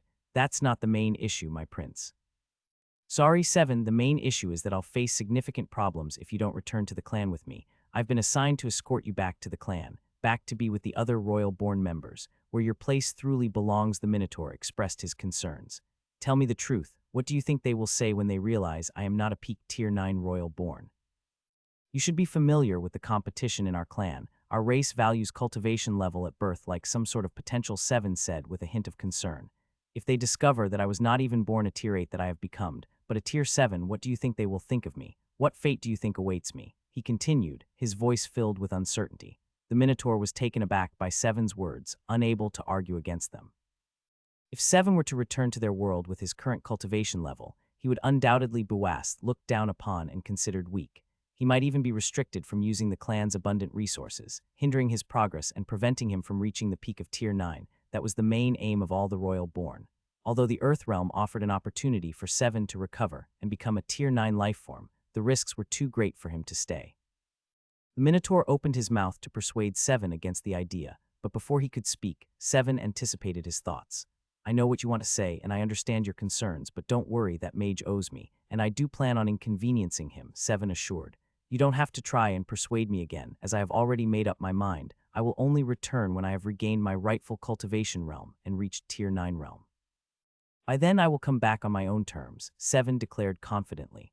After all, there are still many royal-born individuals stuck in the Tier 9 realm, unable to step into the Monarch realm, so if I come back a Tier 9 I should not be too suspicious. Let me accumulate my experience here so that no one can undermine my achievements when I return, he added. The Minotaur sighed, realizing that this newly born prince was incredibly stubborn, with little chance of changing his mind. But how will you survive after the blood moon passes? Earth realm laws will restrain your strength and weaken you. They could even cause a heavy backlash, especially since you are incredibly strong. I've heard from the elders of our race that the stronger the person, the harsher the backlash, the Minotaur suggested. Well, I guess I should thank the person who captured me for that. I feel like I can actually stay here without any restrictions, Seven replied with a smirk. Terran frowned upon hearing this. He had been hearing too many secrets regarding the Abyss realm, and he was starting to wonder if he would even be left alive. Without his rune sword, he couldn't even match the Minotaur's strength. Just when he thought he had heard enough, the centaur prince dropped yet another bombshell of information. How is that possible, Prince Seven? The Minotaur asked helplessly, unable to contain his curiosity. Seven glared at him.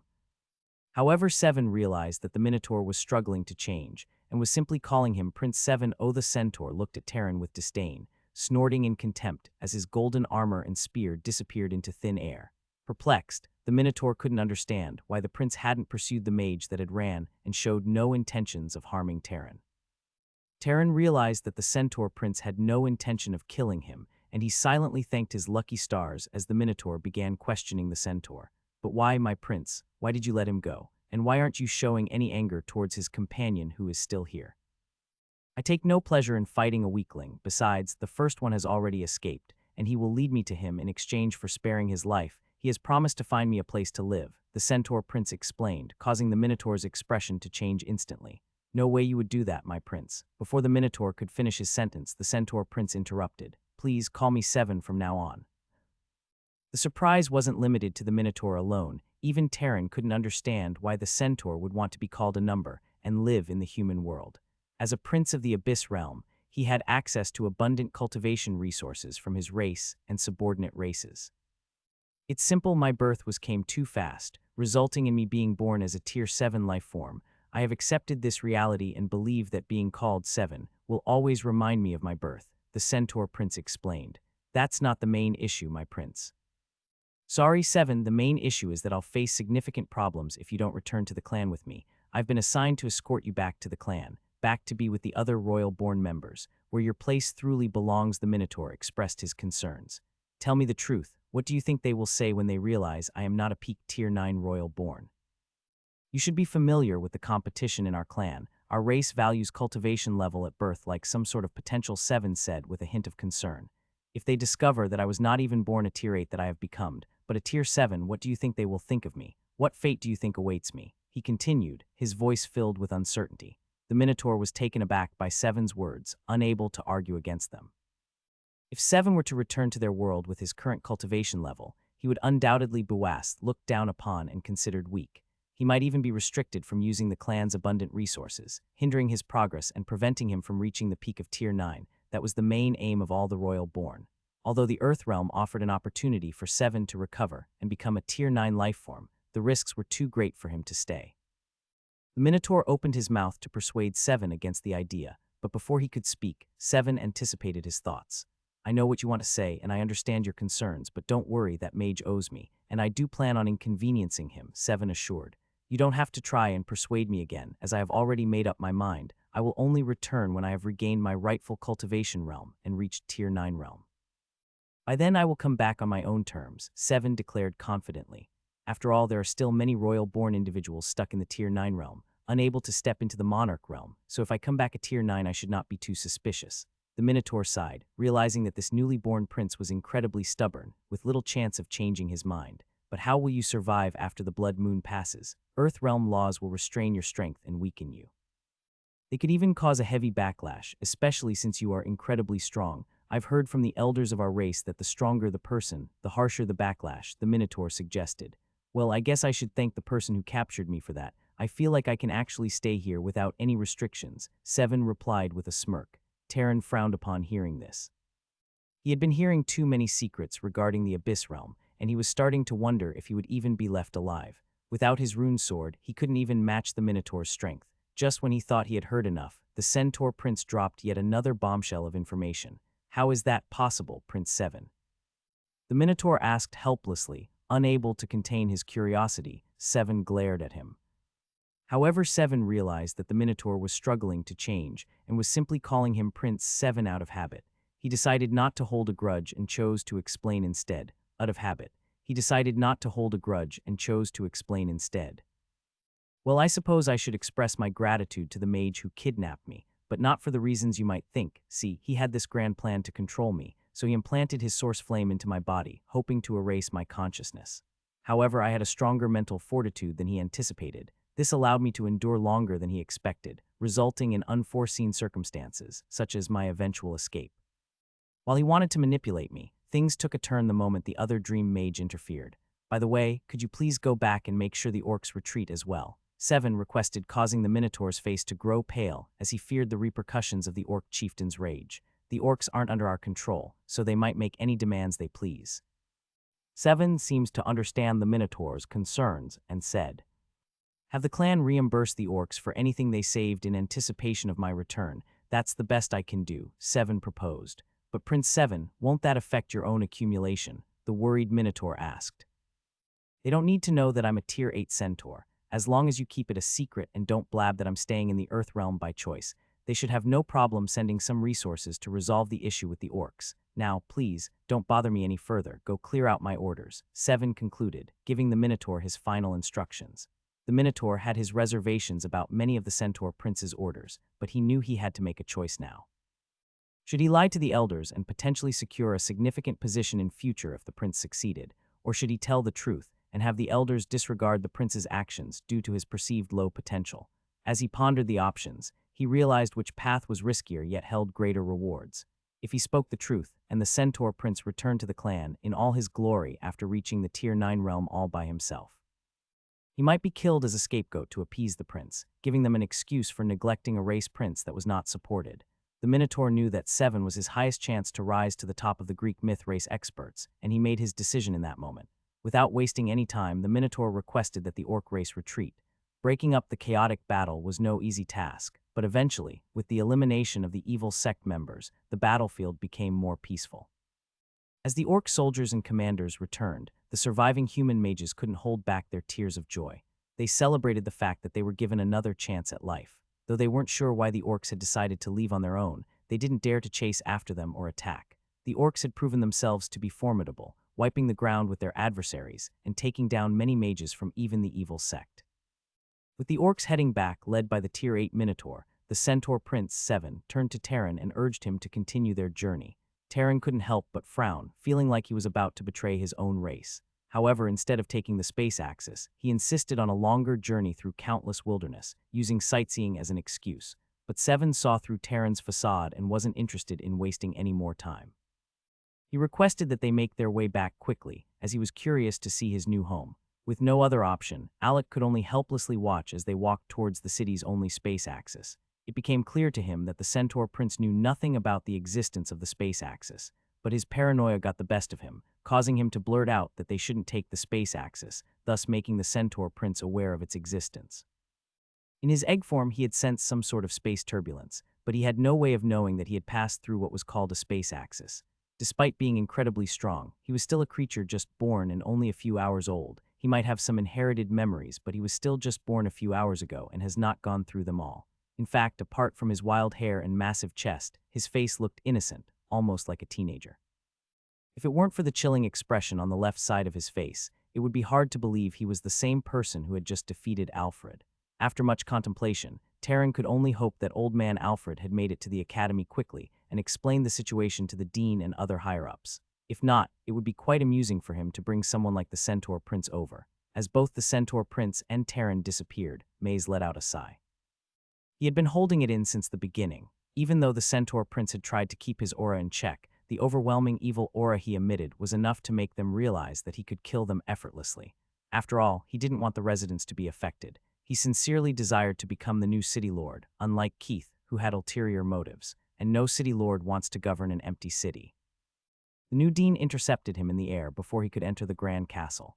You do realize that this is the residence of the old dean, right? Shouting here is a serious offense. Do you want to disrupt the cultivation of the old dean? Oh, come on, it's just a little shout. No need to be so dramatic. Alfred was about to continue, but when he saw the stern expression on the old dean's face, he realized that there could be serious consequences if he continued with his behavior.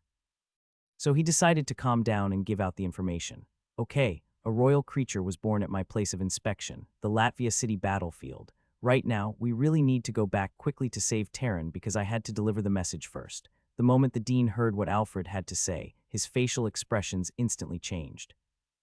Alec and his siblings continued their journey, but this time they noticed that Alec seemed absent-minded. He kept looking at the 2 weapons strapped to his waist, but his siblings weren't too concerned. They believed he must have reached a breakthrough point in his cultivation. All of them had made progress to the next stage, including Brandon, who initially joined them as the odd one out with only 1 element, while they were all dual elementalist. The constant battles and the power stones they recovered also supported his fast cultivation speed. Only Alec knew all the factors behind Brandon's excellence. The other mages saw him as a rare genius, thinking his new cultivation techniques were a perfect fit for him. This explained his breakthrough. Even Arthur had challenged him, saying he would reach Tier 3 first. When they saw Alec so focused, they interpreted it as him silently cultivating to surpass them once again. But once again, Alec was too lazy to correct them. Only he knew what was really bothering him. As he placed his hand on the hilt of his weapons, he tried to combine his sword chi and sword intent together, attempting to fuse them. However, each time he tried, he always failed, just as he did when he first tried. He didn't want to accept the fact that every time he wanted to wield that great power, he would have to summon his blood-killing intent. Although the blood-killing intent he had comprehended allowed him to merge both sword intent and sword chi, it had also slightly affected his way of thinking. It clouded his judgment and made him somewhat impulsive, as all he could focus on was killing. Though he had managed to control it to some extent, he wasn't ready to always leave himself to fate. Always hopeful that he could gain control over the power of his attacks, Alec searched for a solution. Despite the fact that the killing intent made him feel stronger and intensified his attacks, he wasn't willing to lose his rational mind so easily. He had always been someone who craved control on the battlefield. keeping a calm and collected demeanor that had proven invaluable in leading during the Blood Moon Wars as a commander. Alec only wanted to resort to releasing the blood-killing intent, a power he had come to understand, when he was pushed to his limits. He even felt that the reason the killing intent had such a profound influence on his sword intent was because he had comprehended it after wielding the blood Changdao. Lost in his thoughts, Alec was startled when he looked up and saw James standing next to him, with the female mage from their group taking the lead. Realizing that he hadn't noticed James approaching, Alec sighed, realizing how absorbed he had been in his sword. James inquired, "What's bothering you, Alec?" Alec, still slightly dazed, replied, "Nothing much, just a little theory." Laughing nervously, James said, "Tell me, trust me, I may not come from an influential clan, but I do know quite a few things when it comes to cultivation. I can even be considered a genius, although not on the same level as Kithra." Alec looked at James, who laughed nervously upon realizing his mistake in comparing himself to Kithra. Evaluating James, Alec responded, "I do believe you're a talented young mage. If not, there's no way you would have reached the mid-tier mage realm without considerable skill. Your achievements alone speak of your abilities, so I will trust you with what is bothering me." Alec then posed his question, "Can sword intent and sword chi be merged?" James paused, caught off guard by the simplicity of Alec's question. He had expected more challenging inquiries, particularly about reaching the Tier 4 mage realm. Questions like, "How do you attain Tier 4 mage status?" and others of similar nature is what he expected to keep Alec bothered. For Alec to ask a question that most mages who underwent sword training in their first year would already know the answer to was surprising to James. He looked at Alec with a perplexed expression, unable to comprehend how a skilled swordsman like Alec didn't possess basic knowledge of sword intents and sword chi. However, James couldn't have known that Alec and his siblings had never had any sword lessons, as they were taken under Terran's tutelage. The free classes conducted by instructor Walter were the most informative they had received since enrolling in the academy. Their main instructor, Terran, had proven to be incapable and showed no enthusiasm for teaching them anything. If Terran hadn't been urgently assigned to Latvia City to fortify the War God Mage Academy, he might not have imparted any knowledge to his new students at all. He didn't want to form too strong an attachment, but he steeled his heart and provided them with what he believed was essential for their growth as mages. Well, it is said that sword chi is relatively easier to develop if one has proficiency with swords and blades, James explained. On the other hand, cultivating a sword intent is a whole new level. It requires comprehending countless chi and compressing them to awaken a unique sword intent that aligns with your personal beliefs about the sword. Therefore, the answer to your question is yes, sword chi can be merged as it forms the foundation of the sword intent, enhancing its power. "Oh, so that's the reason why. I truly appreciate your knowledge and insight," Alec expressed, bowing towards James. As he continued his contemplation, his eyes glistened with a newfound desire. However, James simply stared at him and shook his head, determined not to speak. In reality, James didn't feel like he had done anything extraordinary. He had merely shared what he knew in response to Alec's inquiry, which he considered rather straightforward. Nevertheless, Alec found James' explanation to be profound, as it shed light on a potential issue he was currently facing. He had independently grasped the concept of sword chi and had the ability to summon and wield it at will. This closeness to the sword chi felt similar to a parent-child relationship, as Alec had formed it himself. On the other hand, the sword intent was different. Alec had comprehended it through the blood Changdao, making it a part of him, while simultaneously feeling disconnected. He likened it to an adopted child who had not fully accepted him as their new father. Whenever Alec attempted to merge the sword chi with the sword intent, it felt as if he were forcing the two children to interact. Consequently, the sword intent rebelled against the idea, except for a temporary merge when the blood-killing intent materialized as a robe and persuaded acceptance. Due to the influence of the blood Changdao's aura, the sword intent felt more aligned with the killing intent, making it less resistant. However, Alec truly desired complete control and ownership over the sword intent. With James' explanation, Alec now had a clear understanding of his next steps. He needed to gradually work towards reducing the sword intent's resistance and eventually refine it until it truly became his own. This challenge only existed because of the system he had inherited, a sword intent that didn't originate from his own sword technique, but created from the blood Changdao instead with the help of the system. Alec knew that the only way to make it truly his own was to refine it to suit his own fighting style. A growl pierced through the air, causing their squad to halt in their tracks. They looked around and realized they were surrounded by dense bushes. They struggled to pinpoint the source of the sound, until suddenly, wolves emerged, snarling and growling with disdain. Reacting swiftly, the remaining mages in James' group unleashed their Tier 3 aura, hoping to intimidate the 4 wolves that had appeared. However, their plan backfired as the wolves responded by unleashing their own wild and savage aura infused with killing intent. The mages took a few steps back, their faces turning pale.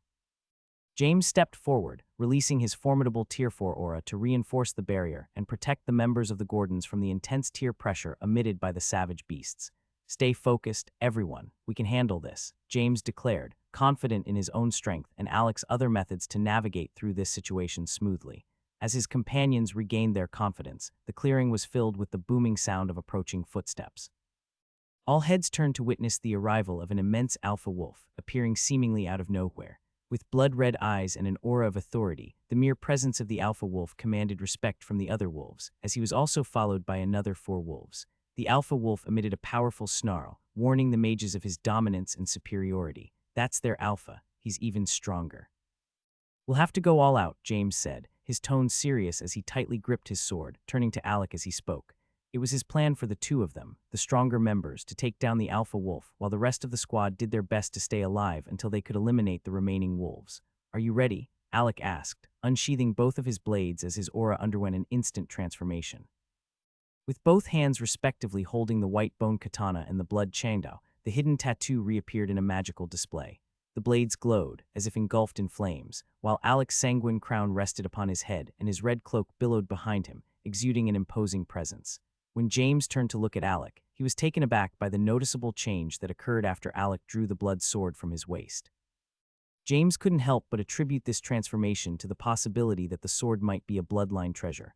Otherwise, there was no explanation for how a weapon could have such a profound effect on a person. In that moment, Alec's brows turned red, and fiery patches appeared at the tips of his hair. James, having known Alec's real hair color, attributed this change to the sword. But that was wrong. Red was Alec's natural hair color, with brown patches, but despite dyeing his hair black to conceal his Blaze clan resemblance. Alec's hair seems to change color whenever he unsheathed the blood changdao. The changes became more pronounced and spread faster the more he used the sword. Alec attempted to summon the sword's intent and found that it responded effortlessly. Gone was the casual appearance now. Alec seemed like a prince from a flaming kingdom. His sanguine crown, blood cloak, blood changdao with flaming runes on the blade's edges, the tips of his hair transformed into a fiery red shade, along with his eyebrows and the glowing red tattoo from the salamander armor. All these elements did little to help him blend in. Even the female mage in James' group, who had summoned her mount, couldn't help but be captivated by Alec's exposed upper body. A howl echoed through the air, breaking the momentary silence. The haunting howl of the alpha wolf pierced through the air, causing the 8 wolves to spring into action. With a synchronized movement, they relentlessly pursued their prey, attempting to dismantle the barrier that the golems had erected. "Summon your minions and fill every available space," Alec commanded his golems, his voice laced with determination. As him and James swiftly made their way towards the incoming alpha wolf, preparing for yet another monumental battle that threatened their survival, even before they reached the abyss battlefield. The other wolves found themselves unexpectedly immobilized as a result of the effective collaboration between the golems and mages who were determined to eliminate the impending threats. Meanwhile, Alec and James had managed to approach the alpha wolf when they suddenly noticed the massive claws of the alpha wolf heading towards them. Alec swiftly sidestepped as James propelled himself upwards, soaring towards the head of the alpha beast. With his weapon raised high, he prepared to strike the wolf's skull but caught a glimpse of a sly smirk on the edges of the wolf's mouth while still in mid-air. "Fucking get out of there," Alec shouted urgently, sensing the imminent danger, though it was aimed at James, who remained airborne. James aimed to deliver a powerful blow to the alpha wolf's skull with his sword, but by relying on his newfound ability to detect things within a 10-meter radius after reaching a mental stats milestone of 12 points, Alec had noticed that it was a trap that the alpha wolf had set to draw James in. It was this ability that allowed Alec to react to the wolf's initial attack, yet they hadn't realized that the wolf had already been plotting against them as they rushed to face it. The alpha wolf parted its jaws, revealing its formidable fangs, and began drawing in the surrounding energy, expanding it until it was sizable enough to be launched towards James. "Fuck me," James cursed, swiftly adjusting his grip on the sword. He swung it downwards, creating a surge of air that propelled him skyward, successfully evading the wolf's attack. Although the energy ball missed its mark, James found himself in a state of free fall, struggling to regain control over his elemental abilities. He had inadvertently been propelled into the skies, a realm typically reserved for high-ranking mages and formidable mid-tier fighters. For someone like James, who had only recently achieved the low tier 4 mage rank, engaging in an aerial battle was far from his forte, leaving him feeling like a complete amateur. As James remained airborne, the wolf attempted to leap and tear him apart, only to realize that it couldn't reach him. Glancing down at its foot, it came to a realization. Unbeknownst to Alpha, a pair of hands made of earth tightly gripped his ankles. The alpha wolf, with its blood-red eye glowing with unusual intelligence, had disregarded Alec and solely targeted James as his primary threat. However, now that it was restrained, it acknowledged Alec's presence, as only Alec had been able to read his attacks twice in a row. Beads of sweat dripped down Alec's face as he felt the strain of maintaining his spell while the wolf relentlessly attempted to break free. Fearlessly, Alec charged forward, determined to inflict a grievous injury on the alpha wolf. Right as he was about to strike, he noticed a slight movement in one of the alpha wolf hands. Even without directly looking at it, Alec detected a faint twinge in the form of a 2D image, causing his lips to tremble as he cursed. The wolf had been pretending to also lure him closer, and now it was executing its sneaky and cunning attacks again. Alec cursed again as he saw the claws rapidly approaching him. He knew he wouldn't be able to dodge them, so he swiftly shifted his body to the side and raised both of his weapons in an X formation to protect himself. The claws crashed into him, sending him flying through the air. Although he could vividly see images within a range of 10 meters in his mind, it didn't mean he could keep up with the speed of the events unfolding. He quickly inserted both his blades into the ground to cushion his descent. His expression turned grave as a specific image flashed through his mind, an imagining of a long blade striking from the left side.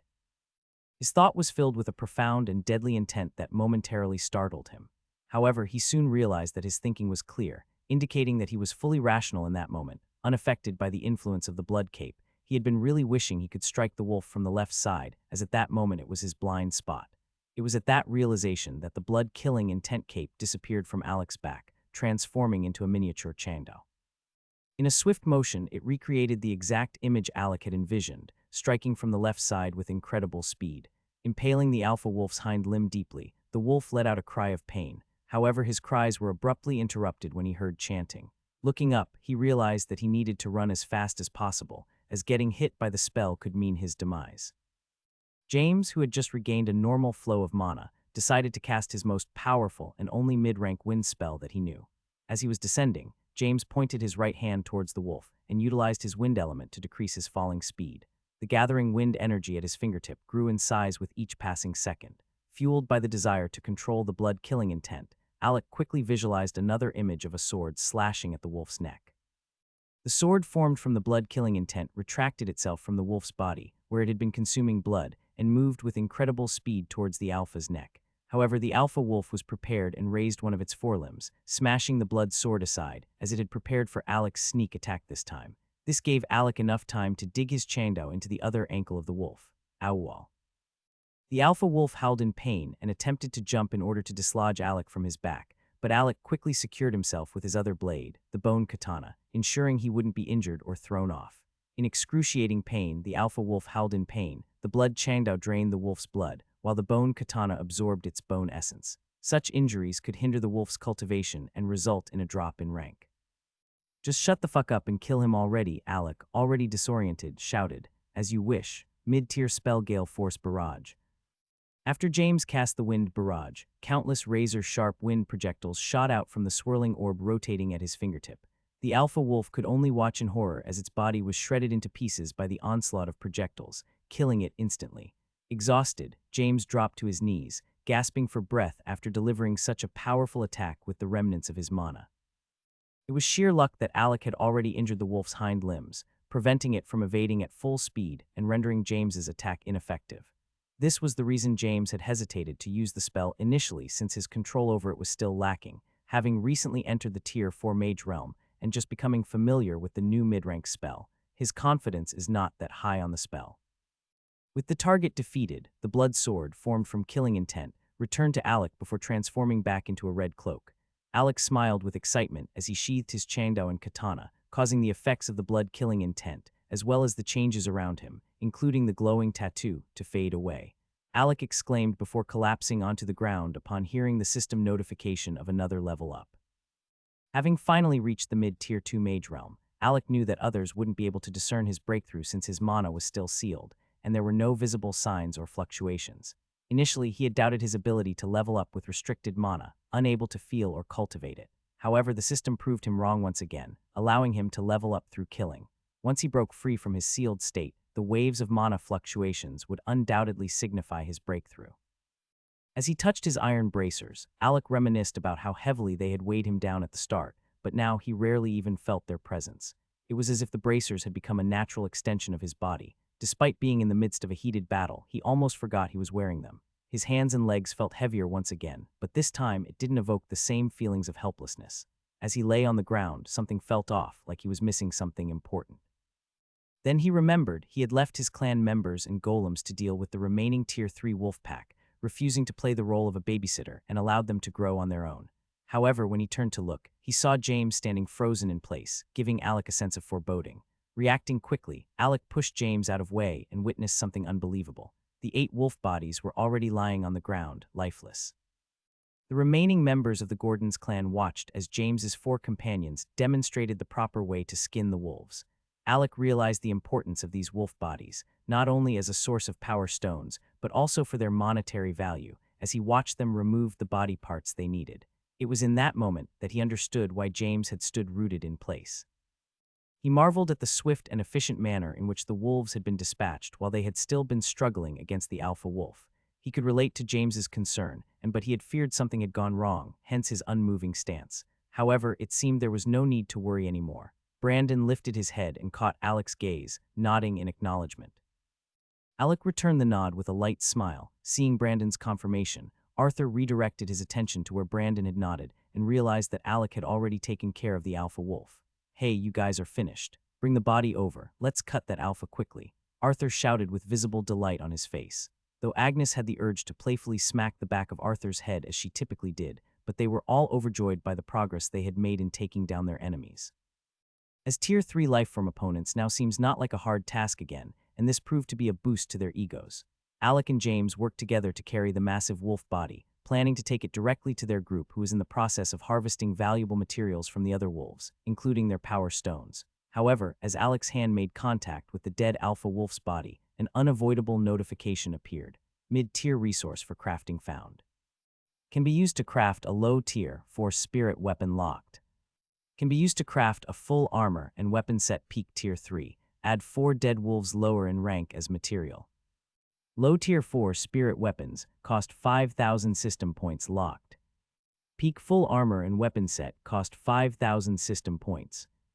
Alec was stunned by this revelation. He was witnessing yet another significant change brought on by the upgraded system. He realized that the system evolved as he climbed to new realms. Though he had known there was an option to use system points to fix flaws in his weapons, he hadn't been inclined to purchase new equipment since he could still rely on the red salamander set until he reached the tier 3 mage realm. However, the opportunity to create a full set of spirit armor for his clansmen presented itself, and Alec was more than willing to seize it. After carefully placing the alpha wolf's body on the ground, it was quickly dissected by Kelvin Gordon's and the mages from James's group. They were highly skilled at the task, and fortunately, they also stumbled upon another attribute stone, although its quality was inferior to the one Alec possessed. Despite this, Alec insisted that James deserved it since he had been responsible for killing the alpha wolf and he already had one of his own. And after some back and forth arguing, James reluctantly accepted the new attribute stones along with the body items of the alpha wolves. In the meantime, Alec requested only 4 wolves, insisting that their bodies not be tampered with. He stored them safely inside his space ring. Although Arthur was curious to cut into the wolf's body and learn from Kelvin, Alec asked him to hold off for the time being. The group unquestioningly accepted Alec's decisions as law, including how they split the rewards. James's group was thrilled to keep the remaining loot, and their smiles showed their satisfaction. With the additional gains from the orcs they had killed a few days prior, they were now wealthier than ever before. This newfound wealth meant they wouldn't have to venture into the Abyss realm for long. Instead, they could focus on secluding themselves and upgrading their realms. But Alec's next question caught James off guard. "Where can we find these types of wolves again?" Alec inquired, making James wonder about his intentions. However, considering the efficiency and lack of injuries they experienced while teaming up with Alec's group, James saw no reason to decline.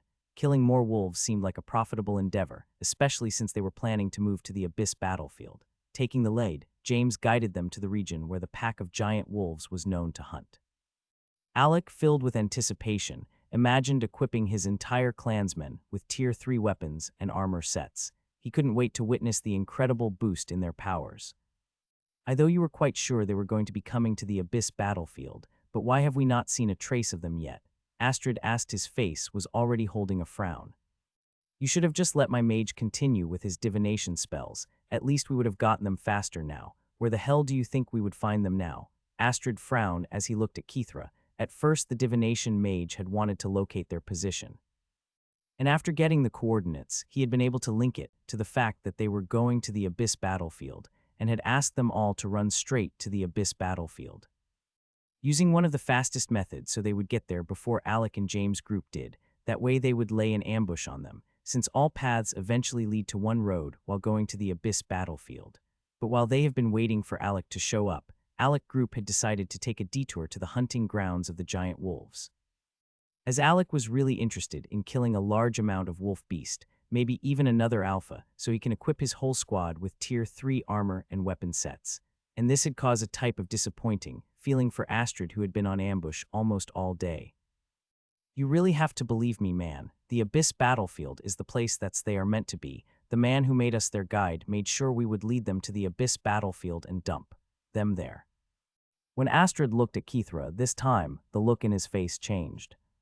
Wait, you said this mages are a couple of tier 2 mages, right? Yes. Then why in the hell would anyone want to kill them this way in the first place? Are they not too young to be thrown to the Abyss battlefield? Astrid asked, trying to find out the intention of the instructor that would have dropped them off at the Abyss realm. Unaware that the same instructor he was perplexed about just happens to be his own instructor too. Well, I guess we have to go back now then, and I would have to redo my divination spell, as it's clear that they are not coming here or along the way to the Abyss battlefield, the divination mage said.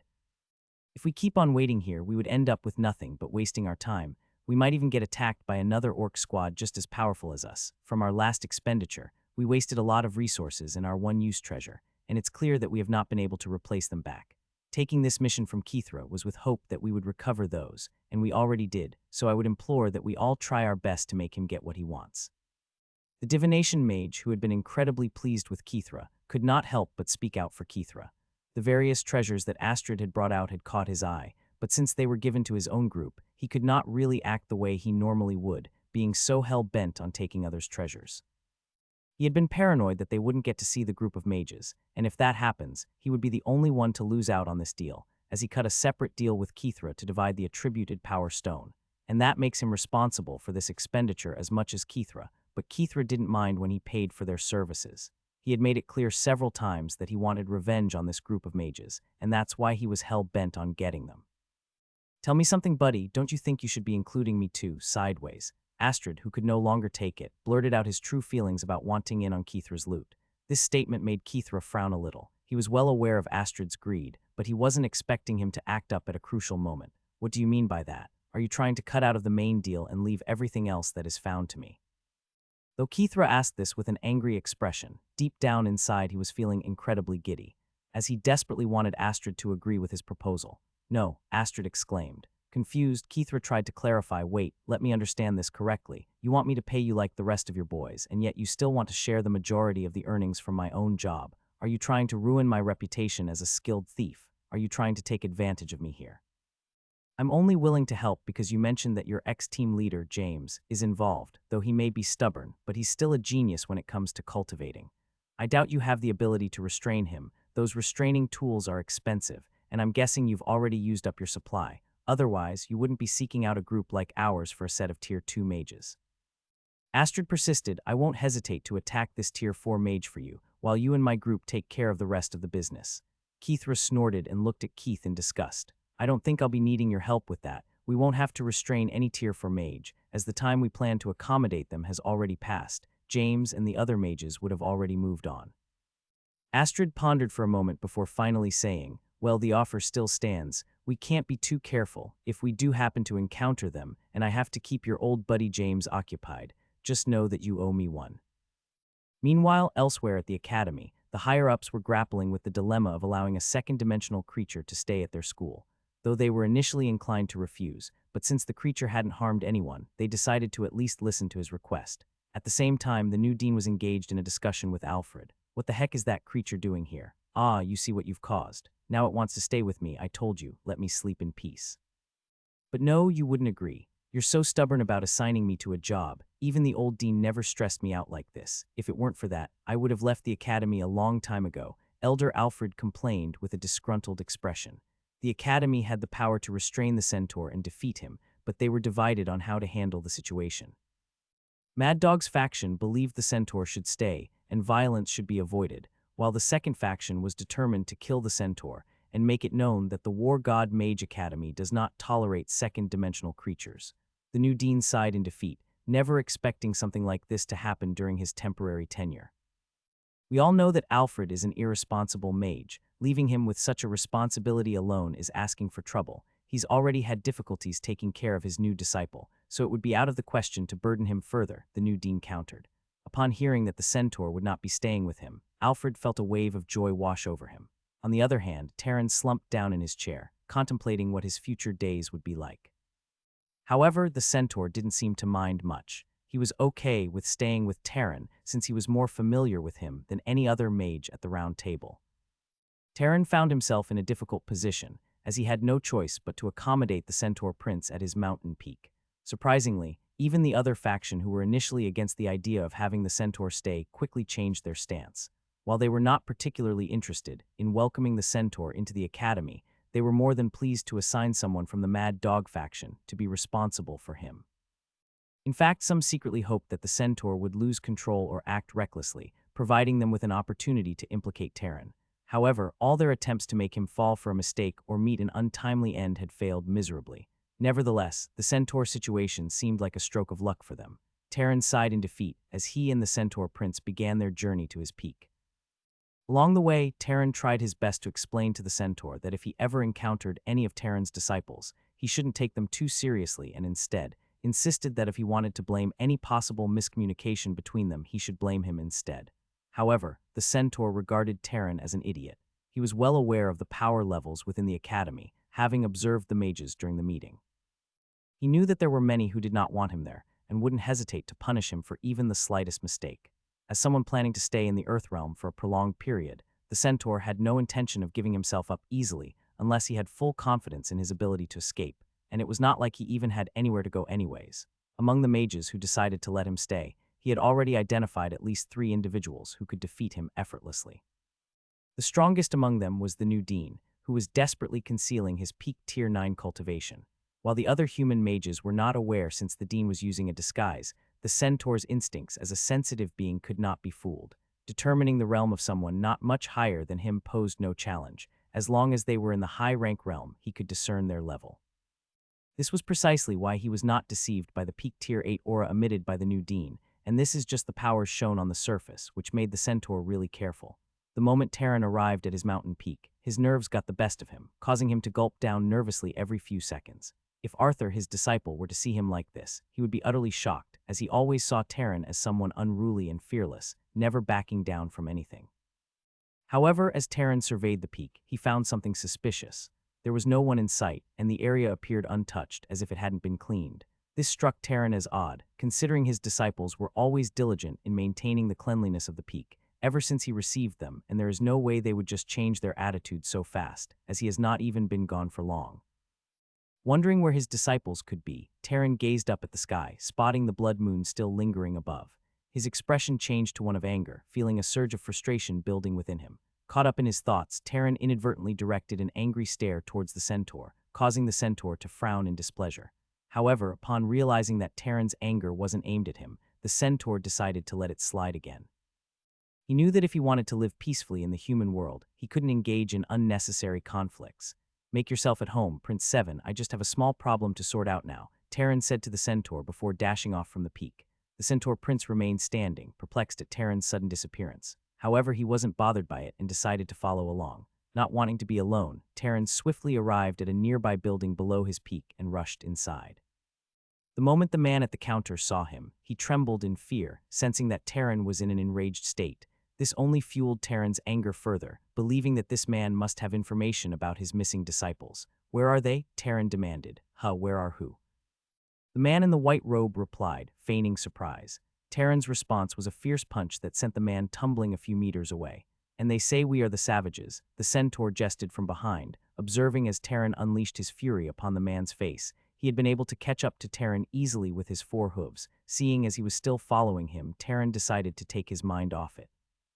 "I witnessed something horrifying. Please, I apologize. I don't know who gave such an order, but I heard your disciples have being asked to go into the Abyss Realm space passageway, leading to the Orc Zone under the Academy command," the person said, their voice filled with fear and remorse. Terran's eyes widened with shock and disbelief. What? Who would do such a cruel thing, especially to humans? They are just a set of Tier 2 mages. "I'm sorry, Boss Terran, but I can't divulge the name of the mage behind this. Revealing such information would make my life in the Academy a living hell," the person replied nervously, aware of the consequences of sharing such sensitive details. Terran cracked his fingers, creating strange sounds as he gazed intently at the mage who stood before him. The mage gulped nervously, fully aware of the fury that Terran held within him. He attempted to compose himself and realized that he needed to talk, as his own safety was at stake. "Your disciples were accompanied by the lightning mage. Igor, however, from what I could gather, he was following orders from someone else. He had a frown on his face the entire time, even when he returned from the portal," the mage revealed. "Igor, as far as I know, may have many flaws, but he would never behave that way if he were responsible for what happened," Terran muttered, his mind racing with thoughts. As Terran continued to fix his gaze upon the mage tried to convey that there were others involved, attempting to leave a way out for himself, as he also buttered up Igor in good light like he was also some sort of victim. However, this only served to further provoke Terran's anger. "Of course, I should have realized it was him. No other mage would dare to cross me. Only those from that faction would have the audacity to interfere with my affairs. No wonder they sent him to deliver a message about my deployment, and I warned him about touching my disciples. But he turned a blind ear. Well, it seems it's time to show them what true terror really is," Terran fumed, his anger consuming him. Terran no longer paid any attention to the mage, as he had already mentally distanced himself from their presence. He swiftly dashed out once again, his destination set on flying over to Igor's mountain peak. As Terran flew towards Igor's peak, the immense fluctuations of mana emanating from him couldn't be concealed. Most of the instructors on their peak could feel his powerful aura passing by, leaving them in awe and anticipation of what had put him on edge again, fully anticipating another outbreak of fighting. The memories of the last incident, where even the new dean couldn't calm Terran's bloodlust, haunted their minds. That day, for the first time, they realized that Terran harbored deadly intentions towards the Academy leaders. They prayed that they could prevent whatever had angered Terran this time, as his aura seethed with an incredible fury. Even the Centaur Prince couldn't help but be taken aback by Terran's sudden change in behavior. He wondered what could have triggered such a drastic transformation in this mage, who he had been teasing just moments before. Terran seemed completely unfazed by it all, his gaze fixed determinedly on the peak ahead of him. The energy surrounding him intensified, and he even started burning his mana at an accelerated rate, as if fearing he wouldn't reach the peak fast enough. Just as Terran neared the peak, he noticed the presence of 5 distinct Tier 8 mage auras. In that instant, he halted in midair, forced to reassess the situation. He realized that he had been surrounded. "I should have anticipated this," Terran muttered, his full aura unleashed as he faced the 5 Tier 8 mages who stood before him as they revealed themselves. The arrival of the 5 Tier 8 mages who obstructed Terran's path confirmed that they belonged to the faction opposed to Mad Dog. It was evident that they were the ones behind Terran's deployment, fully aware of the presence of an evil sect mage in the city. Their motives had been clear as their scheme unfolded. They aimed to either manipulate the Cardinal's hand to eliminate Terran or place the blame on him for any resulting city damage, ensuring his capture. Their plan to restrain Terran had not accounted for a significant variable, the Minotaur, which ultimately showed up and also led to Alfred being summoned. Furthermore, they were the masterminds behind persuading the Dean to assign the task of guarding to Alfred, believing that his laziness would result in a refusal to help.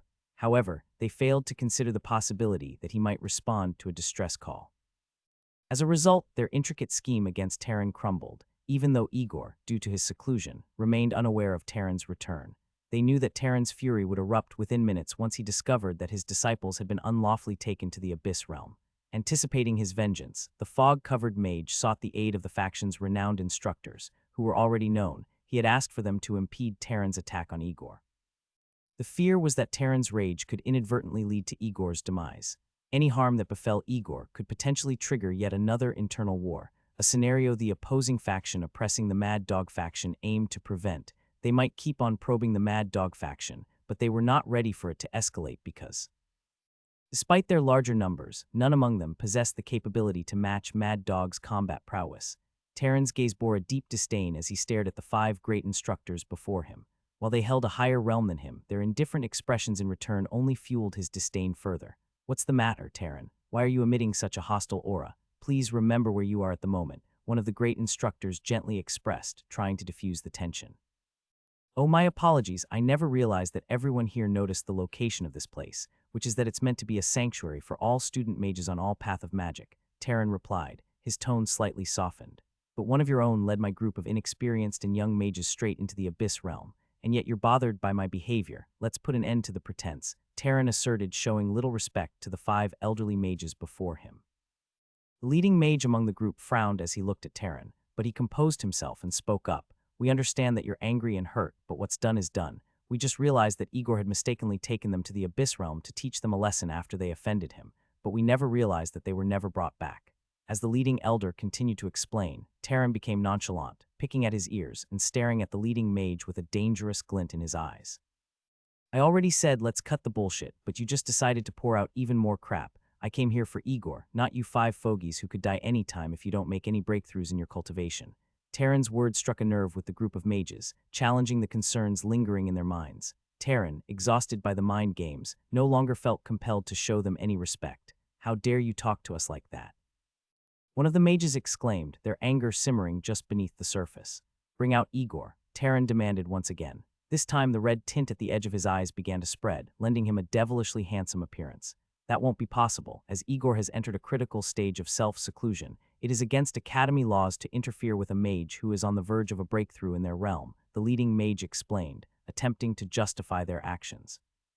"Spare me all this drama," Terran scoffed, his voice dripping with disdain. "Are you seriously telling me that a mage who just reached the low tier 8 realm can make another breakthrough this quickly? Don't make me laugh. You all better leave my face now, or I will treat you all as enemies." Terran's massive great sword materialized in front of him as he called it forth from his space ring. He had managed to retrieve it from the shameless old man Alfred, who had left him weaponless in such a critical situation previously. "Hold him down.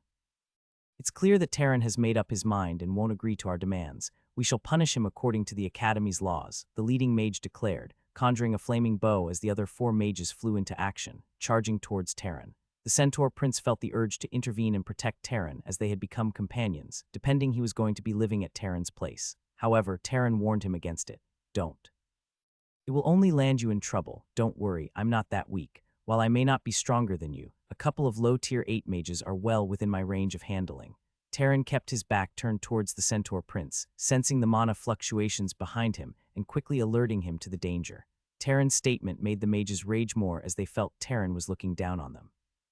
The 5 mages that had appeared were clearly harboring malicious intentions, obstructing Terran even though Igor was the one at fault. Yet they claimed to be in the right, boldly mentioning punishment under Academy laws. It was a veiled message to the Centaur Prince, implying that he should not get involved in a conflict involving members of the War God Mage Academy. If he did, other instructor-level mages who were currently observing would be obligated to join the battle to stop him. The 4 mages closed in on Terran, with the first 2 brandishing swords and wasting no time in launching their attacks, aiming for vital parts of his body. Terran swiftly swung his immense great sword in a wide arc, successfully deflecting their strikes and sending the 2 mages flying backwards several meters in the air. As he prepared to strike the remaining 2 mages, his danger senses went into overdrive, warning him of imminent danger. Reacting quickly, he swung his sword backward, attempting to defend himself. Unfortunately, it seemed he was a split second too late, as his sword missed its intended target slightly. Puchai, a flaming arrow pierced through the air, finding its mark in Terran's abdomen. The impact nearly caused his mind to shut down, realizing how close he had come to a devastating injury. He soon realized that these 5 mages were not here to merely stall him, they intended to kill him. His cautious approach had been exploited by the leading mage's sneak attack, aiming for his heart. Fortunately, his sword had grazed the arrow and altered its trajectory slightly, narrowly missing his heart.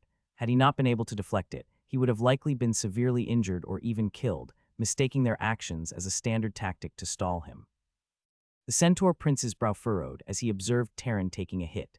Having fought with Terran, he was quite clear that Terran possessed impressive battle power and battle sense. The prince knew that a clumsy and slow attack like that shouldn't have landed. However, Terran had just endured a grueling series of Royal Rumble fights and individual battles with the Minotaur, and exhaustion overtook him, his judgment faltering as weariness settled in. He hadn't anticipated that his opponents had ulterior motives. and here I thought we could peacefully resolve this. I suppose you all just have to make me out to be the villain again," Terran remarked, mustering the little mana he had recovered to summon his phantom character. Behind him, a vivid image of a drake started materializing, its body adorned with brown scales that made it almost look real. Once the image was fully summoned, earth elements materialized and began rotating around the air. The earth elements whirled around Terran, transforming him into an earth emperor of sorts. "Ever since I entered the high-rank realm, I've had a significant disadvantage. Most battles at this level take place in the skies, and I never had a chance to awaken another element, though I have been fortunate enough to awaken gravity control as a branch from my high affinity of earth element, but in a high-rank battle where many have grasped the concept of gravity." Terran trailed off. "Becomes clear that my disadvantage is exposed, however. I've continuously fought without regard for my life, finally finding a way to bring the earth to me if I am unable to fight on the ground, which is my preferred battlefield. Just know that you have brought this upon yourselves," Terran declared, throwing his sword backward toward the image of the drake. The drake clamped its jaws around the sword, securing it and aiding Terran in maintaining his grip on his weapon. Witnessing such a scene caused the eyes of the 5 mages confronting Terran to tremble. This guy is nearing the point of solidifying his phantom image. Once he accomplishes that, he will be able to step into the Tier 8 mage realm, one of the mages whispered softly. Though spoken in hushed tones, the words were heard by all. Seeing Terran break through was not something any of them wanted to witness. Most of the mages in the opposing faction had initially believed that Terran had no potential to reach the Tier 8 realm. They were cautious of his combat abilities, but as long as he didn't enter that realm, they didn't consider him a true threat. However, if Terran were to make that leap, they knew they would have to brace themselves, as he was known for being vengeful. They feared that he would spark a new series of fights within the academy if his anger got the better of him, and him being crazily strong was not to their advantage. It's evident that he has been hiding his advancements. Fortunately, we caught on to this quickly before he could make any progress. Let's all attack together. The academy doesn't need a vengeful mage like him, the leading mage declared, rallying the morale of those fighting alongside him as he simultaneously launched 3 arrows towards Terran. He was clear that they were in the wrong, but he did need a righteous reason to attack Terran. And that was why he was painting Terran to be a vengeful mage. Terran swiftly swung his hands, summoning a massive hand made of earth element that effortlessly swatted away the 3 arrows. Using the full force of his voice, Terran casted his spell, high-tier spell Earth Dragon Fangs. As he clasped his hands together, the swirling earth around him transformed into a miniature dragon head with sharp and long fangs, hurtling towards the 5 mages. Witnessing this, the leading mage infused himself with flaming elements to further enhance his abilities as he escaped, his flames burning beneath his feet. But as the dragon reached them, it opened its mouth, catching the 2 mages off guard. Terran cast another spell, adding to the prowess of the spell.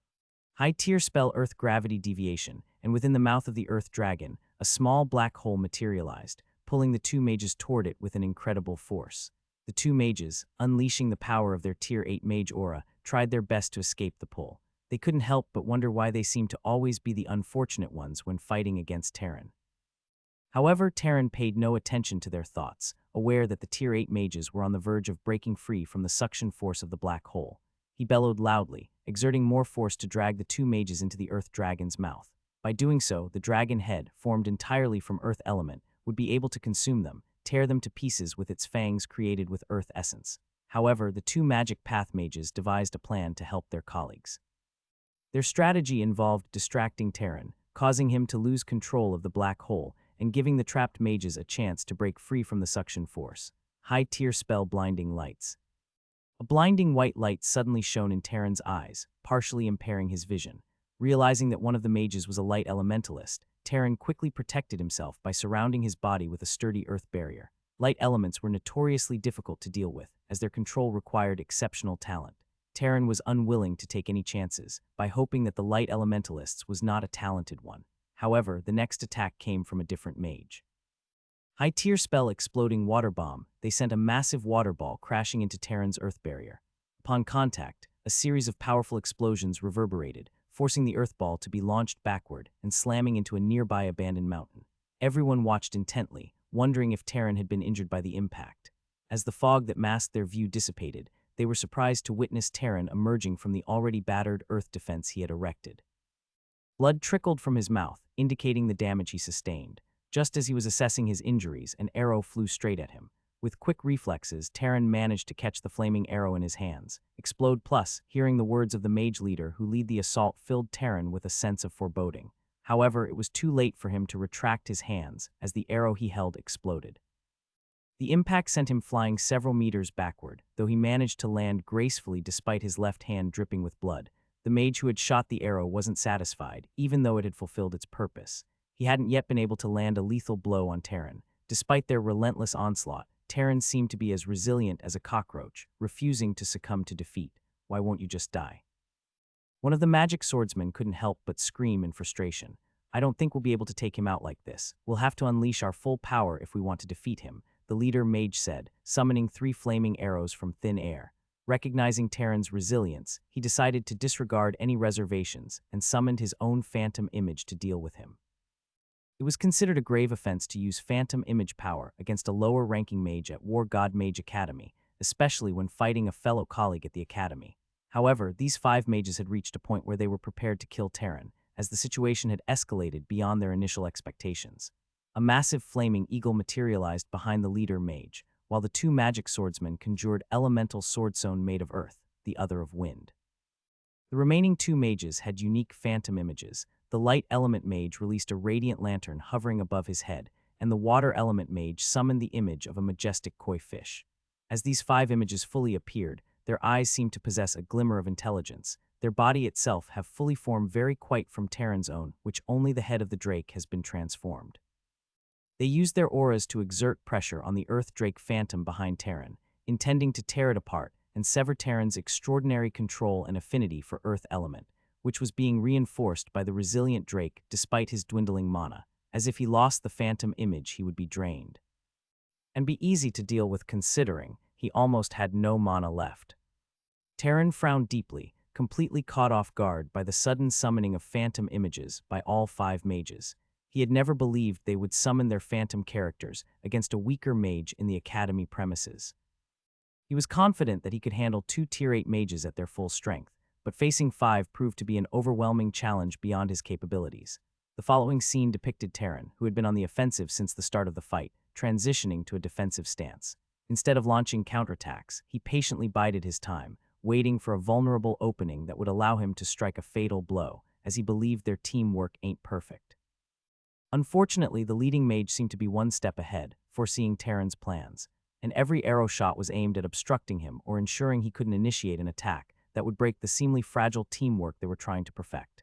Once the leading mage summoned his phantom image, the flaming eagle, his attacks became more precise and devastating.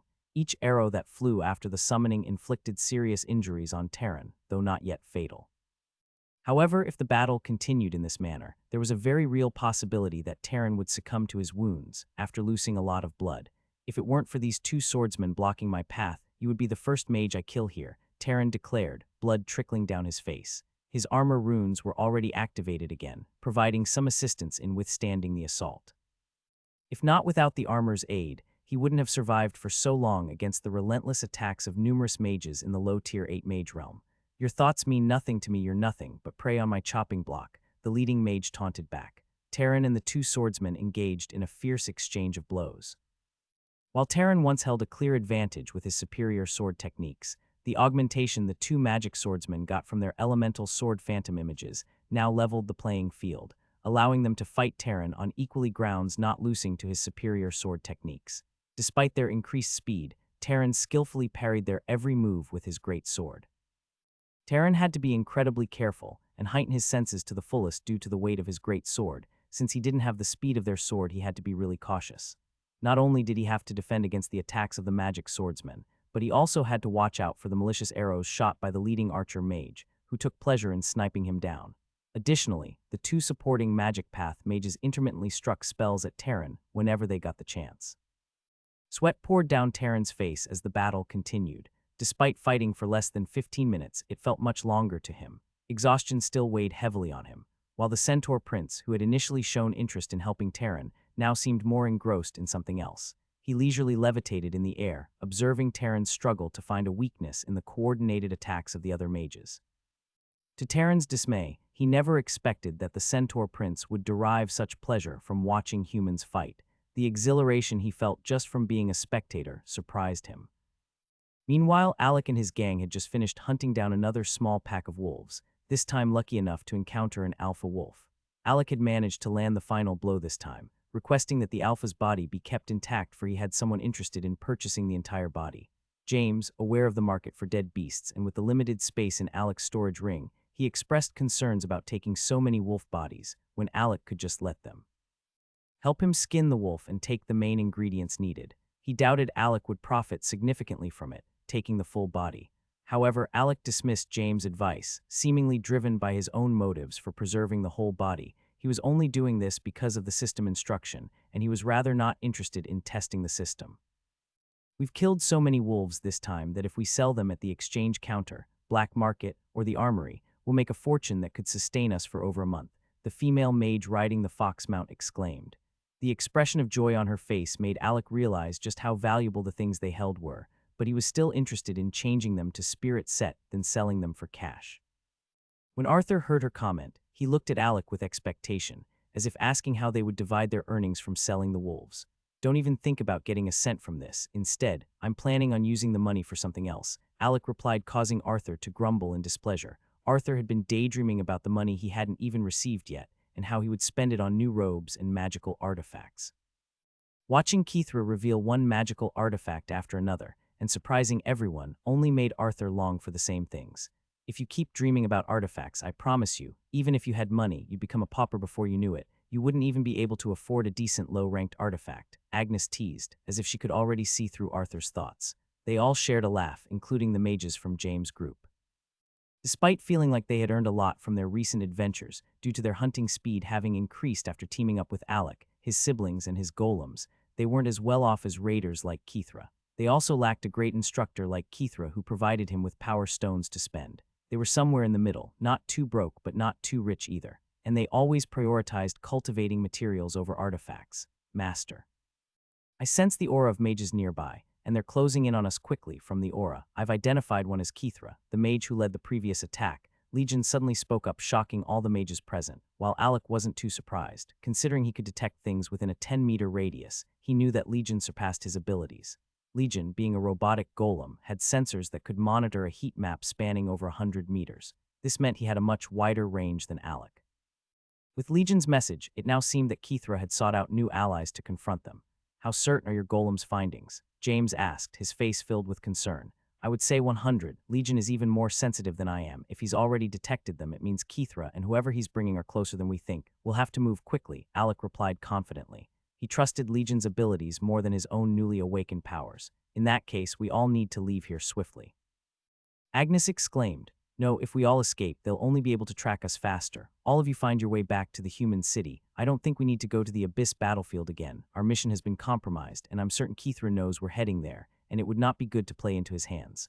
While you go, I'll try to divert their attention and throw them off your trail with the help of my golems, Alec declared, stopping Agnes' suggestion instantly.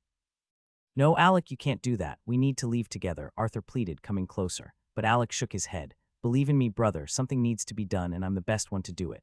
Don't worry, I promise to make it back to all of you, Alec reassured them. Well, I suppose I should stay too and help you get rid of them, James said with determination. No, I need someone knowledgeable about this forest to lead them out, and you're the only one who fits that description. Please accompany my siblings once more. Don't be annoyed because I know we've stressed you a lot on this job, Alec said, persuading James.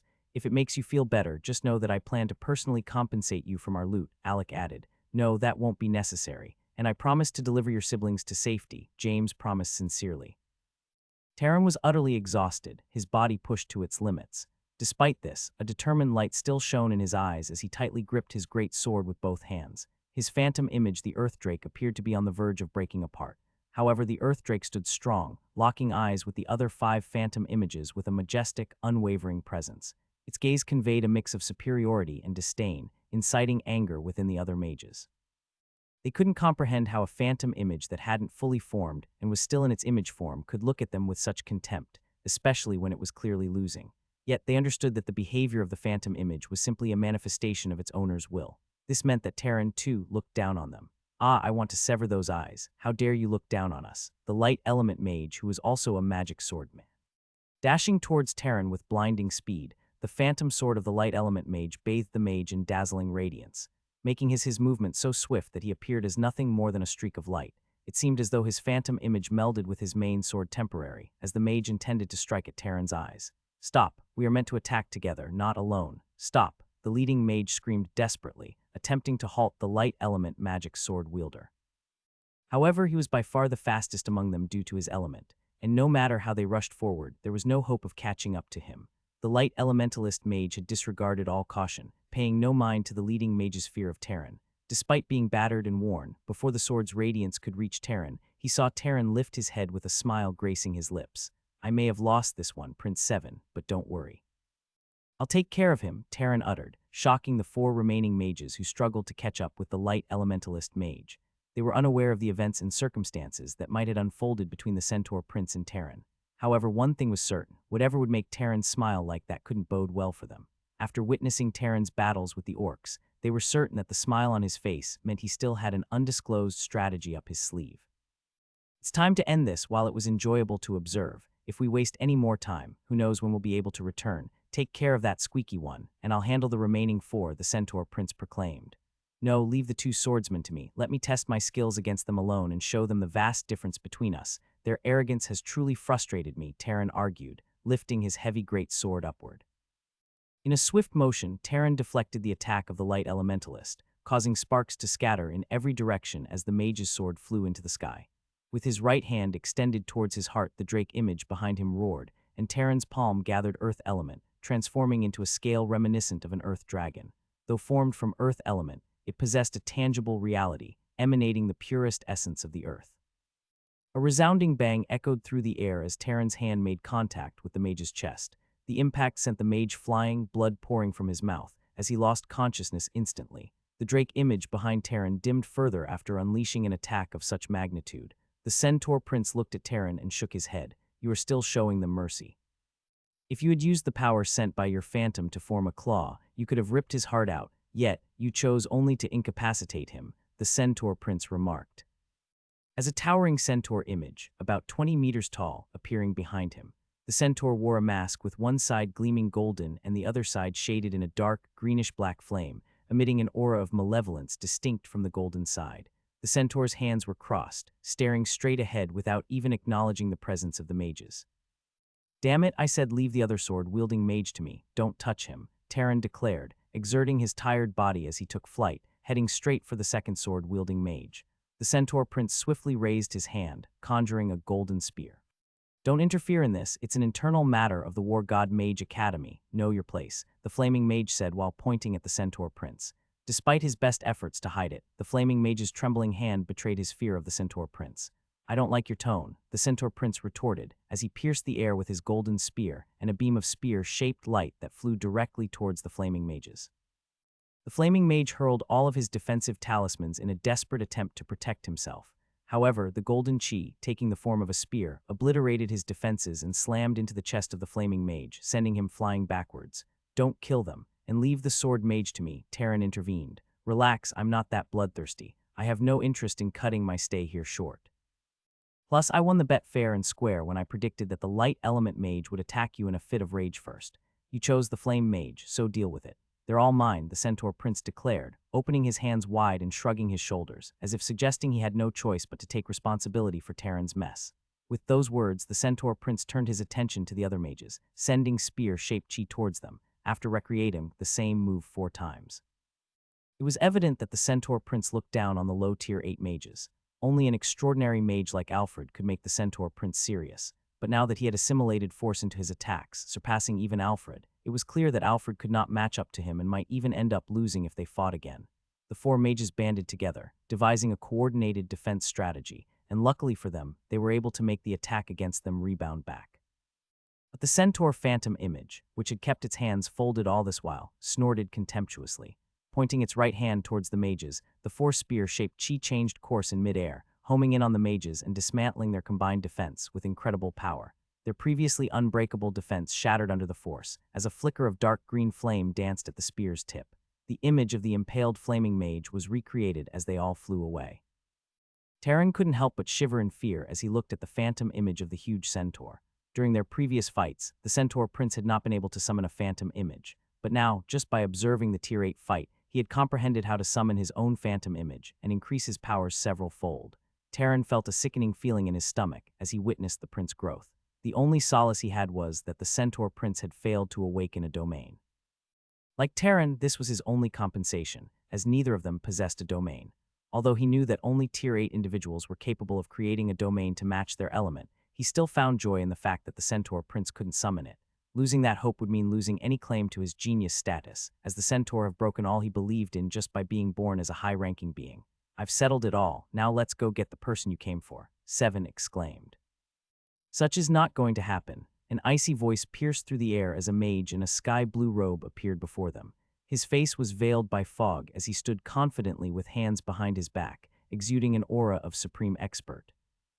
"Please tell me you have some sort of backup plan," the centaur prince said as he found himself on the receiving end of a newfound pressure, something he hadn't experienced during his short stay at the War God Mage Academy. While he had been aware of the presence of powerful mages within the academy who could potentially rival him, the mage standing before him now wasn't someone he had anticipated at all. This meant that there were naturally talented stealth mages still hidden within the academy, and this realization made the centaur prince's face change in an instant. Uncertainty clouded his mind, as he couldn't fathom how many more of these skilled mages were lurking in the shadows of the academy. Even Terran, standing beside him, was visibly taken aback by the mage's appearance and the fact that his face remained concealed, but due to the academy insignia. On his chest, he was sure that the mage in front of them was clearly a high member of the academy. "Who are you?" Terran asked cautiously, refraining from any rash actions towards the newly arrived mage. Just by his presence alone, made it evident to them that he was the most powerful mage either of them had encountered. His ability to stealthily appear before them without them detecting a thing served as undeniable proof of his superiority to them. "You do not need to know my identity. What you must understand is that you are prohibited from disrupting Igor's seclusion training," the mage responded firmly, his words leaving no room for negotiation. "You're still spewing nonsense. I know he isn't in any sort of cultivation. This is just an excuse to protect him from my revenge," Terran retorted, causing the centaur prince to wish he could teleport to Terran's side and give him a dose of reality by slapping the living daylight off him. Before the centaur prince could intervene, the mage swiftly swung his hand through the air, as if preparing to strike Terran. Within seconds, what transpired left Terran stunned, his mouth agape. All of the surrounding elements seemed to converge and materialize into a small hand, hurtling towards his face. And despite his instinct to move and escape the imminent danger, Terran found himself rooted to the spot, as if his feet were trapped in mid-air. "Shit, Terran. He's a peak Tier 9 mage on the verge of breaking all mortal bounds and entering the monarch realm. How dare you offend such a monstrous being?" the centaur prince exclaimed in anger, when he realized that even he was unable to move when the mage swung his hand through the air.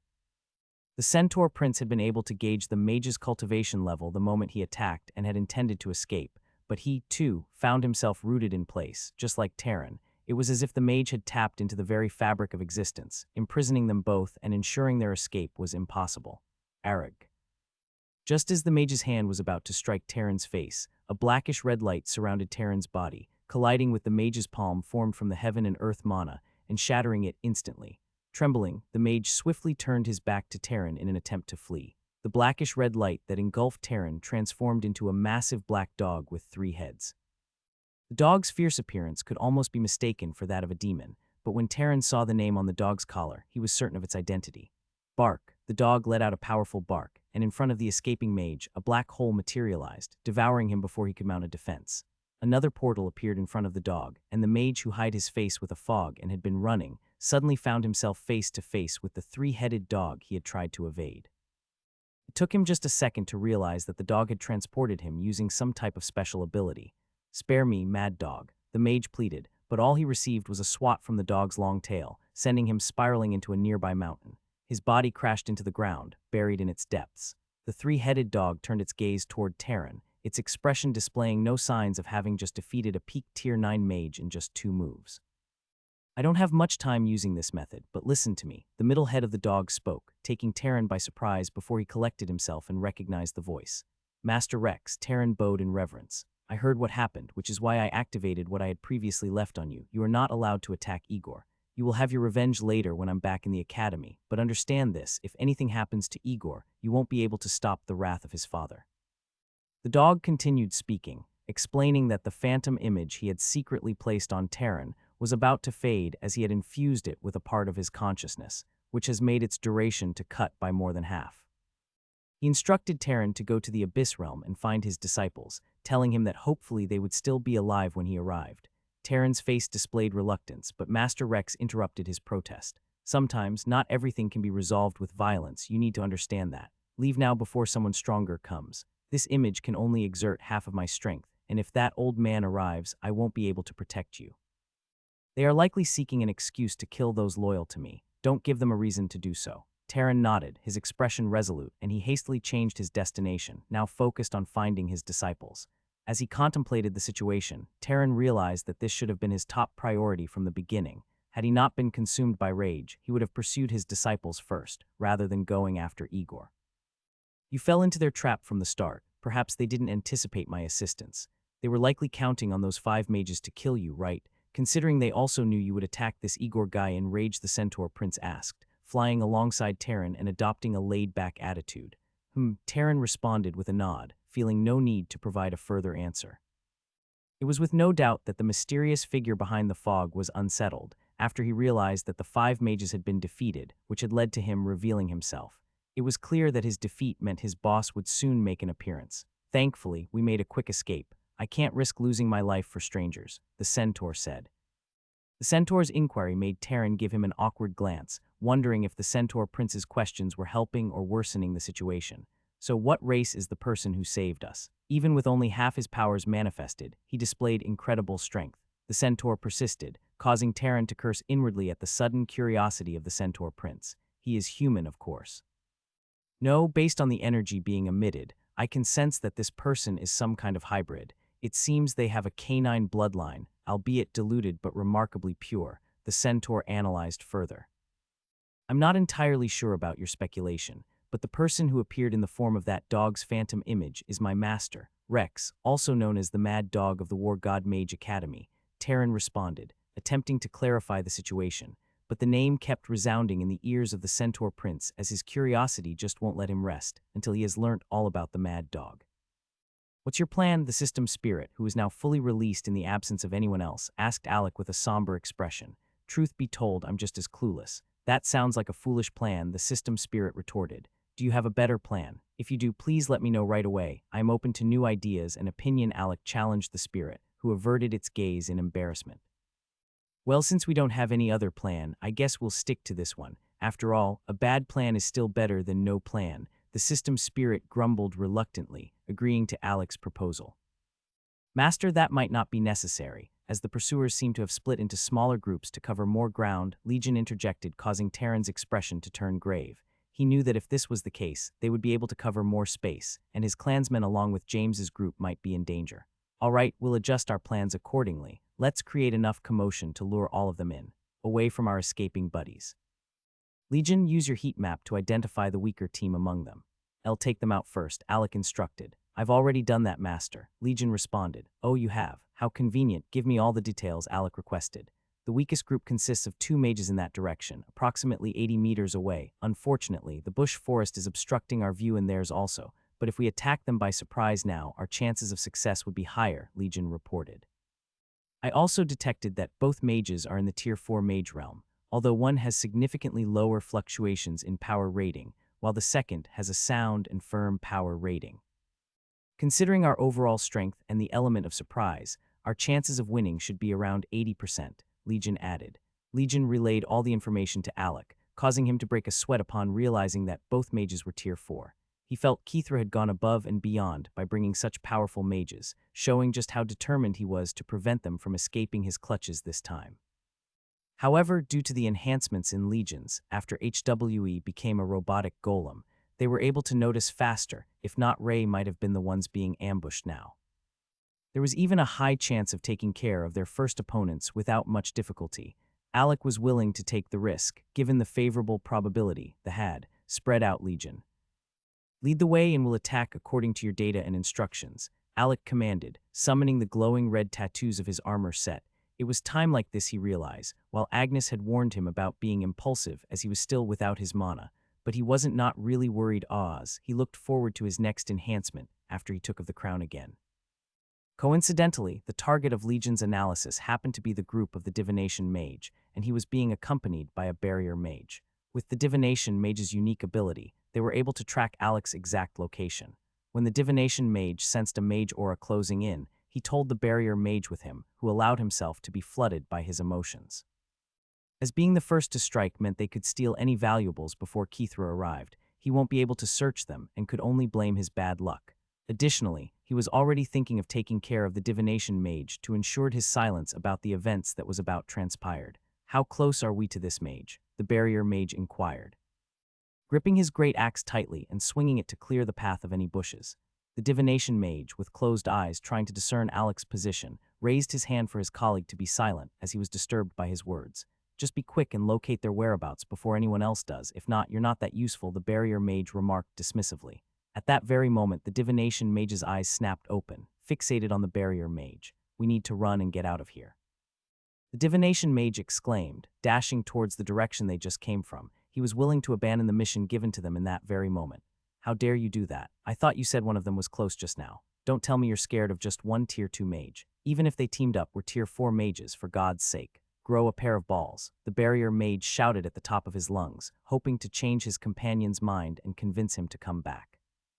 However, his words seemed to fall on deaf ears. The axe-wielding mage declared, on the verge of turning back. He didn't believe that as a tier 4 mage who had already entered the mid-tier rank and was about to learn external casting, he should be afraid of a tier 2 mage. Even if he encountered James, who was said to be protecting the group, he had the confidence to stall him since James had just advanced and should not have gotten great control over his power. This happens for all mages that are just stepping into the mid-rank. In case things went sideways, he was also prepared to light up the signal flare, enabling the remaining members of the split team to locate him quickly. This would save him and also lead them to the ones they were searching for. In his eyes, either way, it would be a win for him. That's why he decided to push forward and complete the task, ignoring the divination mage's warning. But the moment he turned his face completely, he was met with a sudden punch to his face. He stumbled backward, feeling blood rushing from his nose. Pain shot through him as he raised his hand to touch the blood trickling down. Everything had happened in a flash, and all he had seen was a red fist. When he raised his head to determine who had sneakily attacked him, all he could see was a group of golems being led by a man in the center, wielding a changdao in his left hand. Where is the other one? I thought you said there were 2, Alec questioned Legion. There were 2 of them, but he seems to be able to locate us the moment we get closer and run. He's very cautious, and it wouldn't be wise to go after someone like that, the barrier mage expressed, his frustration evident.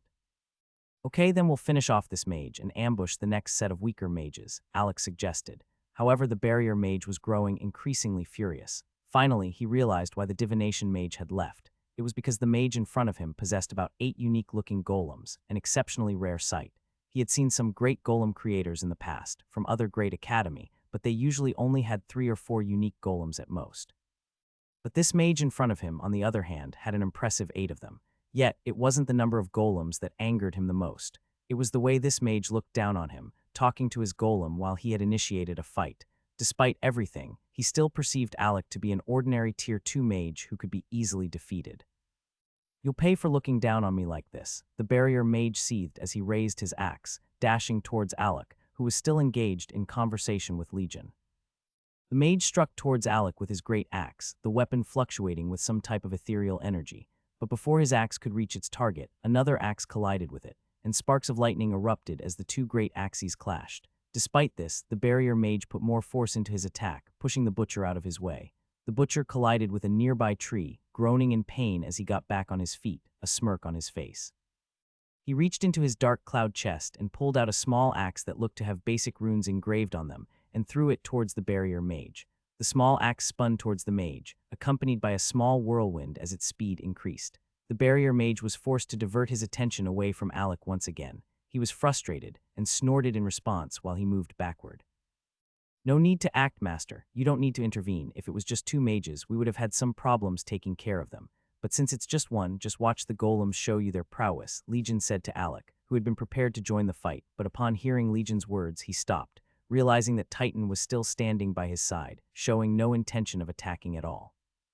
The remaining 5 golems circled the barrier mage, while Butcher, the Stormbringer axe golem, kept him busy. The encirclement was starting to look like an attempt to imprison the barrier mage. The barrier mage's facial expression changed. His face that was once carefree now displayed seriousness. Despite having more power than the Butcher, he had not been able to gain the upper hand. In fact, it seemed the situation was turning against him. As Butcher unleashed countless small one-handed axes towards him, propelled by small whirlwinds that increased their speed, and whenever he tried to repel or block them, they exploded with compressed thunder energy. Although the explosions didn't have a significant impact on him at first, but with each one, he began to feel the effects. Numbness crept through him with every small axe that exploded on impact. Butcher's long-range battle plan proved to be quite a challenge. He attempted to evade the next small axe, only to have it change direction mid-air and explode on his back.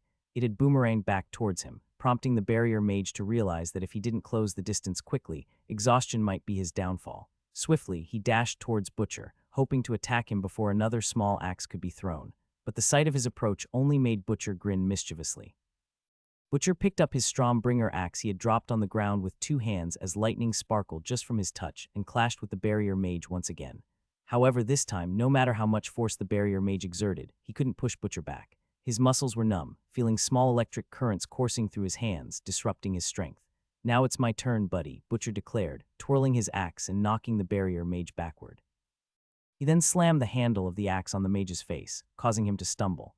What followed was a display of axe techniques as Butcher laughed with each swing, dominating the barrier mage. Desperate to stay alive, the mage resorted to his special ability of creating barriers and rebounding some of Butcher's attacks. He hoped that the electrical currents accumulating in his body would lessen.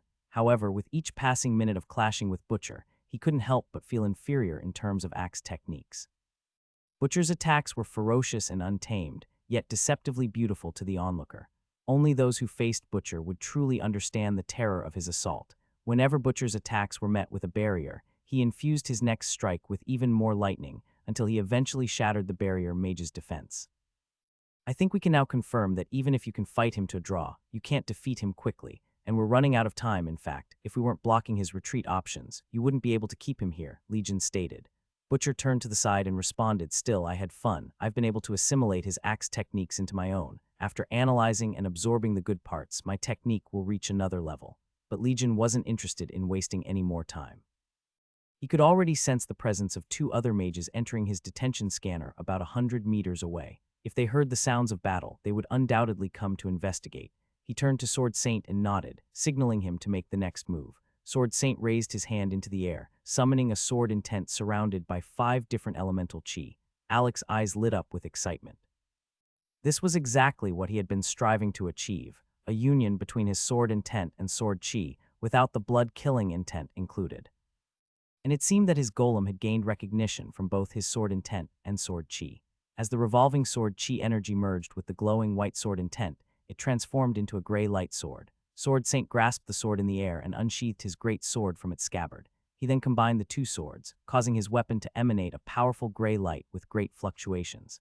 Witnessing the rise of such energy from the sword caused the barrier mage to become apprehensive. He quickly erected 7 barriers around himself, no longer concerned about the depletion of his mana. With his mana pumped into the barriers, increasing their power, the green barrier appeared more solid than the ones he had previously used to deflect Butcher's attacks. However, Sword Saint seemed unaffected as he swung his sword, launching a gray slash directly towards the barrier. All eyes were fixed on the slash in that moment. Even the barrier mage, who had faith in his barriers, held his breath, praying and hoping that they would withstand the slash. And as the gray light made contact with the first barrier, it came to a halt with a loud crack. Witnessing this, the barrier mage, who had enclosed himself within the barrier, let out a sigh of relief. "Don't be so easily carried away. My sword never ceases until it strikes something," Sword Saint remarked calmly as he sheathed his sword back to its scabbard. At that very moment, the crack widened and the first barrier shattered. To the astonishment of the barrier mage, the gray slash seemed to absorb the energy released from the broken barrier, growing even stronger as it pressed forward. Breaking through the next barrier effortlessly, its power and speed escalated with each barrier it destroyed. Now in a state of panic, the barrier mage shouted, infusing the remainder of his mana into the barrier without concern for the consequences. All he desired now was to emerge from this ordeal unscathed. He discarded the barriers from all directions, reinforcing the side from which the gray sword slash was approaching. Beads of sweat formed on his forehead as he knelt on one knee, exerting every effort to fend off the sword slash. Fortunately for him, the sword slash vanished upon reaching the final barrier. "Tusk, this fool wasted so much time, allowing my sword's duration to finish. Quite clever, but you forgot that I'm not the only one you're facing," Sword Saint chuckled, lightly nudging the mage with his head. As the barrier mage turned to look behind him, he was struck on the head with the handle of the Stormbringer axe, rendering him unconscious. Butcher grinned and searched the mage's body, collecting anything of value, including his space ring. Master, we should depart now. I can sense 5 mage signals rapidly approaching, and we won't be able to hold them off, Legion advised urgently. Upon hearing this, Alec nodded, and they vanished from the area without making a sound. With the unconscious body of the barrier mage lying motionless on the ground, one would never have guessed that a fierce battle had taken place there, if not for all the sparks of electricity and the barrier mage's body. Few seconds after Alec and his golem squad left, the other 5 mages that Legion mentioned finally located the barrier mage. Astrid cautiously approached the barrier mage and placed a hand on his neck, feeling the pulse still beating. He let out a relieved sigh. If he had lost a member of his party on this mission without any clear benefits, Igor's chief disciple, which was also Astrid's senior disciple, would not hesitate to give him a harsh beating. How did something like this happen? Astrid asked, turning towards the divination mage who stood at the edge. I picked up a faint divination signal of someone being close, a mage signal, but it was fluctuating at a very low level like he was in the Tier 2 realm. So I figured he must be one of the ones we were prepared to capture, the divination mage explained. I quickly informed my partner and asked him to call for backup, but he refused, saying it was just one mage and that we could handle it. However, as this mage's signal got closer, it started to rise, and I began picking up divinations that I couldn't see before. I saw the person coming, holding a red crown with blood-red hair, and behind him stood several rocky creatures, like golems. I was terrified by the divinations I received and decided to retreat immediately. My senses were screaming at me that I was no match for whatever demon was coming to hunt us. But he never listened to me, so I ran first to pass on this important information. Astrid sighed in defeat as he listened to the divination mage's account of things. He couldn't say for sure if the divination mage's statement was accurate, but he had no evidence to prove otherwise. The only evidence he had was the knocked-out mage, and he planned to ask him what happened later. For now, his focus was on the final rewards at stake. He wasn't afraid that Alec seemed strong. In fact, it only excited him. If Alec was powerful enough to defeat a Tier 4 mage, it meant he possessed the power attribute stone that Kithra desired so desperately, and that was why Kithra needed their help. Astrid paid no mind to what the divination mage had said. His primary focus was on finding this mage before Kithra did. Initially, he had taken this job out of boredom from staying at the academy. But now, seeing how Alec had taken care of one of his mages, Astrid was certain that he would enjoy hunting down the mage responsible and his other friends. He didn't believe for a second that one person was responsible for the mage's defeat. But at the same time, it just didn't make sense to him for a couple of Tier 2 mages to overpower a Tier 4 mage who had reached the mid-rank realm. So he could only relate to James helping out, as he always suspected that James was still helping them. Spread out this time when you see the mages. Your first course of action should be to fire the signal flare, Astrid commanded. Try your best to delay until backup arrives. I don't want any more members getting wasted like this idiot here. As Astrid spoke, he pulled out 4 different rings and slipped them onto his right hand. Just as he was giving his speech, the divination mage's eyes turned white for a moment before returning to normal. Astrid, who had taken the divination mage under his wing, knew exactly what this change meant. When his eyes turned pure white for a few seconds, I think the person we're looking for has already found another target, the divination mage declared. The 3 mages nearby looked at him skeptically, but Astrid displayed interest in the topic. Boom! A loud noise erupted from a nearby area, causing their heads to turn in that direction. They realized they couldn't see anything anymore as the bushes had closed back up. Apart from the main road, the rest of the bushes automatically repaired themselves by absorbing sunlight and mana from the environment. With the bushes obstructing their view, they couldn't see the actual events unfolding, but the explosions indicated that a fierce battle was underway. I told you so, that person has attacked again, the divination mage asserted, sporting a smug smile on his face, as he was proud to have proved them wrong since the other 3 mages had initially disregarded his suggestion. Lead the way, Astrid instructed the divination mage, believing that he would guide them more effectively in their current situation. Certain regions within the Orcish forest were more menacing than others, and the area where the plants repaired themselves seemed to work to Alec's advantage. 2 minutes later, Astrid and his gang arrived at the newly discovered battleground. To their surprise, there were no traces of Alec's golems or Alec himself. All that remained was a frozen mage, standing like a statue in the center of the clearing. Although they confirmed that he was still alive, but he was unable to contribute to the ongoing fight, much like the previously encountered barrier mage. Arg, I'm going to tear you apart the moment I find you. Do you hear me? I will kill you. Astrid shouted to the skies, lightning energy crackling around his right hand, drawn by the rings he had just put on. Just as Astrid vented his frustration, Kithra and the other mages arrived. They had entered the forest on a supposedly harmless hunt, with 10 members excluding their leader. However, now that 2 had been easily incapacitated, doubts started to arise. It was evident that Kithra had withheld crucial details, and it appeared that this mage possessed a power level on par with their own.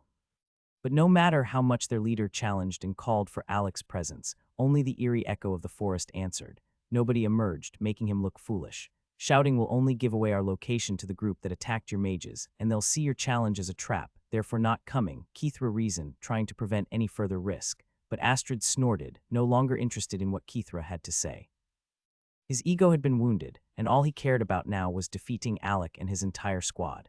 He wanted to make them suffer for eliminating 2 members of his own group with ease, and him not even been able to find out till it was done, despite those members being the weakest links.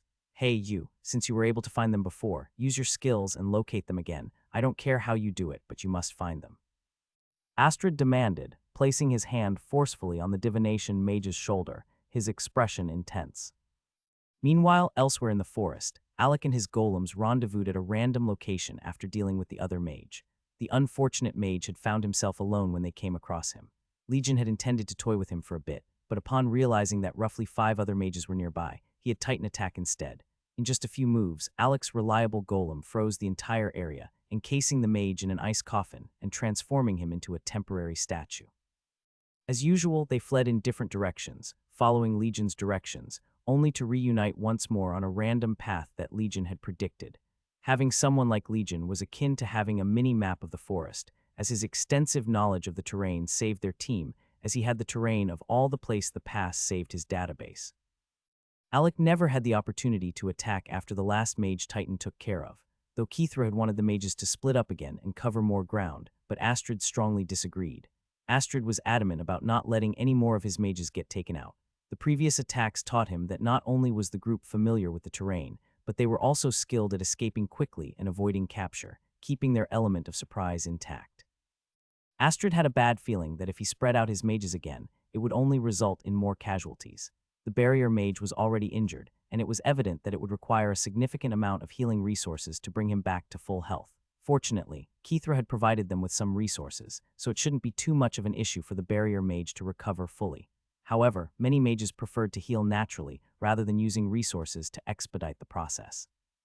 They also wanted to take the opportunity to cultivate their skills, so it was doubtful if the barrier mage and the other mage that was still frozen would decide to use the resources to heal themselves faster. Although Astrid's group was a high-level one, he didn't provide them with much. They only shared whatever they hunted during their expeditions and saved up to purchase elixirs when they accumulated enough earnings. Nonetheless, their group was still better off compared to others who risked their lives without any guarantee of earning anything in the Abyss Realm. Meanwhile, elsewhere, Terran had already entered the Abyss Realm through the space passage. The centaur awaited him outside the gate. Seven was cautious as revealing himself to any high-ranking orc member inside the Abyss Realm could jeopardize his cover and expose the fact that he wasn't a Tier 9-born royal centaur that he was playing to be when he sent the Minotaur back. He wasn't prepared for such a situation, so he blessed Terran and allowed him to proceed on his own. Luckily, Terran had obtained the location of where his disciples were heading from the short man at the counter of the armory. He thanked the man profusely before dashing straight towards the orcish forest. The more he thought about what Igor had done, the stronger his desire grew to tear him apart when the opportunity arose itself in future. Terran wasted no time, flying towards the orcish forest. The mages who witnessed Terran storming out of the city gates in anger were taken aback. It had been a while since he had entered this particular space passage, as he had previously been chased by many high Tier 8 orcs. Terran had always avoided the space passage like a plague because he had too many enemies who were keen on eliminating him due to the amount of orcs he had killed. However, today, due to his disciples, he threw caution to the wind and rushed into the orcish forest alone to save them. As he flew towards the orcish forest, Terran spotted Arthur and the rest running out of the forest with tear-stained faces, being chased by countless orcs. Seeing Arthur in the midst of the chaos reminded Terran of his own experiences when he was being pursued by high Tier 8 orcs. He felt relieved to finally find his disciples, but upon closer inspection, he realized that Alec was not among them. Terran swiftly waved his hand, causing numerous stone spears to emerge from the ground and impale most of the orcs, leading to their pitiful demise. The orcs had been chasing them due to the scent of wolf and orc energy emanating from them, as those were the creatures they had hunted. The presence of this lingering energy had driven the orc squad that had spotted them into a frenzy. Unlike the smaller orc squad they had encountered when they first entered the orcish forest, this new squad was larger and posed a greater threat. It was apparent that they were outnumbered and at a disadvantage. When the group saw the stone spears decimating most of the orcs behind them, they couldn't contain their joy. "Master, Master is back, we are saved," they exclaimed in relief. Arthur's voice echoed through the air as he spotted the silhouette of Terran approaching them. James, however, couldn't determine which instructor they belonged to. Despite the uncertainty, he felt an overwhelming sense of relief that finally someone capable of saving them had arrived. James doubted they would be able to make it without any casualties. Never in his plans did he anticipate such a large squad of orcs invading the outer region during the blood moon time. Most of the powerful squads preferred to hunt in the middle region, and it was during the blood moon that they often volunteered for war, knowing it would make them stronger. The orc race was unlike any other. They possessed an insatiable desire for war. However, it was the orc commanders who held the authority to decide who would participate in the blood moon war and who would remain behind. They never allowed their younglings to participate in the blood moon battles, with the exception of Tier 3 orcs who were among the strongest warriors. "Master, we are saved," Arthur exclaimed dramatically, throwing himself onto his master's body with hopeful eyes. A loud thud interrupted the moment as Terran slightly sidestepped, causing Arthur to land flat on the ground, missing his intended target. Terran's face immediately displayed concern as he asked Agnes, "Where is Alec?" Agnes, filled with gratitude at Terran's arrival, quickly explained the situation.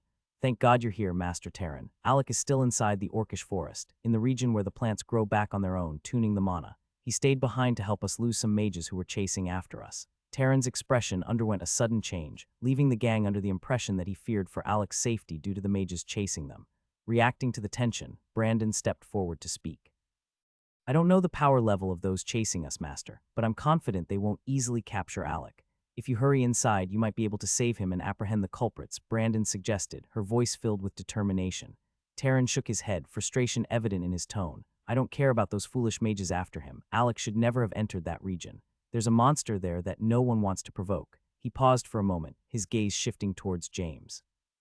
"The creature may appear lazy and disinterested, but when provoked to the point of anger, it won't hesitate to kill. That's why the wolf hunting region was off limits. The stories concocted by the Academy were nothing but lies."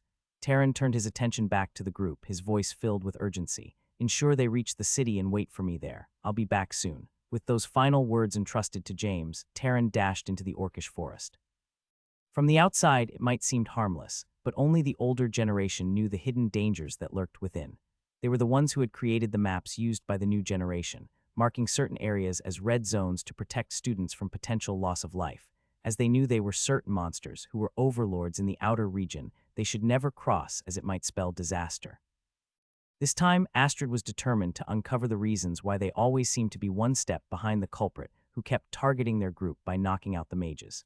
Aware that they might have to make another move to confront this group of mages, Astrid insisted that they refrain from splitting up. Instead, he believed it was crucial to fully utilize the divination mage's abilities, so they don't fall for any scheme of the mages again. The divination mage had been the only one who consistently managed to locate or track down their elusive attacker in the darkness, and Astrid seems to have recognized the significance of his abilities, which he never bothered with before. Kithra, in particular, was eager to capture Alec and uncover all the secrets he held. However, he couldn't help but grumble in frustration, as he believed Astrid was wasting valuable time that could be spent in locating the estete of mages that was led by Alec. But Astrid's refusal to listen to Kithra's ideas only fueled his belief that Astrid's stubbornness stemmed from a desire to protect his own team and uphold his pride for losing 2 mages in battle so fast that they had to place them somewhere first. And Kithra felt it was this refusal to heed his suggestions that had ultimately led them to the challenging situation they found themselves in now. "The signals have shown again, and I've noticed the main aura heading towards the exit of the orcish forest," the divination mage reported, still in the midst of casting his innate spells to pinpoint Alex and his golem's location. "We have to stop them," Kithra exclaimed, frustration evident in his voice. "If they manage to escape the forest, it'll be nearly impossible to catch them again. While I'm not entirely certain of their leader's identity, I can tell he has some kind of background, given the things he has on him, even as a Tier 2 mage. He had already crossed paths with him and had observed Alec's abnormal abilities, and the fact that Alec had managed to fight him to a draw, even almost killing him, had made him realize that it would mean Alec might have no problems killing him now." With his mana restored, since he was still unaware that Alec had worn the crown again, after all no one would have guessed that Alec would do that, so he knows facing Alec alone would pose too much of a challenge. Though Kithra would have preferred a more peaceful resolution to the situation, but he found himself caught up in the momentum of trying to capture Alec, and it was as though he had climbed onto the back of a tiger, and now he could only succeed or risk falling off. He couldn't help but recognize that his own greed had driven him to this point. I've been able to find a link. All we have to do is have someone that is good with stealth hold them off till we are all able to get them all. If not, they might escape again. But who would do it? We don't have any stealth fighters among us. Astrid questioned the divination mage, instantly dismissing his suggestion as nonsensical. However, the divination mage merely smirked and turned to lock eyes with Kithra. But we already do now. Who better than Kithra to prevent their escape? It's clear they have a personal grudge against him, and I'm willing to bet that the orchestrator behind all of this wouldn't hesitate to wanting to eliminate Kithra, considering he eliminated those who betrayed with Kithra. The divination mage's matter-of-fact expression displayed his confidence in his plans, but Kithra appeared dazed, still processing the weight of the decision being placed upon him. You're right, Astrid finally responded. No, we won't be right behind you, the divination mage countered. It's become evident that someone in their group possesses the ability to use divination spells or has a unique talent for locating us. However, it seems their range is limited, so all we need to do is maintain a safe distance and only intervene when they initiate a fight. And if Kithra uses his more big moves, the divination mage added, we'll be able to discern their true whereabouts when they start fighting. The group collectively agreed as they all felt that was the right plan of action. Although Kithra didn't particularly like the way things were unfolding, as it seemed he was being given orders, but even he knew he had to proceed that way for the time being. His revenge and the retrieval of the Power Stones relied heavily on this final act. Otherwise, it would all be lost. Alec was already on the brink of escaping the forest. After some time, just a few meters away from the exit of the Orcish forest, the Legion halted in their tracks, causing Alec to wonder what had occurred. Master, there's someone approaching us, and the signal feels familiar. If I had to guess, I'd say it's Kithra, Legion reported. Oh, has he finally entered the 100-meter range? Alec asked, surprised that they had finally found another mage after a long and seemingly fruitless search. And luck seemed to be on their side, as the mage they had located was indeed Kithra, that Alec wanted to get rid of the most. No, Master, he's already about 50 meters away. We should be able to see him any moment from now, Legion replied. What? How is that possible? I thought you were able to detect the signal of anyone within a 100-meter range. How did Kithra get this close without you noticing? Alec inquired, puzzled. I believe he must have been in some type of stealth mode. My detection is strongest within the first 50 meters, and the remaining 50 can only detect movements and heat maps of mages. If a skilled assassin mage were to approach, they could easily bypass the initial 50 meters without triggering any warnings in my detention. That's likely what happened here. He must have been in hiding, but the moment he stepped into the last 50 meters, I got his heat map, Legion explained, causing Alec to delve into deep thought. As he realized that even though Legion was skilled, his detection was not flawless. However, his concern wasn't focused on Legion's inability to detect Kithra in time. What worried him was the possibility of someone stronger than Kithra concealing their aura and coming for him in future. Legion wouldn't be able to detect it in time, which could result in unfortunate accidents or even his demise. Boss, what should we do? Should we wait and capture him now, eliminating any future obstacles? Titan, who had been silent all this while, finally chimed in. However, Legion had a different perspective on the matter. I don't think we should continue staying here. He must have located your aura and is swiftly approaching. We should leave immediately, Master. I don't believe that Kithra would attempt to come after you alone. He's much too cunning for that, and leaving now will prevent us from falling into any traps he might have set, Legion advised. Don't worry about running, as you won't be able to go anywhere, Kithra said confidently as he emerged from the bush. As he held his sword tightly and channeled his mana, causing the wind around him to transform into small, razor-sharp blades. As he extended his hands towards the blades, a sense of apprehension washed over him. He hoped that he could stall long enough for Astrid and his divination mage's plan to work, sensing a chilling aura permeating the air after being stared at by 9 eyes. The intensity of the 9 pairs of eyes, particularly Alex, seemed to radiate a fiery determination as they stared at him. Oh, I think you're right, Legion. This is a trap, but you know what? I'm tired of running. All we have to do is eliminate him before his newfound companions arrive, Alec declared, gripping the hilt of his weapons. Before he could draw it, a small portal looking like a door in rectangular shape materialized near Kithra.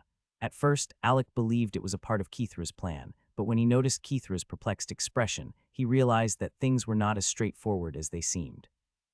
I'm afraid I can't let you do that. As a matter of fact, right here, right now, I declare you dead for having the audacity to incapacitate 2 of my mages, Kithra uttered sternly. As Astrid emerged from the collapsing space gate, he turned his gaze towards Kithra, whose face displayed a mixture of shock and apprehension.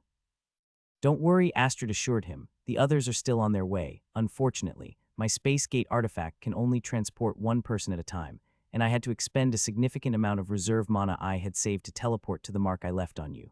Trust me, I was eager to confront whoever is responsible for this, but I never expected that it was just one person controlling golems. Now, shall we begin? Astrid said as his hand crackled with electricity as a ring of lightning formed a long chain that connecting to the 4 rings on his right hand. It reassured him that he had a backup plan if things didn't go as planned, similar to the first time when things went sideways, and he was able to escape.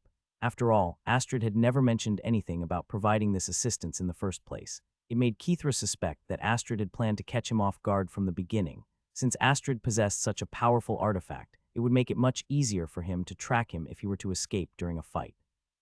Even if Astrid mentioned that he could only teleport one person at a time, and it required a significant amount of mana, Kithra couldn't fully trust him. He knew that most mages preferred to keep their cards hidden, so Astrid's casual revelation seemed suspicious to him. Why didn't you inform me beforehand about having a space gate? Kithra asked, his anger starting to rise as the wind blades around him intensified, reflecting his emotions. It would have saved us a lot of stress and planning, and I wouldn't have appeared foolish when you used me as a teleportation trajectory. Despite his frustration, Astrid simply shrugged it off and replied, "This was the only way I could have done it," Astrid explained. "I wanted you to be surprised too. If you had known about the space gate, you would have never agreed to be bait, Kithra, but I needed you here with me to stall them." And just for your information, Astrid continued, even my team members knew nothing about my space gate until a few seconds ago. With this newfound confidence, both Astrid and Kithra felt assured in their ability to take on Alec, because they knew they had the advantage of numbers, now that they were 2 against Alec and his set of Tier 2 golems. Alec furrowed his brow as he tried to figure out how to defeat them or make his escape. Sacrificing a golem was an option, but Alec never wanted to resort to that. He had grown fond of each one of them, especially Legion and Titan, who were his favorites. Legion's voice sounded near Alec, offering reassurance. "We can defeat them, Master, however. I must inform you that it won't be easy. We might have some golems go out of service for a while." Alec nodded resolutely. Alec's voice echoed through the vast space as he unleashed his blood Changdao, causing his hair tips to transform instantly into a mesmerizing flaming red color. With each time he used the blood Changdao, the red hue seemed to intensify, reaching new heights that left even him astounded. It was as if the red was slightly seemed to consume the surrounding black dyed hair. His ordinary Tier 2 aura completely shifted. Kithra and Astrid couldn't help but feel its disappearance in an instant. As a surge of intense killing intent emanated from Alec, spreading through him and his golems, all of them perfectly in sync, as their unleashed auras were overpowering, matching the strength emitted by Astrid as he attempted to pressurize Alec with his tear pressure. Kithra finally noticed something peculiar. "Oh, but why are you still wearing the crown? It's already been more than 24 hours, and you're not supposed to have the arcane lock crown on," he pointed out, his concern evident. Alec's gaze remained unwavering as he responded with a determined frown. "Well, I don't believe that's any of your concern now. Will you continue to waste time, waiting for your hired mage thugs to arrive, or are you finally ready to engage in battle?" "Oh, no need for that," Astrid laughed heartily. "The fact that your mana is sealed is even better news for us. I'll be able to deal with you before they even arrive. It seems even the heavens are assisting us in taking you out." Without hesitation, Astrid dashed towards Alec, his right hand swinging as the lightning chain he conjured soared towards target Alec. He was quite determined to take out Alec. "Wait, Astrid." Kithra desperately tried to warn him about Alec's abnormal strength, even without the reinforcement of his elements. But Astrid had disregarded all caution the moment he realized Alec had an arcane lock sealing his mana pool. Unlike Kithra, Astrid didn't bother pondering why Alec had it on. Though Kithra had never mentioned anything about an arcane lock, but it seemed he had some involvement with it. Yet Astrid remained confident in his ability to take on Alec, even with his mana pool unsealed. He just felt the situation was more favorable for him. As the lightning chain drew closer, Butcher stepped in front of Alec, grabbing hold of the chain, making Astrid snorted and attempted to pull back, dragging Butcher along with the chain. To Astrid's surprise, he witnessed the lightning being absorbed into Butcher's hands. The electric current surrounding its cloudy body only grew stronger after absorbing part of the lightning chain. Sweet," Butcher exclaimed, swinging his axe with his left hand to sever the lightning chain that was pulling him towards Astrid. He knew that he wouldn't be able to stand a chance against Astrid in a fight, even with his ability to consume and buff himself with Astrid's Tier 4 Mage lightning output. Fighting a Tier 4 Mage alone was still suicide. Though Astrid appeared surprised by Butcher's unexpected move, he wasn't one to easily be intimidated, as he summoned a sword from one of his space rings. Mid-tier spell lightning, blade, slash. He swung his sword, unleashing arcs of lightning that flew towards Alec from a different angle, purposely avoiding Butcher to prevent any repeat of previous events. As he was preoccupied with breaking the encirclement formation formed by the golems united to stop his crazy attack with Butcher taking the lead, while Kithra stealthily approached Alec with them all preoccupied. With a barrage of wind blades reinforced by additional mana, Kithra launched a surprise attack. The wind blades cleverly concealed themselves within the air, catching the golems off guard. The lack of sound made the golems slow to react, not initially realizing Alec was being attacked from above. However, the moment the wind blades entered Alec's 10-meter range, he swiftly countered with countless blood-colored slashes powered by his sword intent. And he finally discovered a method to align his chi with the sword intent. After watching Sword Saint, he realized that this method made controlling his sword intent much easier. "I have you right where I want you," Kithra proclaimed confidently, as he felt prepared to face Alec again after witnessing his moves before. Unexpectedly, Kithra appeared in front of Alec, left even Astrid in a state of shock. Majority of the golems had taken the opportunity to engage him, causing him to feel a sense of frustration for the first time, as he could not get rid of them and they couldn't GT rid of him too. Despite all his efforts, he found it difficult to inflict any meaningful damage on the golems due to Butcher's fraudulent ability to absorb all of his lighting attacks. He had anticipated that Butcher would have been overwhelmed by the powerful lightning strikes, given that Butcher at a lower realm than him. However, due to Butcher's resilient elemental body, he not only withstood Astrid's attacks, but also managed to deflect a portion of the energy back at him through his attacks.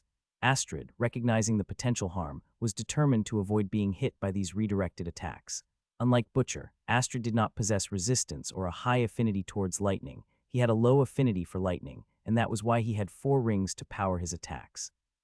If he struck by any of the redirected attack that was sent using his mana, it would cause significant pain due to his low affinity. But Butcher, on the other hand, boasted a Stormbringer elemental body, possessing both wind and lightning elements resistance. The Blood Changdao and Kithra's dual dagger clashed once again, as Alec and Kithra stood face to face for the second time. However, this time Alec had grown significantly stronger since their last encounter.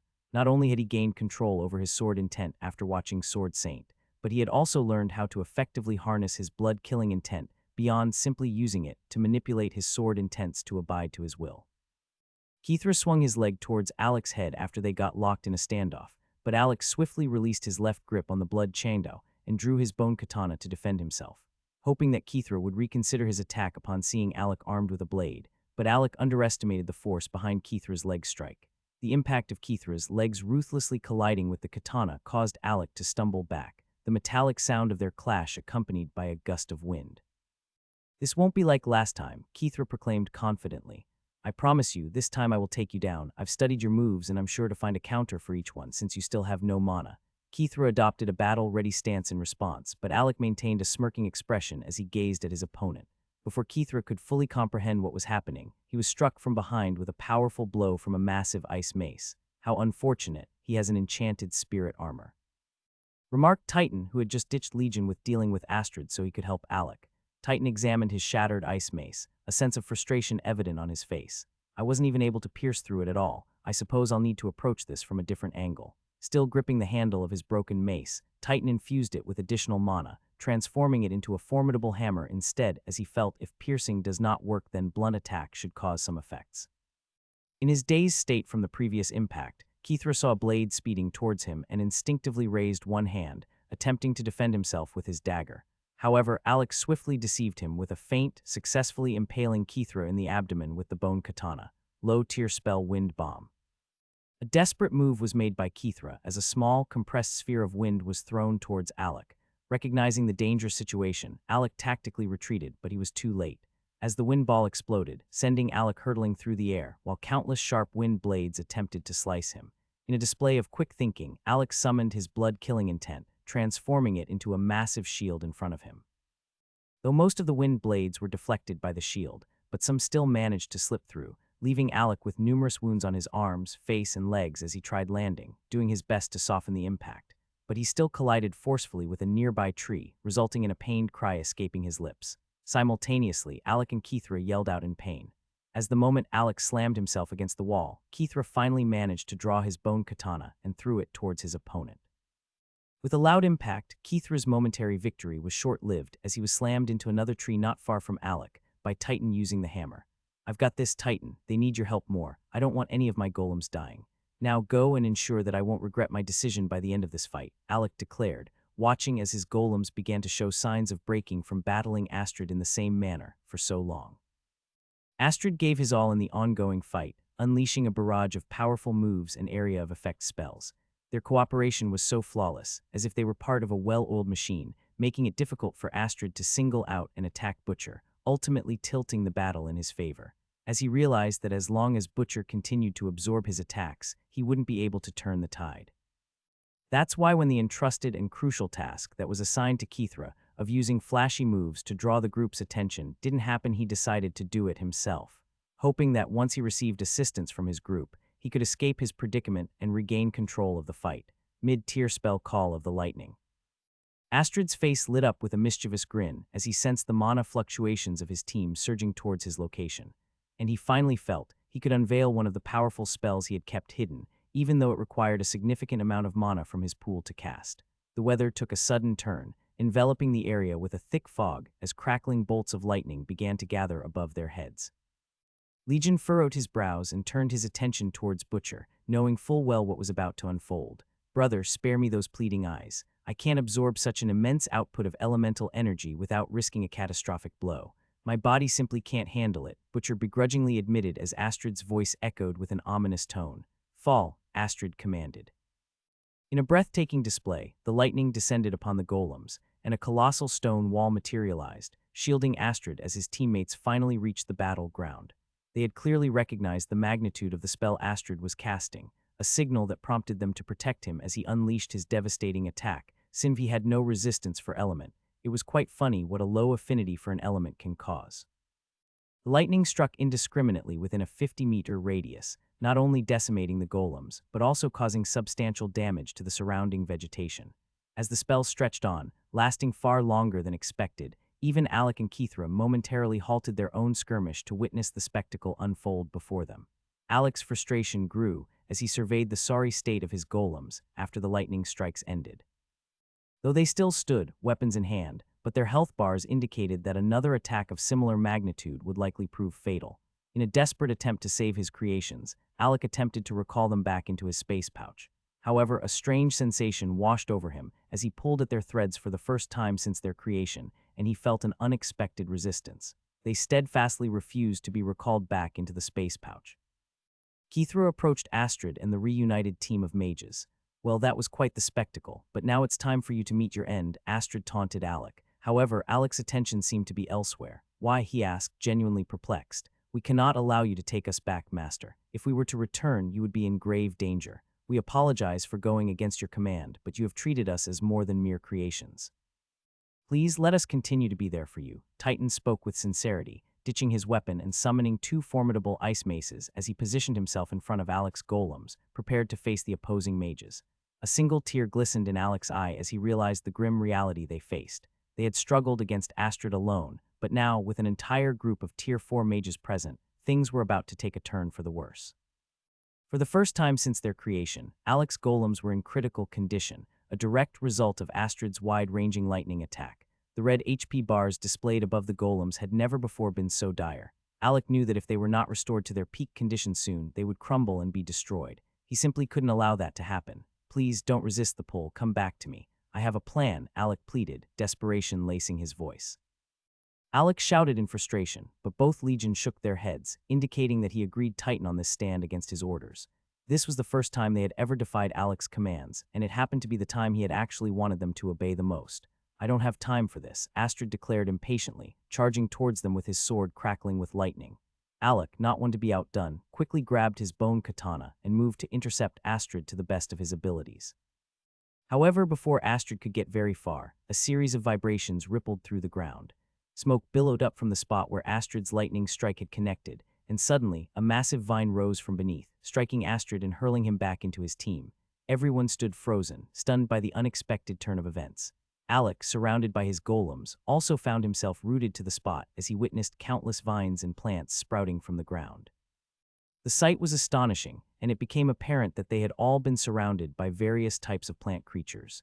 These creatures had encased them within a massive cage made of powerful vines. While they had been engrossed in fighting each other, this new threat had silently emerged, completely catching them off guard. Just as confusion began to swirl among them, a massive root burst forth from the ground, transforming itself into what could only be described as a face. "How dare you all destroy my part of the forest, disturb my sleep, and kill my kin?" The root spoke with an enraged tone. A sense of urgency washed over Alec as he heard the warning from the system's spirit Golem, who had been quiet for a while.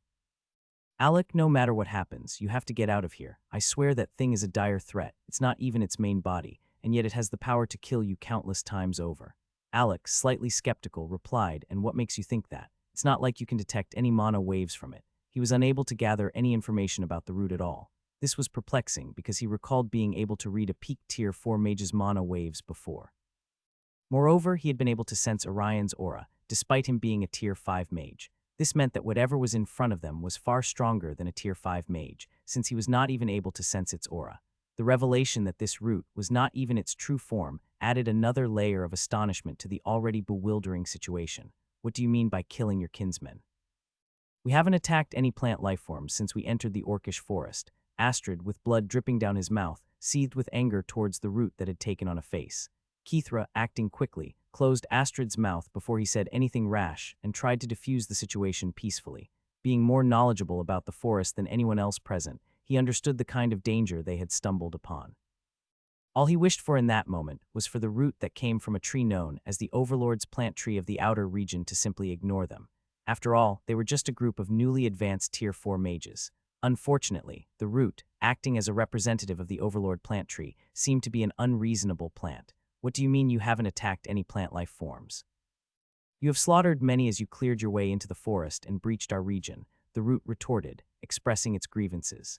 "Initially, I had no intention of intervening since I am just a fragment of the Overlord tree. However, your use of such a wide-range lightning spell has not only harmed the environment and depleted its fertility, but it has also caused the death of a lot my kin. Your friend there has made it almost impossible for them to reproduce or pass on their legacy to future generations, and such an act is punishable by death," it explained sternly. The faces of each mage in Astrid's group twisted with anger, despair, and disbelief. "Just who do you think you are too?" Before the sentence could be finished, a resounding smack echoed through the air. The barrier mage, who had just regained consciousness and had been following the group, hoping to witness the outcome of Alec and his golems, could no longer tolerate the situation. After they were being scolded by a plant, he decided to act tough in order to regain some of his lost face after losing against Alec so easily. However, instead of receiving any favor, he was met with a harsh whack from another vine controlled by the root. Overlord tree, since you have already captured the culprits, please allow me, this insignificant one, to go. I'm not really needed here." Alec nervously laughed as he bowed before the root. This unexpected action from Alec caused Kithra's facial expression to turn grim. He hadn't anticipated things taking this turn. Realization dawned upon them that they were now in the worst possible situation. It was actually Astrid who had used the AoE skill, making matters even more dire. Bang. Another vine was sent towards Alec, but before it could land, Titan stepped in front of him, and he was swiftly slapped away by the immense force behind the vine. "Insolence, you want to leave? I have declared that everyone here shall die," the huge root declared, directing countless vines to enclose and trap everyone. Alec desperately tried to recall his golems once again, but to no avail. He then realized that he couldn't even connect with his pouch anymore. The only reason he had been able to connect with it before was due to the residual mana left on it. Now that the golems refused once and the residual mana had disappeared, Alec was unable to retrieve his golems. To make matters worse, his mana pool was sealed, leaving him unable to use his mana at all. "Let's break through," Alec exclaimed as he and his golems attempted to make a run for it.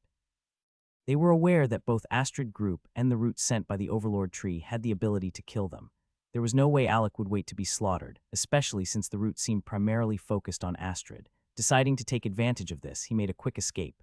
"I said no one is ever getting out of here," the root shouted, hurling 5 large seeds towards Alec and his golems. Alec dodged them swiftly, quickly reacting and evading the attack.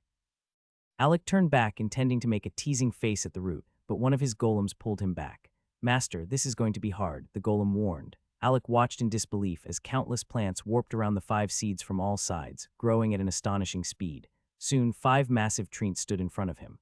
Realizing the tremendous physical power possessed by these creatures, Alec couldn't help but exclaim, "Oh shit." Desperate to escape, Alec did his best to flee, accompanied by his golems. as all 5 treants slammed their massive fists to the ground, causing a tremor that shook the area. The physical powers of those bastards are almost comparable to the earthquake spell skill that you had your clan mages used on the goblins at the Blood Moon War, the system's spirit golem complained, also losing its footing and falling to the ground. Countless wood-woad spirits, as short as goblins but entirely made of wood, emerged from behind the summoned treants.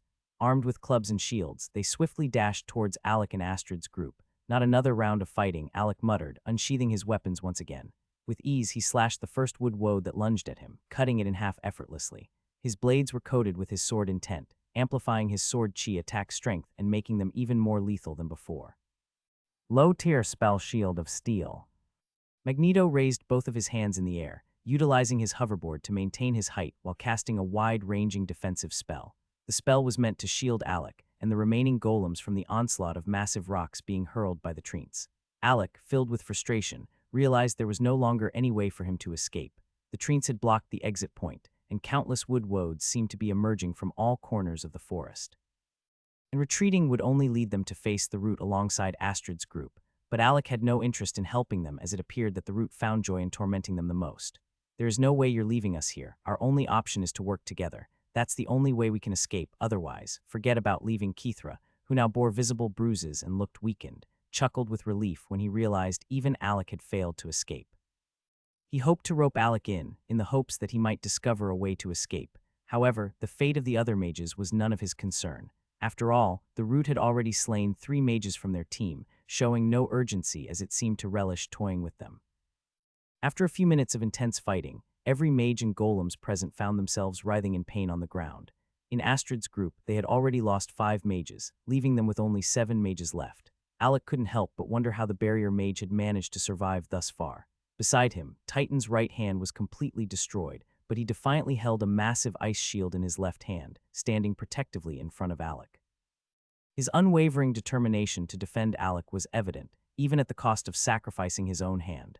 I hate to admit it, but your little toys seem to be more useful than my team of mages, despite their lower realm, Astrid remarked, gripping a lightning bolt tightly, despite his hand being scalded by its power. He paid no attention to his injuries, his gaze fixed on the menacing root that continued to glare at them. They had exhausted every strategy, but all their attempts had only resulted in failure. Alec snorted, disregarding Astrid's statement as he looked upon his weary team of golems. As he contemplated the daunting task of restoring them to their former peak, a frown creased Alec's face. Who should I kill next, I wonder? The root mused darkly. The root sneered as its attention shifted towards Alec's group. Despite the visible damage they had endured, there were no casualties among them. It's you if I kill you, these annoying creatures crafted from elements will become useless, the root declared, finally focusing on Alec after growing tired of tormenting Astrid's group. The mages had given up, simply trying to survive longer than their companions in the hopes of finding an opportunity to escape, and the root grew bored of their lack of resistance, turning its malicious gaze towards Alec, this arrogant fool. He uses the forest as an excuse, but I doubt the Overlord Divine Tree even knows that one of its root branches is slaughtering mages for fun. No wonder he doesn't want anyone to escape. The spirit system golem cursed in anger. Enraged, the root commanded 3 vine-like extensions, shaped like deadly swords, and sent them hurtling towards Alec. The golems, positioned all around, desperately tried to intercept, only to realize that the vine's speed increased slightly, effortlessly bypassing their defenses. Within a few meters, they were dangerously close to reaching Alec. Don't you dare! A slightly husky voice echoed through the air, causing Alec, who had lost all hope, to break into a smile. Suddenly, the atmosphere grew heavier, and the vines that had been advancing towards Alec froze in midair and crashed loudly onto the ground, as if a massive weight had been dropped. Master, the root, noticing Terran's presence, contorted its wooden face in annoyance, commanding the treant behind it to hurl massive rocks at Terran. But just as the treant prepared to throw, Terran waved his hand, and the rocks in their grasp transformed into gigantic stone locks. Instantly, the weight of the locks caused the treant to lose their balance, their hands immobilized as if trapped by the cuffs made of stone. How dare you meddle in the affairs of the Overlord Divine Tree? I know who you are, Terran Dunce, the genius mage from the War God Mage Academy. Do not seek trouble you cannot handle. The root sneered, realizing that it had no means of harming Terran whatsoever, so he used the Divine Tree name to frighten Terran. Oh, shut up, Terran retorted, dismissing the root's attempts to defend itself. I was worried that my student may have offended the main body Divine Tree, but I never expected him to offend a lowly root branch like you, and you dare to try and take his life. It seems that in my absence from this space passage, the newly born creatures that was created have forgotten what fear truly is, Terran proclaimed, extending his hand forward and gathering earth elements from the air to form a formidable stone sword. Don't do it, killing me will only anger the Overlord Divine Tree, and you will have no way back, the root pleaded, attempting to dissuade Terran from attacking. Since Terran's arrival, he had been increasingly unruly and dismissive, disregarding even the strongest of opponents. Now he stood on the edge of killing the root. While the root trembled in fear of death, the nearby mages were also filled with dread. They couldn't believe their eyes, for before them stood Terran Dunce, the esteemed earth elementalist mage of their academy. Despite his current restraints, the mages knew Terran's reputation and the power. Realizing that Terran was the master of the very mage they had been attempting to eliminate struck fear into their hearts. They feared that once Terran learned of their actions against his disciple, he wouldn't stop with just dealing with the roots. I know the Divine Tree well, and unlike other overlords, he despises unnecessary conflict, Terran declared, his words echoing with authority. So don't even attempt to deceive me. I am familiar with your main body, and simply awakening a consciousness after being separated doesn't make you special in any way. I've encountered branches released by the Divine Tree before. Your current predicament is solely a result of your own bad luck. Regardless of what unfolds today, nothing can save you from death after displaying such malicious intent towards my disciple, Terran declared, wielding his sword with such force that it caused a small explosion. Slash of his sword decimated everything in its path, leaving only a fragment of the roof intact. The destruction of the wood woad in the tree accentuated Kithra's frown, intensifying his desire to vanish from that very spot. The fact that they were saved did not bring Kithra much solace, as Terran's last statement also applied to their group. You shall regret this, the injured root managed to say before swiftly burrowing into the ground and retreating. Why didn't you kill the root right away, master? Alec inquired, seeking an explanation for Terran's decision. Oh, I was just bluffing there. For one, it is currently weakened. Eliminating it would alert the Divine Tree of my involvement. I already have the orcs hunting me down, and I certainly don't need any additional repercussions from the plant overlord, Terran explained. Secondly, killing a branch of the Divine Tree is no simple task. It undoubtedly possesses ample life essence to heal itself. Don't be fooled by its pitiful appearance, it's likely just a ploy to deceive me. But as I mentioned earlier, it's a newly awakened consciousness and poses no threat to me. It is incapable of moving me, Terran stated confidently, his gaze shifting towards Astrid's group. Did Igor send you all here to handle his dirty work? Terran asked, already forming another earth sword. However, Alec intervened and held his arms. No, master. I wish to confront them on my own. I promise to become stronger and take care of them myself. I refuse to be the kind of disciple who relies solely on their master, Alec declared determinedly. Terran's hand slowly lowered as he observed his disciple intently. After a moment of careful consideration, he nodded. Very well, if that's what you want. Terran levitated back into the air, bringing Alec and his golem along. He couldn't help but be surprised when he noticed the presence of 9 golems connected to Alec. However, he knew that now was not the time to ask questions. He scolded himself internally for not being aware of his disciple's true techniques. Astrid and Kithra let out sighs of relief as Terran departed. They felt as though they had narrowly escaped death the moment Terran laid his eyes on them moments ago. The sheer despair in his gaze was enough to make them tremble. Astrid couldn't help but feel the urge to pummel Kithra for involving them in an attack on Terran's disciples. Everyone in the academy was well aware of Terran's intense rage whenever his disciples were harmed or killed.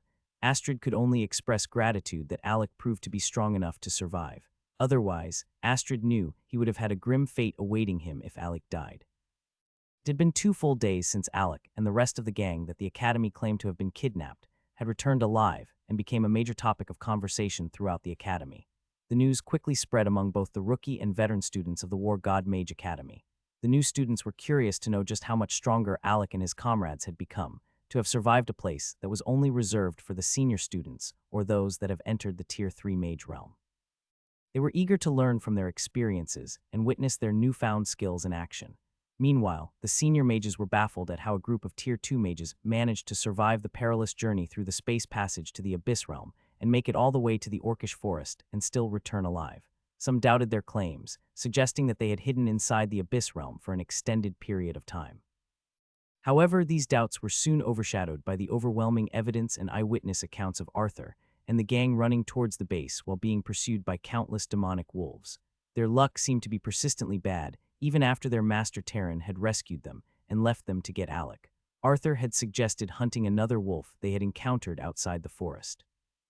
Unfortunately, James's space ring was already full, and the group had to resort to covering up the body of the slain demonic wolf with a large sack. Little did they know, this signaled to every wolf in the vicinity, creating a chaotic situation.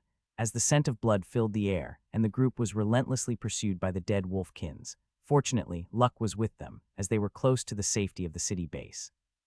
As arrows was shot to deter the wolves, allowing the gang to finally make their way into the city base of the academy unharmed. The moment they passed through the city gates, in a fit of rage, Agnes had leapt at Arthur, beating him up, blaming him for their misfortune and accusing him of being a jinx, as he was the one who suggested hunting another wolf. The dramatic scene unfolded in front of numerous mages, further solidifying the belief that Alec and his gang had indeed ventured deep into the orcish forest, since even their master Terran had gone in the forest to get Alec out. Despite the curiosity and clamoring for the full story, Alec and his gang remained secluded on their master's peak, not making any appearances. Even their master too was nowhere to be seen. Unable to get answers from Alec and his gang, the intrigued mages redirected their attention towards James's small adventure group. Since they had led Alec's group, it was assumed they might have insider information. This sudden attention made the James group somewhat popular. And James was unsure whether to feel happy or sad. On one hand, he gained fame, but on the other hand, he still lacked the time to stabilize his realm. Alec had given him the power stone from the Tier 4 orc sub-captain they had encountered at the forest entrance, adding to James's conflicting emotions. Alec had said that the power stone would be more useful to James and would only gather dust if it remained with him, since he still had a long way to Tier 4 mage realm. James had reluctantly accepted it. In return, he promised Alec a favor, assuring him that he would be there whenever Alec needed him. Back at the top of Terran's peak. Terran had not been present since he had brought back his disciples. He had been summoned by the elders and the Great Instructor Council to discuss his actions of attacking a mage in seclusion. Reluctantly, Terran left his disciples in the care of the Centaur Prince, giving them countless warnings not to offend him, as he wouldn't be able to save them. Once their master left, Alec locked himself away, and the rest of the gang found themselves bored. They started talking to the Centaur, and surprisingly, he grew closer to them. The Centaur Prince discovered that conversing with the gang during his free time was quite enjoyable, and he took the opportunity to observe their battle styles. Since the gang was primarily focused on increasing their battle awareness, they sparred frequently, making the Centaur Prince volunteered to be their opponent, always fighting with all of them at once, while restricting his cultivation level to match theirs.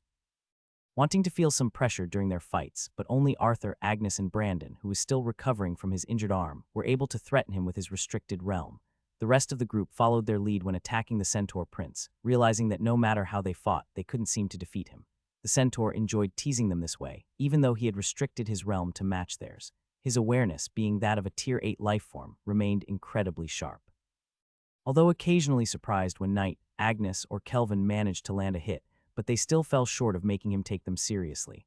While the Centaur Prince learned about sneak attacks and battle tactics from them, the group was pushed to their limits. Their realms became more stabilized due to all the fighting, the power stones they had acquired previously, making them quickly break through to the next stage of cultivation, had made their foundation unstable. But now their auras became more daunting and dangerous after multiple sparring sessions with the Centaur Prince in just 2 days, as he had pushed them to the limits countless times. After another intense round against the Centaur Prince, the group fell to the ground, panting from exhaustion. The Centaur Prince reveled in his love for battle, clearly a battle freak. How can you be so strong? I've never lost so many sparring rounds in my life, Arthur complained, resting on the ground, a turn he had lost again after they still ganged up against the Centaur Prince. The Centaur Prince's attention seemed to be fixated on Alec's new quarters. Agnes followed his gaze and smiled. If anyone could give you a challenge, it would be Alec. Unfortunately, he's been locked up in that room for days, not even bothering to come out, Agnes said, transforming her staff back into a wand. There's an unfamiliar energy emanating from there, as if something precious is about to be born. Oh well, never mind, you wouldn't understand. Let's spar later, the Centaur Prince said, walking away to his own quarters. Though he had told them not to mind, they couldn't help but glance at Alec's locked door and the sign in front that read, "Do not disturb." When the hell is Alec going to come out? With the gains we made this time, we could exchange them for about 500 low-tier crystal coins or 50 medium-tier crystal coins, one of them pondered.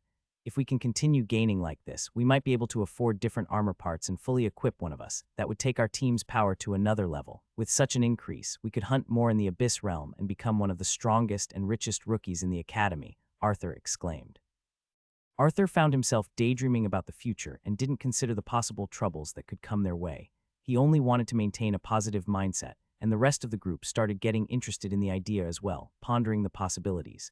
But their excitement was interrupted when they realized that Alec hadn't shown himself for the past 2 days, and they sighed collectively, concerned about his absence. Suddenly, there was a loud bang, causing them all to look up. They saw a disheveled Alec rushing out of his room towards them. It was evident to them that Alec hadn't eaten or taken care of himself in those 2 days, but consumed by his experiments, as he called them. "Give me your weapons," Alec demanded, turning to Agnes and Arthur. "I don't really have a specialized weapon, you know how broke I am," Arthur complained. Agnes handed her wand over to Alec. "Go find one that suits you before I come back out of that door. Find a weapon that feels right and suits. If you have to beg Master to get it, then do it. Knight, give me yours." Alec quickly turned towards Knight and collected his dual daggers and cloak instead. With that, he dashed back into his quarters, locking the door behind him. The group was left perplexed by this unexpected turn of events, unsure of what to make of it all. "Are you sure this is really going to work?" Alec asked the system's spirit golem the moment he entered back into his room. "When have I ever given you wrong information before?" The system's spirit golem questioned back, but as soon as it raised its head to stare at Alec, Alec's facial expressions made it nervously cough. "Okay, maybe I have left out some important information a couple of times, but I have always been on point. Believe me, this time it's real.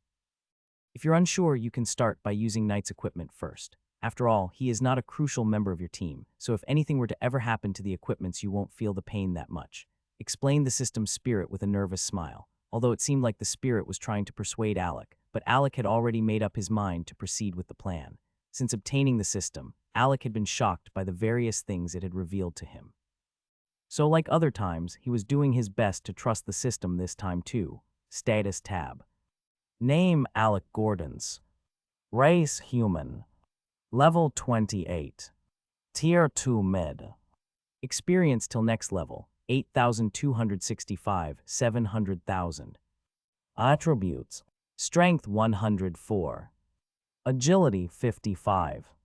Endurance 65. Mentality 14 plus 2 locked. Mana 5,000 5,000. Affinity Earth High Plus, Fire High Plus. Available points 21. System points 250,056. Alec quickly opened his status tab to check all his stats and ensure he was in peak condition. He didn't want to make any mistakes at this moment. He carefully arranged the bodies of 5 dead wolves on the ground, with one of them being the alpha wolf, which is meant to be the main part of the equipment set. Alec made sure to handle the wolf carcasses expertly. He had selected the wolves with perfect bodies and minimal injuries, not willing to take any chances when the system rejected anything.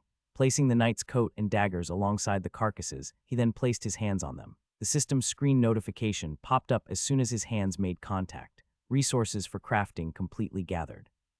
Peak Tier 3 Spirit Armor and Weapon Set.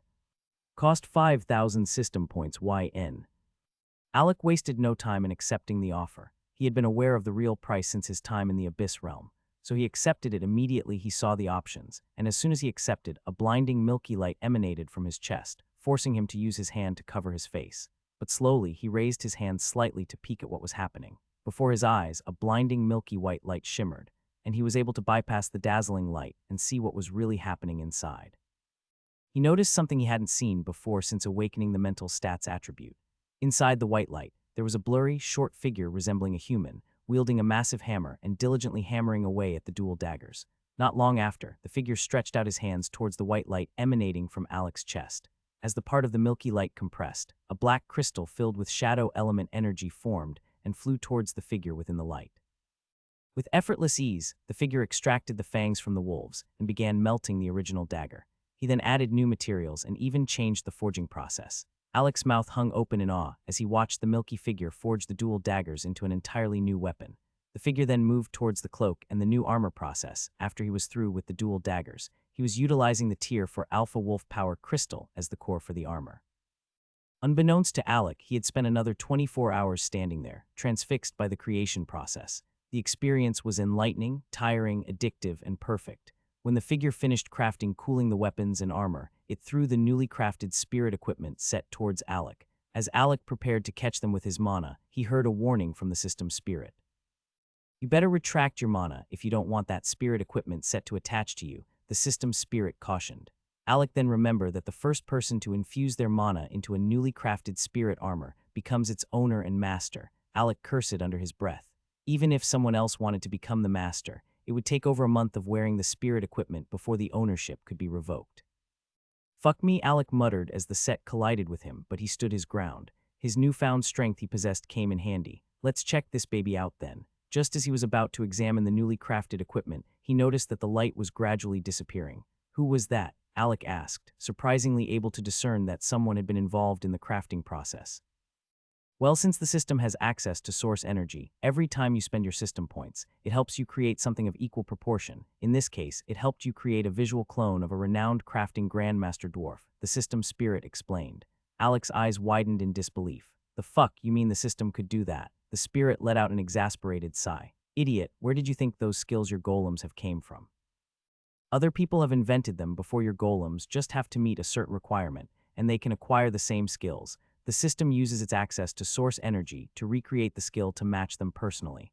With that said, the system's spirit concluded its explanation, its expression conveying that it had no intention of elaborating further. Alec touched the meticulously crafted equipment set. He felt it had been infused with the essence a mighty wolf and the intangible allure of the shadows themselves. The daggers, which was the primary weapons in this set, were crafted with exquisite precision. Each of the blade, glinting like moonlight on a still lake, it was like they were forged from the finest steel, expertly balanced for swift and deadly strikes. Embedded within their new ebony handles were shards of pure obsidian, lending an ethereal glow to the blades, symbolizing the connection between the mage wielding it and the shadows. The armor, crafted from the carcass of a wolf pack, radiated a sense of primal power and resilience. The sleek fur turned dark gray and offered natural camouflage and noise reduction, aiding the warrior's stealthy movements within the shadows. It was as if they had carefully sewed the wolf's hide together, ensuring that the armor provided both protection and flexibility. Reinforced with enchanted leather, the armor looked impenetrable against most conventional attacks, but what truly brought this set to life was the shadow cloak. Now crafted from the finest silk, woven with rare, moonlit spider silk, and blessed with ancient shadow magic runes behind it, the cloak was attached to the back of the armor. Its black fabric seemed to drink in light, almost merging with the darkness around it. On command, the cloak could morph, creating additional layers of shadow around the owner, granting them enhanced camouflage and the ability to blend seamlessly with their surroundings. It was in huge evolution from its past self. The pieces of this formidable set combined elegance, mystique, and lethal functionality, symbolizing the adeptness of the mage in harnessing the powers of shadows. It was evident that the equipment set was tailored for knights or other shadow element mages. Anyone who wasn't of the shadow element would be wasting its potential by fusing with it, as they wouldn't be able to fully utilize its power. Why do I have a feeling that it was made exactly to fit Knight's style? Alec pondered aloud, indirectly questioning the system's spirit. Well, that's because when you accepted the price for it, your thoughts were focused on Knight. The Grandmaster's thoughts are connected to yours, allowing him to understand the type of person Knight is and what would truly enhance his battle power. So he improvised on that, while also incorporating elements from the items you dropped. You shouldn't underestimate the capabilities of the clones the system chooses, you know. The system's spirit spoke with a carefree demeanor from its corner, observing the set with interest.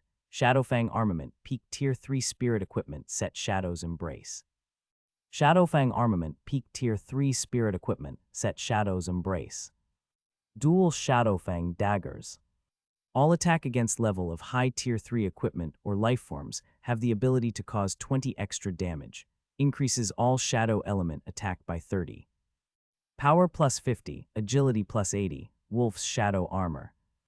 All attack below the level of Peak Tier 3 can't cause damage to the wearer. Increases mana regeneration x2, mana plus 100, Agility plus 30. Provides natural camouflage and noise reduction for enhanced stealth. Resistant to fire, earth, and shadow element magic, reducing their effectiveness by half only below Peak Tier 3. Umbral Cloak of the Night Wolves. Enhances the wearer's connection to shadows, enabling seamless blending in dark environments. Provides additional layers of shadow for enhanced camouflage. Offers a chance to disorient opponents when activated, making the user harder to target. Grants brief moments of intangibility when encased in shadows, allowing the wearer to evade attacks more easily. Provides minor protection against dark-based magical attacks. Please note that the armor, daggers, and cloak are collectively part of the Shadowfang Armament Spirit Equipment set. After marveling at the detailed and extensive stats of the new armor he had created, Alec couldn't help but be in awe. Nothing could change Alec's mind otherwise on that. He knew that his salamander armor set wasn't the very best, as he had only attempted to fix another crafter's flaws and elevate the Salam armor to its very own peak. However, he believed it was perfect because he hadn't seen anyone with a complete spirit equipment set like his own. But the spirit equipment crafted by the system specifically for the knight made Alec jealous. It was overwhelmingly powerful, yet tailored specifically to its wearer. If given the opportunity, Alec would not hesitate to claim the new full equipment set for himself, but he was well aware that it would only be a waste on him, as he didn't even have the shadow element. I must say the Grandmaster's visual clone truly outdid himself. If I were to consider all the best low-tier spirit equipment, I'm certain this Shadowfang armament would easily be among the top 30, the system spirit said in admiration. Well, that doesn't really matter now. It's time to deliver it to its rightful owner and see how well he assimilates with it, Alex said, as he finally lifted the set and beginning to move them outside. He chose not to store them in his space ring, as it would bind them to him due to the space ring being registered with his mana. So storing them in the ring would mean assimilating the armor set with his mana in the process. Meanwhile, the group reconvened in their usual arena for sparring. They couldn't help but cast curious glances towards Alec's quarters. Yesterday, they had been hearing constant hammering sounds after he went back in, causing some concern. Despite their curiosity, they respected Alec's do not disturb sign, not wanting to anger him. Instead, they focused on discussing cultivation matters and engaging in sparring. The Abyss Realm had provided them with exhilarating life and death battles for the whole group, but now they could hardly satisfy that hunger decided to compensate their desire for combat through sparring, hoping to improve their skills. Even Mr. Seven isn't here today. It's cursed to be a boring day now, Arthur complained. Disappointed, he realized that even the Centaur Prince hadn't shown up for training. While he grumbled, the rest of the crew couldn't tear their eyes away from Alec, who was approaching them with a set of equipment. Since Arthur had his back to Alec, he was the only one who hadn't seen him yet. If he had, he would have eagerly pounced on Alec. With a loud thud, Alec dropped the full set in front of Knight after walking up to him, catching Knight by surprise. Knight stared at Alec, who looked at him eagerly. He remembered that Alec had taken his weapon and cloak the day before. However, as Alec was the leader, Knight didn't question him, assuming there must be a good reason for Alec's actions. After all, Alec had always made sure they never lacked in equipment before. "Ah, there you are, Alec. You finally decided to join us today. Come spar with me," Arthur exclaimed as he finally noticed Alec's presence. He lunged at Alec, grabbing for his neck, only to feel a cold blade against his own neck. He stopped and looked, seeing Titan with his usual expressionless face. With his right hand now healed and looking good as new, Titan had intervened, making Arthur release his grip on Alec as he laughed nervously. It became clear to Arthur that Alec had never taken him seriously from the beginning, as he still remained focused on Knight. Such actions caused even the carefree Brandon and Knight's best friend Agnes to take the situation more seriously. "Consider yourself lucky, you little troublemaker. Now infuse your mana into the armor and weapon set and have it recognize you as its new master," Alec instructed, pointing to the equipment on the ground. Alec's words caused everyone in the arena to stare at the equipment with eager anticipation. As Alec's words sank in, the realization hit the others that their good brother Knight was about to receive a spirit equipment cause only spirit equipment required the master's mana for recognition. He was even suspecting that Alec had sold the wolf carcass and his old weapons and cloak when nobody was looking just to provide him with a new equipment. Knight couldn't fathom that the set in front of him was a complete set of spirit armor. He simply thought it was a regular one. Alec, however, could already anticipate the thoughts running through Knight's mind, but he chose not to explain or clarify anything, as after fusing with it, the truth would come out. "So tell me, Alec, when did you manage to sneak out of the peak without anyone noticing and find such remarkable armor?" Knight inquired, curiosity getting the better of him. "Enough with the questions. Link your mana with it now. This is your last chance. If you take too long, I won't hesitate to find a new shadow mage to replace you in the group," Alec replied sternly, causing Knight's face to contort with fear. Knight promised himself that he wouldn't miss this opportunity. Motivated by both gratitude and the fear of losing his position, he quickly sent his mana into the armor. The mana that emanated from Knight's hand was intermingled with traces of his shadow element, giving it a distinctive quality that was unique to him. As Knight directed his mana towards the armor set, an extraordinary scene unfolded before the whole gang's eyes, leaving the entire group in awe. The armor set began to radiate with a dazzling light and levitating around Knight. As the individual pieces drew closer, they separated and carefully reassembled themselves around Knight's body. The transformation of him wearing the whole set made him appear even more formidable, and a chilling aura seemed to surround him. Those in close proximity could sense the coldness emanating from Knight, especially Arthur, who felt a phantom blade hovering near his neck, even though there was no physical blade there. The sensation seemed to originate from his own shadow itself, that was close to Knight's shadow. This newfound threat from Knight caught Arthur off guard. For the first time, he felt genuinely threatened by Knight. It was an unfamiliar feeling, and Knight, still dazed by the spectacle, lightly reached out his hands and grasped the two small levitating daggers in front of him, as if they were calling out to him. As his hands clasped the handles of the daggers, Knight closed his eyes in pure bliss. Overwhelmed by the surge of emotions, he couldn't help but voice his astonishment. I would recognize this feeling anywhere. These are my daggers, but how is it possible that they are still here, and why do they look so different from before? I swear they are my old daggers, Alec. How did you manage to accomplish this? I thought you had sold them off just to get me this superb equipment set, Knight asked, his voice filled with wonder. Alec, more reserved than usual, responded with a touch of irritation. You ask too many questions. All I know is that this armor set was tailor-made for you, designed specifically to accommodate your unique traits. Alec paused for a moment, allowing Knight to hold his breath in anticipation of potentially disheartening news.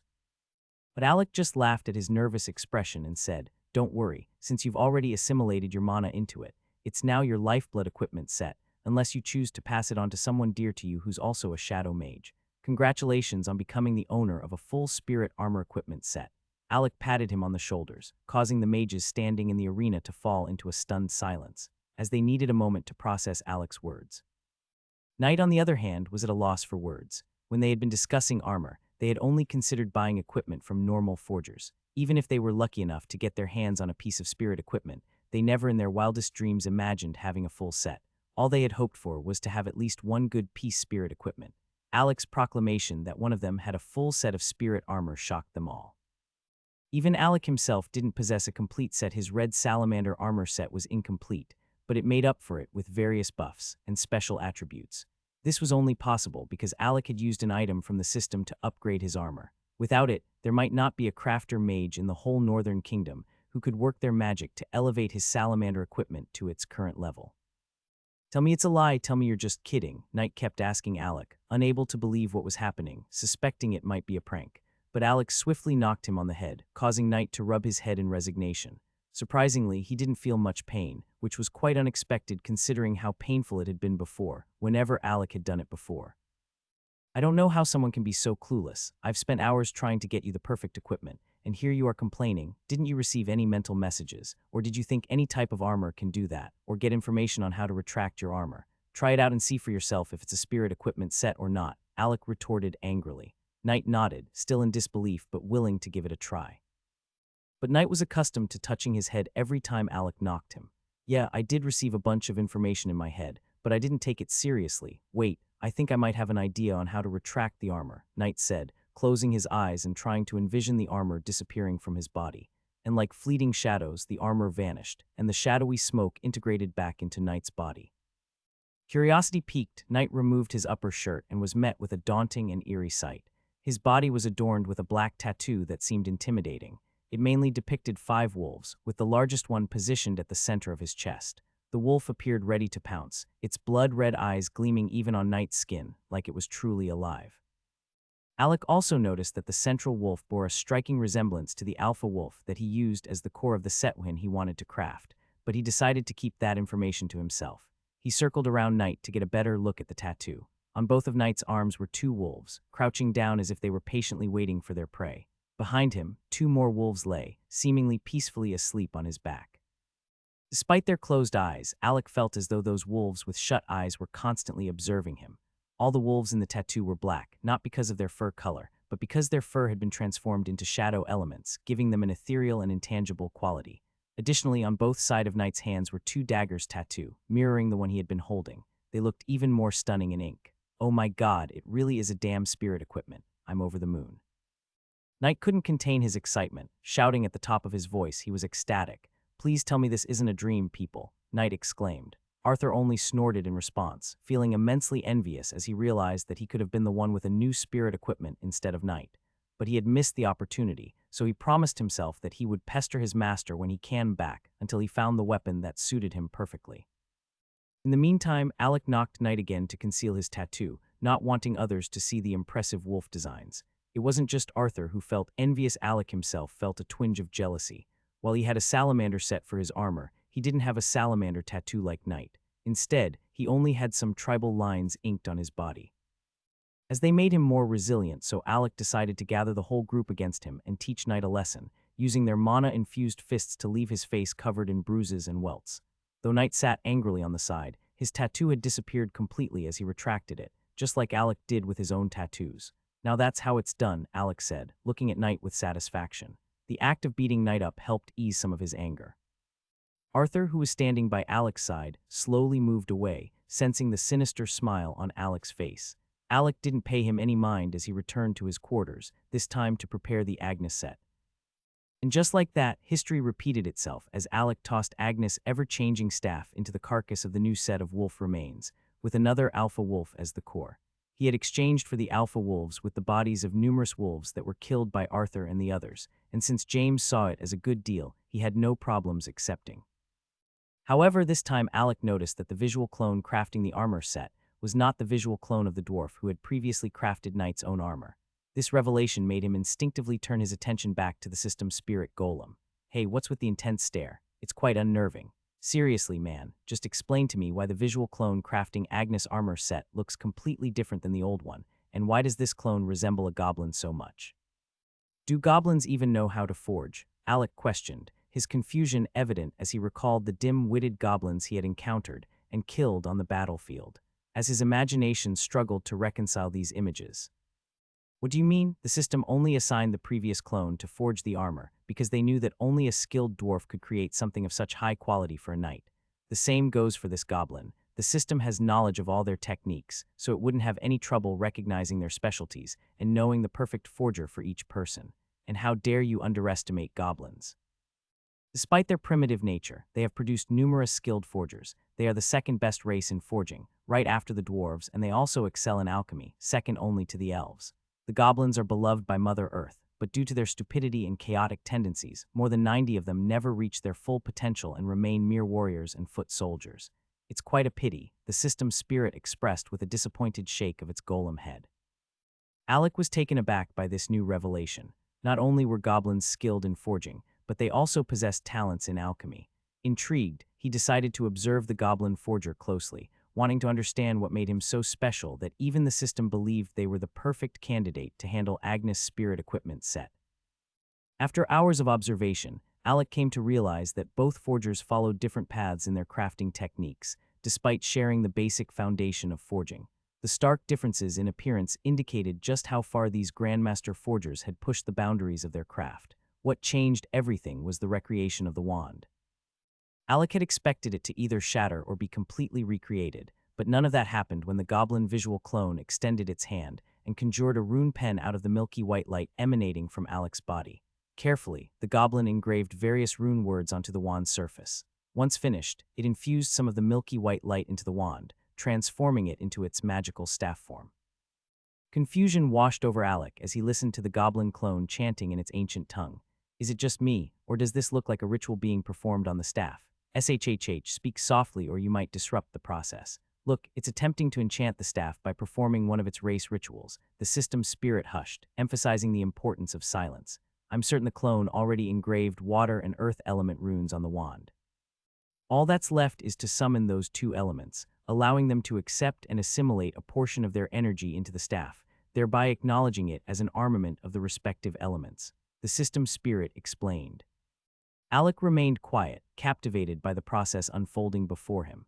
After several more hours, the forging was complete, and the goblin visual clone vanished. Exhausted from the eventful day, Alec decided to rest before presenting Agnes with her gift the following day, feeling that he truly deserved the break. But first, he was eager to examine the new set statistics. Woven Tide Relic Peak Tier 3 Spirit Equipment Set Elemental Harmony. Woven Tide Wand and Staff. The Woven Tide Wand can be transformed into a versatile staff, catering to different combat styles and preferences. All water and earth element attacks against lifeform below the realm of High Tier 3 have the ability to cause 20 extra damage against enemies. Increases all water and earth element attacks by 30. Magic power plus 60. Tideborn Robes. All attacks below the level of Peak Tier 3 have reduced effectiveness against the wearer, especially those of water and earth elements. Provides enhanced protection against water and earth-based magical attacks. Grants the ability to manipulate water and earth elements much easier, allowing the wearer to summon defensive barriers and offensive spells in an instant. Provides increased mana regeneration x2, mana plus 120, agility plus 30, aquatic stride shoes. Enhances the wearer's connection to water and earth, granting them heightened speed and agility. Provides resistance to slippery terrain and unstable surfaces. Allows the wearer to move effortlessly across water and traverse rugged earth with ease. Grants improved footwork and balance, enabling swift and precise movements. Agility plus 50. The stats on this set are unbelievably good, Alec exclaimed in excitement.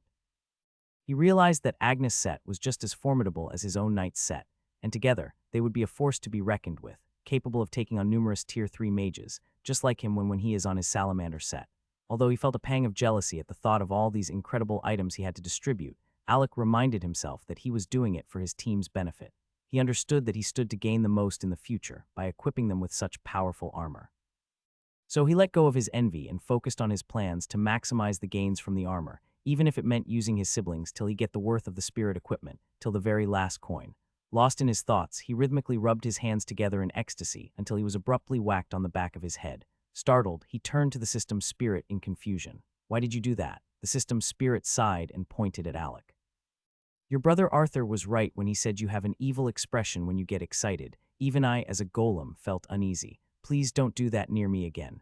Alec was taken aback by the comment. Am I really that scary? He pondered silently as fatigue engulfed him, causing him to drift into a well-deserved slumber.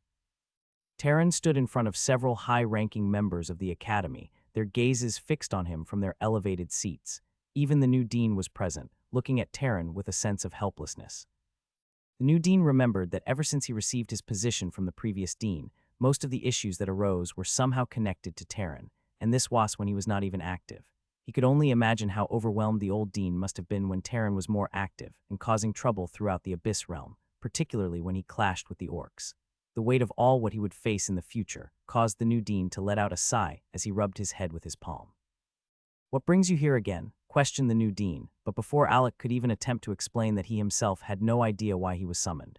Another mage, however, spoke up swiftly, beating him to it. "It's simple, Dean. Taryn has once again proven that he cannot be trusted. He attempted to attack a mage in cultivation seclusion, which could have caused extensive damage that may not be easily treated," a mage from the left corner stated, pointing towards Taryn. "Tusk.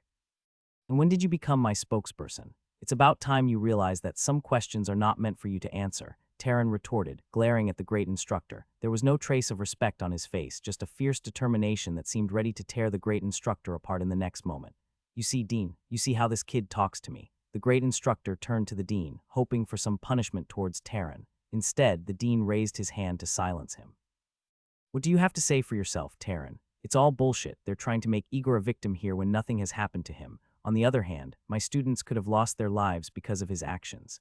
Taryn couldn't hold back his response as soon as the dean posed his question. It was almost as if he had been anticipating it all along. "Your disciples, how are they involved? Did Igor attack a low-ranking mage simply because he is your disciple?" The dean's anger began to show, his raised eyebrow and sharp glint in his eyes revealing his frustration. "No, then why are you bringing them into your defense?" The new dean, on the verge of exploding, asked once again. "Because what he did was even worse, Dean. How can you be in charge of the school and still claim you don't understand what goes on here?" Taryn shot back.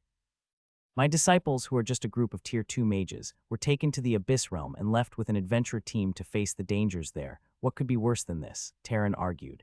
"Dean, this happened under your jurisdiction. You have to do something about it. Igor has broken too many laws, or should I start listing them from his illegal kidnapping of my disciples?" "Stop, that's enough," the dean said. While the leader of the mages sitting on the right side couldn't help but curse Taryn internally. "This foolish punk, why can't he control his anger? All he does is get us into trouble, and now Master isn't even here. It's hard to act tough all the time." The leader of the mages sitting in the right corner gave Taryn subtle eye signals, urging him to drop the matter and stop instigating the dean to take action. However, Taryn had made up his mind and ignored the signals, pretending not to see them. This caused the mage to cough out nervously, trying to hide his embarrassment, knowing that his actions were beginning to draw attention from the others. These high-ranking mages wouldn't overlook such small changes for long.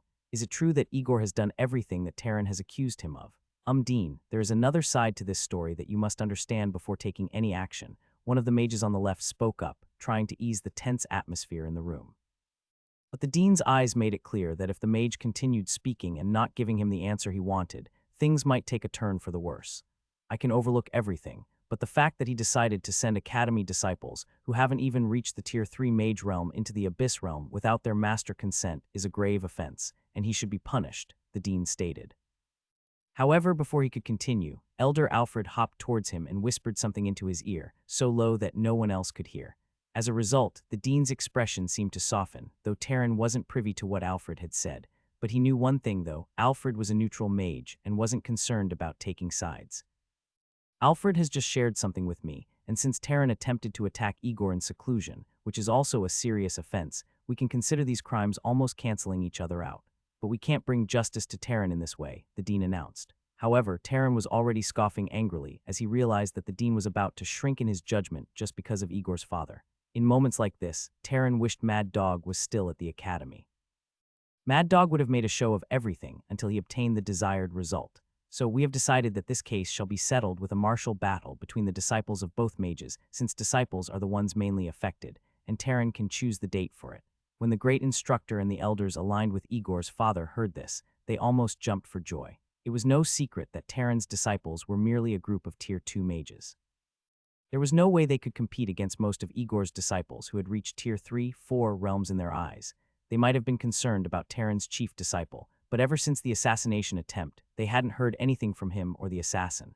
They concluded that his hunt was still ongoing, unaware of just how mistaken they were. The mages they had sent were merely wasting time in the Abyss realm. In order to avoid appearing defeated, they felt ashamed for losing against someone they had belittled for so long. 2 months from now, my new disciple Alec will come to challenge some of Igor's disciples. If he wins, Igor must bow and apologize to all of my disciples. If he loses, I will bow and apologize to Igor myself, Taryn declared. The great instructors from the opposing faction erupted in protest, unable to fathom Igor bowing to someone as low as a Tier 2 mage. Tell me, what are you so afraid of? Can Igor's disciples not even handle a Tier 2 mage defeating his disciples? Just remain silent. Igor has already caused quite enough trouble. It's a deal, the dean declared, slamming a small hammer on the table to conclude the judgment.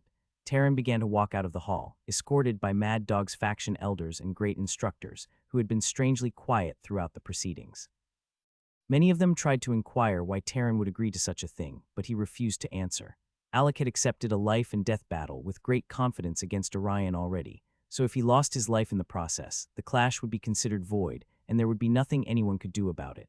However, if Alec possessed the power to win that life-and-death battle, it meant there was a high chance he could make Igor apologize. Taryn gazed up at the sky, contemplating, just how many surprises will you give me from now on? I'm putting my faith in you. The previous blood moon had caused great concern among highly respected and powerful mages in the North Kingdom. Normally, the blood moon would last for a maximum of 12 hours, but this time it exceeded that duration and lasted for a full 15 hours. This unexpected extension of hours have raised alarm throughout the entire kingdom, as not every city possessed the capability to effectively counter the attacks from the beings of the second dimension races. Most cities relied on their endurance and managed to defend themselves until the 12-hour mark before, at which point the second-dimensional creatures would retreat after that time, since they are restricted by the human realm's law after the blood moon ends. However, the additional 3 hours caught everyone off guard and caused numerous technical difficulties, resulting in the loss of many lives. Not every city was able to pursue the creatures back to the gate before the Blood Moon War concluded, like Latvia City situation. Due to these events, the king of the Northern Kingdom summoned all his city lords and respectable mages to assemble at the royal palace to discuss the next course of action. A week has passed since then, and during this time, Taryn regained his strength and devoted himself to teaching his students to the best of his abilities, particularly Alec. He had still not informed him of the bat he made on him. Despite this, their sparring sessions with the Centaur Prince continued uninterrupted, as he seemed to have adapted well to life in the human realm. However, apart from Taryn, the only ones who interacted with Seven in the entire academy were Alec and his clansmen. The academy had initially been concerned about his true intentions, but after a few days of observation, they realized he was simply focused on cultivation and enjoying his time. While the Centaur Prince reveled in his new life, Alec's gang felt bored as they resumed their regular activities, attending public classes, sparring with Seven, and receiving lectures from their teachers. It became monotonous for them after entering the Abyss realm. They had lost all interest in competing with the new rookie mages who go around the academy striving to make a name for themselves by entering the human board ranking and showing off their magic spells. After fighting alongside Alec in the Blood Moon battles and experiencing faster growth in the Abyss realm, they had a strong desire to return there, as they have started believing they grew stronger in battles. However, they discovered that they were not even supposed to be in the Abyss Realm in the first place, considering their cultivation levels. It felt like a setback to them, and that is why on this particular day, Alec had made up his mind to ask his master for permission to return to the Abyss Realm. He had learned that there was a rule stating that mages below the Tier 3 Mage Realm could enter the Abyss Realm, but only with their master's permission. This rule was mainly for mages who had connections or family members in the academy, allowing them to explore the human city base in the Abyss Realm and gain knowledge ahead of other mages. It served as more of a vacation than an adventure, especially for those with family members in high positions in the academy, as they would never really leave the city. However, Alec's intention for going into the Abyss was to engage in battle. He had realized that his cultivation speed became slower, and this was despite his use of 2 basic techniques. With such a setback, he could finally realize why some mages stay months in a realm, but he didn't have months. At present, the only person in his squad against whom he had a slight lead in cultivation speed was Knight, the rest already passed him. Even Arthur has surpassed him in cultivation speed, after Arthur's acquisition of the 3rd Elder Inheritance techniques, and him practicing the forging of golden bones. He had left Alec's double technique far behind in the dust. On the other hand, Brandon possessed a unique cultivation technique passed down to him by his father, which he had created after merging the cultivation technique he created for himself and Brandon's mother cultivation techniques. And he had turned the new technique to an entire new concept after making it to match Brandon perfectly, which was why he used 2 different weapons.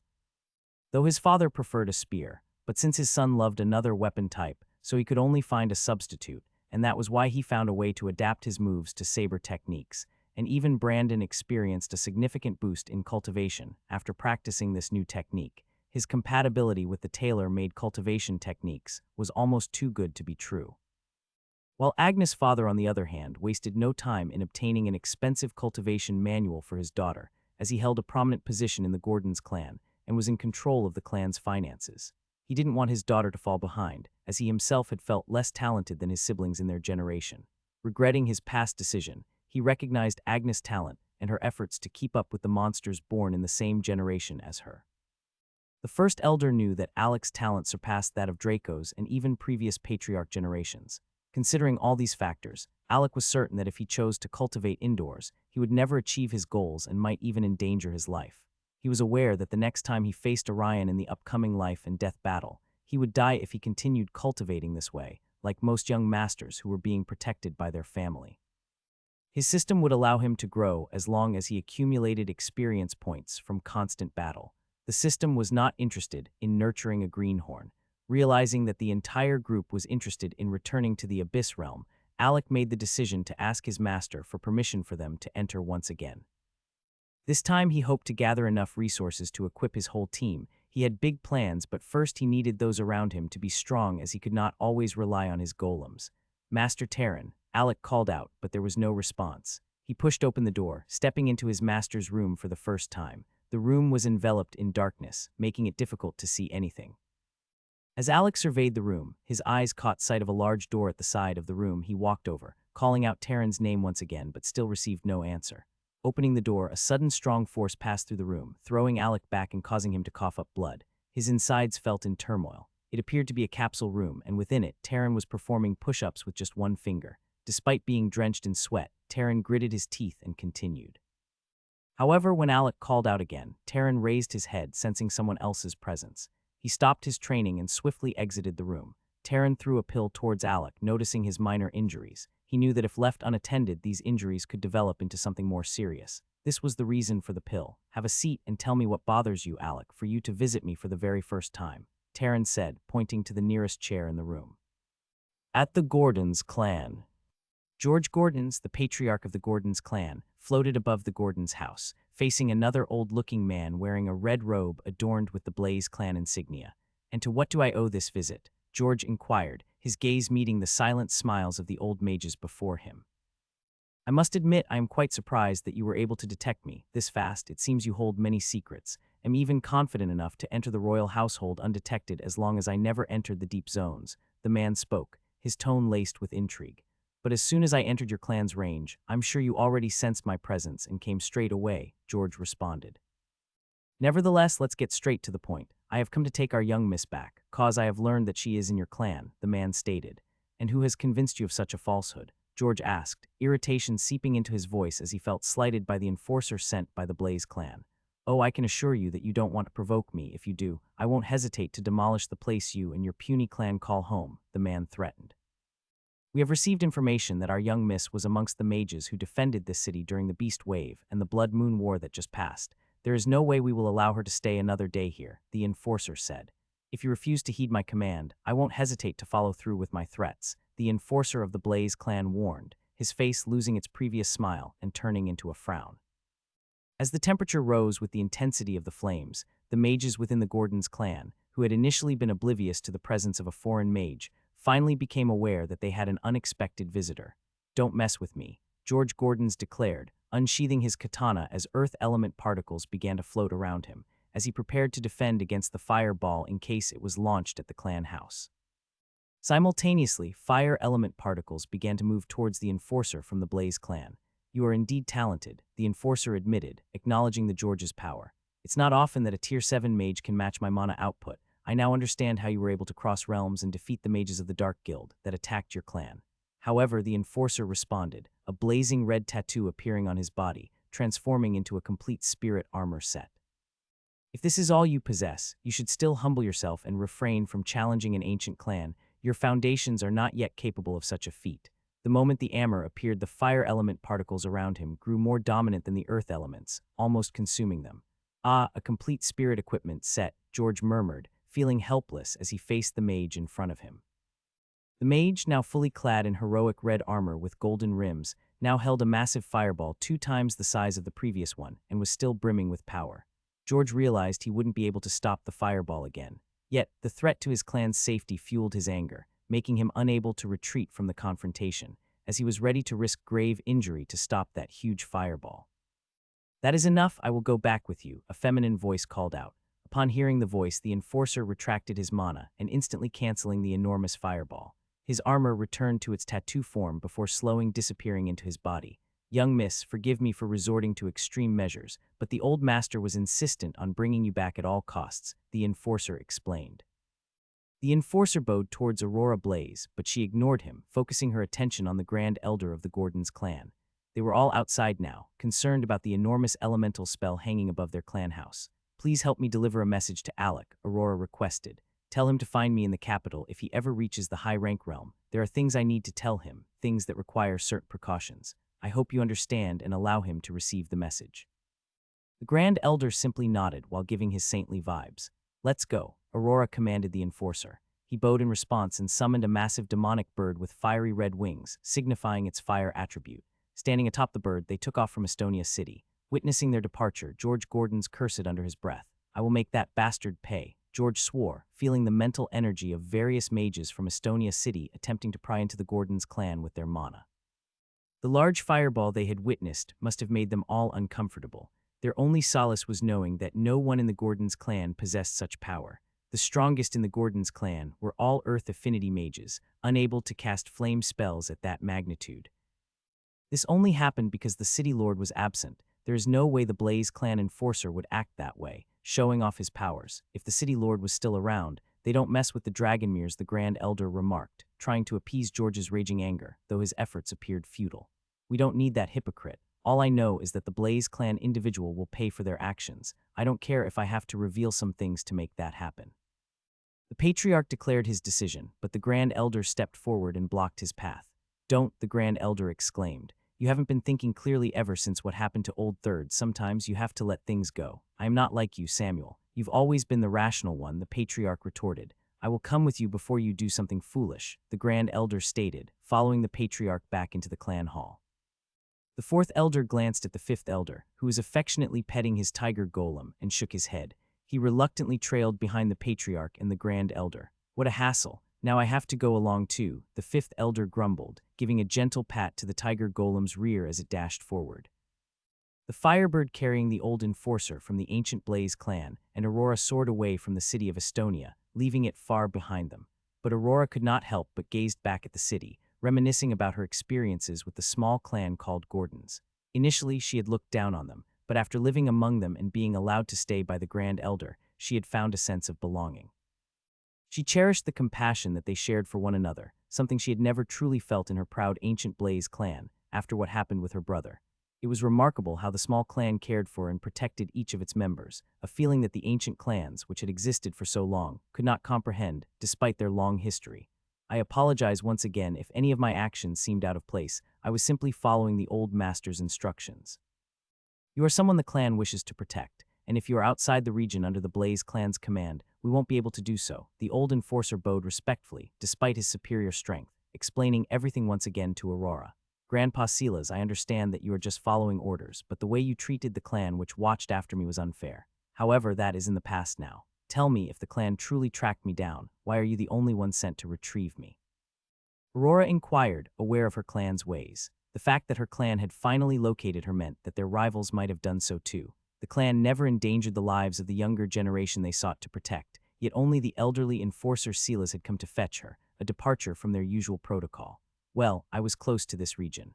The old master had assigned different enforcers to different teams to cover more ground.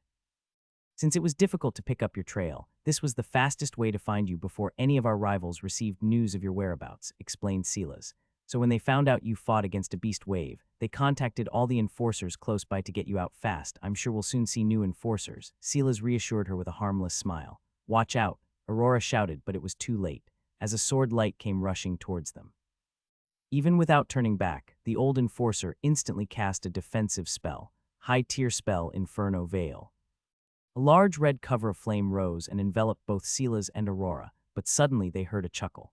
Bullseye. After hearing that voice, Silas had a sudden bad feeling as he realized that there was no force against the Inferno Veil he had cast. Shit, who dares attack us? We are from the ancient Blaze clan. I hope you know what you're doing. Silas said, trying to scare anybody that was attacking with the name of the Blaze clan. After all, it always worked, since not many clans would mess with ancient Blaze. But the next moment, he heard the cry of the firebird that was carrying them, and he finally realized that the attack he had defended against had never been meant for them, but for the demonic furrowbird mount carrying them in the first place. It was also clear that the attacker knew a lot about him. It was as if they were predicting that he would use the Inferno Veil to cover both himself and Aurora, but the veil made it impossible to see what was happening around them, serving both as a defensive ability and a way to confuse the enemy about the type of attack that would come next. The Inferno Veil, a signature defense move that Silas had used during the Blood Moon War many times, was well known. But for someone in the outskirt cities of the Northern Kingdom to know his signature move, it began to seem as if they had put in efforts and a lot planning of to stall them here, and that is why they took out their transportation first. Otherwise, they would not have attacked the bird while he was covered in the veil. Young miss, when this veil comes off, I want you to take this ring, summon what is inside, and escape quickly if you feel things are not going our way.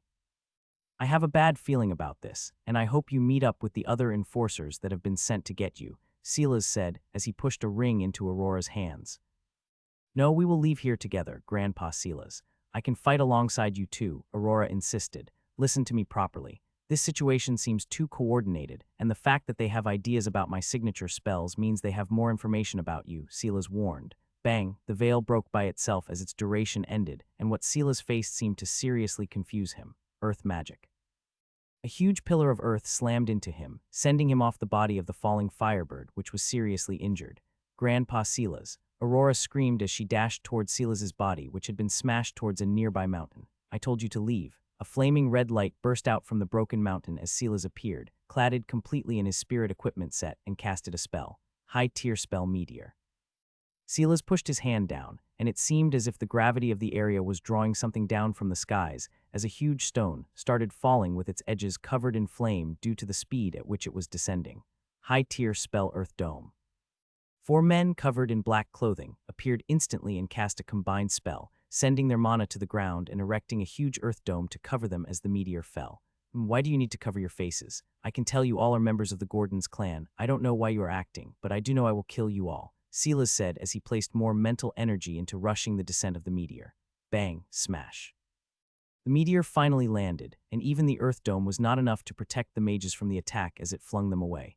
Come out, I know you are not dead yet, Silas said as Aurora stayed behind him, quite confused by all that was happening. It can't be the Gordon's clan attacking Grandpa Silas. They would never do that. Their patriarch has way too much pride to sneak attack anyone, Aurora said. Wake up, Aurora.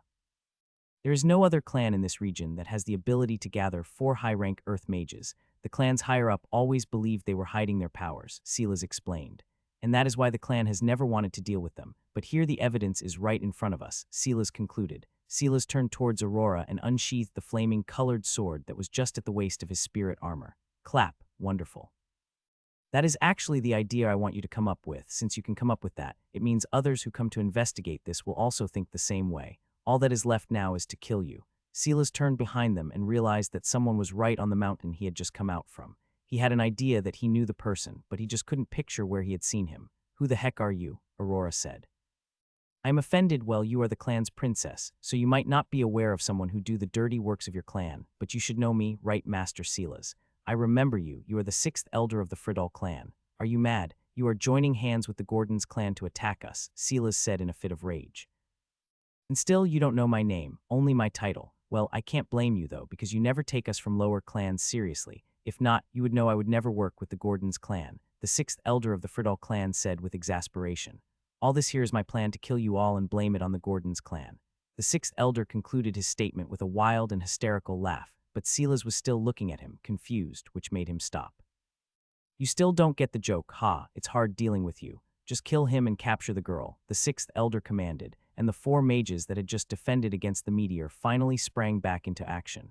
This time, Silas could see their faces clearly, and he was dead sure that they were none of them from the Gordons clan. Silas dashed towards the 4 earth mages, and swinged his weapon striking at them with his flaming sword, but only 3 managed to stand their ground and defend against the attack. Meanwhile, one of the mages bypassed his strike and moved towards Aurora, attempting to capture her, as he stretched his right hand towards her neck. Aurora's eyes flashed as she summoned her red gauntlet that was part of her own spirit equipment and delivered an uppercut to the approaching mage, shocking him. He was really trying to move back, but despite his attempt to move back, Aurora's attack speed left him shocked and unable to avoid her strike, so he tried using his outstretched hand to block. But she still smashed his jaws in hand, flinging him away. The 6th elder of the Friddall clan, who was observing the fight from a distance like he was on vacation, muttered, Tusk. I warned them, but they never listen. They still underestimate the powers of Aurora. Aurora, not letting go, continued her relentless assault on the mage, delivering a series of strikes without giving him a chance to recover, causing him to cough up blood. Meanwhile, Silas, holding back the 3 other Tier 8 mages, looked over to Aurora's location and realized he didn't need to be overly concerned about her safety. I think you underestimate us way too much to be looking elsewhere when you are also occupied fighting us, remarked one of the 3 mages, as he found a weak spot in Silas's defense and sent a rotating earth spear straight for his waist. But the earth spear ended up being ineffective as it disintegrated upon landing on Silas's armor. I can't continue fighting like this. If this continues, I might lose my life. The mage facing Aurora shouted in frustration, releasing a dangerous aura and unleashing different sword cheese from his body. Aurora, seeing the onslaught of sword cheese coming towards her, quickly summoned her full set of spirit equipment, not thinking of acting high and mighty again. As she covered herself in armor, bracing for the attacks with both of her hands in front of her in defense. Despite her efforts, she was still riddled with sword cuts and injuries. As she slowly raised her head, she looked towards the person she was facing, only to realize that the place where he was once standing was now covered in dust and fog. Where did he go? She pondered aloud as she swiped her hand, sending a fireball flying towards the fog, hoping to clear it faster. As she also looked around trying to pick up any movement from the surrounding, but all she saw was a long sword slashing at the fireball, coming at the fog. As the fireball neared the fog, the sword came in contact with it, the fog dissipated, and Aurora finally saw the mage she was facing a moment ago. Now clad in armor, a shining white armor with a long sword in his hand, his aura looking valiant as he walked towards her one step at a time. I thought I could defeat you easily, considering the Blaze clan's younger generation was getting weaker than the last generation, but it seems you are an exception. So I have decided to take things a little more seriously now, the mage said as he prepared for battle. I know that clan insignia, you are from the Blade clan. What are mages of the Central Kingdom doing in the Northern Kingdom? Aurora's question left the mage in shock as he hadn't expected her to identify him so easily from his clan's insignia on the armor. Trying to gather more information. I don't think so, the mage from the Blade clan retorted, swinging his sword. This time the tide had turned, with the Blade clan mage relentlessly attacking, while Aurora struggled to defend herself against his exceptional swordsmanship and the countless sword chi rotating around him. The overwhelming battle made it difficult for Aurora to close the distance between them, as her flame mana was being pushed back by his countless sword chi. It was being controlled through his Kai energy. Meanwhile, the three mages facing Silas realized they had been exposed and summoned their spirit equipment, no longer concealing their powers. Each of them wielded a uniquely crafted sword, a curved sword, a great sword, and a rapier. It was evident that the members of the Blade clan were born masters one or more weapons. Their control over their weapons' chi comes naturally to them, which helped them progress as great swordsmen in a world of magic where mana reigns. They convert their mana to Kai energy to temper their bodies, breaking restrictions and growing stronger. As a result, they can deliver much more destructive and speedy techniques, making their clan the prime example of born warriors path mages. As they abandoned their use of the earth element, the mages began overpowering Aurora and Silas. Despite the duo's efforts, they were being beaten to a pulp. Silas, growing increasingly desperate, called out to the sixth elder, who was observing from atop a mountain. "What are you doing?" "We gave you everything you asked for. You are a subsidiary clan of the Blaze clan. For God's sake," Silas pleaded, realizing that only the sixth elder had the power to intervene and save them from the dire situation they were facing. "You want to know why I am doing all this? It's quite simple. Your clan wanted our clan to kill your young master, Alec, and we attempted to do so. In the process, we made a mistake in their power assessment, just like your clan had done for years, and lost. In that battle, I ended up losing my son," the sixth elder explained. "That boy grows faster than you can expect. If I don't kill him now, I would never rest. I have to avenge my son's death. Even as we speak, no, I already have a plan to kill him, and I would not wait for your clan who had not even kept any of their promises to my clan," the sixth elder declared before Aurora interrupted. "No," Aurora shouted, her voice filled with emotion. "Keep all your emotions in check for later, as you are the ones in danger now. I know your clan won't move against the Gordons clan, so I have to give them a reason too. Killing you and dumping your body here with evidence that looks like the Gordons clan killed you would incite the Blaze clan," the elder explained. "And when they don't see Aurora's body, they would think they have kidnapped her. After all, you and the patriarch did have a spat before she left with you. When your junior enforcers investigate this case, they would believe that truly you were killed by the Gordons clan in secret, since they don't want Aurora out of their clan for some certain reasons," the sixth elder concluded. Silas couldn't help but wonder just how much hate was inside this mage before him. As he fought the three mages with multiple wounds, he also listened to the sixth elder's statements. "After I'm done, my intentions would be clear. I want to use the hands of the Blaze clan to destroy the Gordons clan. Simple. You are just a piece of sacrifice I have to make. As for Aurora, don't worry, I will return her to your clan after they do my bidding," the sixth elder proclaimed, revealing his sinister plan. Silas said as he threw caution to the wind and started burning his life force to deliver even more destructive attacks, in hope to stop the Blade mages. The mages of the Blade clan were pure-blood battle path mages, always skilled in combat. When facing mages from this clan, it's either you go all out or don't even start the fight at all, as they were all battle maniacs. Since Silas was loyal to his job, he was hell-bent on getting Aurora out of danger's way, even if it meant that he had to die for that to be possible. That is why he was burning his life force, to give her a way out. "No, Grandpa Silas, I can't leave you," Aurora argued as she jumped back into battle with the mage that she had been contending against. The mage had a slight smirk on his face as he raised his sword and dashed towards her, sending two fast swings as sword light flew towards Aurora, to which she responded by punching her hand out twice, sending two huge flaming punches rushing towards the two sword light that rushed towards her. The both attack canceled out each other in the air, and Aurora counted how many more steps she needed to close down on him. Just as she was getting towards the perfect range she loved attacking and throwing combos, she heard a voice that was spoken to her directly. It was almost as if the person was next to her, but at the same time very far away. "Take his advice and escape," the voice said, and Aurora looked perplexed as she moved back, not closing down on the mage from the Blade clan like she originally intended to. Even the mage from the Blade clan was quite surprised that she had missed such a good opportunity to get a hit on him.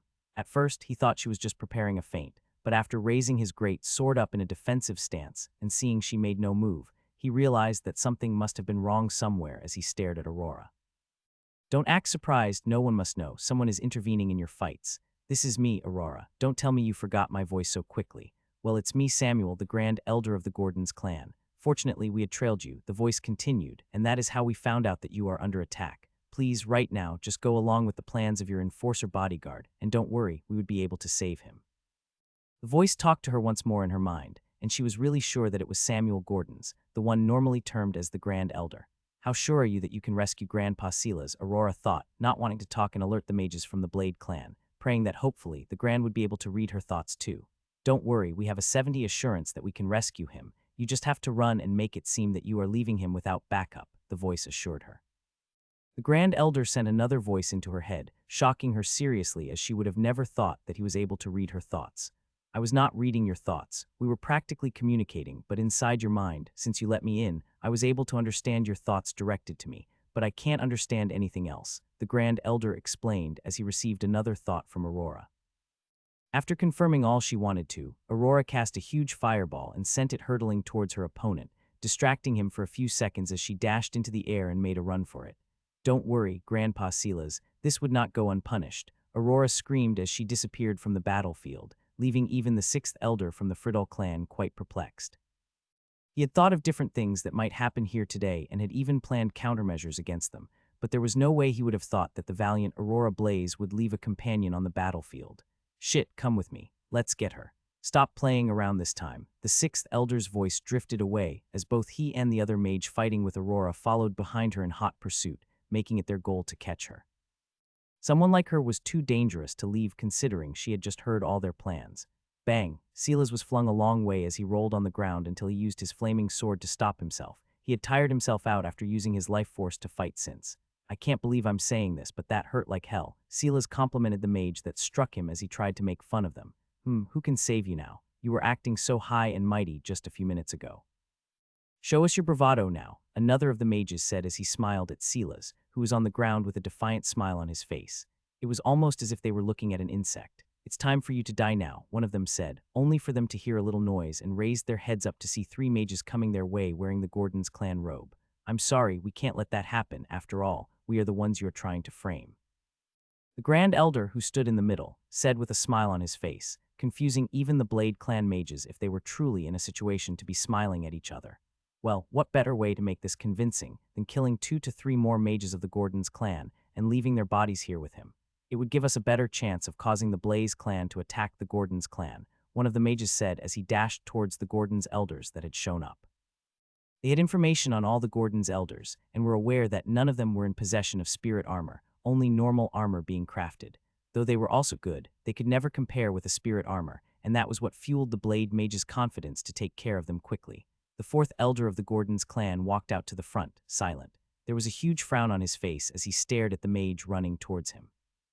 I have always hated the Blade clan for taking the woman I love away. Today, I will start off washing away that humiliation, the fourth elder said as he summoned his spear from his space ring, and huge roots started growing out of the ground before forming a huge wooden golem. Such a display of strength shook the mage dashing towards him a little, but due to his underestimation, he still carried on as he slashed out his sword, sending out a sword chi. In return, the fourth elder, who was still walking one step at a time, simply rotated his spear in front of him, and the sword lights ended up being deflected in different directions.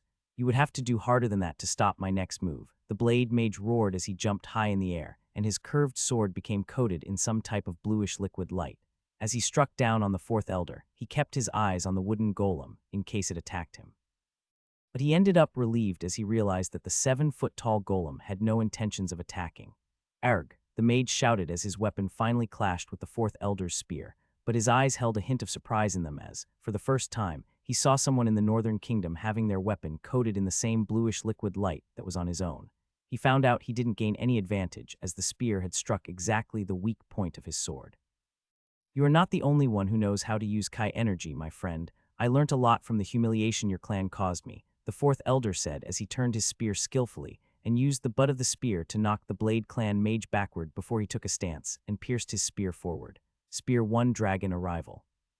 The fourth elder declared. The moment he finished his words, a huge green dragon formed behind him, and it roared loudly, sending a lot of shockwave attacks towards the fourth elder's opponents, who cursed under his breath.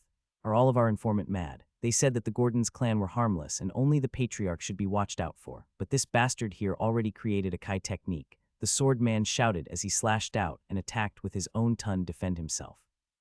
Blade's secret skill sword descending, the mage was quick to counter with his own Kai technique, as using any other moves or spell against a Kai technique would be extremely useless. Seeing their colleague in danger, the 2 mages that were watching over Silas got tired of waiting. They all thought that he was enough to take care of all 3 mages, but he was already facing danger when facing one. The leader instructed the second mage to assist, but as the mage moved to save his colleagues, he was blocked by a hefty individual sitting on the back of a huge golem tiger. "Hi, nice to meet you. I am the fifth elder, and I am sorry, but I can't let you interrupt my brother's fight," the fifth elder said lazily as he patted his huge stomach. "How dare you stop my way?" The mage said in anger as he looked down on them. He slashed his sword forward, and the fifth elder threw a round ball forward, which transformed mid-air, as a furry hand appeared first from the round ball and grabbed the sword. "Duh, add meat." The tiger under the fifth elder finally spoke a word.